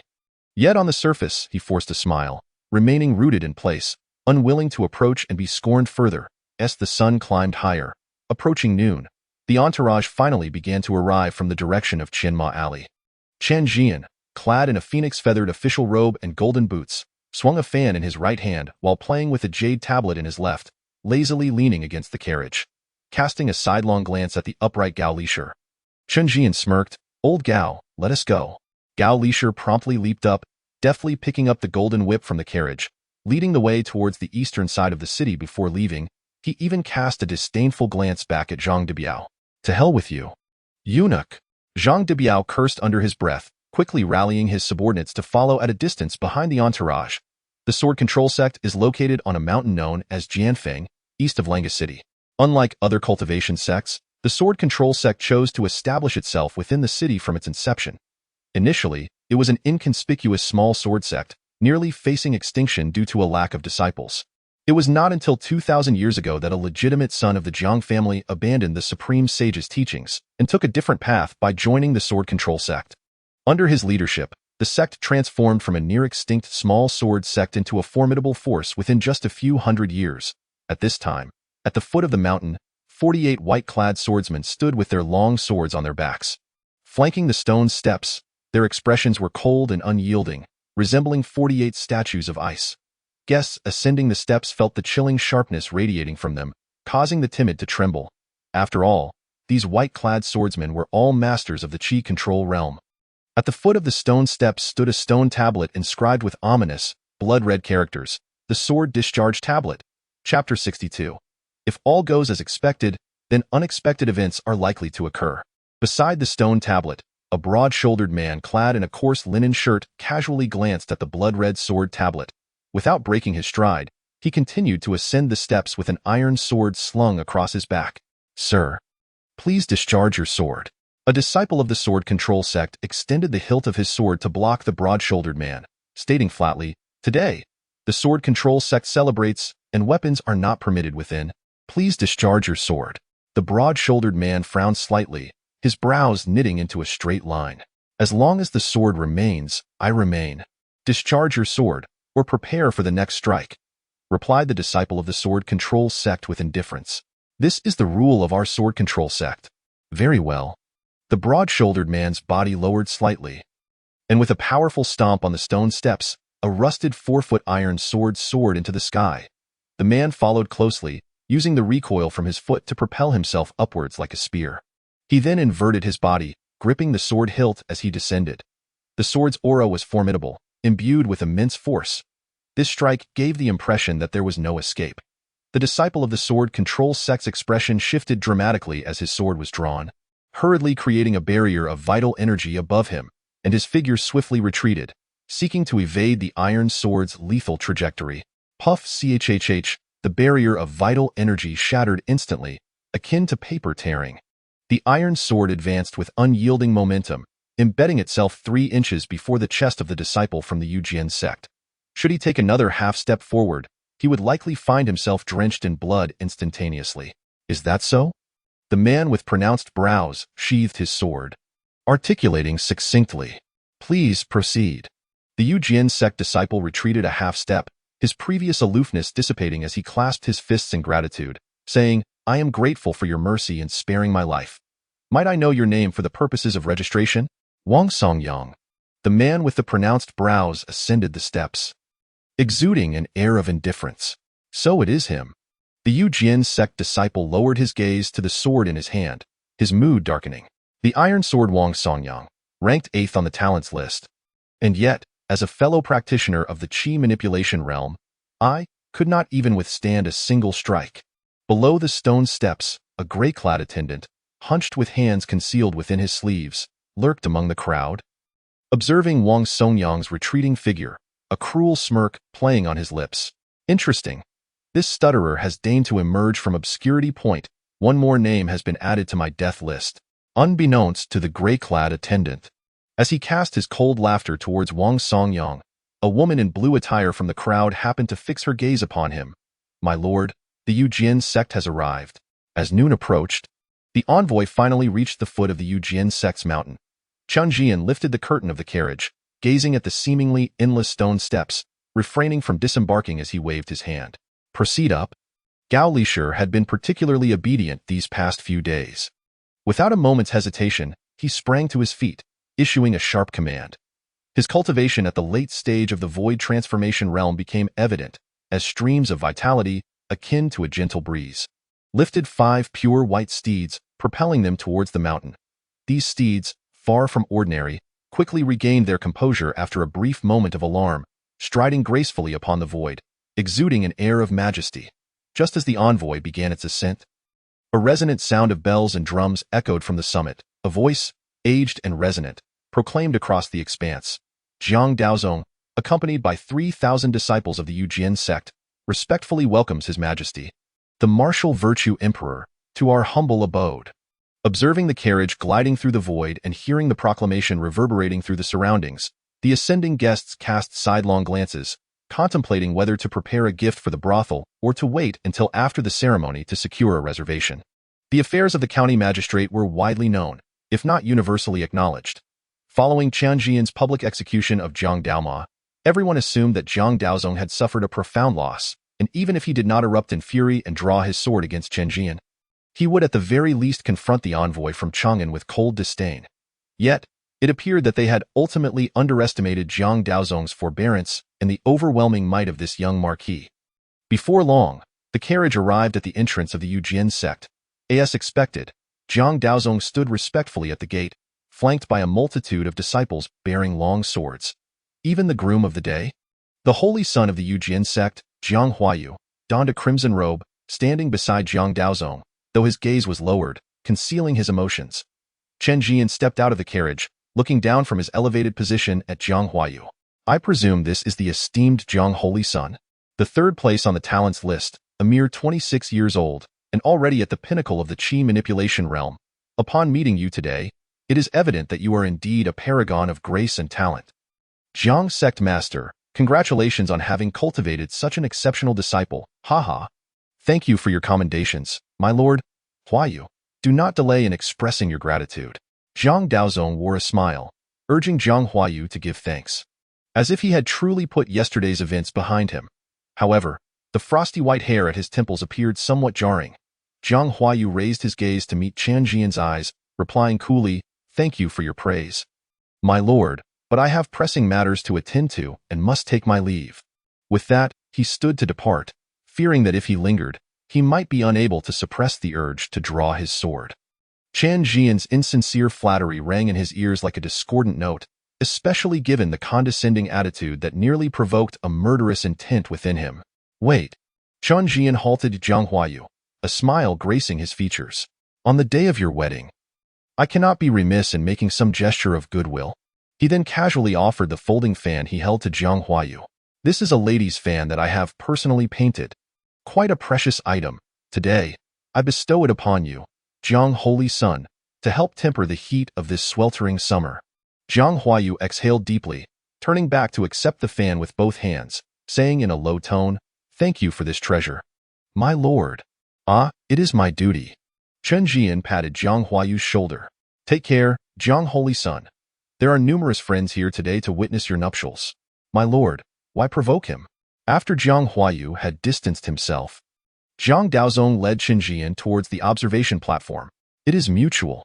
Chen Zhian took his seat at the highest point of the observation platform, gazing at the sea of guests, his eyes narrowing slightly as he lightly tapped the table's edge, stating, "As we observe him ascend to great heights, entertain his guests, and behold his eventual downfall, the Chang'an of your remains unchanged even in this present day." On the 9th day of the 9th month, the auspicious hour had arrived. As the sound of a bell resonated, white petals began to drift gently from the sky. Following this, 12 white-clad swordsmen of the void transformation realm appeared in the air, standing upon their long swords, escorting a flower palanquin as they glided forward. Within the palanquin sat Zhu Wan'er, adorned in a scarlet bridal gown, her lips as red as blood. Thus began the wedding ceremony between the holy son of the Yujian sect and the holy maiden of the Piamiao sect, unfolding under the watchful gaze of countless guests. Inside the grand hall of the Yujian sect, the head of the Jiang family, Jiang Daoyong, sat regally upon a high platform, flanked by Jiang Daozong, the sect leader of the Yujian sect, and Shi Mingqing, the sect leader of the Piamiao sect. Following them were 8 minor masters from both sects who had reached the profound realm, and then 18 practitioners of the void god realm. The multitude of void transformation realm practitioners could only stand to the side. The guests, gazing from afar, felt the overwhelming aura emanating from within the hall, causing their scalps to tingle with trepidation. The Jiang family of Langya, the Yujian sect, the Piamiao sect, this formidable conglomerate seated in Langya, if all proceeds as anticipated, would undoubtedly ascend to the throne of supremacy within the martial world after today. In the current landscape of the martial world, none could stand in comparison. Contemplating this, the guests turned their attention towards the highest point of the observation platform, where the young marquis of the Chenliu marquisate. The first-rate martial artist Chen Zhian wore a smile tinged with irony as he regarded the flower palanquin above. A shiver ran through the hearts of the guests. If all went according to plan, it was likely that unforeseen events would soon unfold. Chapter 63. The Eternal Cicada of the Snow Mountain. Ladies and gentlemen, just as the guests awaited the unfolding of the next chapter in this tale with bated breath, an elder from the Yujian sect rose, exclaiming, "Today, our esteemed disciple Jiang Huayu is to be wed to the holy maiden Zhu Wan'er of the Piamiao sect. We extend our heartfelt gratitude to the envoy from the imperial capital and to all our fellow martial practitioners for their arduous journey to join us. In appreciation, we have prepared a stage for entertainment, and we invite all to indulge in the performance." As his words echoed, the hall resonated with the sound of countless swords singing. A myriad of flying swords coalesced into a serpentine formation of sword energy. swirling above the observation platform. The air was thick with sword energy, making it difficult for any to gaze directly at it. Those of a timid disposition had already sought refuge beneath the tables, trembling in fear. "You!" As a synchronized shout rang out, hundreds of white-clad disciples gracefully descended to the plaza, aligning themselves in formation. In an instant, the air was filled with the ominous gleam of countless long swords, each tracing intricate arcs and lines, akin to birds plunging into a forest, retreating into the sheaths at their backs. These disciples were all practitioners of the Qi manipulation realm, with hundreds of Qi manipulation realm cultivators. No other sect in the current martial world could even come close to matching their might. Even the revered Snow Mountain sect and the Piaomiao sect, known for having produced saints, would find it hard to keep pace. Yet, even more astonishing was the fact that standing at the forefront of the formation were 72 practitioners of the Void Transformation realm. With their mere presence, they alone could sweep away most ordinary martial sects. The expressions of the sect leaders and heads of the observing guests grew grim as they watched. The Yu Jin sect's performance, seemingly a festive occasion, was in fact a blatant display of power. Their ambitions were laid bare for all to see. Compared to the 360 cavalrymen of Chenliu that had appeared yesterday, the martial world was far more fearful of the strength exhibited by the Yu Jin sect. After all, although the Chenliu cavalry was formidable, they did not operate within the same realm of martial society. Provided one did not engage in outrageous acts of rebellion, they were unlikely to cross paths significantly. However, the Yu Jin sect was another matter entirely. It was well known that the Yu Jin sect was a formidable arm of the Jiang family of Langya, competing for resources within the same pool. The martial world may be vast, but resources are ultimately finite. In the 18 provinces of the Great Tang and the 72 prefectures, which mountaintop rich in vitality did not have a sect laying claim to it. Each discovery of a vitality mine invariably incited fierce conflicts among sects, often resulting in tragic losses. Now, in this desolate world where resources were dwindling, where treasures for cultivation were increasingly elusive, people often found themselves embroiled in deadly disputes over a mere vitality stone. The union of the Yu Jin sect and the Piaomiao sect was a clear indication of their intent to extend their reach. From this day forth, the martial world would likely only allow the distant Shaoyao sect in Kunlun, the White Emperor City by the Eastern Sea, the Beima Villa in Yuzhou, the Five Poisons sect in the southern frontier, and those reclusive families guarding the unfathomable caves to remain untroubled. Yet, even with this knowledge, how many of the sect leaders present dared to voice their dissent? The elder of the Yu Jin sect stood outside the grand hall, observing the murmurs of the guests, feeling a slight sense of pride. However, as his gaze swept over the young marquis seated at the highest point of the observation platform, his pride evaporated in an instant. Clearing his throat, he declared loudly, "Esteemed fellow practitioners, the Yu Jin sect has stood in Langya for over 3,000 years, steadfast in our adherence to righteousness, winning hearts through virtue. Today's sword dance is merely for entertainment, with no ulterior motives. I hope you all will not misinterpret our intentions." Just as the elder's words fell, a young man clad in pure white, with an air of elegance, rose from the observation platform, standing with his hands clasped behind his back. The Yu Jin sect wields quite a heavy hand. The crowd turned to the source of the voice, their expressions tinged with surprise, for the speaker was none other than Ouying Shui, the holy son of the Snow Mountain sect, who had once been pinned to the wall by Shui Yiren's spear and pursued by Zhang Luer. At present, his aura was incomparably more formidable than on that fateful day. Merely rising, he resembled a snow blade unsheathed. Upon the observation platform, a gray-clad servant lowered his gaze, an expression of astonishment flickering in his eyes as he murmured, "Could it be the immortal cicada of Snow Mountain?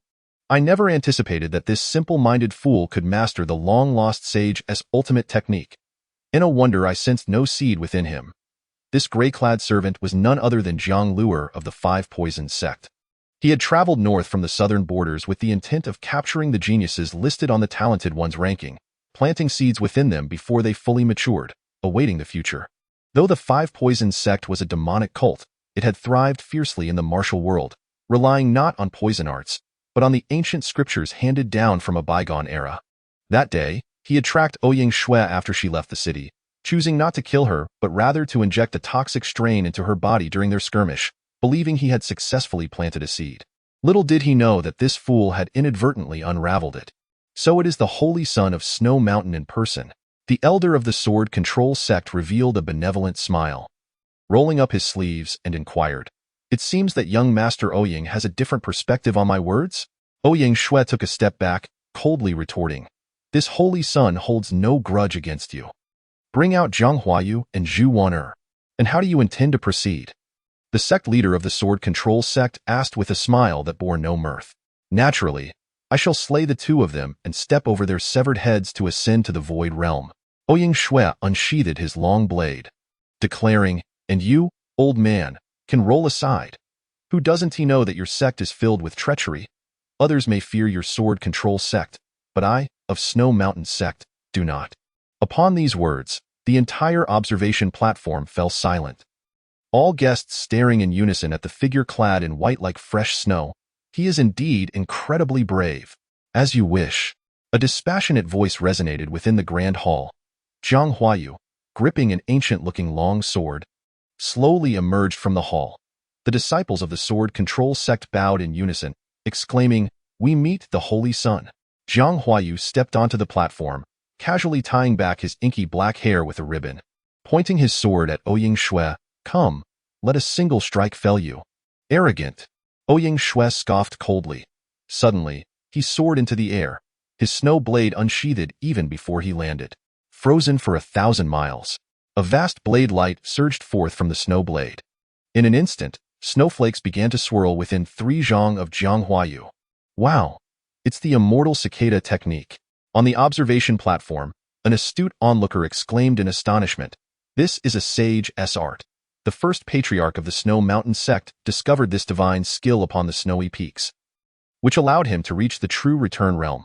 Yet, wasn't he the immortal cicada technique long thought lost? What is the immortal cicada technique? Chen Zhian inquired of the towering figure beside him. He did not find the move particularly impressive, believing it to be rather mundane compared to his own 8 steps to chase the cicada, deeming the so-called frozen for 1,000 miles to be unremarkable. His question stemmed merely from the sweltering heat, finding the technique quite practical. The immortal cicada technique, a defiant sage's art, the towering figure, drooling slightly, enviously remarked. This technique is called the immortal cicada because with each advancement, one gains a chance at rebirth. Even the most grievous of injuries can be overcome, as long as one remains alive, allowing for a rebirth from the chrysalis. Chen Zhian cast a peculiar glance at the towering figure. Can it regrow if severed? Indeed. The towering figure's mouth twitched slightly. He continued, "It is said that the immortal cicada has 9 tiers, corresponding to the 9 realms beneath the sage. Each comprehension of a tier allows one to elevate their cultivation by 1 realm. Upon completing all 9 tiers, one can ascend to the sage realm." Chapter 64. Unparalleled sword intent. A single strike shakes the world. It's merely that. Chen Zhian scoffed.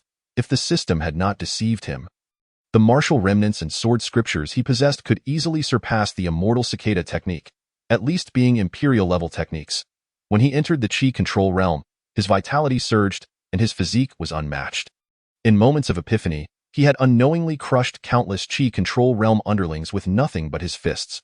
With the addition of the elusive 8 steps to chase the cicada, the frozen for 1,000 miles would likely not be able to contain his single strike. On the platform, Zhang Huayu furrowed his brow, encased in a thin layer of ice. Under the frozen for 1,000 miles, even his primordial energy had been frozen. Ouyang Shui, wielding the long blade, struck down upon him with the might of heaven, as if intending to cleave him in twain. Alas! A gasp arose from the observation platform.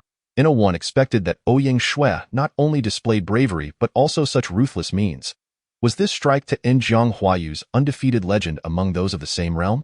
Crack! Just as the crowd gasped, a piercing sound echoed across the square, the sound of ice shattering.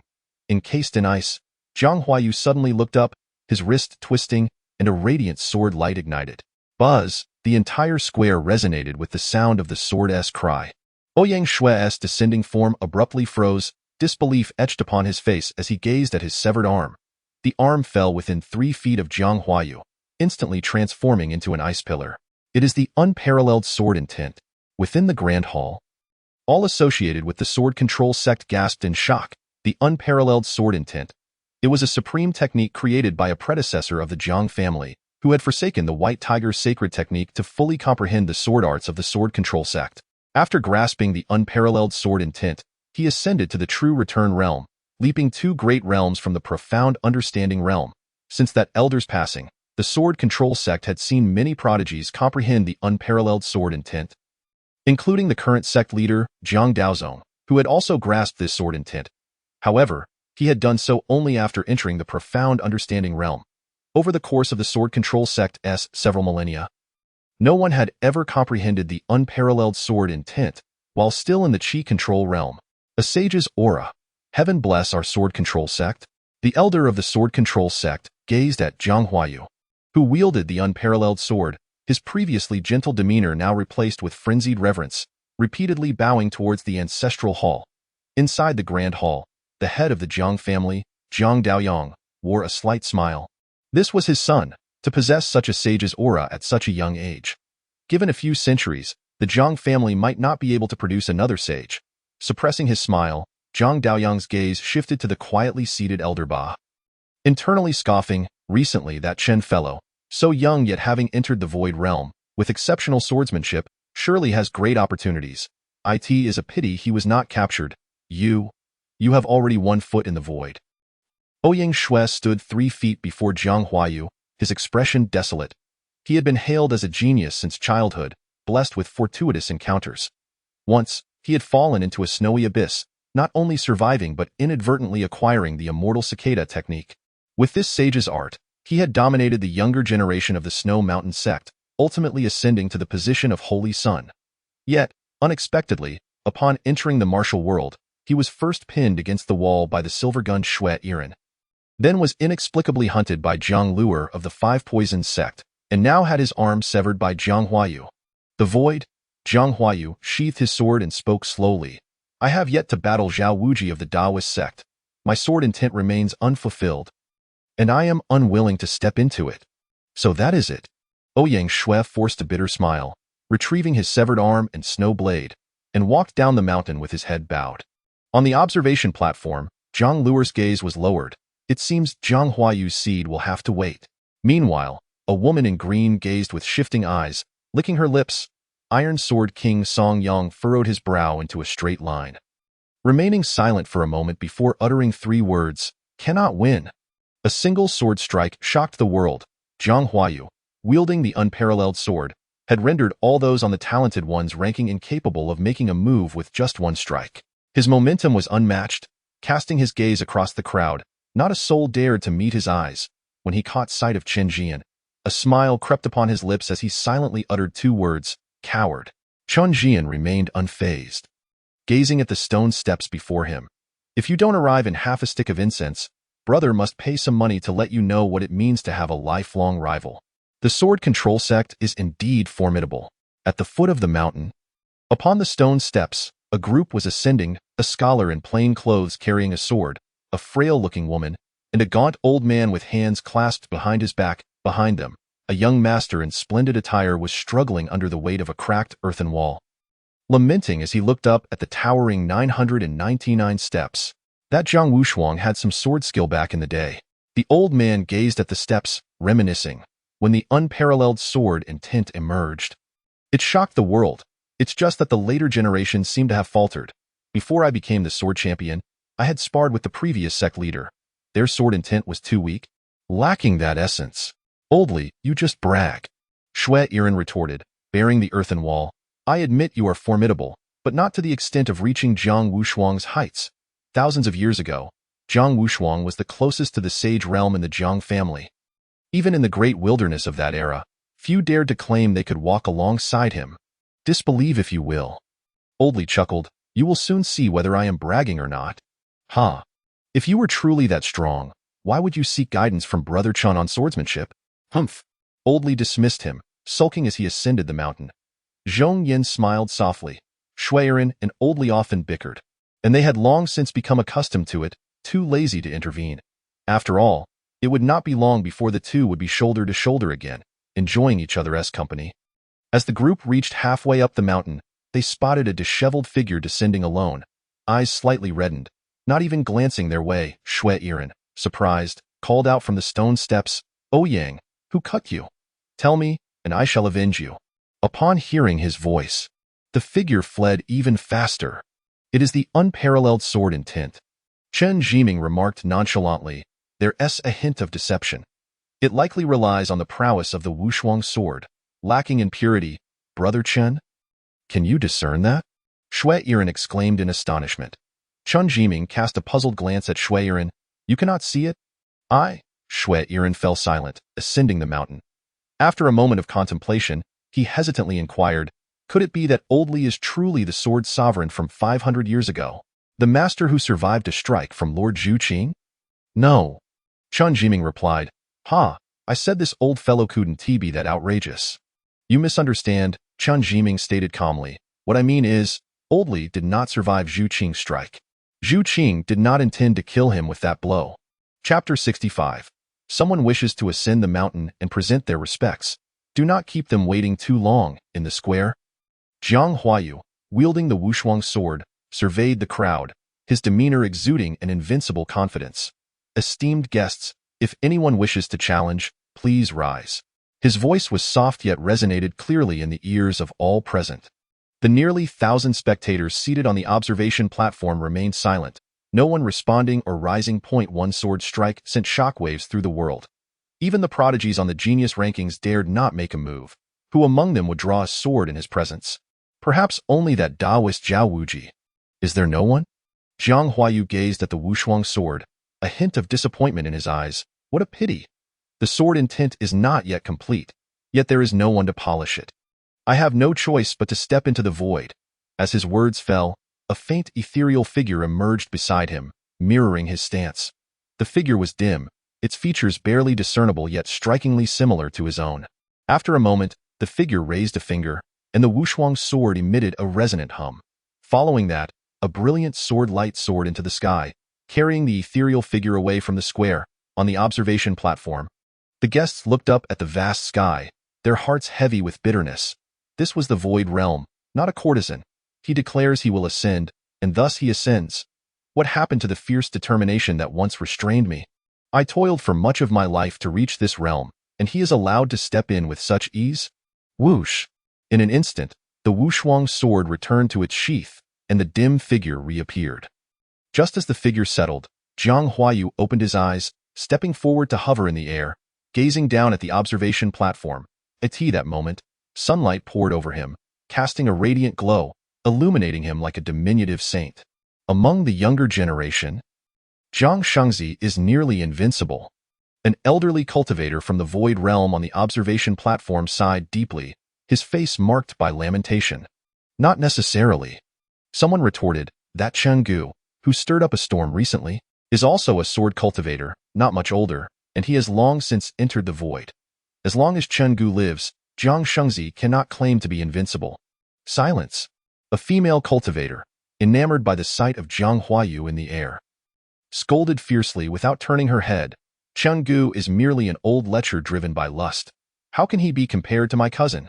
The man shot a glance at the female cultivator, noting her entourage of bodyguards, and disdainfully refrained from responding. Chen Zhian raised an eyebrow. What is this infatuated girl's background? Gao Lishir disdainfully regarded the female cultivator and coldly remarked, she hails from the Hejian clan, the maternal family of Zhang Daoyang's seventh wife, and is Jiang Huayu's cousin. Ah, a cousin. That is understandable, but her tongue is far too foul.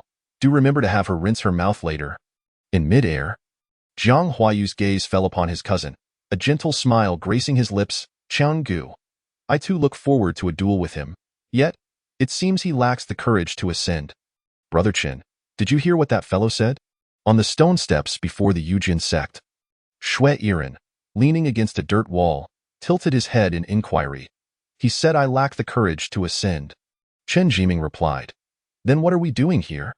Shui Yiren shrugged off the dirt wall. Is it not to witness young Jiang marry a bride? Perhaps. Chen Zhian chuckled. And to present some respects. What of your respects? Shui Yiren asked.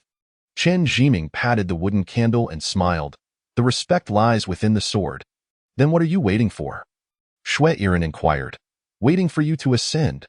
Chen Zhian lifted his gaze to the stone steps, his eyes seemingly piercing through myriad mountains, catching sight of the crimson bridal gown seated within the grand hall, and slowly remarked, his opponent has never been me. Shui Yiren threw back his head and laughed heartily. To know oneself so well, what more could one desire? As he spoke, he lifted a black cloth, covering the dirt wall on his back. Beneath the black cloth, the dirt wall resembled a pitch-black tombstone. Blocking out the sunlight, it also obscured the painting. Shui Iran of the Bai Ma Mountain Manor. Today, ascends the mountain to present my respects. Boom! The tombstone soared into the air, crashing down towards the Yujian sect square. Shui Iran, brandishing a silver spear, began his ascent towards the mountain peak with each step. The malevolence surrounding him intensified. By the time he stood atop the mountain, he resembled a straight spear, its tip directed squarely at the already formidable Jiang Huayu. Bai Ma Mountain Manor. Is that the Bai Ma Silver Spear? Shui Iran, ranked 5th on the genius rankings? The guests gasped in astonishment, not expecting that this young master of Bai Ma Mountain Manor would dare to act in light of Jiang Huayu, having already entered the Void Realm. It is said that Shui Iran and Chen Gu once shared a drink together. Surely, he stands up for Chen Gu. A well-informed individual whispered. On that day when he battled Ouyang Shui, Chen Gu was merely a spectator. Their friendship runs deep. What a pity. This young master is also a person of passion. Someone lamented, yet Jiang Shangzi's sword intent has already taken form. His momentum at its peak, enveloped in an unwavering belief of invincibility. Young master may not be his match. You wish to stand up for Chen Gu? Jiang Huayu hovered in the air, looking down at the spear-like Shui Iran. His demeanor indifferent. Although you have also stepped into the Void Realm, you should understand. The disparity between individuals cannot be bridged merely by realm. Indeed. Shui Iran reflected on his close friend, lamenting, the gap between individuals is far greater than that between you and a dog. Are you attempting to provoke me? Jiang Huayu's expression grew cold. Do not misunderstand. I am merely stating a fact. As Shui Iran's words fell, he soared into the heavens, and then the spear shot forth like a dragon. Clang! As the spear was unleashed, malevolence surged like a tempest. Shui Iran's strike bore no embellishments, immediately employing Bai Ma Mountain Manor's ultimate technique. The break evil spear. In midair, Jiang Huayu sensed the bone-chilling spear intent, his expression shifting slightly. He twisted his wrist, summoning forth a radiant sword light. It was none other than the Wushuang sword intent.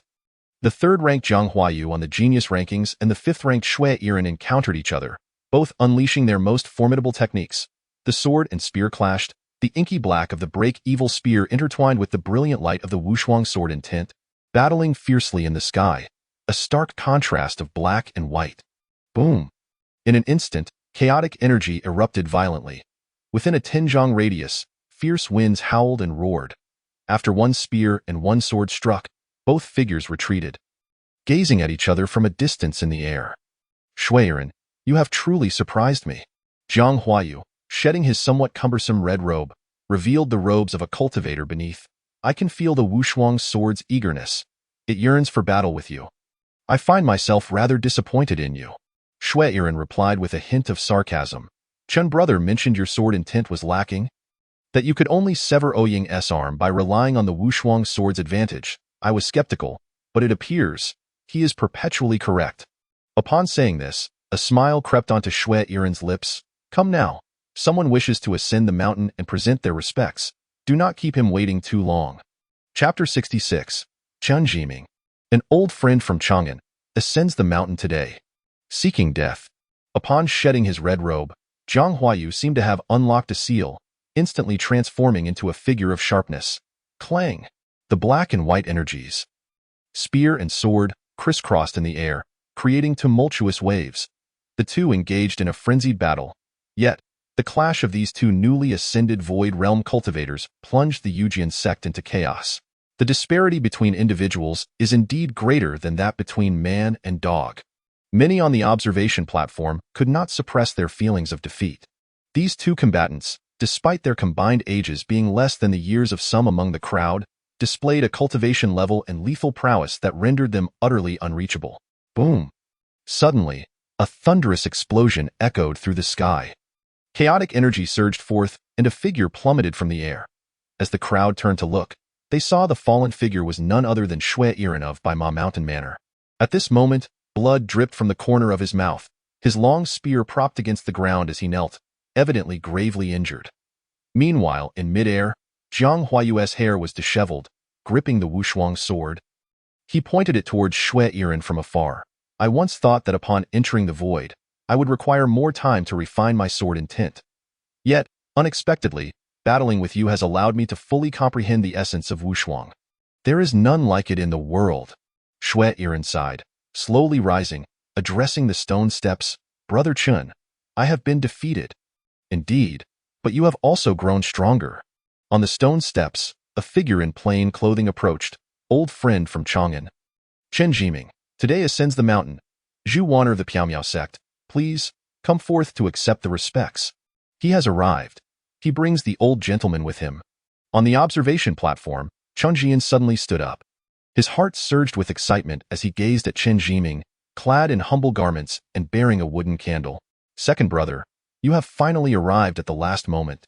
At that instant, witnessing the figure in simple attire and straw shoes standing upon the stone steps, Chen Zhian felt an exhilarating sense of witnessing history unfold. Who is Chen Zhian? Who is this Chen Zhian? Guests on the observation platform whispered among themselves, inquiring about the origins of this individual. After all, the events involving Zhu Wan'er and Chen Zhian had transpired in Chang'an, thousands of miles away, and the Piaomiao sect could hardly be expected to publicize such matters. Chen Zhian is the second son of the Chenliu Marquis. Known for his extraordinary birth accompanied by omens, he was well known in Chang'an. A guest from Chang'an quickly elucidated, his brows furrowing with curiosity. How can such a prodigy have no news in the martial world? Asked another guest from Qinghe County. Because 12 years ago, he had his dantian crippled and became a mere shell of a man. The guest from Chang'an lamented, Chen Zhian and Zhu Wan'er were childhood sweethearts, having formed a betrothal early on, after Chen Zhian was rendered incapacitated. It wasn't long before Zhu Wan'er, accompanied by Jiang Huayu, came to annul the engagement, almost trampling Chen Zhian's dignity into the ground. This incident stirred quite the commotion in Chang'an at the time. Since then, people have whispered of the Chenliu Marquis family as a household of failures, with the phrase tiger father, dog son, and mouse grandson becoming common parlance. Wait, someone exclaimed. You say Chen Zhian is the second son of the Chenliu Marquis? Does that mean he is the second brother of that young Marquis? Precisely, nodded the guest from Chang'an. Otherwise, why would the young Marquis not spare the Jiang family even a moment's reprieve, directly crushing Jiang Daoma and Jiang Tiejia? Besides truly pitying the refugees, there must also be a desire for revenge against the Jiang family. After all, during the annulment of the engagement, the Jiang family sent a small master of the Xian realm to threaten him. There was certainly some sordid history there. I assume this time, the young Marquis leading the 360 riders of Chenliu Jia to witness the ceremony is to stand up for Chen Zhian. Is it possible? A young man timidly suggested that Chen Zhian doesn't need anyone to stand up for him. What do you mean? The guest from Chang'an retorted. If not for standing up, does that mean he's here to watch a show? Because he is Chenggu. Chen Zhian. Chenggu. In the air, Jiang Huayu looked down at the man in simple clothes. Are you here to challenge me? At this moment, his unparalleled sword intent had reached perfection, and he stood invincible, filled with murderous intent. Unafraid of anyone in the Hualien realm, Chen Zhian paid him no heed, merely gazing into the grand hall. There, Zhu Wan'er also raised her head to look at him. Initially timid, she suddenly broke into a strange smile, her crimson wedding gown amplifying her eerie demeanor. Chen Zhian, I grant you this opportunity. In midair, Jiang Huayu watched as the two locked eyes, his expression darkening. He pointed his sword at Chen Zhian coldly, declaring, Come, I offer you the chance to challenge me. Still, Chen Zhian ignored him, continuing, After so many years apart, you still excel at masquerading. Aren't you the same? Zhu Wan'er chimed in, her smile enchanting. They say Chen Zhian's dantian has been destroyed, that he will never rise to the innate realm again. Yet here you are, already a practitioner of the Hualien realm. Are you both being a bit excessive? At this moment, Jiang Huayu, his hair disheveled, could no longer conceal the true emotions roiling within him, his face twisting in a snarl. Am I dead in your eyes? Husband, Zhu Wan'er cast a flirtatious glance at Jiang Huayu, timidly pointing at Chen Zhian. He is bullying me. Husband, please kill him for me, wretched woman. Jiang Huayu shot her a cold glance, his demeanor shifting abruptly. The unparalleled sword intent erupted. A sword beam, dozens of feet long, descended from the heavens, slicing toward Chen Zhian. Unfazed, Chen Zhian walked toward the grand hall, ascending the steps, disregarding the murderous intent trailing him. Just as the sword light was about to sweep past his body, he casually extended a hand from behind his back into the void. And a disciple of the Yujin sect had his sword unsheathed in an instant. Buzz! A similarly resplendent sword light surged forth, striking towards the unparalleled sword intent. Unparalleled sword intent. On the observation platform, within the grand hall, everyone's expression shifted dramatically, astonished as they beheld Chen Zhian, who walked with hands clasped behind his back. For the sword he had casually drawn was also the unparalleled sword intent. The Yujin sect's closely guarded secret. Boom! The two sword energies collided, brilliant beams of light erupting, blinding all who dared to gaze upon it. When they reopened their eyes, Jiang Huayu's figure had vanished from the sky. Now, he lay on the ground, breathing heavily, his chest heaving, like a drowning fish struggling for life. Meanwhile, a terrifying sword energy slowly dissipated within his dantian. Jiang Huayu is finished. Witnessing that sword energy, everyone was struck by the same thought. They turned incredulously to Chen Zhian, unable to comprehend how he accomplished such a feat. The unparalleled sword intent could only be mastered by disciples of the Yujin sect. Even among the disciples, only the direct lineage could comprehend sword intent within the sword concealment tower. Yet here was Chen Zhian, an outsider, who wielded the unparalleled sword intent with such ease, slaying the Holy Sun, cultivated with the utmost effort by the Yujin sect. With a mere flick of his sword, on the path of the sword, no one can match him.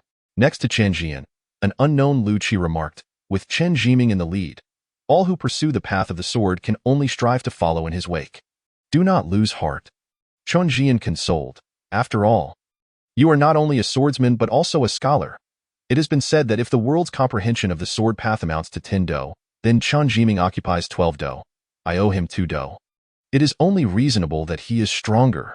Chapter 67. The blade's target is all foes. You dare. Within the grand hall, Jiang Daoyang, the head of the Jiang family, stepped forward, instantly appearing beside Jiang Huayu. A surge of vast vital energy flowed into Jiang Huayu's body. As the energy entered, some color returned to Jiang Huayu's pale face, yet he suddenly spat out a mouthful of blood. At this moment, his dantian was destroyed, akin to a leaky bag that could not contain Jiang Daoyang's vital energy. No matter how much energy flowed into him, it merely provided temporary relief. Struggling to open his eyes, Jiang Huayu weakly gazed at Jiang Daoyang. Father, my dantian. It's nothing, you'll be fine. Jiang Daoyang rasped. A child of the Langya Jiang family must not cry. Having said this, Jiang Daoyang slowly rose, his cultivation of the late Dongtian realm pouring forth without reservation. At this moment, clad in a black and gold python robe, crowned with the family head's jade coronet, he resembled an emperor, exuding an aura of unyielding authority. Bring him. Take the Holy Sun back to the ancestral home, and deliver him to my elder brother. Inform him that my son has been rendered useless, my only son. Yes. The two servants of the Shushan realm, in attendance, lifted the fallen Jiang Huayu, and, stepping through the void, departed. Within the grand hall, Jiang Daoshou hesitated to speak, but upon seeing Jiang Daoyang's repressed fury, he could only sigh. On the other side, Jiang Daozong lowered his gaze, a faint smirk playing at the corners of his mouth. Chen Zhian, have you decided how you will meet your demise? Jiang Daoyang spread his palm, the unparalleled sword automatically flying into his hand, pointing ominously at Chen Zhian. Old wretch. On the observation platform, Chen Zhian leaped to his feet, pointing an accusing finger at Jiang Daoyang as he shouted in anger, if you dare make a move, I will summon Chenliu Jia into the city, leaving your Langya Jiang family with nothing but ashes. Get lost. Jiang Daoyang did not lift his head, coldly rebuking. The thunderous wave of sound instantly sent the crowd beneath the observation platform tumbling, akin to a mighty drumbeat. The lingering echoes surged toward Chen Zhian. Lu Qi stepped forward, positioning himself before Chen Zhian, drawing his sword with a flourish. Steady. Boom. The sound wave erupted. Lu Qi's face turned pale as he swung his sword 3 times, creating arcs of sword light that blocked the sound wave. He firmly anchored himself in front of Chen Zhian, ensuring that he suffered not a scratch. Old wretch, you seek your own demise. Chen Zhian supported the swaying Lu Qi, clutching a penetrating arrow in hand. Whoosh! Fireworks erupted in the sky. Outside Langya City, a unique old horse raised its head to gaze at the penetrating arrow. displaying a human-like expression of disdain. After tilting its head, it spat out the berries it had been chewing. With a snort, it raised its front hooves, letting out a piercing whinny as its cry echoed. Phantoms of black horses surged forth from the dense forest. In an instant, 360 armored figures, wielding polearms, descended from the sky. The black steeds bore their riders, their hooves seemingly treading on air. Like a tide of oppressive darkness sweeping toward the Yujin sect. Meanwhile, the unique old horse, having resumed its meal, continued to leisurely consume the crimson berries. Halt! In front of the Yujin sect's mountain gate square, the 360 riders of Chenliu descended from the sky. Standing before Chen Zhian, the leader, a small master of the Xian realm, was flanked by 18 black riders of the Shushan realm, each accompanied by a squad of Hualien realm black riders, their polearms dragged on the ground, standing in stark contrast to Zhang Daoyang from a distance. The already oppressive square became even more stifling with the arrival of Chenliu Jia. No one doubted the ferocity of Chenliu Jia. Even those who had previously been unaware of their name now understood the terrifying and glorious blood-soaked legacy behind the silent, ghostly black cavalry. At this moment, everyone held their breath. Even the sound of breathing seemed too loud. For they knew, as soon as Chen Zhian gave the command, the black cavalry would charge forth, slaying every enemy within their sight. Chen Zhian raised his hand. Old wretch, I shall say it once more. If you dare make a move, Chenliu Jia will commence their slaughter from the Yujin sect. Zhang Daoyang, sword in hand, flames flickering in his eyes, appeared to be weighing the pros and cons suddenly. His eyes turned icy cold as he bowed towards Langya City from afar, declaring, I, Zhang Daoyang, the 20th generation head of the Langya Jiang clan, humbly request the resurrection of the sacred weapon. Slay the enemies. All those belonging to the Langya Jiang clan, rise and confront the foe. With the conclusion of his words, a series of resonant chants echoed from the ancestral home of the Jiang clan. On the offering table within the ancestral hall, a jade-carved white tiger seal began to tremble, radiating a searing white light. In an instant, the entire Langya county felt an inexplicable pressure emanating from the Jiang clan's ancestral home. Under the overwhelming force, all the citizens of the city knelt in submission. The sacred weapon, the white tiger seal, was revived today. Outside Langya City, the one-horned old horse suddenly lifted its head, baring its teeth in a grimace. Shortly thereafter, a hunched figure in gray descended from the heavens, landing upon its back. Let us go, old companion. The sacred weapon has awakened. The little ones cannot withstand it. The old horse took a step forward, transforming into a streak of light, instantly appearing beside Chen Zhian. Old Huang has arrived too. On the stone steps, Old Li's gaze roamed as he picked up a wooden stick from the roadside. Eager to face the direction of Langya City. Boom! The white tiger seal burst forth in brilliance, transforming into a nearly 100-foot-tall white tiger that roared towards them. Its expression was frigid, resembling a sovereign gazing down upon mere ants below. Zhang Daoyang bowed in respect. I beseech the white tiger's sacred seal to vanquish evil. Boom! The white tiger was the embodiment of slaughter. At that moment, the sacred weapon activated, unleashing a torrential rain of swords upon the observation platform. Just mere objects. On the observation platform, the old steward cackled coldly, revealing a 6-foot-long broadsword in his hand. He charged towards the nearly 100-foot-tall white tiger, as if an ant attempting to trip a charging elephant. Yet, no one dared to underestimate him. For the killing intent he exuded was nearly demonic.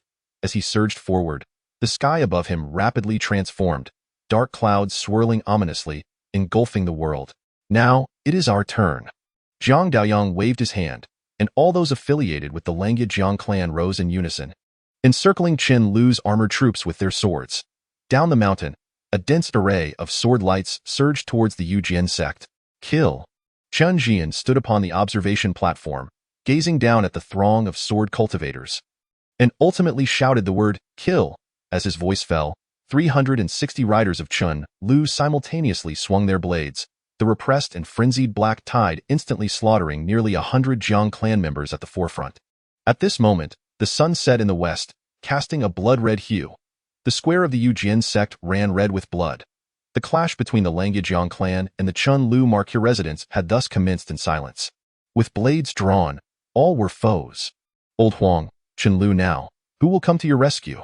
Zhang Daoyang, wielding the unparalleled sword, slowly approached Chen Zhiming, his voice chillingly uttering, hand over the secret to reconstructing the gate of creation and restoring the Qi Si. And I shall grant you a swift death. Chapter 68. The Sword Sovereign draws his blade. Why? Chen Zhian looked up at Jiang Daoyang, earnestly inquiring, why is it that I was clearly not seeking the Jiang family?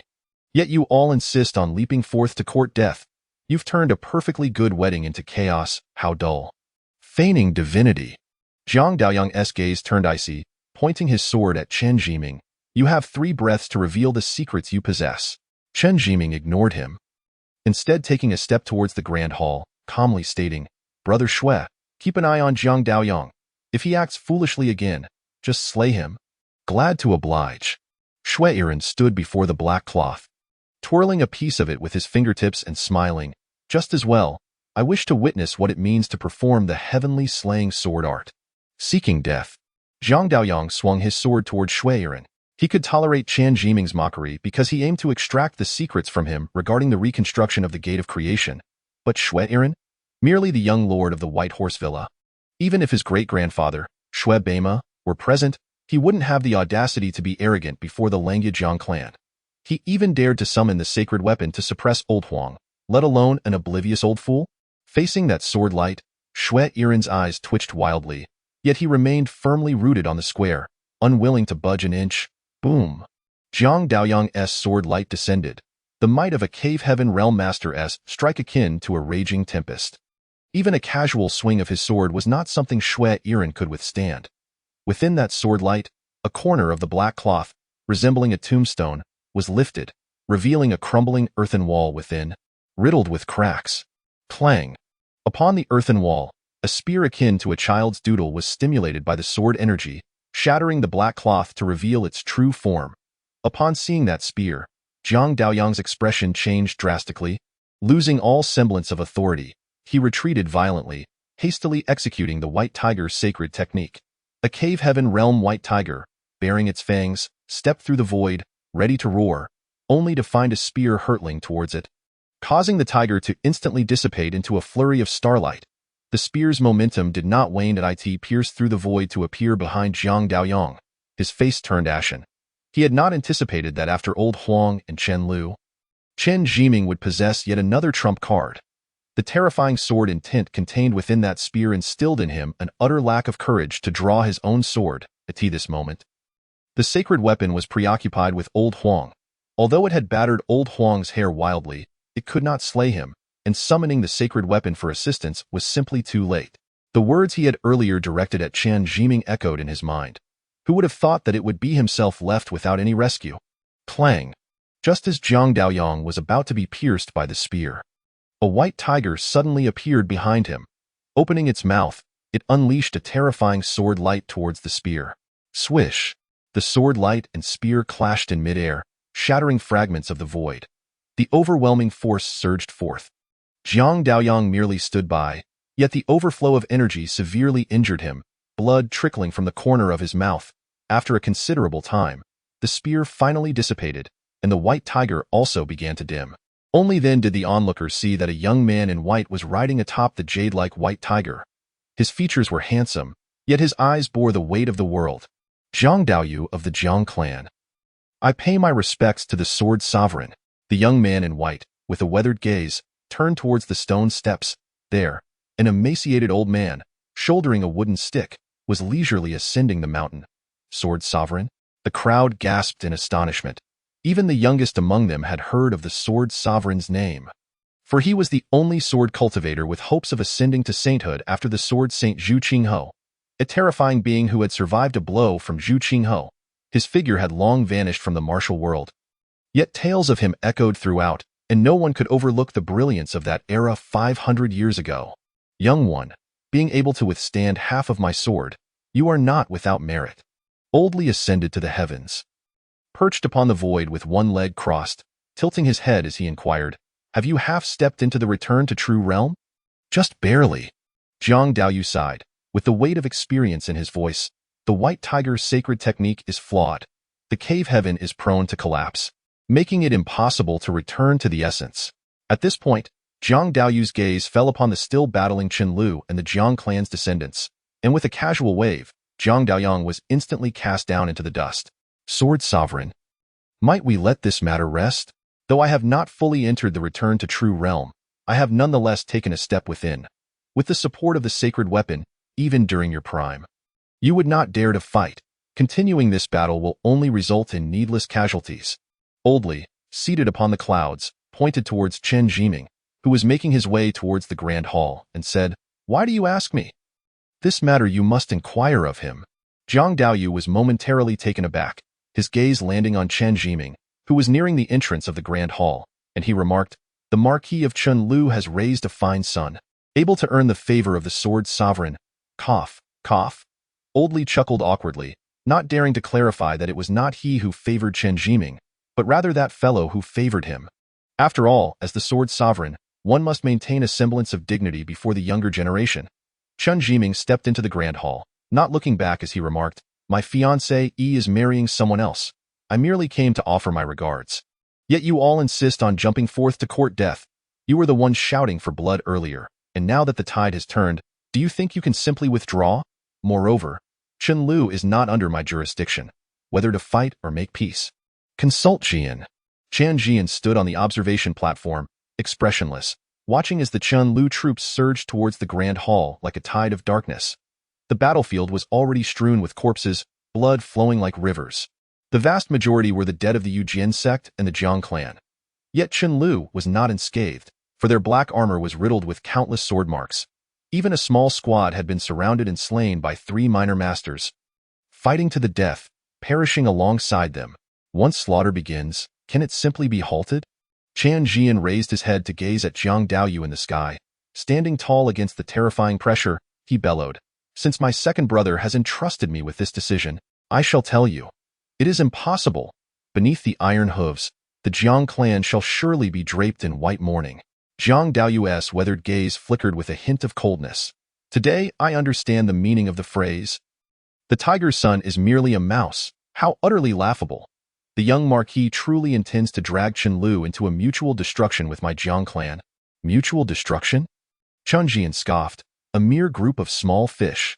Arrogant." Jiang Daoyu snorted coldly, unleashing a terrifying pressure upon Chen Zhian, seeking to force him to kneel. Oldly. Upon witnessing this, Chen Zhian's expression turned frigid, and he bellowed, "Draw your sword and slay him." Understood. Oldly grinned crookedly, his entire demeanor transforming into one of fervent excitement. With a slight clenching of his palm, the void beneath him was instantly stirred and shattered by the surging sword intent. The terrifying pressure silenced the entire Yujian sect, rendering even the chaos of battle below momentarily still. Whoosh! A flash of sword light, swift as lightning, erupted from the wooden staff. As the blade swept through the air, the very fabric of reality trembled, as if the heavens themselves had been cleaved apart by this strike. Chapter 69. The Climax of Battle. In the void 100 zhang away, Jiang Daoyu held the white tiger seal, transforming into a fearsome beam of sword light to meet this attack. His face still bore an expression of astonishment. Earlier, when Chen Zhian had called upon the sword sovereign, he had sensed impending doom and had swiftly retreated 100 zhang. He had even summoned the white tiger seal at the first opportunity. To him, compelling Chen Zhian to kneel was merely a trivial lesson for an ignorant child. Little did he expect Chen Zhian's reaction to be so vehement, nor the sword sovereign to be so obedient. Boom. The two beams of sword light collided, as if the apocalypse had descended. Under the somber sky, the sword lights crisscrossed, tearing the heavens apart, like two radiant galaxies collapsing into the firmament. Oldly, staff in hand, felt a slight disappointment. While this sword was undeniably powerful, its lethality had waned from its peak. Jiang Daoyu, garbed in blood-stained white, wielded the sacred weapon while mounted on the white tiger, his expression grim. He had long discerned that the sword sovereign was not at its zenith, and had hoped to contend with it using the sacred weapon. Yet, the sword sovereign remained the sword sovereign. Even in a withered state, its aura faint, its lethal force was still beyond the comparison of any ordinary grandmaster of the returning truth realm. Sword sovereign. Do you truly wish to fight to the death for a Chen Zhian? Oldly remarked nonchalantly, hands tucked into his pockets, a slight smirk gracing his lips. As a sword servant, he naturally had no choice but to obey the command of the sword master to slay whom he willed. Tap, tap, just as the two locked gazes, sword intent swirling around them. Old Huang rode in on his old unicorn horse, stepping through the void to stand alongside Old Li, his voice hoarse and feeble. "Little brat. UVE certainly surpassed your father by a considerable margin." Jiang Daoyu's pupils constricted as he tightened his grip on the sacred weapon. He might be able to contend against a non-peak sword sovereign, but with the addition of the old dog Huang, he had no confidence in safeguarding the Jiang clan.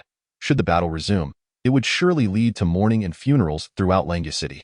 After a moment of silence, Jiang Daoyu rasped, "Elder, how can Chenliu resolve this matter?" Old Huang glanced down at Chen Zhian on the observation platform and replied dryly, "Ask him." Jiang Daoyu let out a deep, heavy breath, his eyes momentarily closing. After a long pause, he finally opened them, slightly bowing towards the observation platform. "Little Howie, can this matter be laid to rest? I, on behalf of the Jiang clan, will provide Chen Liujiao with an explanation." As the most powerful figure of the contemporary Langya Jiang clan, a being on the brink of the Grandmaster of returning Truth Realm, he was compelled to bow his head to an 18-year-old child, his voice somewhat hoarse. Even his youthful visage seemed to age considerably in an instant. "Big brother." On the square, Jiang Daoyang rose from the ground, looking up and shouting hoarsely, "How long will you continue to retreat? Back then, the third brother was nailed to the wall, and you claimed it was the imperial clan's lineage. The fourth brother was crushed to death, and you said you were in a crucial moment. Now my son has been rendered useless. The Yujin sect's centuries of efforts lie in ruins, and the blood of Jiang clan members has been spilled on the spot. Yet you still retreat. Ha ha, the Langya Jiang clan, a family of saints." Jiang Daoyang pointed at the brother he once revered as a deity, shouting with fervor, "Do you intend to wait until the Jiang family's direct line is extinguished before daring to straighten your spine? Huh. Nonsense." Jiang Daoyu waved his sleeve, and Jiang Daoyang was once again knocked to the ground. "Ha ha." Jiang Daoyang struggled to rise, spitting blood onto the ground, trembling as he rasped, "Jiang Daoyu, if you retreat today, the Jiang clan will never have the chance to stand tall again. You bring shame to the saints, you tarnish the sacred weapon. You will be nailed to the pillar of shame in our Jiang clan. For all eternity." Boom. Another surge of energy descended. Jiang Daoyang's accusatory words were abruptly silenced, his body forcibly driven into the stone pavement, unable to rise again.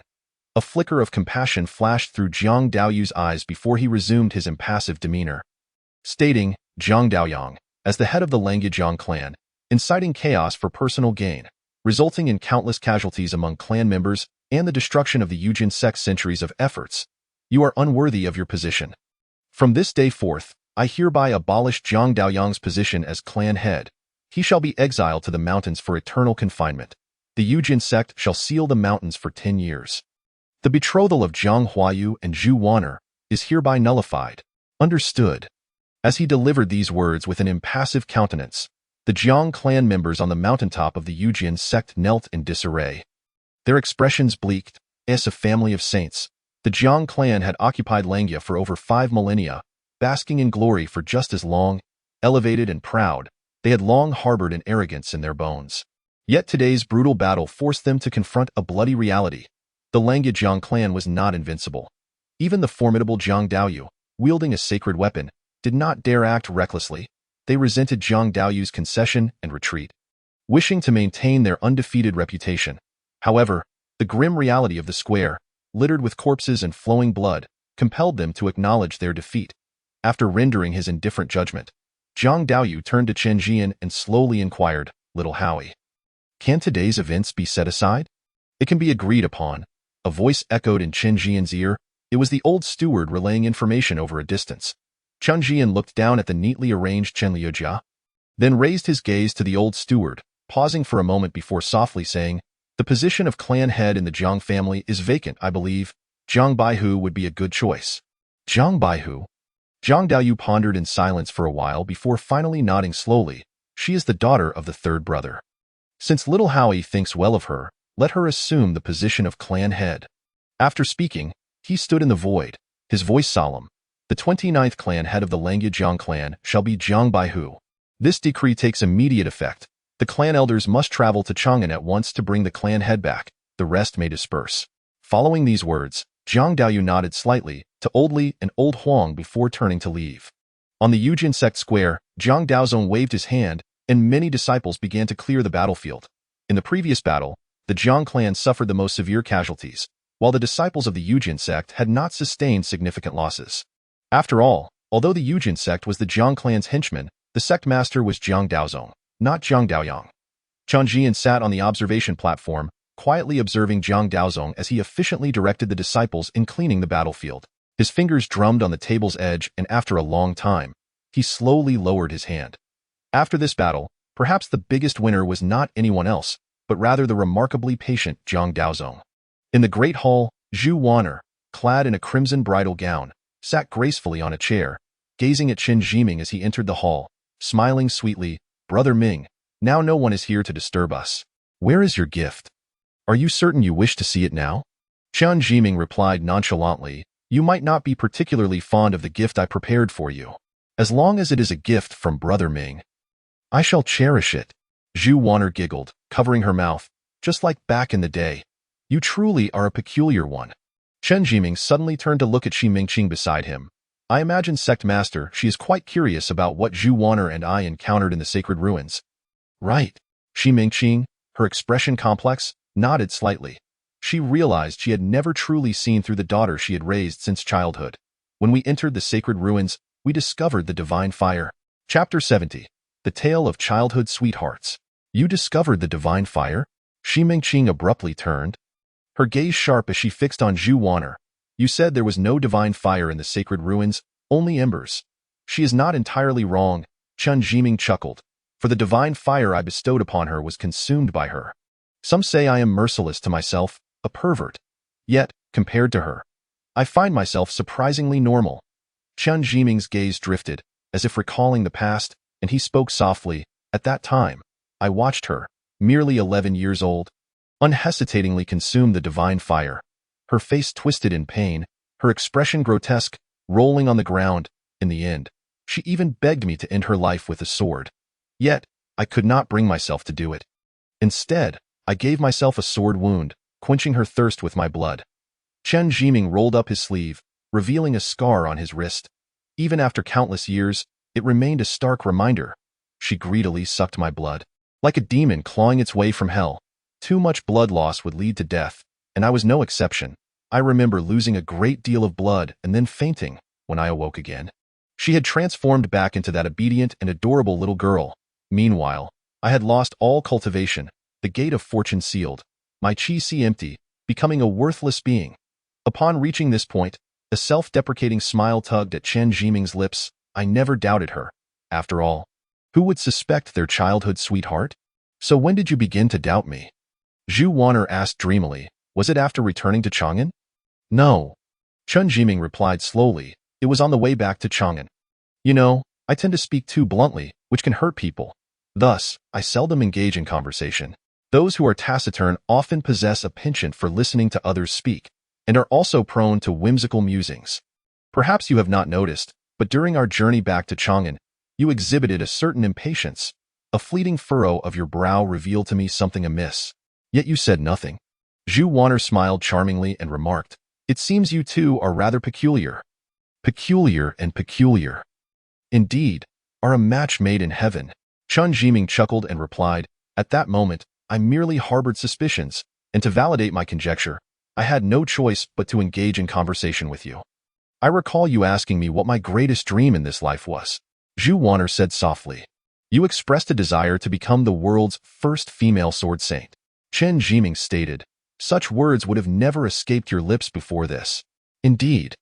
I was born merely as a pawn, and pawns do not entertain such thoughts." Zhu Wan'er sighed, "But based on this alone, do you not think it a tad hasty to conclude that I harbor issues?" "Certainly not." Chen Zhiming replied thoughtfully. "Upon returning to Chang'an, the old steward struck you. Do you remember?" "I do remember. He claimed I had brought you harm." Zhu Wan'er said, feeling wronged. "At the time, I dared not shed a tear. He sensed my essence within you."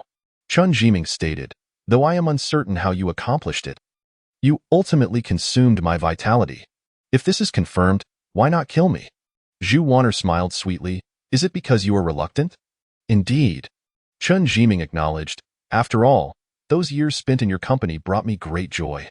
Was it truly because I harbored intentions to harm you when I brought Zhang Huayu to rescind our engagement?" Zhu Wan'er teased, "This suggests you still hold some attachment to me." Indeed, Chen Zhian affirmed, but now, the situation is different. Oh, Zhu Wanner inquired, are you now willing to kill me? Now, Chen Zhian smiled. Your fate is no longer of my concern. Draw your sword. I shall only strike once. Zhu Wanner let out a deep sigh, her wrist twisting as an ancient sword materialized in her hand. In truth, I once held feelings for you. Yet, what purpose does affection serve? As a mere pawn, if I wish to alter my destiny, I must eliminate any obstacles in my path. Zhu Wanner gradually rose, an enigmatic aura emanating from her. Her presence escalated step by step. Late-stage Qi Master, completion. Early-stage Void Transformation, mid-stage, late-stage. As she and Chen Zhian stood at a distance, her momentum had surged to the pinnacle of Void Transformation. The scarlet bridal gown was torn asunder by the turbulent energy, revealing her perfect form clad in a red battle outfit. Having long been confined, I now return to nature. Zhu Wanner, sword in hand, the tip pointed to the ground, smiled enchantingly. Each day, watching Jiang Huayu flaunt himself before me, how I yearned to cleave him in two. Minggu, do you know? Before your arrival, I anticipated your coming with great eagerness. Come now, kill me, or allow me to kill you. Clang. With a flick of her arm, a pale flame erupted from the ancient sword. The flame appeared to be of an exceedingly low temperature. Yet it twisted the void surrounding the sword. Shi Mingqing observed the pale flame, her expression icy.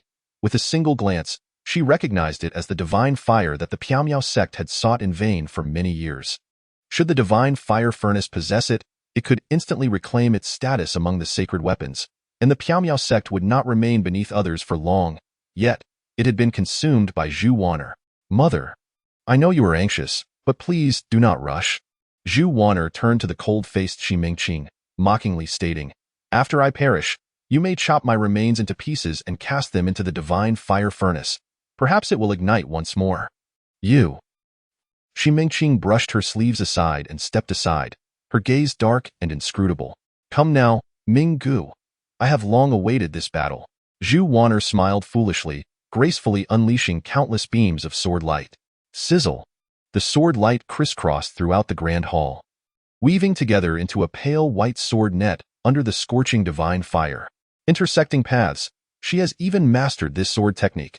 Shi Mingqing gazed at Zhu Wanner's silhouette, her expression one of complexity. Zhu Wanner's talent surpassed her own. When she learned this sword style, she was already a practitioner of the Void God realm. Chen Zhian, observing the omnipresent sword net, remained utterly unperturbed. He even flicked his fingers, effortlessly plucking a thread-like sword energy from the air. What a pity, you should not have pursued the sword. Dispersing that thread of sword energy, Chen Zhian casually tugged, and the interwoven sword net within the hall seemed to be caught by the throat. Collapsing instantaneously, as Zhu Wanner unleashed her technique, she soared into the air, resembling a crimson migratory bird darting towards Chen Zhian. Even before reaching him, her body was already engulfed in white flames.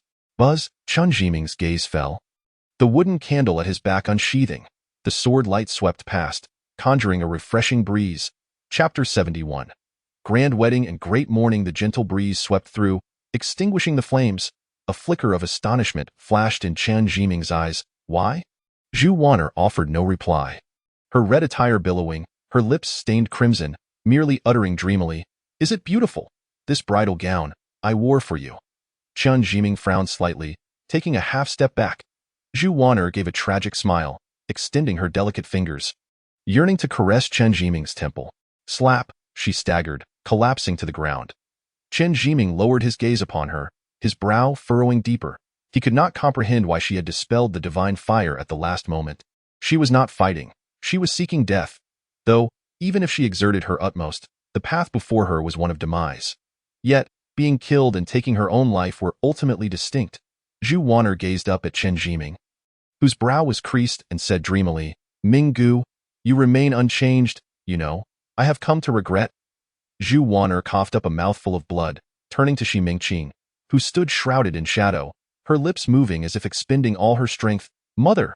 Shi Mingqing's body trembled slightly, taking a step forward, only to retreat back into the darkness. Her brilliant gaze flickered in and out. Despair flashed in Zhu Wanner's eyes as she began to smile tragically. In the end, you never loved me. I have long known this. Let me indulge my daughter for once. I do not wish to be a saint, nor a sect leader, nor a sword immortal. I am simply too weary." As her voice fell, pale flames suddenly ignited upon her body. The flames grew increasingly bright, resembling a pristine lotus flower. Sitting amidst the flames, Zhu Wan'er gently closed her hands upon her knees, bowing gracefully to Chen Zhian. "This humble one pays respects to my husband." In the pitch-black grand hall, Chen Zhian slowly stepped out. Having avenged the great grievance of 12 years, he bore no trace of joy upon his face, as his foot descended upon the final step. He turned to glance back into the hall. This moment, a pale flame floated in the air, resembling a light in the night. After a prolonged gaze, the wooden candle at his back suddenly unsheathed. "Shi Mingqing, you have no right to claim the divine fire earned with her life." Boom.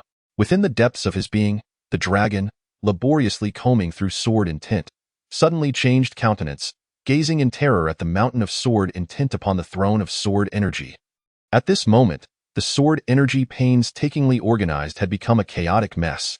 Clang, a chorus of soaring sword cries resounded. 3,000 threads of sword energy blotted out the sky, slicing towards the grand hall. Boom. As the sword energy swept past, the grand hall of the Yujian sect, standing for millennia, crumbled with a resounding crash. Inside the hall, Shi Mingqing stood like a wretched soul, clutching the divine fire furnace, blood trickling from the corner of her mouth. The pale flame she sought to grasp had vanished without a trace after being swept away by the 3,000 beams of sword light. Alas, within the hall, Zhang Daozong slowly approached Shi Mingqing, wrapping an arm around her shoulder. The union between the Piaomiao sect and the Yujian sect, proclaimed to the martial world, fell to silence with one bride dead and the other incapacitated. The head of the Languejiang clan had changed hands, 4 small masters of the profound realm perished, and 7 elders of the void god realm were reduced to ashes. The Yujian sect would seal its mountain for 10 years, and the sect leader of the Piaomiao sect would be gravely injured. The guests, with expressions of complexity, descended the mountain. Before departing, they all bowed in unison to the young marquis, who remained seated at the observation platform. After today, the name of the Chenliu marquis residence would likely sweep across the entire martial world. Huang Laogo, Li Jiankue, Chenliu Jia, Chen Zhiming, Chen Zhian. Their names would undoubtedly be stamped with an indelible mark, spreading throughout the realm. Second brother, beneath the night sky, the Chen brothers walked side by side down the stone steps. "You seem less than pleased?" "It's nothing, merely a slight leak in my energy reservoir." Chen Zhiming covered his mouth, coughing lightly, casually discarding the blood, and calmly stated, "I spent 6 years in the sword pavilion, often contemplating how to eliminate Zhu Wan'er. Yet when she truly lay dying before me, I felt not a shred of joy." "I understand. This is known as the after-effects of revenge. Typically, protagonists experience this." Chen Zhian patted his shoulder, jokingly adding, "Come with me to explore the brothel. All your worries will vanish." Speaking of brothels, Chen Zhian suddenly looked up at the empty carriage behind them. "Where is Jidong?" Gao Lishir, looking bewildered, exclaimed, then hurriedly lifted the carriage curtain, his lips twitching. "Miss Chen, she is missing. Let her be." Chen Zhiming glanced at the darkened sky, stating nonchalantly, "When she has had her fill of fun, she will naturally return." "So you are quite at ease." Chen Zhian furrowed his brows slightly and inquired, "Second brother, do you know something?" "Intuition." Chen Zhiming replied with a smile, "Since childhood, my intuition has been remarkably accurate. Little sister, she will be fine." "All right then." Chen Zhian kicked a stone that lay across the path. He had gradually become accustomed to the antics of the family's misfits and felt little concern. Not to mention that wretched old horse, which had recently appeared on the brink of death, but today dared to charge out and bite a holy soldier. Worrying about them was less prudent than being cautious of oneself. Putting thoughts of his little sister aside, Chen Zhian could not help but ask, "Second brother, how many swords have you comprehended from the sword manual you gifted me?" Chen Zhiming shot him a sidelong glance and replied calmly, "1 sword? Only 1 sword?" Chen Zhian raised an eyebrow. "1 sword." Chen Zhiming's lips curled into a smirk. "Since you asked, you must have gained something as well, so how many swords have you comprehended?" "I comprehended 9 swords." Chen Zhian's eyes brightened, only to settle back into calmness as he added, "A mere trifle. Hardly worth mentioning." "Indeed," Chen Zhiming affirmed, "do not claim it was I who taught you. I cannot afford such disgrace." Chen Zhian stifled the urge to thrash him and retorted, "Is one sword truly superior to 9? The sword has no fixed form." Chen Zhiming said slowly, "One sword encompasses myriad laws. When you comprehend what it means to break a myriad of laws with one sword, you will have merely taken your first steps into the realm of swordsmanship. However, I find that rather unlikely. I have nothing more to say to you." Chen Zhian huffed, throwing his sleeves in frustration as he descended the mountain. It was quite disheartening. "Do not be discouraged," Chen Zhiming consoled. "After all, you are not without merit, at least in the realm of opening brothels. I cannot hold a candle to you." As he spoke, the sincerity in his eyes was palpable, even tinged with a hint of envy. Chen Zhian's lips twitched. Was this fellow always so exasperating in his speech? "Younger brother." Chen Zhiming, noticing Chen Zhian's silence, hurried to walk alongside him and, after a moment's hesitation, asked earnestly, "Younger brother, are you not my beloved friend, my brother?" "Wait a moment." Chen Zhian tilted his head. "Second brother, you are not asking for money, are you? How did you know?" Chen Zhiming's face flushed slightly. "I do not seek it for free. I can write you a promissory note." "Hee." Chen Zhian suddenly laughed. "I will not lend you anything." Chapter 72. Dog Brother returns to the Jianghu outside Langa City. Beneath a dark cloud, Qian Zhidong lay cautiously atop the golden-winged rock, peering at the city below, fearful enough to cover his eyes. "So high." Chirp, chirp. The golden-winged rock chirped, then enveloped itself in a cloud. Turning to nuzzle against Chen Zhidong's palm, Chen Zhidong giggled, scratching its head, and waved his little hand. "Let us depart, giant wild." Chirp, chirp. The golden-winged rock called out in confusion, hovering in the clouds. "You do not know where giant wild is?" Chen Zhidong furrowed his brow, lamenting, "But I do not know either." Chirp, chirp. The golden-winged rock pointed downward, suggesting she asked Chen Zhian. "No way." Chen Zhidong shook his head, troubled. "If we go, my brother will likely not let me leave." The pair fell into silence. Two naive little beings, their swords ready, only to discover they could not find their way in the Jianghu. "Little rock, my brother said this world might be a sphere. Shall we just walk in any direction?" Chirp, chirp. The golden-winged rock trumpeted, clearly approving of the suggestion, spreading its wings and soaring into the vast unknown of the Jianghu. At the sword unbinding steel of the sword cult, Chen Zhian stepped onto his carriage and turned back to shake his head at the tattered Chen Zhiming. As the second son of the Chenliu Marquis and a half-step into the void god realm of sword cultivation, he was one of the strongest among the younger generation in the Jianghu. Yet, Chen Zhiming's appearance was worse than that of a beggar, clad in ragged clothes with a wooden sword and straw sandals. Had Chen Zhian not known of his brother's lifelong habit of saving, he would have doubted whether he would go hungry 3 times a day while wandering the world. Casually tossing a sumi ring, Chen Zhian could not help but ask, "Second brother, what do you need such a large sum of money for?" "To exchange for essence stones," Chen Zhiming replied. Taking the ring, and upon sensing the quantity within, his eyes instantly brightened, a faint smile gracing his lips. "To exchange for essence stones, to forge swords." "Forge swords?" Chen Zhian questioned, puzzled. "But you already carry a sword?" "Not enough," Chen Zhiming asserted seriously. "Years ago, when 3,000 sword cultivators perished at the Great Wall of Humanity, their life swords shattered. I have the obligation to draw their sword intent into my qi and allow them to see the light of day again." "I see." Chen Zhian recalled the overwhelming 3,000 sword energies that had overshadowed the Great Hall earlier, involuntarily gasping in awe. He could almost envision a future day when, as foreign races besieged the gates, Chen Zhiming stood alone at the Great Wall of Humanity, summoning forth 3,000 flying swords, brimming with murderous intent, to cleave through the tide of incoming foes. "How many essence stones have you saved?" After a moment of silence, Chen Zhian asked curiously. "I am not very skilled at earning money." Chen Zhiming hesitated. "I have barely saved 1,000 pieces. Chen Zhian glanced at the sumi ring on Chen Zhiming's finger. 1 essence stone could be exchanged for 500 taels of silver, making 1,000 pieces worth 500,000 taels. 500,000 taels was a considerable sum no matter where it was placed. This fellow had no shame, yet still found it lacking. "This is what I have saved since childhood." Chen Zhiming concealed the sumi ring but quickly opened it again, slightly embarrassed. "I must take my leave. I did not bring a pen today. The promissory note can wait. Next time I need to kill someone, I will send a flying sword as a message." With that, he hurriedly vanished into the night, moving with such speed it seemed as though he were being chased by a dog. Watching his departing figure, Chen Zhian's lips twitched. This brother, who was so obsessed with money, was somewhat losing the face of a fated child. At that moment, Chen Zhian suddenly found himself missing Dog Brother. For after all, Dog Brother's manner of producing money was indeed quite impressive. In a dilapidated temple outside Langya City, a rugged man clad in tattered garments was staring intently at the sweet potatoes in the fire. As the potatoes blackened slightly, he swiftly reached out, unpeeling them, and devoured them whole. After finishing 2 sweet potatoes, he patted his hands in satisfaction, gazing blankly in the direction of Langya City. This rugged man was none other than Go Yuquan, who had been possessed by the dragon at Yindang Mountain. That day, after wielding the knife of Zhang Can, countless memories surged into his mind, nearly overwhelming his already simple thoughts. He fainted from the onslaught. When he awoke, he found himself buried in the earth.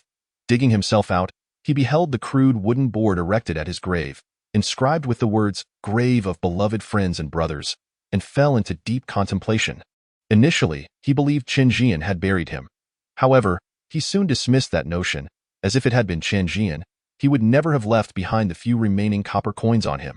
After much pondering, a blurry figure finally emerged in his mind, Chen Zhiming, a childhood companion, a friend whose words could infuriate him. That stingy fool. Remembering that fool, Go Yuquan felt a mix of indignation and concern. Although they had not seen each other since he left the capital at the age of 15, he knew that stubborn fellow well. His fiancée is marrying someone else. I should go pay my respects. The true implication of this phrase was likely to attend a funeral. Upon realizing all this, Go Yuquan hurried towards Langya City, but unfortunately, he did not arrive by the 9th day of the 9th month. Since time had passed, what was meant to happen had already transpired. Go Yuquan decided to enjoy a good meal, rest, and then enter the city the next day. If Chen Zhiming were alive, he would drink with him. If Chen Zhiming were dead, he would build his grave. As for revenge, that would have to wait until he became a great master. As he silently planned, a piercing wind suddenly howled past his ears. Go Yuquan stepped out of the dilapidated temple. And before him, the inky night sky revealed 2 figures locked in fierce combat. One figure wielded a broad sword, striking with tremendous force, while the other, hunched over, darted through the air, slippery and elusive, seemingly wielding no weapon, but occasionally tossing dust into the air while emitting a sinister cackle. It was clear he was up to no good. Standing before the dilapidated temple, Go Yuquan gripped Zhang Can tightly, silently assessing the strength of the 2 combatants. In an instant, he smirked. Both are using chi manipulation. While their killing power is formidable, they still lack a certain finesse.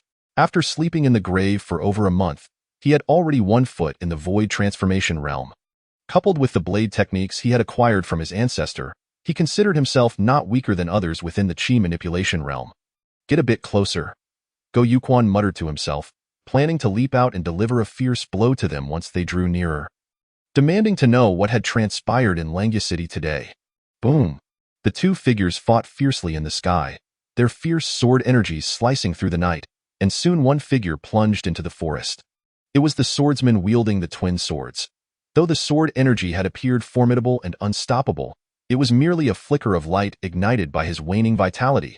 The hunched figure descended from the sky, standing before the swordsman, cackling like a pervert about to strip a girl of her clothes. Now's the time. As Go Yuquan's gaze sharpened, the blade of Zhang Can was about to be drawn.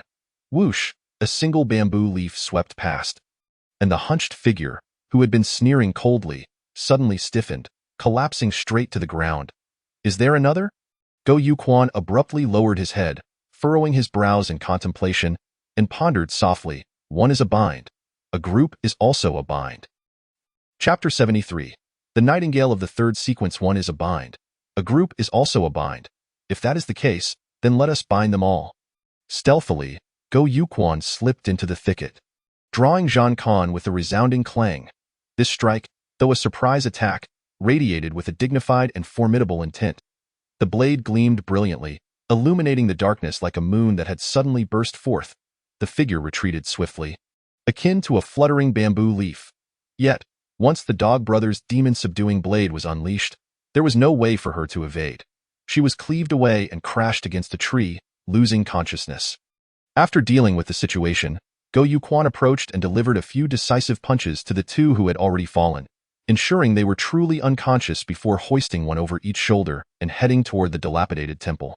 After binding the individuals, Go Yuquan sat before the flickering fire, waiting. The dim and flickering flames cast a somewhat terrifying shadow on his bearded face. "Who are you?" Before long, the woman in the azure robe stirred awake. Upon seeing Go Youquan's bearded visage through the firelight, her eyes involuntarily twitched. "I ask, you answer." Go Yuquan, brandishing Zhangkan, demanded fiercely, "Speak truthfully, did anything significant occur at the Yujin sect today?" The azure-robed woman's lips twitched slightly as she gazed at Go Yuquan, suddenly breaking into laughter. "Indeed, many things occurred. I am Lu Meyer. If the butcher merely wishes to know what transpired at the Yujin sect today, there was truly no need for such measures. You know me?" Go Yuquan scrutinized Lu Meyer, confirming he had never encountered her before, and muttered, "Have you heard of my name?" "Of course," Lu Meyer replied softly. "Imo Chochian Lu Wu Jiji, Tian Xiahi Renbu Shijun, the beloved friends and brothers of the proprietor. Those from the brothels, who does not recognize you. Are you one of Zhian's people?" Go Yuquan furrowed his brow at Lu Meyer, somewhat incredulous in his impression. Zhian was merely a warm-hearted brothel owner, possessing talent rare for a century, yet his cultivation had not even reached the innate realm. Logically, he should not have too many interactions with the rivers and lakes, nor would he have subordinates capable of the chi manipulation realm. "I am a disciple of Master Lu. The technique I employed earlier was the flower-plucking blade technique," Lu Meyer explained softly. "You might not know, but currently throughout the entire Tang dynasty, wherever there are brothels, there are the proprietor's people. Even if they may not be yet, it is only a matter of time." "Ah, so you are a disciple of Master Liu." No wonder that bamboo leaf technique was extraordinary. Upon hearing Lu Meyer mention the flower-plucking blade technique, Go Yuquan immediately believed her. After all, it was widely known that Lu Qi held a revered status in the hearts of brothel women, regarded as a deity. He untied Lu Meyer's restraints and awkwardly said, "Ah, why didn't you mention you were one of Zhian's people earlier? I tied up the wrong person. You didn't give me a chance to explain." Lu Meyer shot him a glare, thinking to herself that this fellow, with his thick brows and large eyes, wielded his blade with integrity, yet acted in such a sneaky manner. Had she not reacted in time, she might not have had the opportunity to sit and converse now. The following morning, at the gates of Langya City, a man and a woman entered the city carrying 2 burlap sacks.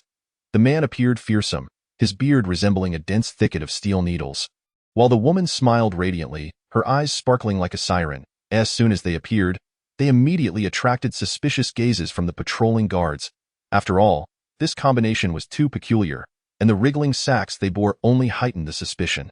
A newly appointed squad leader stepped forward, full of bravado, brandishing his simple sword at his waist.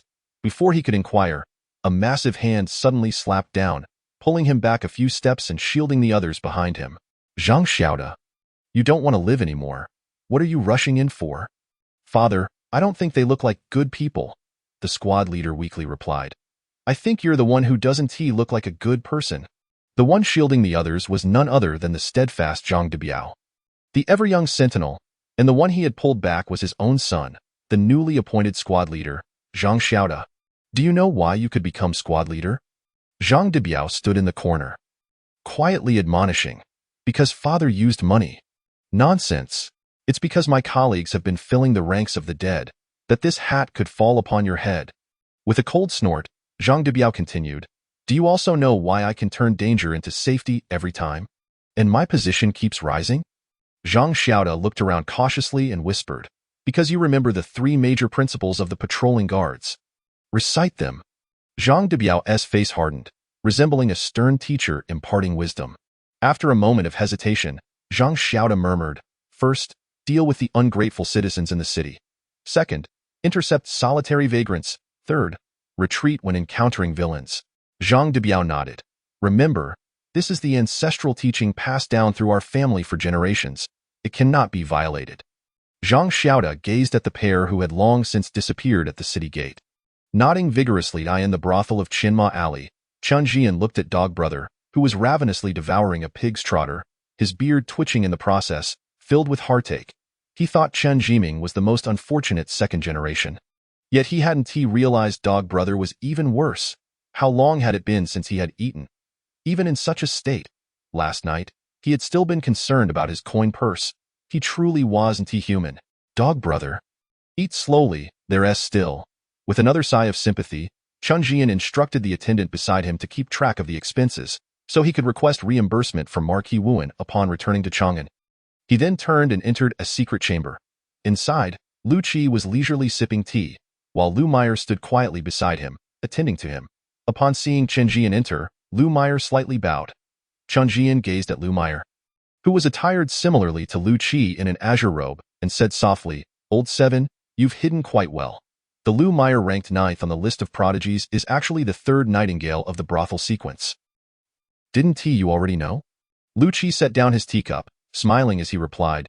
When Xiao Qing commented on the prodigy list, she mentioned the flower-plucking blade technique she employed. I thought she was like Xiao Qing. Chen Zhian sat down. Reflecting wistfully, back then, I was still considering whether to invite her to join the brothel. Turns out she was already one of us. It was merely a fortuitous encounter. Lu Qi smiled wryly. Lu Meyer and he were from the same clan. Years ago, when the Lu family faced calamity, Lu Meyer's father was also imprisoned. Lu Meyer, still an infant, was secretly hidden by the family servant in a stable to escape disaster. 15 years ago, upon returning to the abandoned residence, Lu Qi discovered a small beggar and, upon learning she was a descendant of the Lu family, sought out a woman who had already redeemed herself to help care for her. When Lu Meyer turned 15, he appeared to impart her the great path. Lu Meyer was extraordinarily gifted. In just 10 years, she successfully entered the qi manipulation realm, and with her astounding flower-plucking blade, she was recognized as the 9th prodigy on the list by the Piaomiao sect and the Yujin sect. It was only natural that she entered the brothel, becoming the 3rd nightingale in the sequence. Chapter 74. The Dead Man's Scripture. After learning of Lu Meyer's background, Chen Zhian refrained from further inquiries. Lu Qi seldom spoke of the events of that year. Even the notoriously unruly Li Qing'an refrained from discussing the tragic incident of the Lu family 27 years ago.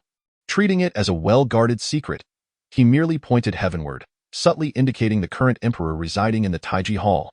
Suppressing his thoughts, Chen Zhian's gaze fell upon the 2 burlap sacks in the corner. Lu Qi followed his gaze and rubbed his temples in annoyance. Meyer, explain this to the boss.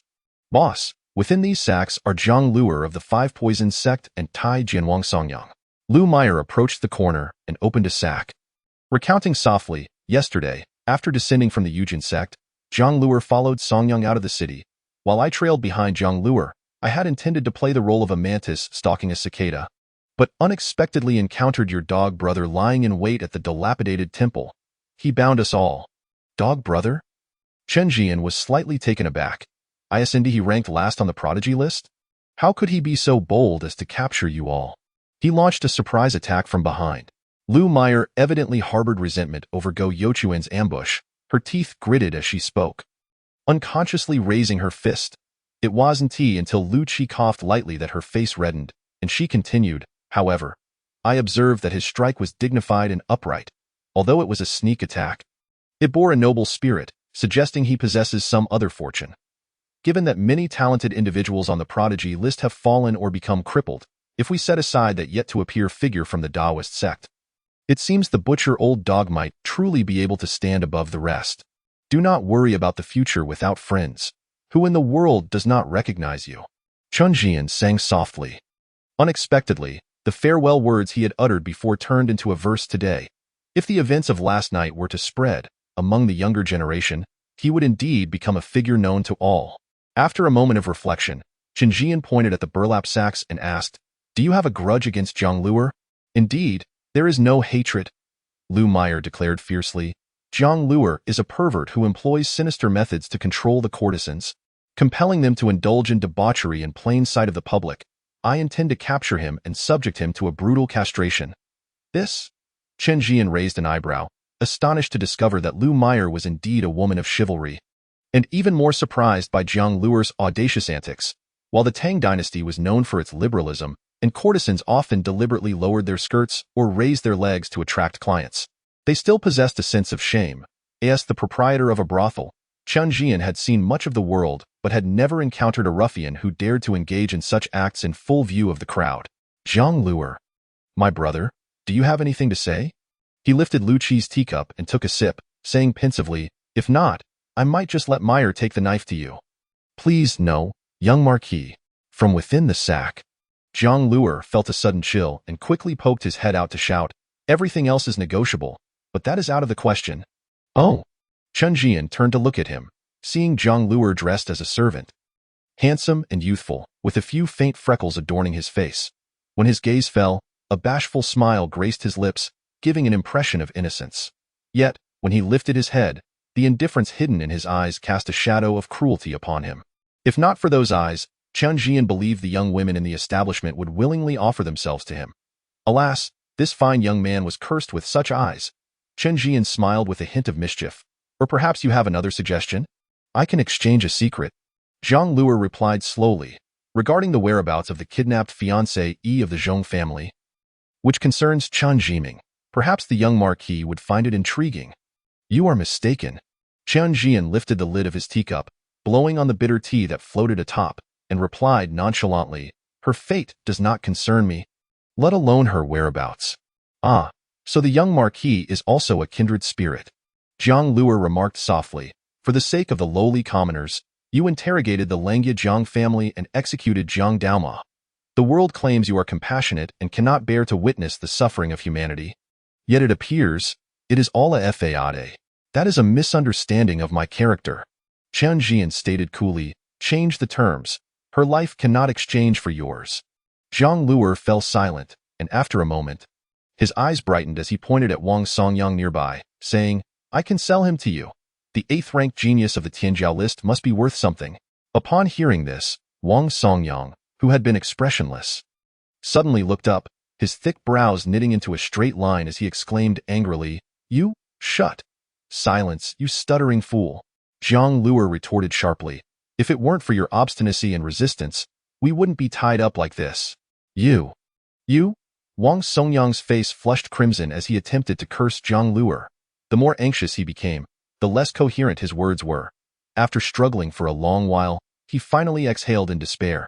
Gazing up at the gray eaves with an expression of utter despondency, Chen Zhian cast a glance at Wang Songyang and remarked coolly, "Since Zhang brother shows no sincerity, I see little reason to continue this discussion. Meyer, draw the knife." Lu Meyer raised an eyebrow, producing a small knife resembling a willow leaf in her hand. Without a moment's hesitation, she prepared to strike. It was evident that she was genuinely inclined to harm Zhang Luer. "Wait." Zhang Luer's complexion changed drastically as he exclaimed in terror, "I can offer something else in return. The Dead Man's Sutra? Would you be interested?" He dared to ramble on because he sensed that Chen Zhian was indifferent to whether he lived or died. A small amount of bloodshed might still ensure the survival of his lineage. However, witnessing Lu Meyer stride forward with a cruel smile made him realize that Chen Zhian might indeed be seeking personal gain. This woman truly seemed intent on taking his life. "The Dead Man's Sutra?" Chen Zhian smirked. "Is it truly that remarkable? The Dead Man's Sutra is the sacred text of my 5-poison sect. Mastering it to perfection could lead to becoming an emperor." Zhang Luer replied, his lips twitching as he weakly stated, "The survival of my 5 poisons sect hinges upon it. It is indeed quite extraordinary." "The Dead Man's Sutra is indeed impressive," Lu Qi remarked, glancing at Zhang Luer. "However, the text is incomplete. For tens of thousands of years, no one has been known to achieve perfection, at most reaching the true return stage. Moreover, every disciple of the 5 poisons sect possesses a copy. Yet not everyone can master it. It does not amount to much in the realm of scriptures. That is their folly." Zhang Luer maintained his composure and earnestly stated, "With the young marquis's unparalleled talent, you would surely grasp it in an instant. Furthermore, the Dead Man's Sutra has the advantage that once one enters the virtual realm, they can preemptively entrust their own spirit to a puppet, as long as the true self is well hidden. It is exceedingly difficult to be killed. Young marquis, being in such peril, even if you do not become a saint, having a safeguard for your life is beneficial." Chen Zhian raised an eyebrow, momentarily concealing his thoughts. This Dead Man's Sutra could be quite useful. If what Zhang Luer claimed was true, being able to preemptively entrust one's own spirit was the ultimate secret for traversing the world, engaging in murder and thievery. As for its difficulty in learning, if others could not master it, could he not? Suppressing his inner excitement, Chen Zhian disdainfully remarked, "An incomplete scripture cannot purchase the life of a genius from the Tianjiao list. To ensure your survival, this alone suffices not, unless what?" Zhang Luer's lips twitched, a sense of unease creeping in. unless Jiang brother joins the brothel and becomes one of us. Otherwise, should you be released to continue harming the young women? My conscience would not allow it. At this point, Chen Zhian paused slightly and continued. The Langya brothel is in need of a steward. How about Jiang brother takes up the position? Just for 10 years. After that, I shall return your freedom. This way, it also serves as atonement for the young women you have wronged. Chapter 75. It is a cycle, Chen Zhian. Do not take advantage of me. Zhang Luer protested indignantly. As a legitimate heir of the Five Poisons sect, how can I engage in menial tasks at a brothel? Oh? It seems Jiang brother is unwilling. Chen Zhian waved his hand dismissively. Meyer, just proceed to cut him. It would be perfect for Lao Gao. Let him have a taste. Boss, you cannot deceive me this time. Lu Meyer licked her crimson lips, her knife poised to strike. Stop! Zhang Luer shouted in alarm, the blade halting mere inches from him. Seeing Lu Meyer's regretful expression, he despaired. I agree. Is that not sufficient? If you had said so earlier, we could have saved time. Chen Zhian turned his attention back to Wang Songyang. Noticing him still wearing a dejected expression, his brow furrowed slightly. Wang Songyang had committed no wrongdoing and was inarticulate.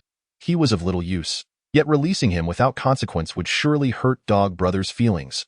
After a moment of contemplation, he sighed and said, the Langya brothel also requires a doorman. How about Wang brother endures a few years? Wang Songyang looked up at him, struggling to articulate, no need for gratitude. It is only right. Chen Zhian waved his hand, encouraging him. This is a rare opportunity. Wang brother should seize it. Keep up the good work. I have faith in you. Wang Songyang glared at Chen Zhian in frustration, his thick brows knitting together even more. The 7th and 8th rank geniuses of the Tianjiao list were thus relegated to the roles of a mere steward and a doorman at a brothel. Wang Songyang surprisingly adapted quite well. After a brief argument with the old man who was to lead him, he accepted his fate within half a day. In contrast, Zhang Luer constantly schemed to escape. Only after being chased down and soundly beaten by a limping old man did he realize that despite being the legitimate heir of the Five Poisons sect and a genius of the Tianjiao list, serving as a steward at a brothel was not a complete disgrace to his title. Had he not seen the individuals standing at the entrance and the ones sweeping the floors upstairs, all of whom were in the virtual realm? In a secret chamber, Chen Zhian held a copy of the Dead Man's Sutra. The text was quite new, showing almost no signs of having been read. Lu Qi's assertion was incorrect. The Dead Man's Sutra was not distributed to every disciple of the Five Poisons sect. At least Zhang Luer possessed more than just one copy, as he had over 10. To curry favor with Lu Meyer, he even gifted her a copy. However, Lu Meyer rejected it, deeming it unclean. Now seated on a mat, Chen Zhian gazed at the blurred figure on the cover of the Dead Man's Sutra, which faced away from the living, and felt an inexplicable sense of trepidation.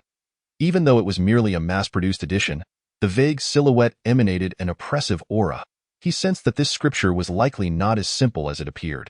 Its incompleteness and the fact that no one could attain perfection rendered it seemingly unremarkable.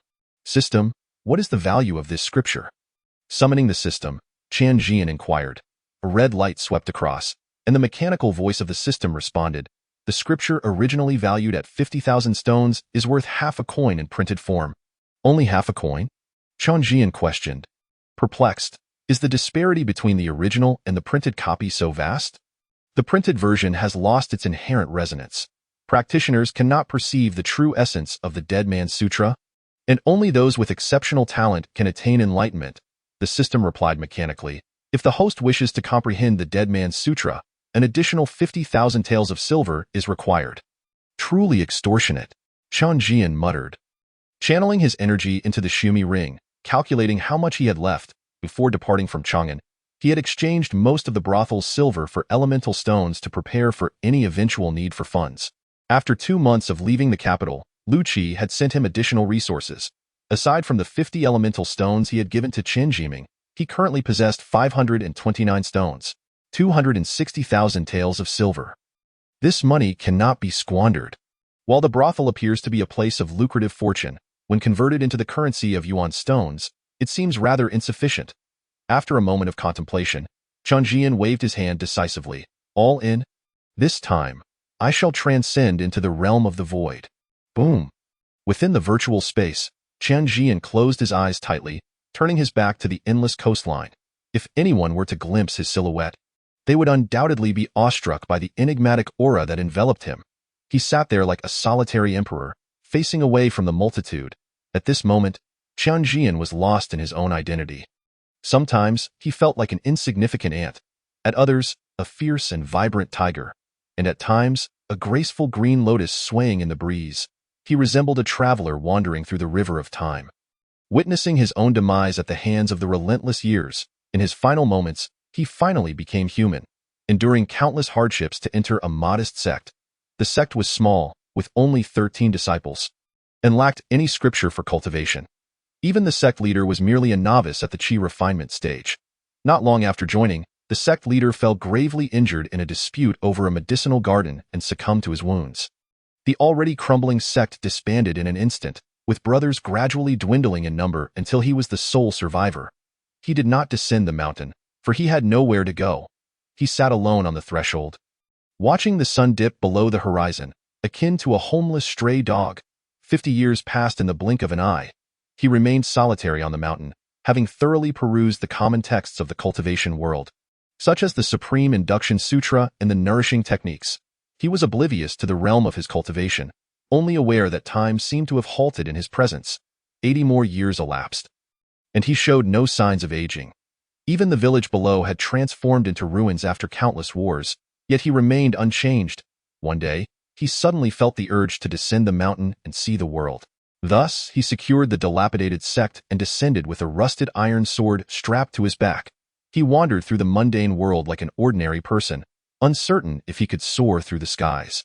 Until one fateful day, he witnessed a cultivator cleaving several unyielding commoners in half with a single stroke, and for the first time, he drew his sword.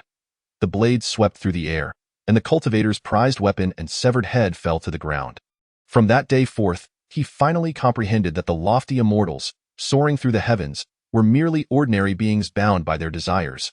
500 years passed swiftly, during these years traversing the vast wilderness. He befriended many, yet none could accompany him for the long haul. Each time a friend departed this world, he would clutch their souls tightly, refusing to let them dissipate entirely.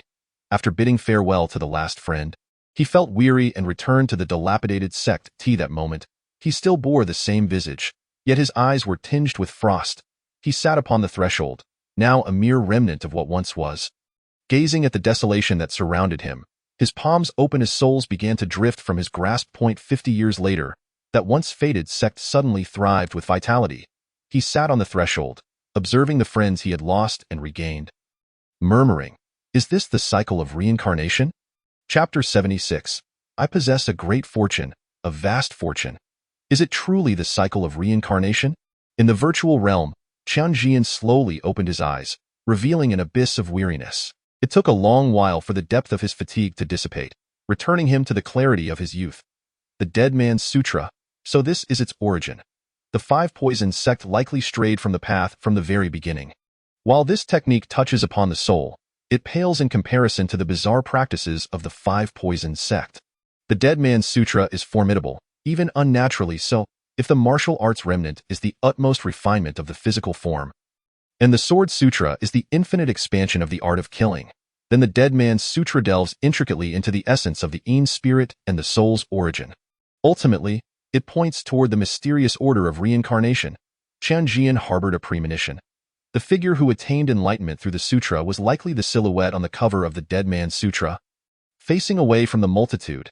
Yet, as he searched his memories, he discovered that throughout the history of the vast wilderness, no such being had ever been mentioned, though those who were revived appeared dazed.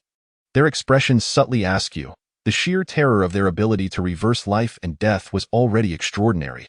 Even if they were not formidable at the emperor level, they were still remarkable. Such an existence. Yet not a trace could be found in historical records. It seems I must interrogate Zhang Luer thoroughly. After much contemplation, Chen Zhian suppressed his thoughts and stepped forward, treading upon the void as he ascended toward the heavens. The realm of transcendence, with the accumulation of over 500 yuan stones, Chen Zhian finally stepped into the realm of transcendence. When the ethereal soul manifests as a tangible in spirit, it marks the most crucial step into the transcendence realm. In the Qi control realm, one masters external forces. In the transcendence realm, one masters oneself. If prior to the transcendence realm, The physical body and Yin spirit were unified, sharing both glory and suffering. Then upon entering the transcendence realm, they could potentially diverge. Various sects begin to forge distinct paths from this point onward. For instance, the barbarians of the northern royal court, upon entering the transcendence realm. Some exceptionally gifted individuals transition from physical cultivation to mental cultivation, using unique methods to worship deities and refine their Yin spirits. Similarly, in the Western Buddhist lands, upon entering the transcendence realm, there are two paths.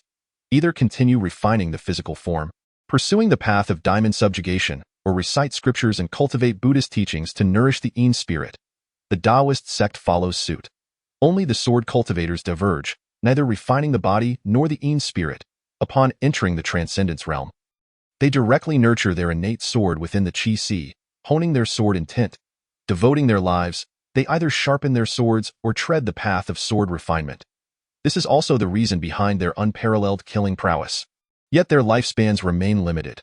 Once their innate sword is destroyed, it is almost tantamount to annihilation for a sword cultivator. The severity of their injuries rivals that of other cultivators when their physical form shatters and their Yin spirit withers. At this moment, after comprehending the Dead Man's Sutra, Chen Zhian had already nurtured his Yin spirit, nearly qualifying as a mature practitioner of the transcendence realm. However, there remained shortcomings. The martial arts remnant and sword sutra were still situated at the Qi control stage. For ordinary individuals, mastering more than one scripture is often overwhelming, while those with exceptional talent merely continue to cultivate techniques that enhance their killing power. Yet, Chen Zhian was different. He could not abandon either the martial arts remnant or the sword sutra. After all, these two exceptional scriptures surpassed the Dead Man's Sutra in many aspects. So, which path shall I choose? Or shall I traverse all three paths simultaneously? Lingering in the air for a moment, Chen Zhian raised an eyebrow. This choice might be arduous for others, as greed often leads to ruin.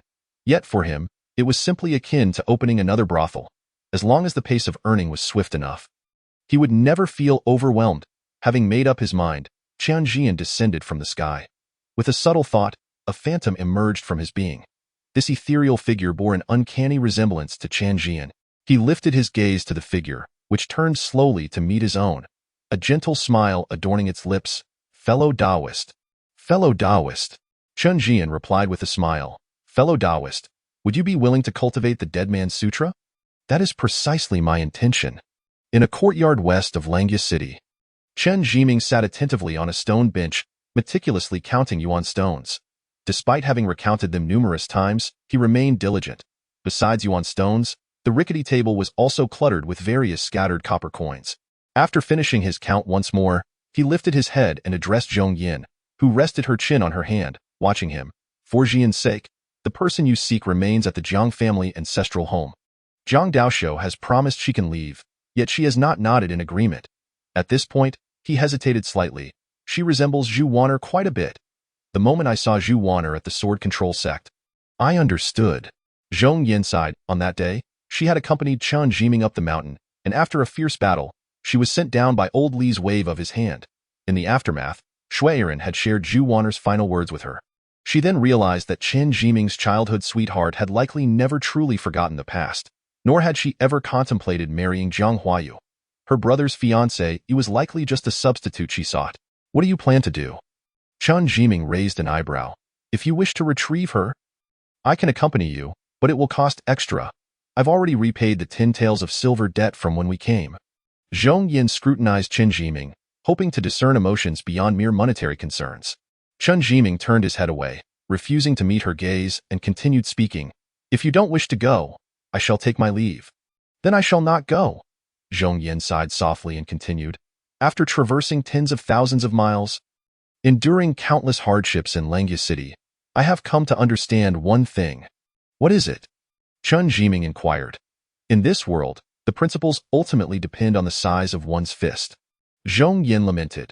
When the Jiang family of Langya held power, they expelled the refugees, destroyed my Zhong family, and committed atrocities without fear of reproach. No one dared utter a word of dissent, nor did anyone believe it was wrong. Yet after the young marquis entered the city, the Jiang family's influence waned. Their principles no longer held weight, leading to the events where Chenliu Jia entered the city, and the young marquis condemned Jiang Daoma, resulting in the bloodbath at the sword control sect. In such moments, Those who once held principles transformed into the young marquis. Your perspective is not without merit. Chen Zhian tilted his head. So you aspire to become a person of great influence? That may be quite difficult. With your abilities, reaching the master stage is akin to climbing to the heavens. I do not wish to become a person of influence. I desire for those in power to uphold true principles. Zhong Yin replied earnestly, because I believe this principle is unjust. And what do you propose? Chen Zhian asked. I must cultivate myself, for only when my fists grow sufficiently formidable will I have the chance to reason with them. Chen Zhian gazed earnestly at Zhong Yin. Her eyes were tranquil, unwavering as they met Chen Zhian's gaze. In her pitch-black orbs, one could even glimpse the reflection of Chen Zhian's visage. I once served as the village's enlightenment teacher. I can impart sword techniques to you, but Zhong Yin's brows arched slightly. But what? Chen Zhian averted his gaze and responded nonchalantly, but your clear-eyed foolishness suggests to me. It will require additional payment. Zhong Yin was momentarily taken aback, and after a brief silence, she inquired, You seem quite fond of money? Of course, who isn't? Chen Zhian asserted with conviction. Have you ever considered that the Zhong family of Hashi has been merchants for generations, operating the most lucrative silk trade? And so what? Chen Zhian tilted his head. I have plenty of money. Zhong Yin declared, a great deal. So? Fool, she is implying you should marry her. Once wed, her wealth will become yours. Oldly, who sat in a corner picking at his feet, disdainfully interjected. Could you two cease your sappy exchange in front of me? It's distracting me from my foot care. Zhong Yan's cheeks flushed slightly as she picked up a dustpan from the ground and turned to prepare lunch inside. Chen Zhian furrowed his brow, contemplating her retreating figure. Oldly, is she truly wealthy? Get lost. Oldly hurled a worn shoe at him. He gazed up at the empty sky, cursing, Why does such a greedy and lustful creature possess a swordsmanship that defies comprehension? Chapter 77. Separating the heart and spirit particles in Langya City. At the brothel of Qinma Alley, Chen Zhian, having squandered all his money, exited the virtual realm. After acclimating to the changes of the illusory realm in the secret chamber, he reverted to the unremarkable persona of a brothel owner. After a moment's reflection, he released a phantom and continued his study of the Corpse Sutra. Although the Five Poisons sect had deviated from the path, their peculiar technique of entrusting the Eon spirit to another was indeed remarkable, serving excellently for self-preservation or traversing the martial world. While comprehending the Tao in the virtual space, he nearly became that existence, experiencing several centuries. The insights gained were profound. However, due to limitations in his comprehension and low realm, he struggled to grasp the true principles of the Tao. Yet, he successfully allowed his Eon spirit to exit his body, transforming into an independent Eon spirit phantom, entering the illusory realm. This feat would be impossible for a serious cultivator. Not to mention the illusory realm, it was unheard of for anyone to possess two Eon spirits simultaneously. In the realm of cultivating the Corpse Sutra, Chen Zhian could undoubtedly be considered as having a commendable lineage. With this foundation, unraveling the means by which Jiang Luer entrusted her Eon spirit would be a matter of ease. Upon opening the Corpse Sutra and reaching a certain passage, Chen Zhian suddenly lifted his gaze. And the Eon spirit phantom mirrored his action. Subsequently, the phantom took a step forward, returning to its original form. When he reappeared, he was holding a seed. Chen Zhian reached out to accept the seed. Scrutinizing it for a moment before a cold smile crept upon his lips, Jiang Luer has quite the audacity. The so-called seed was, in fact, a particle of the heart and spirit. Unbeknownst to him, Jiang Luer had quietly detached a particle of her spirit and surreptitiously placed it upon Chen Zhian. It must be said that the poisons of the Five Poisons sect were truly abnormal, a once-defying scripture had. After millennia of nonsensical research and practice by the poisons of the Five Poisons sect, veered off into a most unorthodox path, Jiang Luer, merely at the completion of the Qi mastery stage, was unable to expel her Eon spirit yet managed to separate a particle of her heart and spirit to stealthily plant upon Chen Zhian. From the perspective of the Five Poisons sect's founding, this could be seen as a success in imparting teachings. Unfortunately, Jiang Luer ultimately underestimated Chen Zhian. Even if Chen Zhian had not cultivated the Corpse Sutra, she could not have successfully usurped his position. The reason for her earlier failure was simply because the seed was too weak. The heart and spirit were fragile. When the phantom extracted the seed, it was already on the brink of withering, trembling in the corner under the overwhelming blood and sword energy surging within Chen Zhian's body. Had he not refrained from practicing martial arts or swordplay within the virtual space, it would have long been shattered by the turbulent energy. Observing the particle of heart and spirit at his fingertips, Chen Zhian nodded slightly to the phantom. The essence is the same. It's merely that the particle she detached is too weak, likely because she has yet to reach the illusory realm. The phantom nodded and returned to its original form.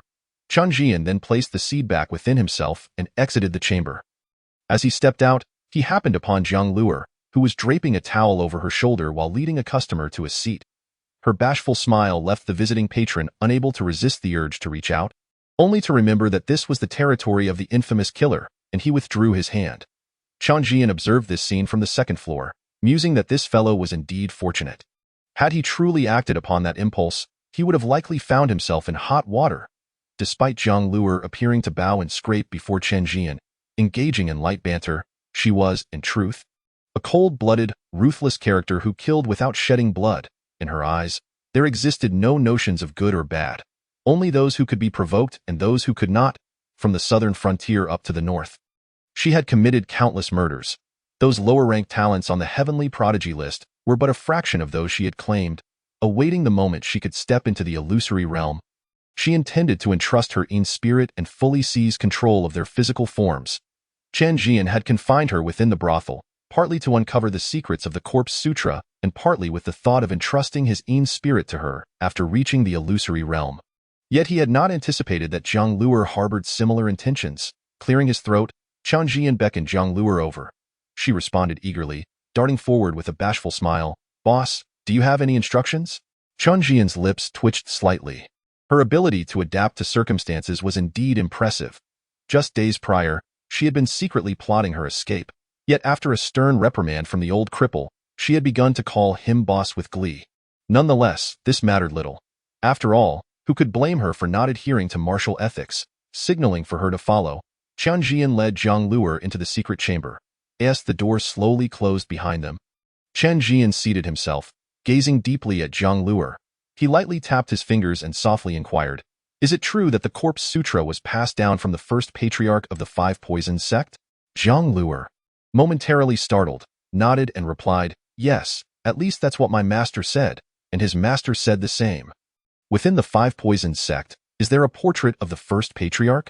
Chen Zhian produced the Corpse Sutra and pointed to the cover, asking, "Or rather, do you know who the figure in the painting is?" "There is." A glimmer of surprise flashed in Zhang Luer's eyes. She had not expected Chen Zhian to take an interest in the painting so swiftly. To her, Chen Zhian, despite wielding the Chenliu armor and immense power, was merely a waste who had yet to step into the innate realm. The notion of him mastering the Corpse Sutra was nothing short of a pipe dream. It should be noted that every disciple of the Five Poisons sect possessed a copy of the Corpse Sutra, primarily because it was exceedingly difficult to cultivate, forcing the old poisons to cast a wide net in hopes of stumbling upon success. Zhang Luer's ascension to the position of the patriarch's direct disciple at such a young age was largely attributed to the fortunate happenstance of that lucky cat. Observing Chen Zhian's sudden interest in the painting, she felt a twinge of unease. After all, it was while fixating on that very painting that she had inadvertently entered a profound state and touched upon the threshold. Considering the dormant seed, her unease deepened. "You seem a bit frightened?" Chen Zhian tilted his head, a sly smile gracing his lips. "Is this painting truly the first patriarch of the Five Poisons sect?" "No." Zhang Luer suppressed her rising anxiety, offering a bashful smile. "I was merely reminiscing. As far as I know, the figure in this painting is indeed the first patriarch of the Five Poisons sect, the legendary grandmaster who cultivated the Corpse Sutra and reached the true return stage." "Is that so?" Chen Zhian stroked his chin. If Zhang Luer claimed it to be so, then it was likely not the case. The figure he had seen while comprehending the Tao was far more than simply at the true return stage. Moreover, while that individual may have been somewhat foolish, they were not an old poison who walked an abnormally twisted path. The Five Poisons sect's deviation from the proper path likely mirrored the immortal cicada technique of the Snow Mountain sect, discovered from some obscure corner. After pondering for a while, Chen Zhian approached Zhang Luer, patting her shoulder with a peculiar smile. "Brother Zhang, I have taken quite a liking to the Corpse Sutra. From this day forth, you shall be my true beloved and brother." Zhang Luer's pupils constricted. She had always loved having her shoulder patted, but dreaded being on the receiving end. Countless disciples within the sect had been transformed into others simply by such a gesture. Could it be she had truly begun to grasp the means of separating the heart and spirit? No, that is utterly impossible. Zhang Luer banished this absurd thought, watching Chen Zhian's back as he stepped out of the chamber. A cold glint flashing in her eyes. Chen Zhian, you shall pay. Ever since she had learned to separate her heart and spirit and become the patriarch's direct disciple, she had not felt such spine-chilling fear in years. Chapter 78. The return approaches, devouring Zhang Luer in the blink of an eye. Half a month passed. Langya City returned to tranquility. The brothel in Qianma Alley gradually found its footing. Sun Tong had cautiously broached the subject with Chen Zhian multiple times. It was time to set off back to the capital.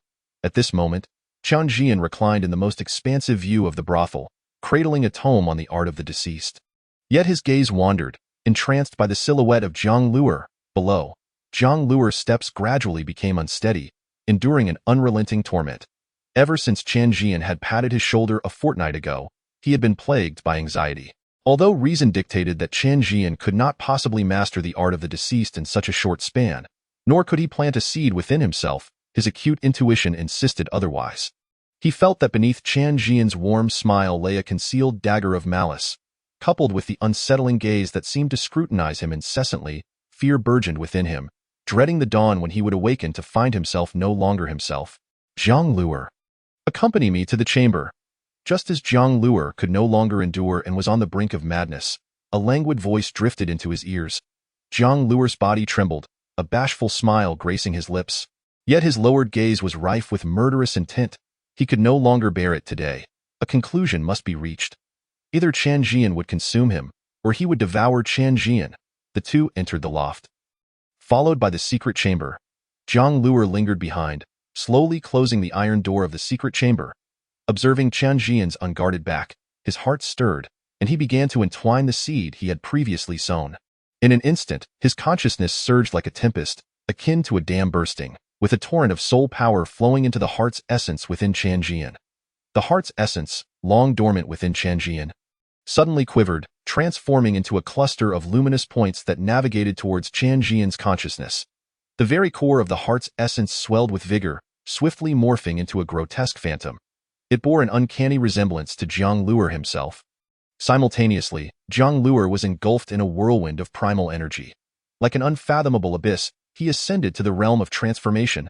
Bolstered by this newfound ability, Zhang Luer finally reclaimed his confidence. Sensing that the seed had begun to devour Chen Zhian's consciousness, Zhang Luer ominously declared, "Rest assured, my lord, I shall live on splendidly for you." In that moment, his once handsome visage turned grotesque and terrifying. "Zhang Luer." Chen Zhian turned to face him, a faint smile gracing his lips. "Perhaps you should rest easy, for I too shall live on well for you." Boom! As his words fell, the air within his consciousness erupted like a thunderclap. A figure clad in azure robes, ethereal and elusive, descended from the heavens, gazing down upon the heart's essence of Zhang Luer. It was akin to a deity overlooking an ant attempting to take a bite out of it. The phantom's hand gently grasped, and in an instant, Zhang Luer's heart's essence was ensnared. It felt as though he were not clutching a shadow of the transformative realm, but rather a mere pest that could be extinguished with a flick of the finger. Outside the realm of consciousness, Zhang Luer's expression shifted drastically. Though he could not perceive what transpired after his heart's essence was severed, he sensed that a part of his shadow was engulfed in profound terror. "You? Indeed. Your guess is astute. I have mastered the art of the deceased, and I have stepped into the realm of transformation before you." Chen Zhian reclined leisurely in his chair, chuckling. "The time of return is near. I had thought I would not see the day you entered the realm of transformation, yet here you are, providing me with a surprise." As the words left his lips, a dim phantom emerged from within Chen Zhian. Stepping forth, as it walked, it wiped its mouth, and by the time it stood before Zhang Luer, it had taken on Zhang Luer's form. Zhang Luer's complexion turned ashen. The moment that dim phantom manifested, he comprehended the gravity of the situation. His severed heart's essence had flowed into the shadow, which was now devouring the majority of his soul power, consumed by Chen Zhian. He could not afford to linger in sorrow. Zhang Luer swiftly darted towards the secret chamber's entrance. With his heart's essence consumed, He had nearly lost half of his combat prowess, coupled with the terrifying power exhibited by that phantom. He felt no courage to fight, only the instinct to flee for his life. Think you can escape? It is too late. The phantom grinned, and had Chen Zhian not stimulated the heart's essence to transfer most of his soul power into Chen Zhian, he might have had a chance to flee. But now, the phantom pointed lightly into the air. Chen Zhian's body trembled violently as he reached out with his right hand to push open the secret chamber's door. His left hand unexpectedly shot out, gripping his right hand tightly. Within the realm of his consciousness, a heart's essence was gradually disintegrating his already frail shadow. Young lord, I am willing to acknowledge you as my master. Chen Zhian turned his head, his face pale as he spoke. No, your shadow tells me that you are unwilling. You even contemplate self-detonation, seeking refuge with that girl ranked 13th on the celestial rankings. Chen Zhian lifted a teacup, blowing gently at the floating tea leaves, murmuring, Tisk tiske. You even considered returning to seduce me after entrusting yourself to that girl, intending to end my life in bed indeed. The only good Chen Zhian is a dead Chen Zhian. Rest easy on your journey. Chen Zhian waved his hand. The shadow that stood between them stepped forward, instantly merging with Chen Zhian's corporeal form. Then let us die together. Chen Zhian let out a beastly roar. His entire being surged with primal energy, creating a tempestuous tide as he attempted to self-detonate, seeking to perish alongside Chen Zhian. Chen Zhian remained unperturbed, leisurely sipping his tea. Suddenly, a gentle breeze swept through the realm of his consciousness, calming the tumultuous tide of primal energy within Chen Zhian. After a prolonged moment, Chen Zhian opened his eyes, gazing at Chen Zhian with a slow smile. Friend, from this day forth, I shall be Chen Zhian. Chen Zhian was dead. The 7th-ranked genius on the celestial rankings quietly perished in the brothel, under the very tome of the deceased he had gifted to Chen Zhian. After thoroughly assimilating Chen Zhian's memories, Chen Zhian couldn't help but feel fortunate for his decisive action. Otherwise, it was indeed possible that Chen Zhian might have escaped. This fellow, since his journey northward from the southern frontier, had acted like a merciless sower. Astonishingly, 9 geniuses on the celestial rankings had been implanted with his heart's essence. His delay in entering the realm of transformation stemmed from his overwhelming ambition, having severed too many heart seeds. Originally, his plan was to nourish himself with the shadows of those 9 geniuses, intending to take their place at the moment they stepped into the realm of transformation, thereby achieving a singularity of purpose, culminating in the legendary pinnacle of the 5 Poisons sect. All the while, he sought to surreptitiously infiltrate the next generation of the martial world. Unfortunately, the emergence of Ouyang Shui had disrupted his designs. The undying cicada technique had obliterated his heart seeds. Sensing the unexpected turn of events, he had no choice but to fixate on Wang Songyang. Initially, everything was progressing favorably. He was on the verge of success. However, like a mantis stalking its prey, he was caught unawares by the righteous Liu Meier. Then he was bound and presented before Chen Zhian by the opportunistic Go Gu. Even at that moment, he still had a chance. It was merely a matter of being cut down. With his talent and cunning methods, he could easily acquire a new body after entering the realm of transformation.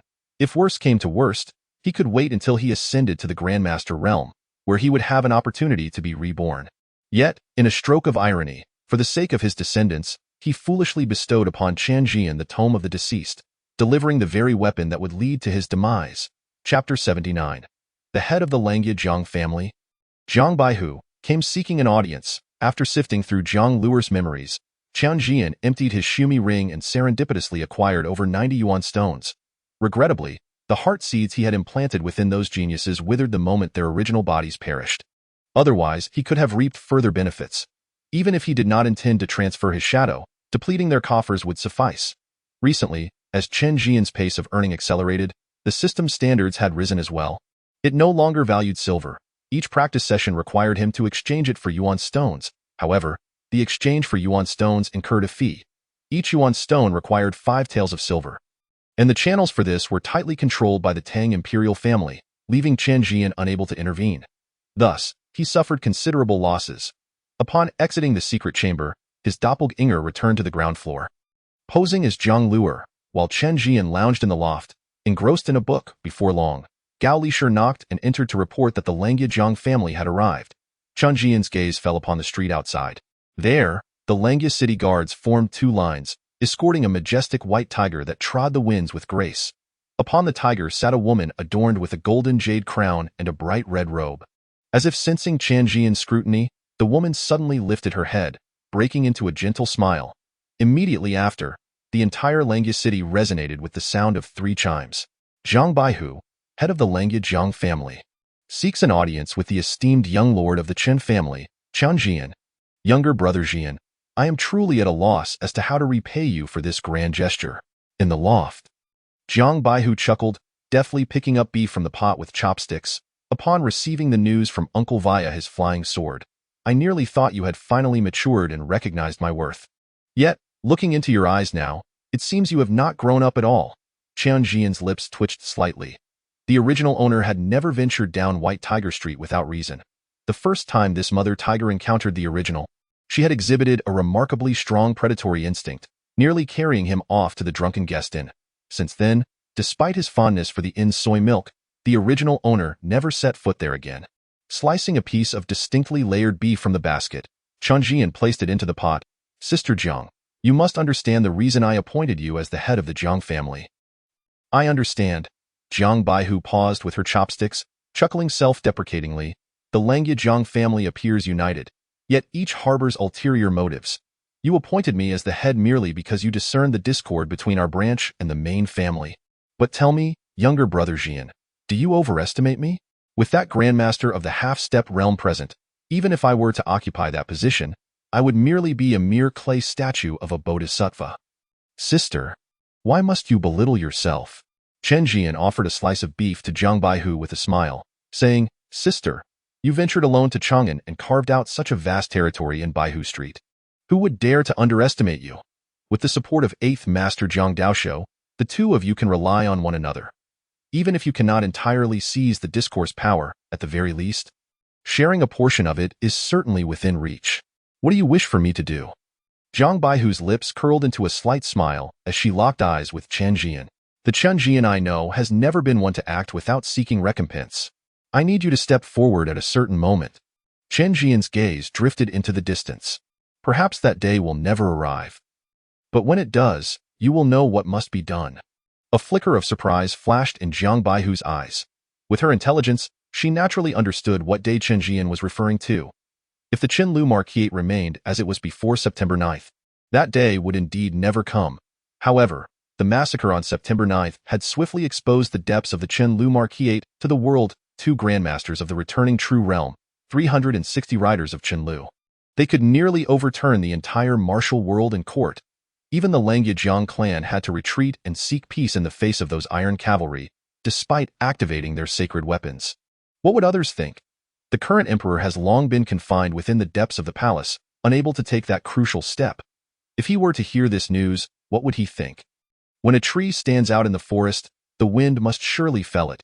It is likely that at this very moment, while the Chenliu Marquisate is bustling with visitors, many are secretly adding fuel to the flames. Zhang Baihu could easily see the awkward predicament of the Chenliu Marquisate. However, why could Chen Zhian also perceive it? In her eyes, Chen Zhian was still nearly a child. Even though the brothel was thriving, she attributed it all to Lu Qi's efforts. Gazing deeply at Chen Zhian, Zhang Baihu for the first time regarded Chen Zhian as an equal partner in conversation, and said earnestly, I cannot guarantee anything. As I mentioned earlier, the head of the Zhang clan has always been Zhang Daoyu alone. To seize discourse power is exceedingly difficult, more so than you can imagine. The reason he allowed me to sit in this position is because he has the confidence that I cannot turn the tide. Moreover, aside from Zhang Daoyu, there is also Zhang Daozong lurking in wait. His patience and ruthlessness exceed even Zhang Daoyu's. We are still young. There is no need for haste. Chen Zhian tapped the copper stove with his chopsticks, signaling Zhang Baihu to continue eating. He personally sliced 2 pieces of beef and placed them into the pot, speaking slowly, time is on our side, and I have faith in Chanomon. Since he dares to let Chenliu and Old Huang take action, it is because he can bear that cost. At this point, he smiled slightly, adding, of course, just because he can bear it does not mean that cost will be minimal. I merely hope to lessen that cost a little. Chenliu is aging. What they ought to do is to retire and enjoy their twilight years, rather than don armor again to spill blood for baseless accusations. Zhang Baihu looked at Chen Zhian with a hint of melancholy. Is this why you promised to reconcile with the Sword Sovereign back then? Not entirely. Chen Zhian replied slowly. The old steward informed me that at that time, there was a grandmaster overlooking the sword sovereign, unclear of friend or foe. I see. Zhang Baihu exhaled deeply. It seemed that Zhang Daoyu's concession stemmed not only from his unwillingness to see Zhang clan disciples suffer, but also from his apprehension regarding that grandmaster. For a grandmaster, traversing thousands of miles in an instant is merely a blink of an eye. Had the sword sovereign possessed another grandmaster at that time, it could have turned the tide for both the Jiang clan and the Chenliu marquisate. Furthermore, if that grandmaster had chosen to appear when both sides were worn down, it would have indeed been a case of the mantis stalking the cicada, unaware of the oriole behind. Such a brutal conflict concealed so many secrets. Zhang Baihu could not help but regard Chen Zhian with newfound respect. First, there was Chen Zhibei storming the drunken guest tower, revealing his terrifying prowess, followed by Chen Zhiming breaking Zhang Huayu's qi with a single sword strike.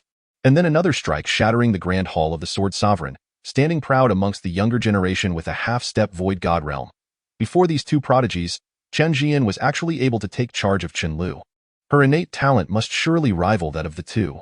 If that day truly comes, regardless of the Jiang family's situation, I will stand up, Zhang Baihu declared solemnly.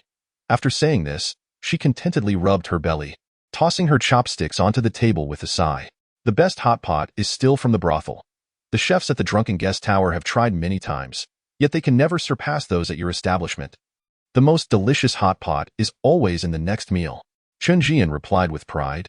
In all of the Tang dynasty, or rather, across the vast wilderness, there is no one who understands hot pot better than I. You are truly remarkable. Zhang Baihu scoffed lightly, unwilling to continue discussing hot pot in front of the brothel owner. After all, she could not possibly make it better than Chen Zhian. What do you think of Zhang Daozong?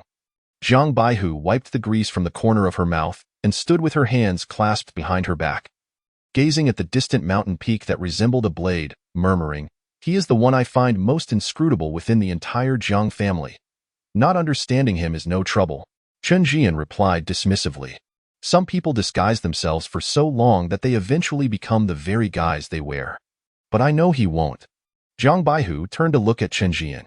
Brother, you must remember, never underestimate someone who can remain unperturbed even when witnessing their own mother beaten to death before their eyes, no matter how well they disguise themselves.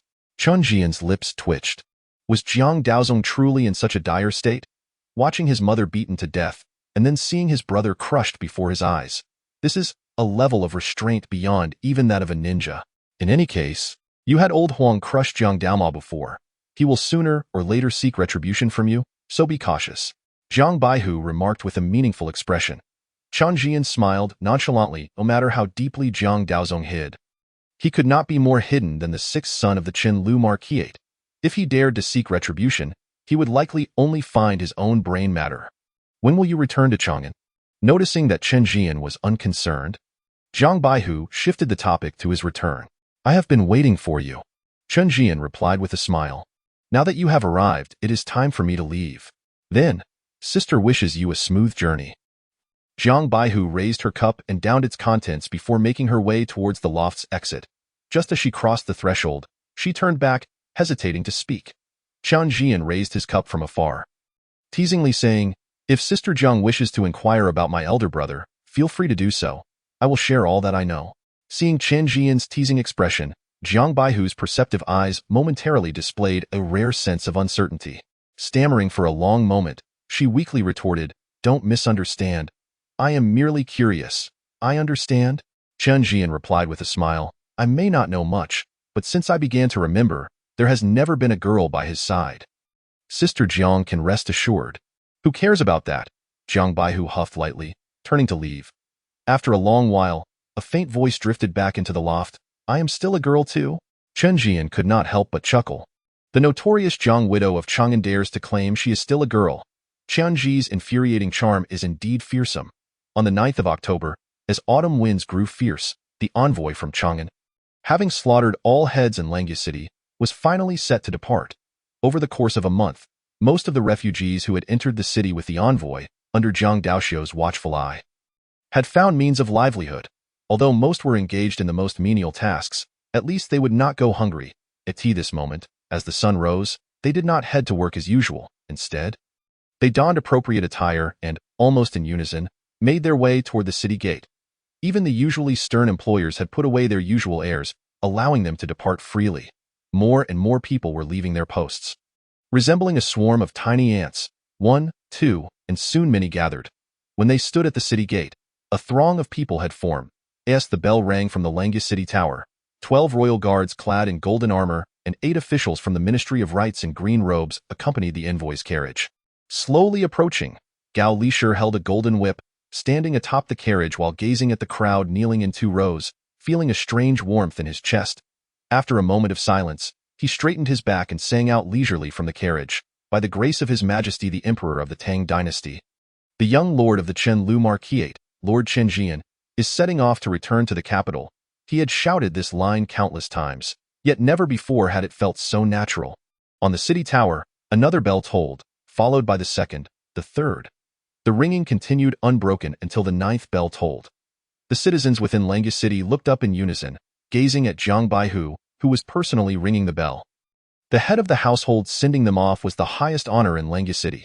The last time 9 bells tolled was over 500 years ago, when Emperor Taizu of the Tang entered the city. The envoy has left the city. In the grand hall of the Sword Sovereign, Jiang Daozong gazed at the city gate from a distance, his face an inscrutable calm, as if all of this had nothing to do with him. In the darkness, a silhouette draped in a shawl suddenly raised its gaze. "Zhu Yin, how much longer must you endure?" "I am waiting for someone." Jiang Daozong replied slowly. "Chen Zhiming is accompanied by the Sword Sovereign, while Chen Zhian has the old dog Huang. If we strike now, we stand no chance of victory. Who are you waiting for?" The figure's lips curled into a sharp sneer. "You will forever wait, waiting for your mother to die, waiting for your brother to die, waiting for your daughter to die. Shall I wait until I am dead as well, before you finally cease your vigil? It won't be long, it won't be long." The corners of Jiang Daozong's eyes trembled as he stepped into the darkness, enveloping that figure in his embrace, the graying strands at his temples standing out starkly. "He is waiting for me, in the grand hall." The candles flickered without wind, casting the reflection of a stooped figure on the bluestone floor. The newcomer appeared aged, moving soundlessly. Clad in a gray linen robe, his hands hung slightly down. Had he not spoken, no one would have noticed his arrival. Upon sighting the visitor, Jiang Daozong inclined his body slightly.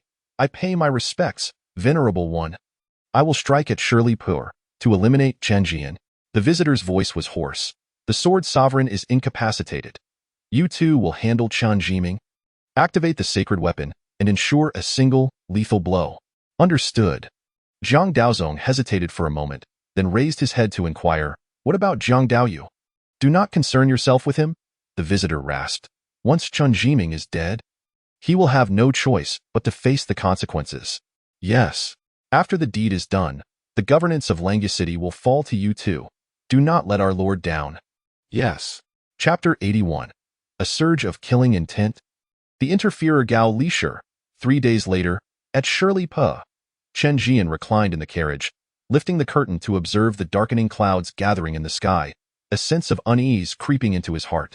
Unlike their earlier journey, this time, even without hastening their pace deliberately, the entourage traveled much faster than before. 5 steeds of the Qi realm galloped like the wind, stirring up a flurry of fallen leaves as if they were soaring through the air.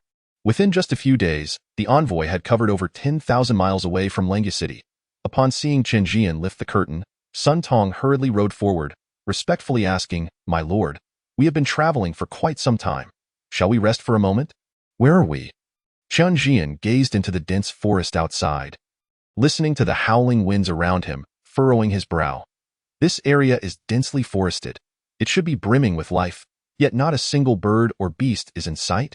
"My lord, we are at Shirley Pu." Sun Tong replied respectfully. "I heard on the road that a great demon once roamed here, but was slain by the Wei family of Hejian County. Perhaps its lingering aura deters the birds and beasts from coming here." "So that is the case. Let us rest for a moment." Chen Zhian leaned out of the carriage.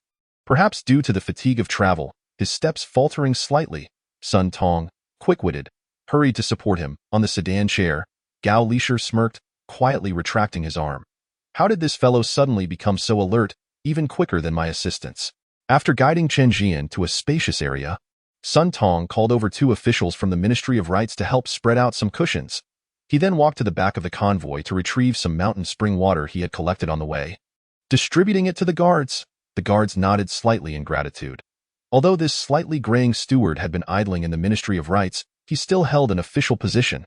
His status naturally placed him above them.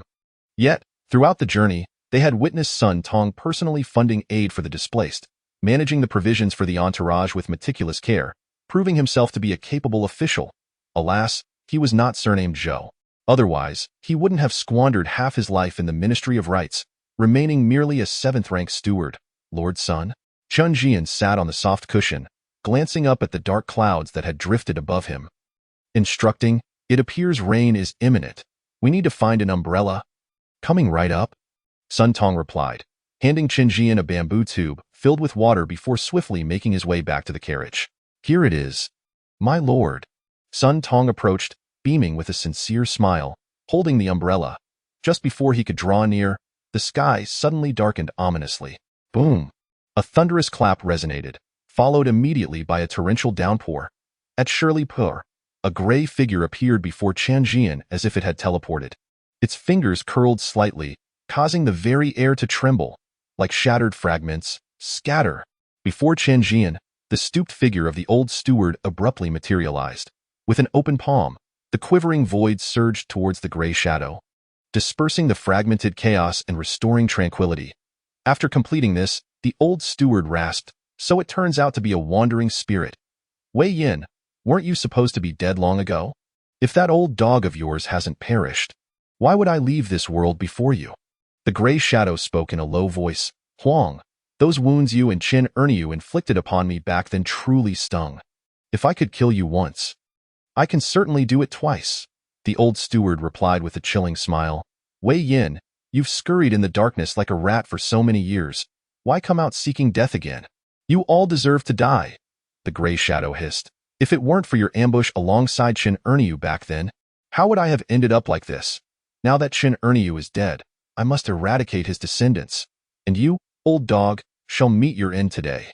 The gray figure's hunched body straightened slowly, its gray garments disintegrating into dust. Revealing a crimson robe beneath, its aura surged exponentially. Under the weight of this pressure, even the torrential rain was silenced, suspended in the air, unable to fall. At this moment, clad in the crimson robe, he resembled a sun plunging into an abyss of darkness. A battle from beyond. The old steward's expression turned grave as he turned his wrist, gripping a long knife as dark as ink, shadowy armor manifesting around him. Just then, a roar echoed from above. A gaunt horse descended from the void. Clang! The old steward mounted the horse, gripping the knife with both hands, unleashing a streak of black light towards Wei Yin, annihilating all tangible forms in its path. Wei Yin spread his fingers, and threads of red entwined between them, tightly binding the blade's light.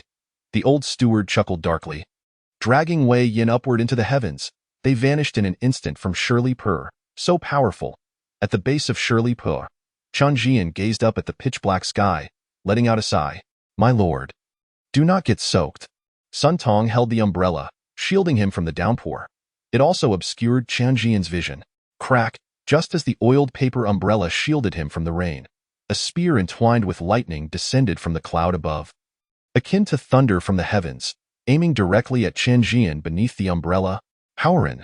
Just as the spear was about to strike, a figure clad in azure appeared in the distance. An ethereal sword light swept through, intercepting the spear in an instant. Simultaneously, he soared into the clouds. There stood a refined middle-aged man with slightly graying temples. "Sun Tong, fortunately, I was prepared." Chen Zhian lifted the oiled paper umbrella, looking up at Lu Qi, whose every step seemed to blossom with lotus flowers, his expression inscrutable. "My lord, the umbrella?" Sun Tong lowered his gaze, the umbrella's leaves unfurling as he drew a bone sword as slender as a needle. "My lord?" "Your Highness, allow me to convey my regards." Piffed! A faint sound of the blade-piercing flesh resonated as Chen Zhian turned in bewilderment, staring at Gao Lishur, who had unexpectedly appeared behind him, his lips quivering. "Old Gao? What on earth is happening?" Gao Lishur forced a grim smile, a bone sword as thin as a needle protruding from his chest, blood slowly seeping through his thin garments. "You scoundrel, what are you doing?" Sun Tong glared coldly at Gao Lishur, his expression a mix of confusion and fury. If he was not mistaken, the eunuch's purpose was evidently aligned with his own. Throughout the journey, he had been strategically placing pieces, mending gaps, ultimately restricting all of Chen Zhian's trump cards. Just when everyone presumed the lethal strike would come from Wei Yin, or from that middle-aged man with graying temples, the true killing blow revealed itself. In a bid for absolute certainty, he had even poisoned and slain all the guards and officials of the Ministry of Rites. Yet, what he never anticipated was that Gao Lishur, who should have been delivering the sword alongside him, would instead leap forward to shield Chen Zhian. All his schemes, utterly disrupted by this eunuch. Chapter 82. A Gaze Across. The full house of shadows, what am I doing? I do not even know what I am doing. Gao Lishur gripped the sword's blade with both hands, struggling to raise his head, forcing a miserable smile. Perhaps it is simply because I am also a displaced person. The wealthy feasts of the Red Gates are foul, while the roads are lined with frozen bones. Gao Lishur hailed from Boizhou, and as a child, he was embroiled in a conspiracy and suffered castration. Thereafter, he wandered the streets, begging to survive. To snatch a sour steamed bun from a slop bucket, he once bit off a wild dog's ear. To earn a single copper coin, he had knelt in the dirt, allowing a child of his size to ride on his back and whip him. He had even been beaten to the brink of death by a tavern attendant just to fill his stomach. Nearly to the point of unconsciousness, he had exhausted every ounce of strength to survive. Later, he used the money he had begged for to plead with a tooth dealer to sell him into the palace. He was 12 years old that year. Regardless of the nature of one's experiences, be they good or bad, they invariably find their utility in the fleeting or protracted journey of life. After entering the palace, Gao Lishur's past of begging and his myriad experiences rendered him remarkably distinct from other eunuchs. He possessed the keen ability to discern the emotions of his masters and understood the specific qualities they sought in their servants. With a talent for astute observation and an efficient approach to tasks, he quickly captured the attention of the noble consort, the mother of the second prince, who remembered his name within a mere 5 years, granting him the privilege to serve her closely. From that moment on, he ascended the ranks, making a name for himself within the imperial court. 3 years later, he was granted the opportunity to embark on a path of cultivation.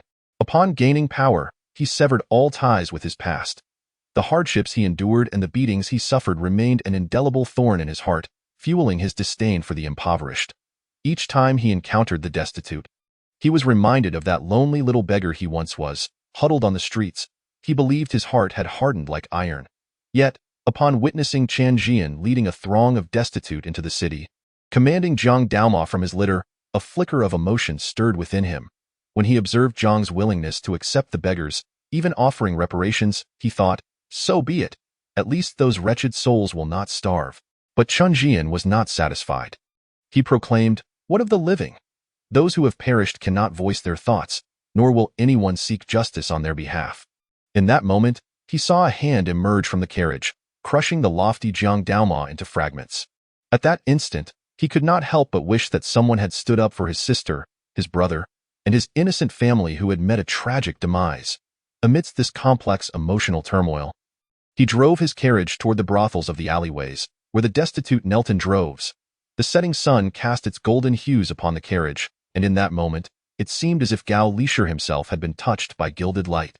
However, when the entourage reached Shirley Slope, he gazed up at the ominous clouds overhead and realized that whether he wished it or not, he must take action. Chen Zhian could not return to Chang'an alive. This was a fate meticulously orchestrated by the prince long before. As thunder rumbled, the atmosphere thickened with murderous intent. First, the Grand Master appeared, drawing away the old yellow dog, followed by Wei Zhongli from Hejian County, who struck down the lurking Lu Qi. Chen Lu's whereabouts were unknown. This was the opportune moment to eliminate Chen Zhian. He fixated on Chen Zhian, seeking a chance to deliver a fatal blow. Yet, just as he was about to act, he unexpectedly noticed the seemingly honest Sun Tong drawing a bone sword from the umbrella's handle. In a sudden surge of impulsive fervor, he leaped to shield Chen Zhian from the venomous blade that struck from behind. Both Chen Zhian and Sun Tong questioned his actions, but he himself was at a loss. Old Gao, you truly are a fool. Chen Zhian gazed at Gao Lishur with a complex expression. He had always known that someone in the entourage intended to kill him. Initially, Gao Lishur had displayed remarkable prowess, his murderous intent unmistakable. Several times, Chen Zhian had nearly let the golden-winged Great Peng devour him for being a nuisance. However, upon entering the city, Chen Zhian realized that Gao Lishir was likely a simpleton, utterly failing at emotional management. If the nobles of Chang'an truly placed their hopes of survival upon such a fool, they would be the true simpletons. Thus, he turned his attention to the rest of the entourage. Yet, after scrutinizing them, it seemed that none possessed the capability to wield a blade against him. Ultimately, his gaze landed upon the least likely candidate. Sun Tong, a kind-hearted bureaucrat in his 50s, still languishing in the Ministry of Rites. As he stepped from the carriage, he feigned a stumble, discreetly implanting a particle of his consciousness within Sun Tong, only to discover that beneath his unremarkable exterior lay a formidable entity of the void transformation realm. In that fleeting moment when the oil paper umbrella obscured his vision, he awaited Sun Tong's move, as well as Gao Lishir's. Yet, the outcome was entirely unexpected. Chen Zhian placed Gao Lishir upon a cushion. Surveying the silent corpses scattered about, he sighed and remarked to Sun Tong, "I had once contemplated having Brother Zhuang assist in your transfer to the National Academy upon my return to Chang'an. Never anticipating you concealed such depths. Young lord, it seems you have misunderstood something." Sun Tong retreated a step, gripping a poisoned dagger, his cold smile betraying his intentions. With the old yellow dog engaged in battle beyond the heavens, Lu Qi restrained and Chenliu missing, you are now the fish upon my chopping block. What confidence do you possess to speak to me thus? Oh, Chen Zhian replied coolly, if that is the case, why do you hesitate to strike? What are you afraid of? Chen Zhian pivoted his wrist, revealing an ancient, majestic sword, the unmatched sword, a blade so formidable that one strike could astound the world, gifted to him by Jiang Baihu. Under the rain, the ethereal glow of the unmatched sword illuminated Sun Tong's face, casting an eerie shadow. Sun Tong was afraid. The hidden machinations of the Chenliu Marquisate ran deep, with the old yellow dog, Chenliu, and the one who had wounded Xi Mingqing, Chen Zhiming, all lurking in the shadows. Prior to the 9th of September, no one regarded them as formidable figures. Yet after that date, none dared to claim significance in their presence. Having failed to slay Chen Zhian with a single strike previously, who could fathom the depths of this young lord, who outwardly appeared to be merely a first-rate martial artist, yet might harbor secrets far more profound? Death held no terror for him. As a death soldier, he had long since cast aside any concern for life or death. The failure of his mission was what truly terrified him, now, as he beheld Chen Zhian wielding the unmatched sword. Sun Tong's countenance darkened to an almost liquid state. Indeed, the Chenliu Marquisate was rife with treachery. Chapter 83. Whether one lives or dies depends on luck. It appeared that you are unwilling to continue this charade. Chen Zhian sighed softly.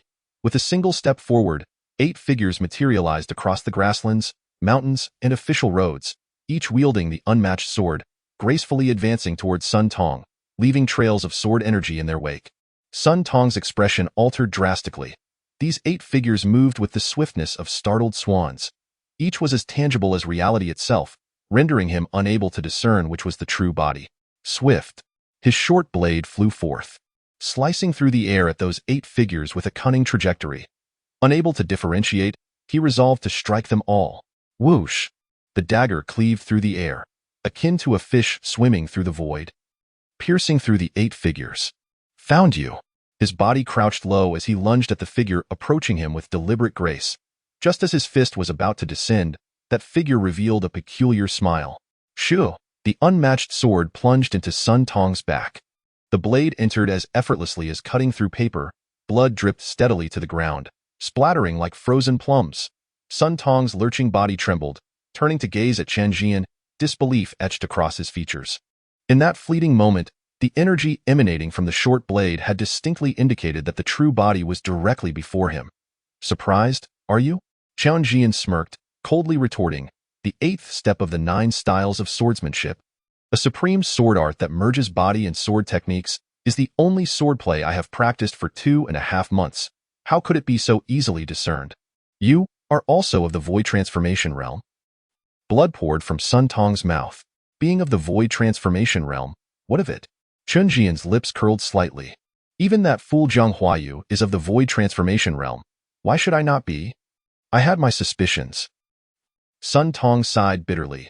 Though he had anticipated this, the reality of Chen Zhian's cultivation was still hard to accept. An 18-year-old of the void transformation realm. such a rarity in the entire realm. Perhaps there was no one else like him. Even Zhao Wuji, the top of the talented rankings, was merely half a step into the void transformation realm. Yet Chen Zhian, with a rueful smile, Sun Tong lamented, "Young lord, did you not wish to know who stands behind me? Come closer, and I shall tell you." Sun Tong coughed up a mouthful of blood, his face flushed.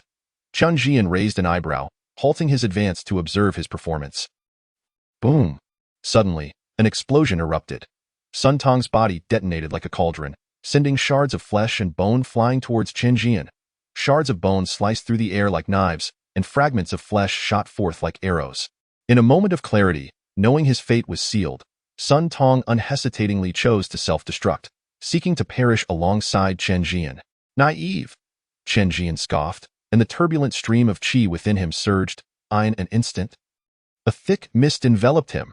His form danced lightly, evading the slicing bones while disregarding the shower of flesh. Shoo! The remnants of flesh shredded his official robes. Chen Zhian nonchalantly brushed off the remnants, as if merely dusting away dirt, under the relentless forging of martial arts remnants. Although his physical form had not fully ascended to the void transformation realm, he was still significantly more formidable than the average practitioner of that realm. Within the void transformation realm, only the barbaric North Court and the formidable warriors of the Buddhist kingdom could hope to rival him. "Oh, you wish to flee?" With a slight curl of his lips, Chen Zhian reached out into the void and grasped. Sun Tong's nearly shattered spirit materialized in his hand. With particles of consciousness residing in Sun Tong's spirit, any attempt to flee was nothing but a delusion. Grasping the grotesque and tattered form of the spirit, Chen Zhian's own spirit emerged, stepping into it. After a considerable time, he casually cast aside the ruined spirit, his brow furrowing slightly. Sun Tong's spirit had already become a mere blob of mush. As he sifted through the memories, he could only discern fragmented shards. The master behind him remained utterly unrecognizable, merely draped in a flowing black and gold robe. Meanwhile, Gao Lishur knelt on the mat, gripping the bone sword tightly. "Old Gao, why put yourself through this?" Chen Zhian sighed, assisting him onto the carriage. At this moment, the crimson stain on Gao Lishur's chest grew increasingly larger, nearly soaking through his garments. The bone sword was poisoned, and even as a formidable practitioner in the void transformation realm, the toxins had begun to pallor his complexion. The meridians throughout his limbs were tainted by the poison, crawling upon him like grotesque centipedes. If not treated promptly, it was feared that old Gao would soon meet his demise. Chen Zhian perused Zhang Luer's memories, discovering that this poison was known as a mortal's fall. Yet no antidote was found. Although Zhang Luer dabbled in poisons, his expertise was rather mediocre. After all, for him, acquiring a new body was far simpler than the arduous task of detoxification. "Young lord, am I going to die?" Gao Lishur's lips trembled, his brown eyes filled with a deep nostalgia for the world. "Whether you live or die depends on your luck." Chen Zhian chuckled softly, glancing towards the direction of Langya City and adding, "Hold on, give me half an hour." Regarding Gao Lishur, Chen Zhian felt a tangle of emotions in his original plan. This ambush was intended to bury Gao Lishur alongside him. It was only because Gao Lishur inexplicably stepped forward to block the sword that Chen Zhian found himself at a loss, disrupting his scheme. Regardless of Gao Lishur's reasons for intervening and taking the blow, it was ultimately for his own sake. Thus, his survival truly hinged on Gao Lishur's fortune. On this day, rain poured down like pillars, drenching the streets. The once bustling alleyways were now sparse with only a handful of hurried passers-by. The brothel, once a hive of activity, now appeared conspicuously desolate.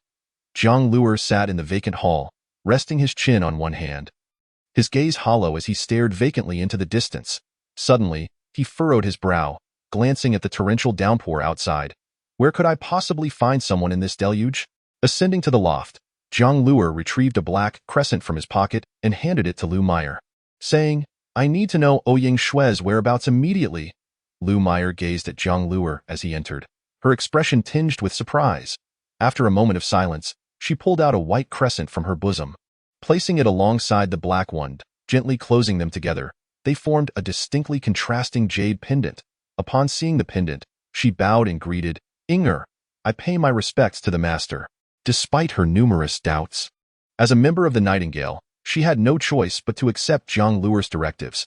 From the inception of the Nightingale, Lu Qi had established an ironclad rule. To see the crescent was to see the master. Ouyang Shui is currently recuperating in a dilapidated alley in the east of the city. Master, shall I fetch him? There's no time. Zhang Luer reclaimed the crescent, his figure like a swallow leaping out the window. I shall go myself. Lu Meyer watched Zhang Luer leap into action, lost in thought. Although she was unaware of the circumstances, she sensed that Zhang Luer was not quite the same as before. Chapter 84. The sword chi spans 3,000 miles in a drafty house within the dilapidated alley of the eastern city. Ouyang Shui gazed up at the drizzling rain seeping through the green tiles, a flicker of sorrow flashing in his eyes. As the holy son of the Shueshan sect, he encountered burdens far too heavy for one of his age upon his initial foray into the world. This ordeal shattered his already unstable Dao heart. Although he had reattached his severed arm with the undying cicada technique, the damage to his Dao heart could not be mended by the same means. To evade Zhang Luer, he even refrained from spending money to stay at an inn. The thought of himself huddled miserably in this shabby alley, while the prodigies on the talent ranking list reveled in the company of beautiful women and fine wine, deepened his anguish. I need a victory. He caught the falling rainwater in a wooden basin. Gritting his teeth, at the very least, it must be against someone in the top 10 of the talent ranking. I can grant you a victory. A boy sauntered in from outside, with his hands tucked into his sleeves and a bashful smile adorning his face. He draped a piece of white cloth over his shoulder. Ouyang, it's a pleasure to see you. Zhang Luer. Ouyang Shui's eyelid twitched. After he had been thrust off the roof by Shui Yuran and had fled the city, this fellow inexplicably followed him and delivered a thorough beating. He had not anticipated that even in this remote corner, he would still be found by this brat. What exactly do you want? Observing Zhang Luer's indifferent gaze, Ouyang Shui tightened his grip on the knife he held, standing tall. I am the holy son of the Shueshan sect. I am not afraid of you. Claiming to be unafraid was one thing. Compared to Shui Ren and Jiang Huayu, the one he feared most was this often smiling disciple of the Five Poisons sect. Despite their strength, the former two acted according to principles and wouldn't T-strike without reason. Zhang Luer, on the other hand, was unpredictable, acting whimsically, and had once beaten him senseless on a whim. Afterward, he had even invaded his personal space in a disturbingly invasive manner, nearly leading to a loss of dignity. Ouyang Shui's Dao heart was shattered. If Jiang Huayu was the final straw that broke the camel's back, Zhang Luer was undoubtedly the heaviest mountain resting upon that camel's back. Ouyang, I hear you possess the undying cicada of the Shueshan sect? Zhang Luer, with his hands still tucked in his sleeves, surveyed the dilapidated room with leisurely interest, nonchalantly adjusting the misaligned wooden basin to ensure the rainwater fell squarely into its center. Only then did he languidly state, Show me the undying cicada, and I shall grant you a victory. Impossible. Ouyang Shui decisively rejected, his voice firm. It was absurd to simply relinquish the undying cicada, his greatest asset. How could he possibly survive in this world without it? Are you suggesting I take it by force? Zhang Luer's gaze fell upon Ouyang Shui's right arm, and he remarked coolly, Your arm has just been reattached. It's unwise to wield a weapon now. Ouyang Shui fell silent. Zhang Luer was right. His arm had only just healed, and regardless of whether he could win, if he recklessly drew his weapon now, it would likely take him another month to reattach it. However, the thought of giving it away without recompense was something he found utterly distasteful. As a holy son, how could he allow himself to be coerced so easily? I won't give it away for free. Zhang Luer seemed to detect Ouyang's hesitation, a faint smile curling at his lips. I shall exchange it for the Book of the Dead. Who would want your worthless book? Ouyang Shui muttered in frustration.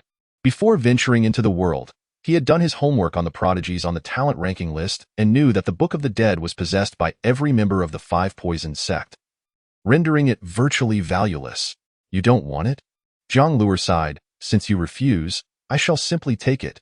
With that, his aura surged dramatically, revealing his void transformation cultivation as he slowly levitated into the air. Looking down upon Ouyang Shui between his fingers, he held several incense candles, as if preparing to ignite them, to send Ouyang Shui off to the afterlife. Upon witnessing this, Ouyang Shui's eyes twitched wildly, and he quickly shouted, Wait, what is it? Zhang Luer tilted his head, feigning curiosity. In addition to the Book of the Dead, I want to win once. Ouyang Shui brandished his snow-white blade, his spirit surging fiercely, akin to a drawn sword, asserting, If I win, I shall allow you to observe the undying cicada. Zhang Luer's lips twitched. How did this fellow manage to plead so domineeringly? Come then. Ouyang Shui pointed his long knife at Zhang Luer. In this battle, I shall spare no effort. Boom! A terrifying flash of blade light erupted, instantly freezing the descending raindrops into frost, ice sealing 1,000 miles. Ouyang Shui unleashed a killing strike from the undying cicada technique upon his first move. So strong! Zhang Luer's lips quivered, his expression shifting drastically as he was sent flying by the force of the strike, crashing through the earthen wall behind him, encased in a layer of thin ice. Insufficient. Ouyang Shui smirked, tossing a thin book onto Zhang Luer, his gaze sharp and commanding. Take it and read. Ouyang the Holy Sun. Deserving of his rank as the 6th prodigy on the talent ranking list, I am no match. Beneath the rain curtain, Zhang Luer picked up the undying cicada technique, flipping through its pages while half-heartedly expressing admiration. Meanwhile, on the 10-mile slope, Chen Zhian gradually opened his eyes, silently murmuring, System, comprehend the Tao once, grasped the undying cicada. A red light swept across, and the system's mechanical voice rang out. The undying cicada is a saintly technique. Detection reveals that the host lacks the original saintly manuscript, requiring an additional payment of 50 essence stones to activate the Tao principles. Agreed. Chen Zhian cast a glance at the already fainted Gao Lishur. Estimating that he would likely be willing to pay that price, he then declared, let the transaction commence. The 10-mile slope has taken action. On Yindang Mountain, 6 figures clad in black stealth attire gazed down at the horse-drawn carriage below, their eyes harboring boundless murderous intent. Each of them exuded an imposing aura, particularly the 2 leaders, whose presence was so commanding that even their stealth attire could not conceal their masterful demeanor. One of them had a rounded aura, suggesting that with a single step, he might ascend to the realm of returning to one's essence. The other exuded a slightly weaker, ethereal quality, yet the palpable murderous intent in his gaze was no less formidable. Almost manifesting as a tangible force, behind them stood 4 small masters of the transcendence realm. Let's call it a day. In the carriage at the foot of the mountain, Chen Zhiming dispersed the sword energy from his fingertips and gazed at the ethereal Yindang Mountain, saying, Zhong Yin, keep your eyes wide open. I will be tested after the battle. Zhong Yin was momentarily taken aback, responding with a hint of confusion, All right, master. In the corner of the carriage, Old Li leisurely donned his tattered wooden clogs. Chuckling, Kid, take it easy. If you forcefully unleash your sword again, your energy reservoir will truly be riddled with wounds. Even that 4-legged serpent won't be able to recover. It's merely a matter of damaging my energy reservoir once more. Chen Zhiming replied with an indifferent expression, I'm used to it, so I fear nothing. You are remarkable. Old Li cackled, then let us have a contest to see who can sever more heads. You are destined to lose. Chen Zhiming chuckled, after all, what you face are the fully awakened white tiger seal and the incomplete divine fire furnace, boom, from the sky. A furnace descended with tremendous force, towering dozens of feet high. The furnace was adorned with the carvings of 9 ferocious flood dragons. In that instant, the flood dragons seemed to transform into sentient beings, their gaping maws suddenly releasing waves of scorching breath, though no flames ignited. With his hands tucked into his pockets, Old Li stood atop the carriage, observing the 9 flood dragons that merely exhaled in silence. With a toothless grin, he cackled, what a shabby sight. Who do you look down upon? And as for that white tiger, you better join forces, lest I become unsatisfied. No sooner had he spoken than a 100-foot-long white tiger rolled in. Shrouded in billowing demonic clouds, it opened its mouth, unleashing sword light akin to a galaxy. In that moment, the Langya Jiang clan's holy weapon, the white tiger seal, and the ethereal sect's holy weapon, the divine fire furnace, completely awakened, converging upon Yindang Mountain to suppress the sword sovereign. Old Li's lips quivered slightly. He hadn't anticipated the white tiger would indeed heed his call. Little girl, watch closely. He glanced down at the wooden candle that Chen Zhiming bore on his back and solemnly stated, this sword is called Heaven Severing. Zhong Yin, bewildered, looked up, and before her lay a terrifying sword light that cleaved through the heavens. Sword energy spanned 3,000 miles, enveloping both the white tiger and the divine fire furnace. Clang as the sword light passed. It seemed not only to shatter the heavens but also to extinguish all sound. After an indeterminate time, the ringing of swords in Zhong Yan's ears gradually faded. Within a 10-mile radius of Yindang Mountain, a deathly silence descended. She could even hear the thunderous beating of her own heart. She lifted her gaze, only to find that the emaciated figure atop the carriage had vanished, along with his disappearance. The two sacred weapons resembling a celestial descent and the wooden candle that Chen Zhian had carried were gone. Chapter 85. The blossoming flowers on the path. Chen Zhian stood before the carriage, gazing skyward, his eyes seemingly piercing through the dark, shrouded clouds to witness the sword light and chaos above. Will you all come at once, or will you approach one by one?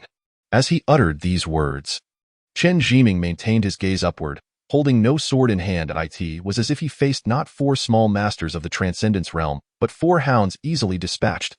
Yet, despite this, the 4 figures cloaked in black dared not make a move. Even their expressions hidden beneath the black cloth appeared somewhat anxious. For this was Chen Zhian, the one who had severed the Saint Sun Jiang Huayu with a single sword, and with another reduced the great hall of the Yujian sect to ruins, grievously wounding the cave heaven realm master Shi Mingqing.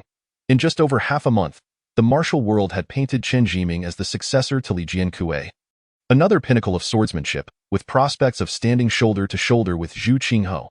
Even though they all knew that Chen Zhian's true cultivation was merely half a step into the void god realm, a mere flickering firefly compared to their luminous moon, they still did not dare to act, for countless lives had already tested the edge of his sword.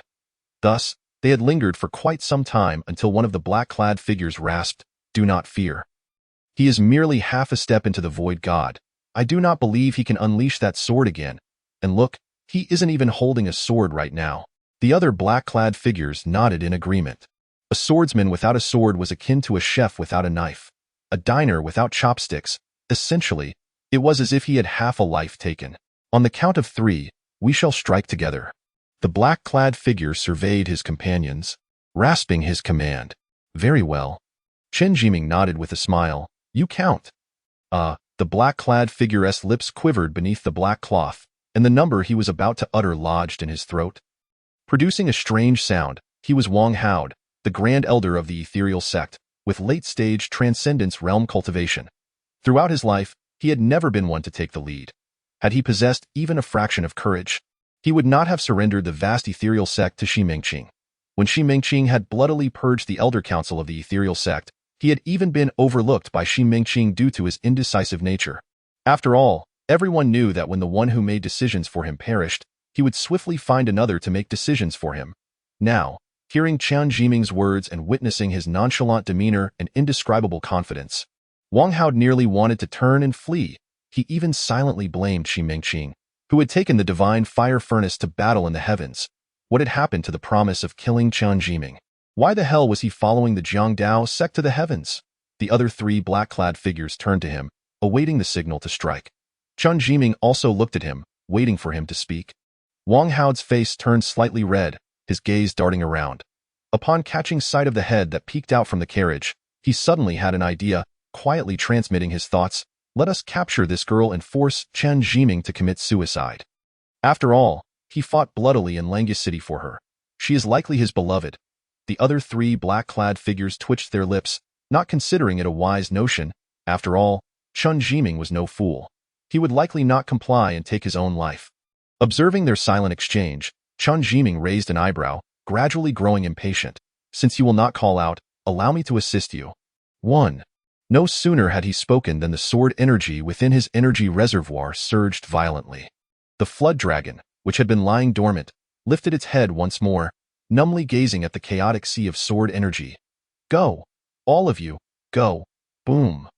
3,000 bolts of sword energy, obscuring the sky, surged forth like a silver torrent, engulfing Wang Hao and the other 3 masters of the transcendence realm. The sword that had previously struck before the great hall of the Yujian sect unleashed its devastating power once more. Yet this time, those facing the sword light were no longer the cave heaven realm master Shi Mingqing, but 4 furtive figures of transcendence. They assumed that Chen Zhian, without a sword in hand, would inevitably lack the strength to kill. Little did they know, Chen Zhian himself was a sword. He concealed the sword within him, treating his body as its sheath. When he unleashed sword energy, he became that very sword as the rain of swords passed. The sky above Yindang Mountain fell into a solemn stillness, as the torrential sword rain seemed to cleanse the void itself. The 4 hesitant small masters, Their bodies, alongside the shadowy entities residing in their Dao seeds, were swept away, disintegrating into fragments in the swift sword rain. Chen Zhiming's complexion turned pale, and his aura plummeted to its nadir. Within his energy reservoir, the chaotic sword energy flailed about, leaving it riddled with countless wounds. He felt as though he was a bag losing its wind suddenly. He spat out a mouthful of fresh blood. The mingled sword energy and blood splattering on the ground, instantly carving a bottomless black line. "Do not come near," Chen Zhiming blocked Zhong Yin, who sought to assist him at that moment. His sword energy was leaking everywhere. She would surely be sliced into pieces if she got too close. It truly hurts. Another mouthful of blood escaped as Chen Zhiming's eyes rolled back. Collapsing to the ground just as he lost consciousness, an ethereal white flame abruptly ignited within his energy reservoir. The flame was faint, flickering amidst the chaotic sword light. As the sword energy surged, the already rootless Su fire seemed as if it could be blown away with a puff. Yet for some reason, it not only remained but began to slowly mend the leaks within the energy reservoir. Within the energy reservoir, the flood dragon, which had instinctively transformed into a four-legged serpent at the moment the sword energy was unleashed, now buried its head underground, its front claws protecting its head, eyes tightly closed, fearing the unwitting sword energy might sweep past and bring calamity. Sensing something unusual, it cautiously peeked out from between its claws, revealing two brown vertical pupils, lifting its gaze toward the throne of sword energy. Upon seeing the flame hovering within the energy reservoir, it instantly let out a scream of horror, stumbling and shouting, "Su fire! It's Su fire! Damn it! Who the hell is this short-lived ghost?" In Chang'an City, at the Chenliu Manor, Chen Amon squatted in the yard, carefully cradling a pale blue orchid in his hands. Upon noticing the flower bud curling atop the orchid, a simple smile spread across his face as he called out toward the library, "Zhibai, come quick! The flower your mother planted has bloomed." Hearing his voice, Chen Zhibai descended the stairs holding a scroll, smiling gently. "Father, the holy ruins are about to open." "Indeed." Chen Amon nearly leaped with joy. Gazing toward the north with a sense of nostalgia, 15 years have passed. It is finally time for the flowers to bear fruit. "Zhibai, prepare yourself. When the orchid fully blossoms, we shall enter the holy ruins together. Let your mother see that her children have grown up. Mother will see it." Chen Zhibai nodded slightly, preparing to return to the library, when he suddenly turned back and said, "Father, my life force has been damaged again, but the calamity has been averted, so there is no great harm. Perhaps this time he can turn misfortune into fortune, thoroughly consolidate the sword energy left by the sword pavilion, and ascend to the realm of the void god." "No great harm?" Chen Amon's expression turned cold. "It is unacceptable that my son, Chen Amon, can be killed at their whim." The sword sovereign sect, the ethereal sect, Wei Yin. At this point, Chen Amon raised her gaze towards the direction of Langya and murmured, "This time, was it truly a trap set by Li Er, or was it those few young ones? Never mind. Regardless, the dogs raised in my household will not kill wrongly." Chapter 86. Chenliu Jia ascends the mountain. At the foot of the sword sovereign sect, before the sword removal monument, 170 riders clad in black armor stood in solemn formation, resembling a black line, gazing at the stone steps ahead. They arrived silently, akin to phantoms descending. As the leader of the black cavalry raised his spear, the 170 riders, adorned in black armor, mounted their steeds and stepped into the void, surging like a dark tide towards the sword sovereign sect. In their wake, countless disciples of the sword sovereign sect fell before they could even draw their swords.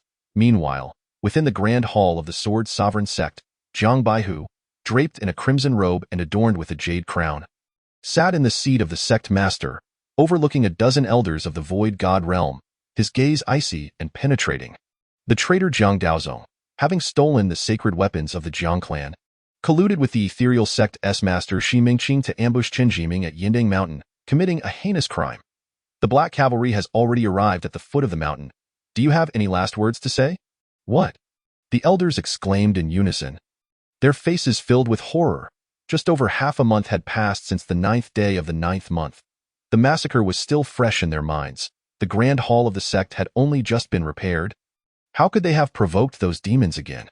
Master, could this be a misunderstanding? Jiang Huaxing stepped forward to question. Master has always been prudent. If he intended to kill Chen Zhiming, he would have acted long ago. Why wait until now? I too wish it were a misunderstanding. Jiang Baihu's eyes flickered with struggle before turning cold once more, as he spoke icily. He has bewitched the sacred weapon. He is currently engaged in battle with the sword sovereign in the outer realms. If I had not discovered the sacred weapon was missing, we would still be in the dark. How could this be? Jiang Huaxing's gaze burned with intensity as he looked up at Jiang Baihu and questioned. The sacred weapon possesses a spirit. Only the clan master or a grandmaster can wield it. Even my uncle could only activate it after stepping into the returning truth realm. Master is merely at the cave heaven realm.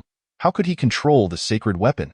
I believe there must be an undisclosed conspiracy here. Elder Jiang, are you suggesting that I set a trap to harm him?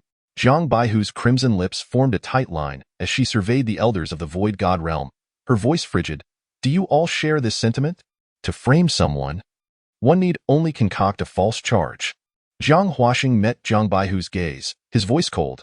Everyone in the Jiang clan knows that when my third uncle was nailed to the city wall, it was Master who initially forbade everyone from intervening. You harbored resentment and married far away in Chang'an, returning to the ancestral hall to pay respects only after 20 years. Now you are entangled with that young lord. Who knows what is truly in your heart? Very well. The last trace of hesitation in Jiang Baihu's eyes finally dissipated. Naturally, she harbored resentment over the events of that year, but she would never go so far as to betray her kin. At most, she would stand by and watch. When she discovered the sacred weapon was missing and received news from Chen Zhiming's envoy, she came to the sword sovereign sect at once, merely wishing to save those innocent disciples. Little did she expect, she had ultimately miscalculated. Observing the skeptical and even disdainful gazes of the elders within the hall, Jiang Baihu suddenly understood that Zhang Daozong had operated within the Sword Sovereign sect for many years, having already grasped it entirely. Rather than the Sword Sovereign sect being a sword of the Jiang clan, it was more accurately a weapon of Zhang Daozong. Yet, these elders, who placed their unwavering trust in Zhang Daozong, would likely never comprehend that the moment Zhang Daozong resolved to eliminate Chen Zhiming, they had been completely forsaken. Straightening the somewhat wrinkled crimson robe, Jiang Baihu slowly sat upright.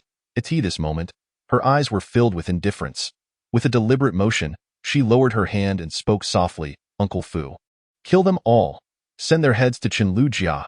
Thoroughly investigate the disciples of Zhang Daozong within the Sword Sovereign sect, and execute them all. Understood, Sword Master. As her words fell, an elderly figure with white hair stepped forth from the shadows, wielding a sword. Upon seeing this person, the expressions of all the elders in the hall changed dramatically, for this individual was an elder of the Sword Sovereign sect, the sword attendant of the Third Master. A sword cultivator who had long since reached the profound harmony realm. After the exceptionally talented Third Master was pinned to the wall with a sword, everyone believed he had perished alongside the Third Master. To their surprise, he had returned to life and had become Jiang Baihu's sword attendant. Buzz. A flash of sword light swept through. 13 elders of the Void God realm suddenly felt a thin red line appear around their necks. Following that, their heads fell to the ground like ripe watermelons, rolling away. At this moment, the elders of the profound harmony realm within the Sword Sovereign sect had all been taken away by Zhang Daozong, rendering them in a state of utmost vulnerability. The 13 elders present were the strongest individuals within the Sword Sovereign sect. Yet, even so, before this white-haired Uncle Fu, they could not withstand a single sword strike. After all, not everyone could be as monstrous as Chen Zhiming. For the vast majority of practitioners, a difference of a single realm was akin to a chasm. Moreover, what they faced was a profound harmony realm sword cultivator who had established his Dao seed. Creak. The doors of the grand hall slowly opened as Uncle Fu stepped out, carrying the heads of the elders.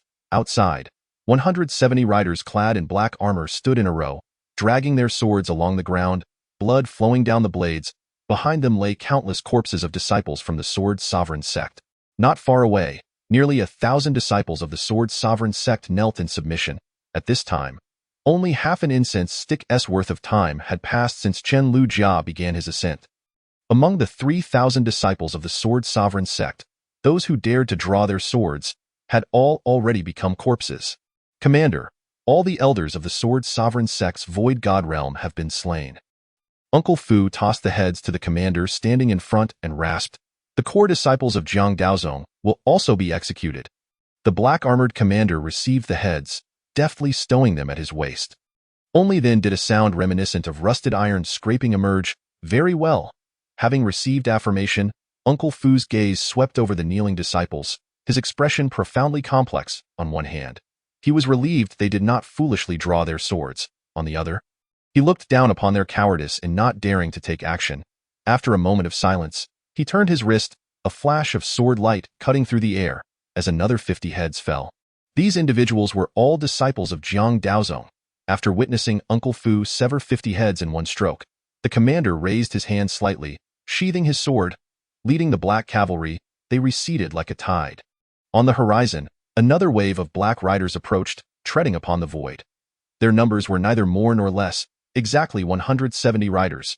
Each rider bore several heads hanging from their saddles, blood cascading from the air as if a storm of blood and gore were descending. With 340 riders, Chenliu Jia converged, forming a black torrent surging towards Hejin County. The world is about to descend into chaos. Uncle Fu stood on the square, watching the black tide gradually vanish into the horizon with a sigh. Indeed. Jiang Baihu stood beside him, also gazing at the receding black wave, murmuring, "Uncle Fu, do you blame me for urging you to draw your sword against your fellow disciples?" "How could I?" Uncle Fu turned to look at Jiang Baihu. His gaze warm.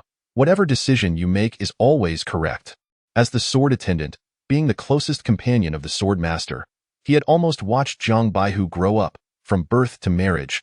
Over the years, he silently guarded her side, fulfilling the young master's wishes, and had long regarded Jiang Baihu as a daughter.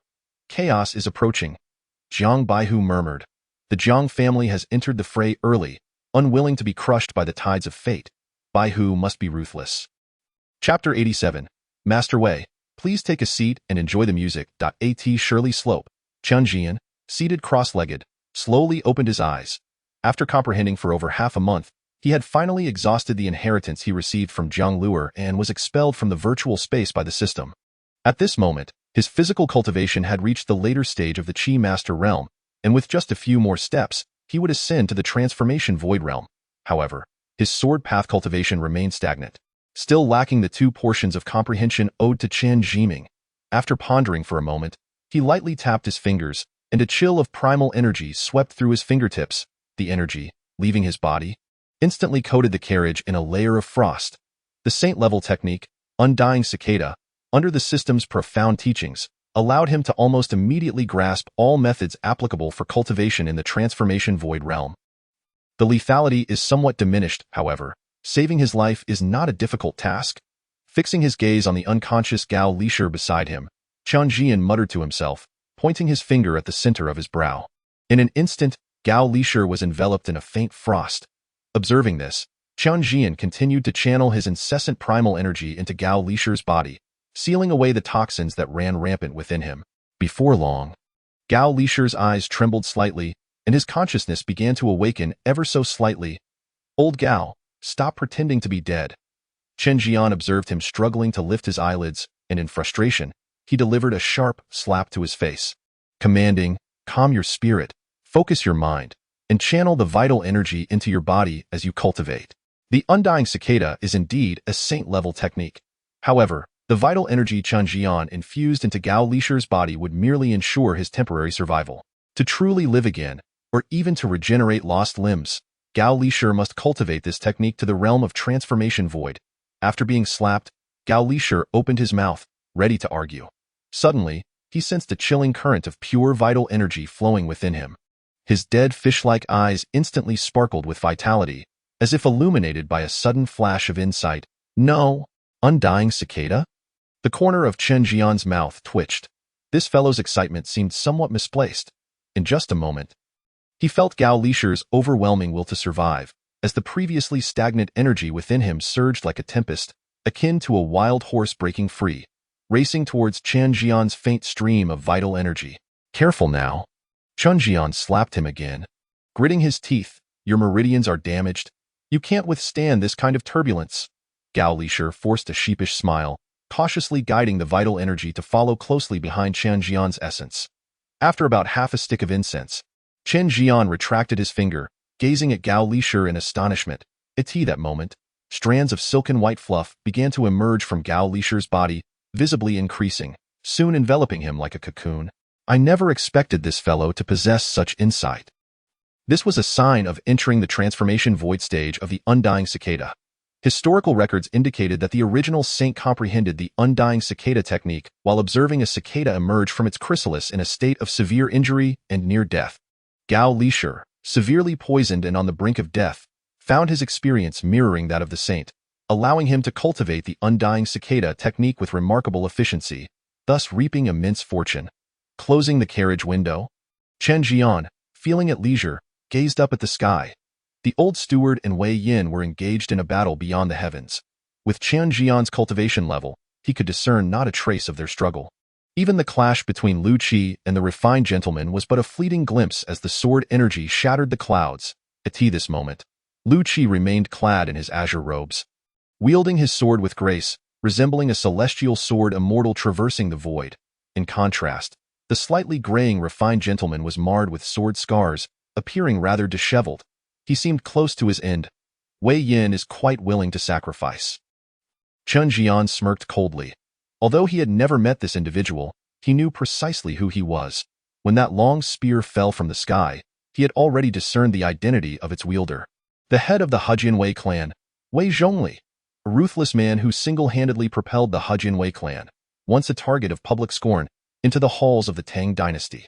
When the envoy departed from Hejian, he had sensed a murderous intent locking onto him from the sky, akin to the killing aura emitted by that very spear. To eliminate Chen Zhian, Wei Yin personally intervened, even sacrificing his own descendant, Wei Zhongli. It must be noted that while Wei Zhongli only possessed the realm of transcendence, he bore the weight of the entire Wei clan. Today, whether he succeeded or failed, his grandstanding would inevitably lead to the complete demise of the Hejian Wei clan. Wei Yin claims that it was his grandfather and the old steward who ambushed him, which has left him in such a state of disarray. It appears this matter involves grievances spanning several generations. Staring vacantly at the sky, Chen Zhian furrowed his brow, sensing something amiss. The crown prince wishes to harm me because of Chen Amon. Wei Yin seeks my life due to Chen Erniu. The Chen clan seems to have been a source of trouble for generations. Upon his initial arrival, Chen Zhian believed that the seemingly unremarkable Chen Amon was the first unfortunate soul to be sacrificed, followed by himself. Yet now, it seemed he had mistaken the order from the very beginning. Chen Erniu, Chen Amon, Chen Jibai, Chen Jiming, Chen Jidong, and perhaps even Chen Zhian, TSK. What destiny has chosen one? They are all, in fact, fated to be calamities in one another's existence. Just as Chen Zhian was lost in thought, Lu Qi's clear voice suddenly resonated from the clouds. Lord Wei, please take a seat and enjoy the music. Zhang, with Lu Qi's words, a sound of sword chanting erupted, different from the previous killing intent. It seemed as if a guzheng was being played in the void, with lingering echoes. In a daze, Chen Zhian beheld an ethereal brothel materializing in the void, where azure-robed women danced gracefully, swords in hand, performing a mesmerizing sword dance. Lu Qi sat serenely upon the clouds, his sword resting gently on his knees. Gazing softly at the indistinct azure-robed women, as the sword song concluded, the performance came to an end. In an instant, those azure-robed women transformed into radiant beams of sword light, appearing before Wei Zhongli in the blink of an eye. Wei Zhongli's expression shifted dramatically as he retreated in haste. When the sword song had first resounded, he felt as if he were within a brothel. Elegant pavilions, lingering melodies, and beautiful women turned his murderous intent into something soft and tender. With his indomitable will, he had forgotten he was in a fight, failing to extricate himself in time. Now, as the performance came to a close, he found himself unable to withdraw. Swish! The sword energy swept past, freezing Wei Zhongli's pupils in place. Lu Qi strolled nonchalantly by, holding his severed head as though he had merely plucked a radish from the field to accompany his drink, while enjoying a leisurely moment in the brothel.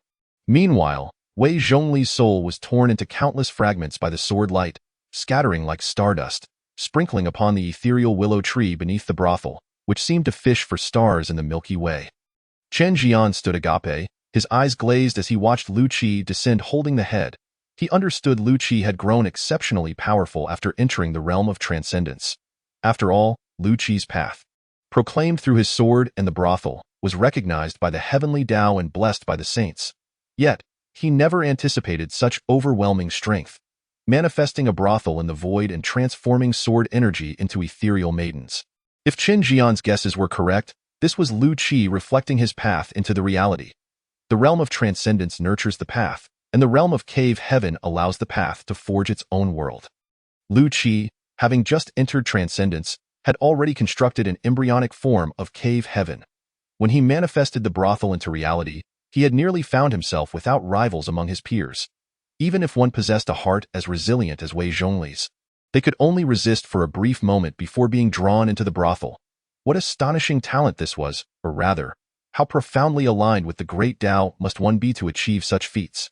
Chapter 88. Chen Zhian may have gained a small profit, but the prince certainly did not lose out. Seventh brother, your path resonates with the waters. Chen Zhian gazed at the azure-robed and carefree Lu Qi. Unable to suppress his admiration, why not let the brothel owner appoint you as its master? Damn it, I feel somewhat unworthy. The path resonates with the waters? No?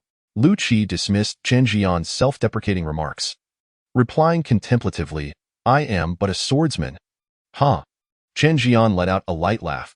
He had once believed Lu Qi's claim of being a swordsman, but now that the brothel had been manifested, he could hardly consider him just a swordsman. At most, he could be seen as a simpleton. Lu Qi merely smiled without comment. He had squandered half his life, wanting to shield the women of the brothel from the winds and waves, yet was repeatedly thwarted. It was not until Chen Zhian's words awakened him from his stupor that he realized it was better to allow flow than to block it, rather than oppose the entire world of brothel owners. It was wiser to join them, riding upon their shoulders to establish the rules. By entering the brothel, he found true freedom, akin to a solitary soul wandering in darkness, finally seeing the light. It was then that he discovered his own path. Young man, the path holds great promise. Just as the two fell into silence, the old steward appeared beside them, hands concealed within his sleeves, speaking softly, Young man, do you still recall my previous question?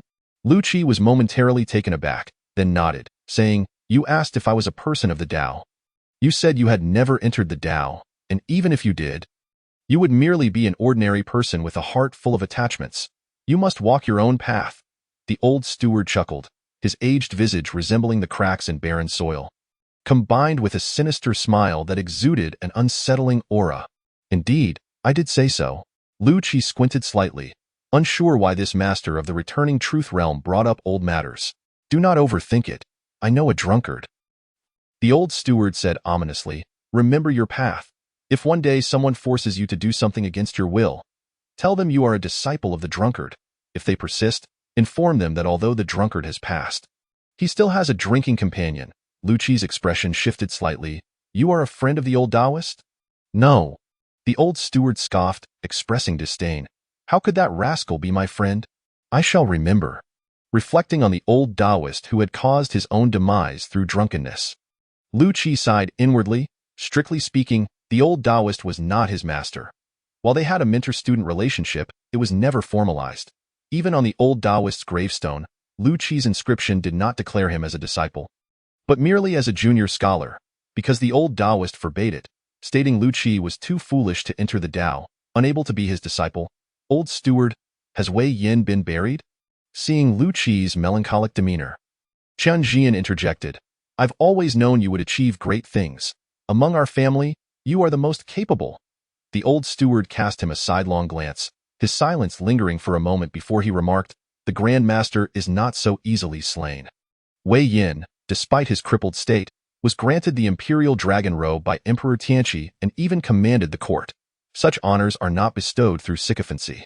Chen Zhian's lips twitched involuntarily, a vague recollection surfacing of the well-known tale that circulated widely, suggesting that his grandfather's title as the Duke of Chenliu was similarly acquired through flattery of the founding emperor of the Tang dynasty.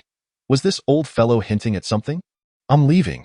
The old steward, disinterested, tucked his hands into his sleeves and turned away, vanishing from Shirley Slope. Witnessing this spectacle, Chen Zhian could not help but salivate with envy. After a considerable time, he turned back, patting Lu Qi's shoulder in a comforting manner. Don't be afraid. Lao Qi, once the boss starts making money, who would dare to trouble you? I'll ensure they meet their end. Lu Qi glanced back with a faint smile. Boss, I shall eagerly await that. Let us depart for Chang'an. In the city of Chang'an, within the East Palace's princely residence, as news trickled in, the smile on Li Chengduing's face gradually faded.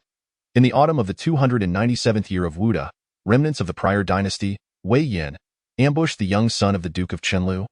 Chen Zhian, at Shirley Slope, engaging in a fierce battle with the Grand Master Huang Laogo, and has since vanished.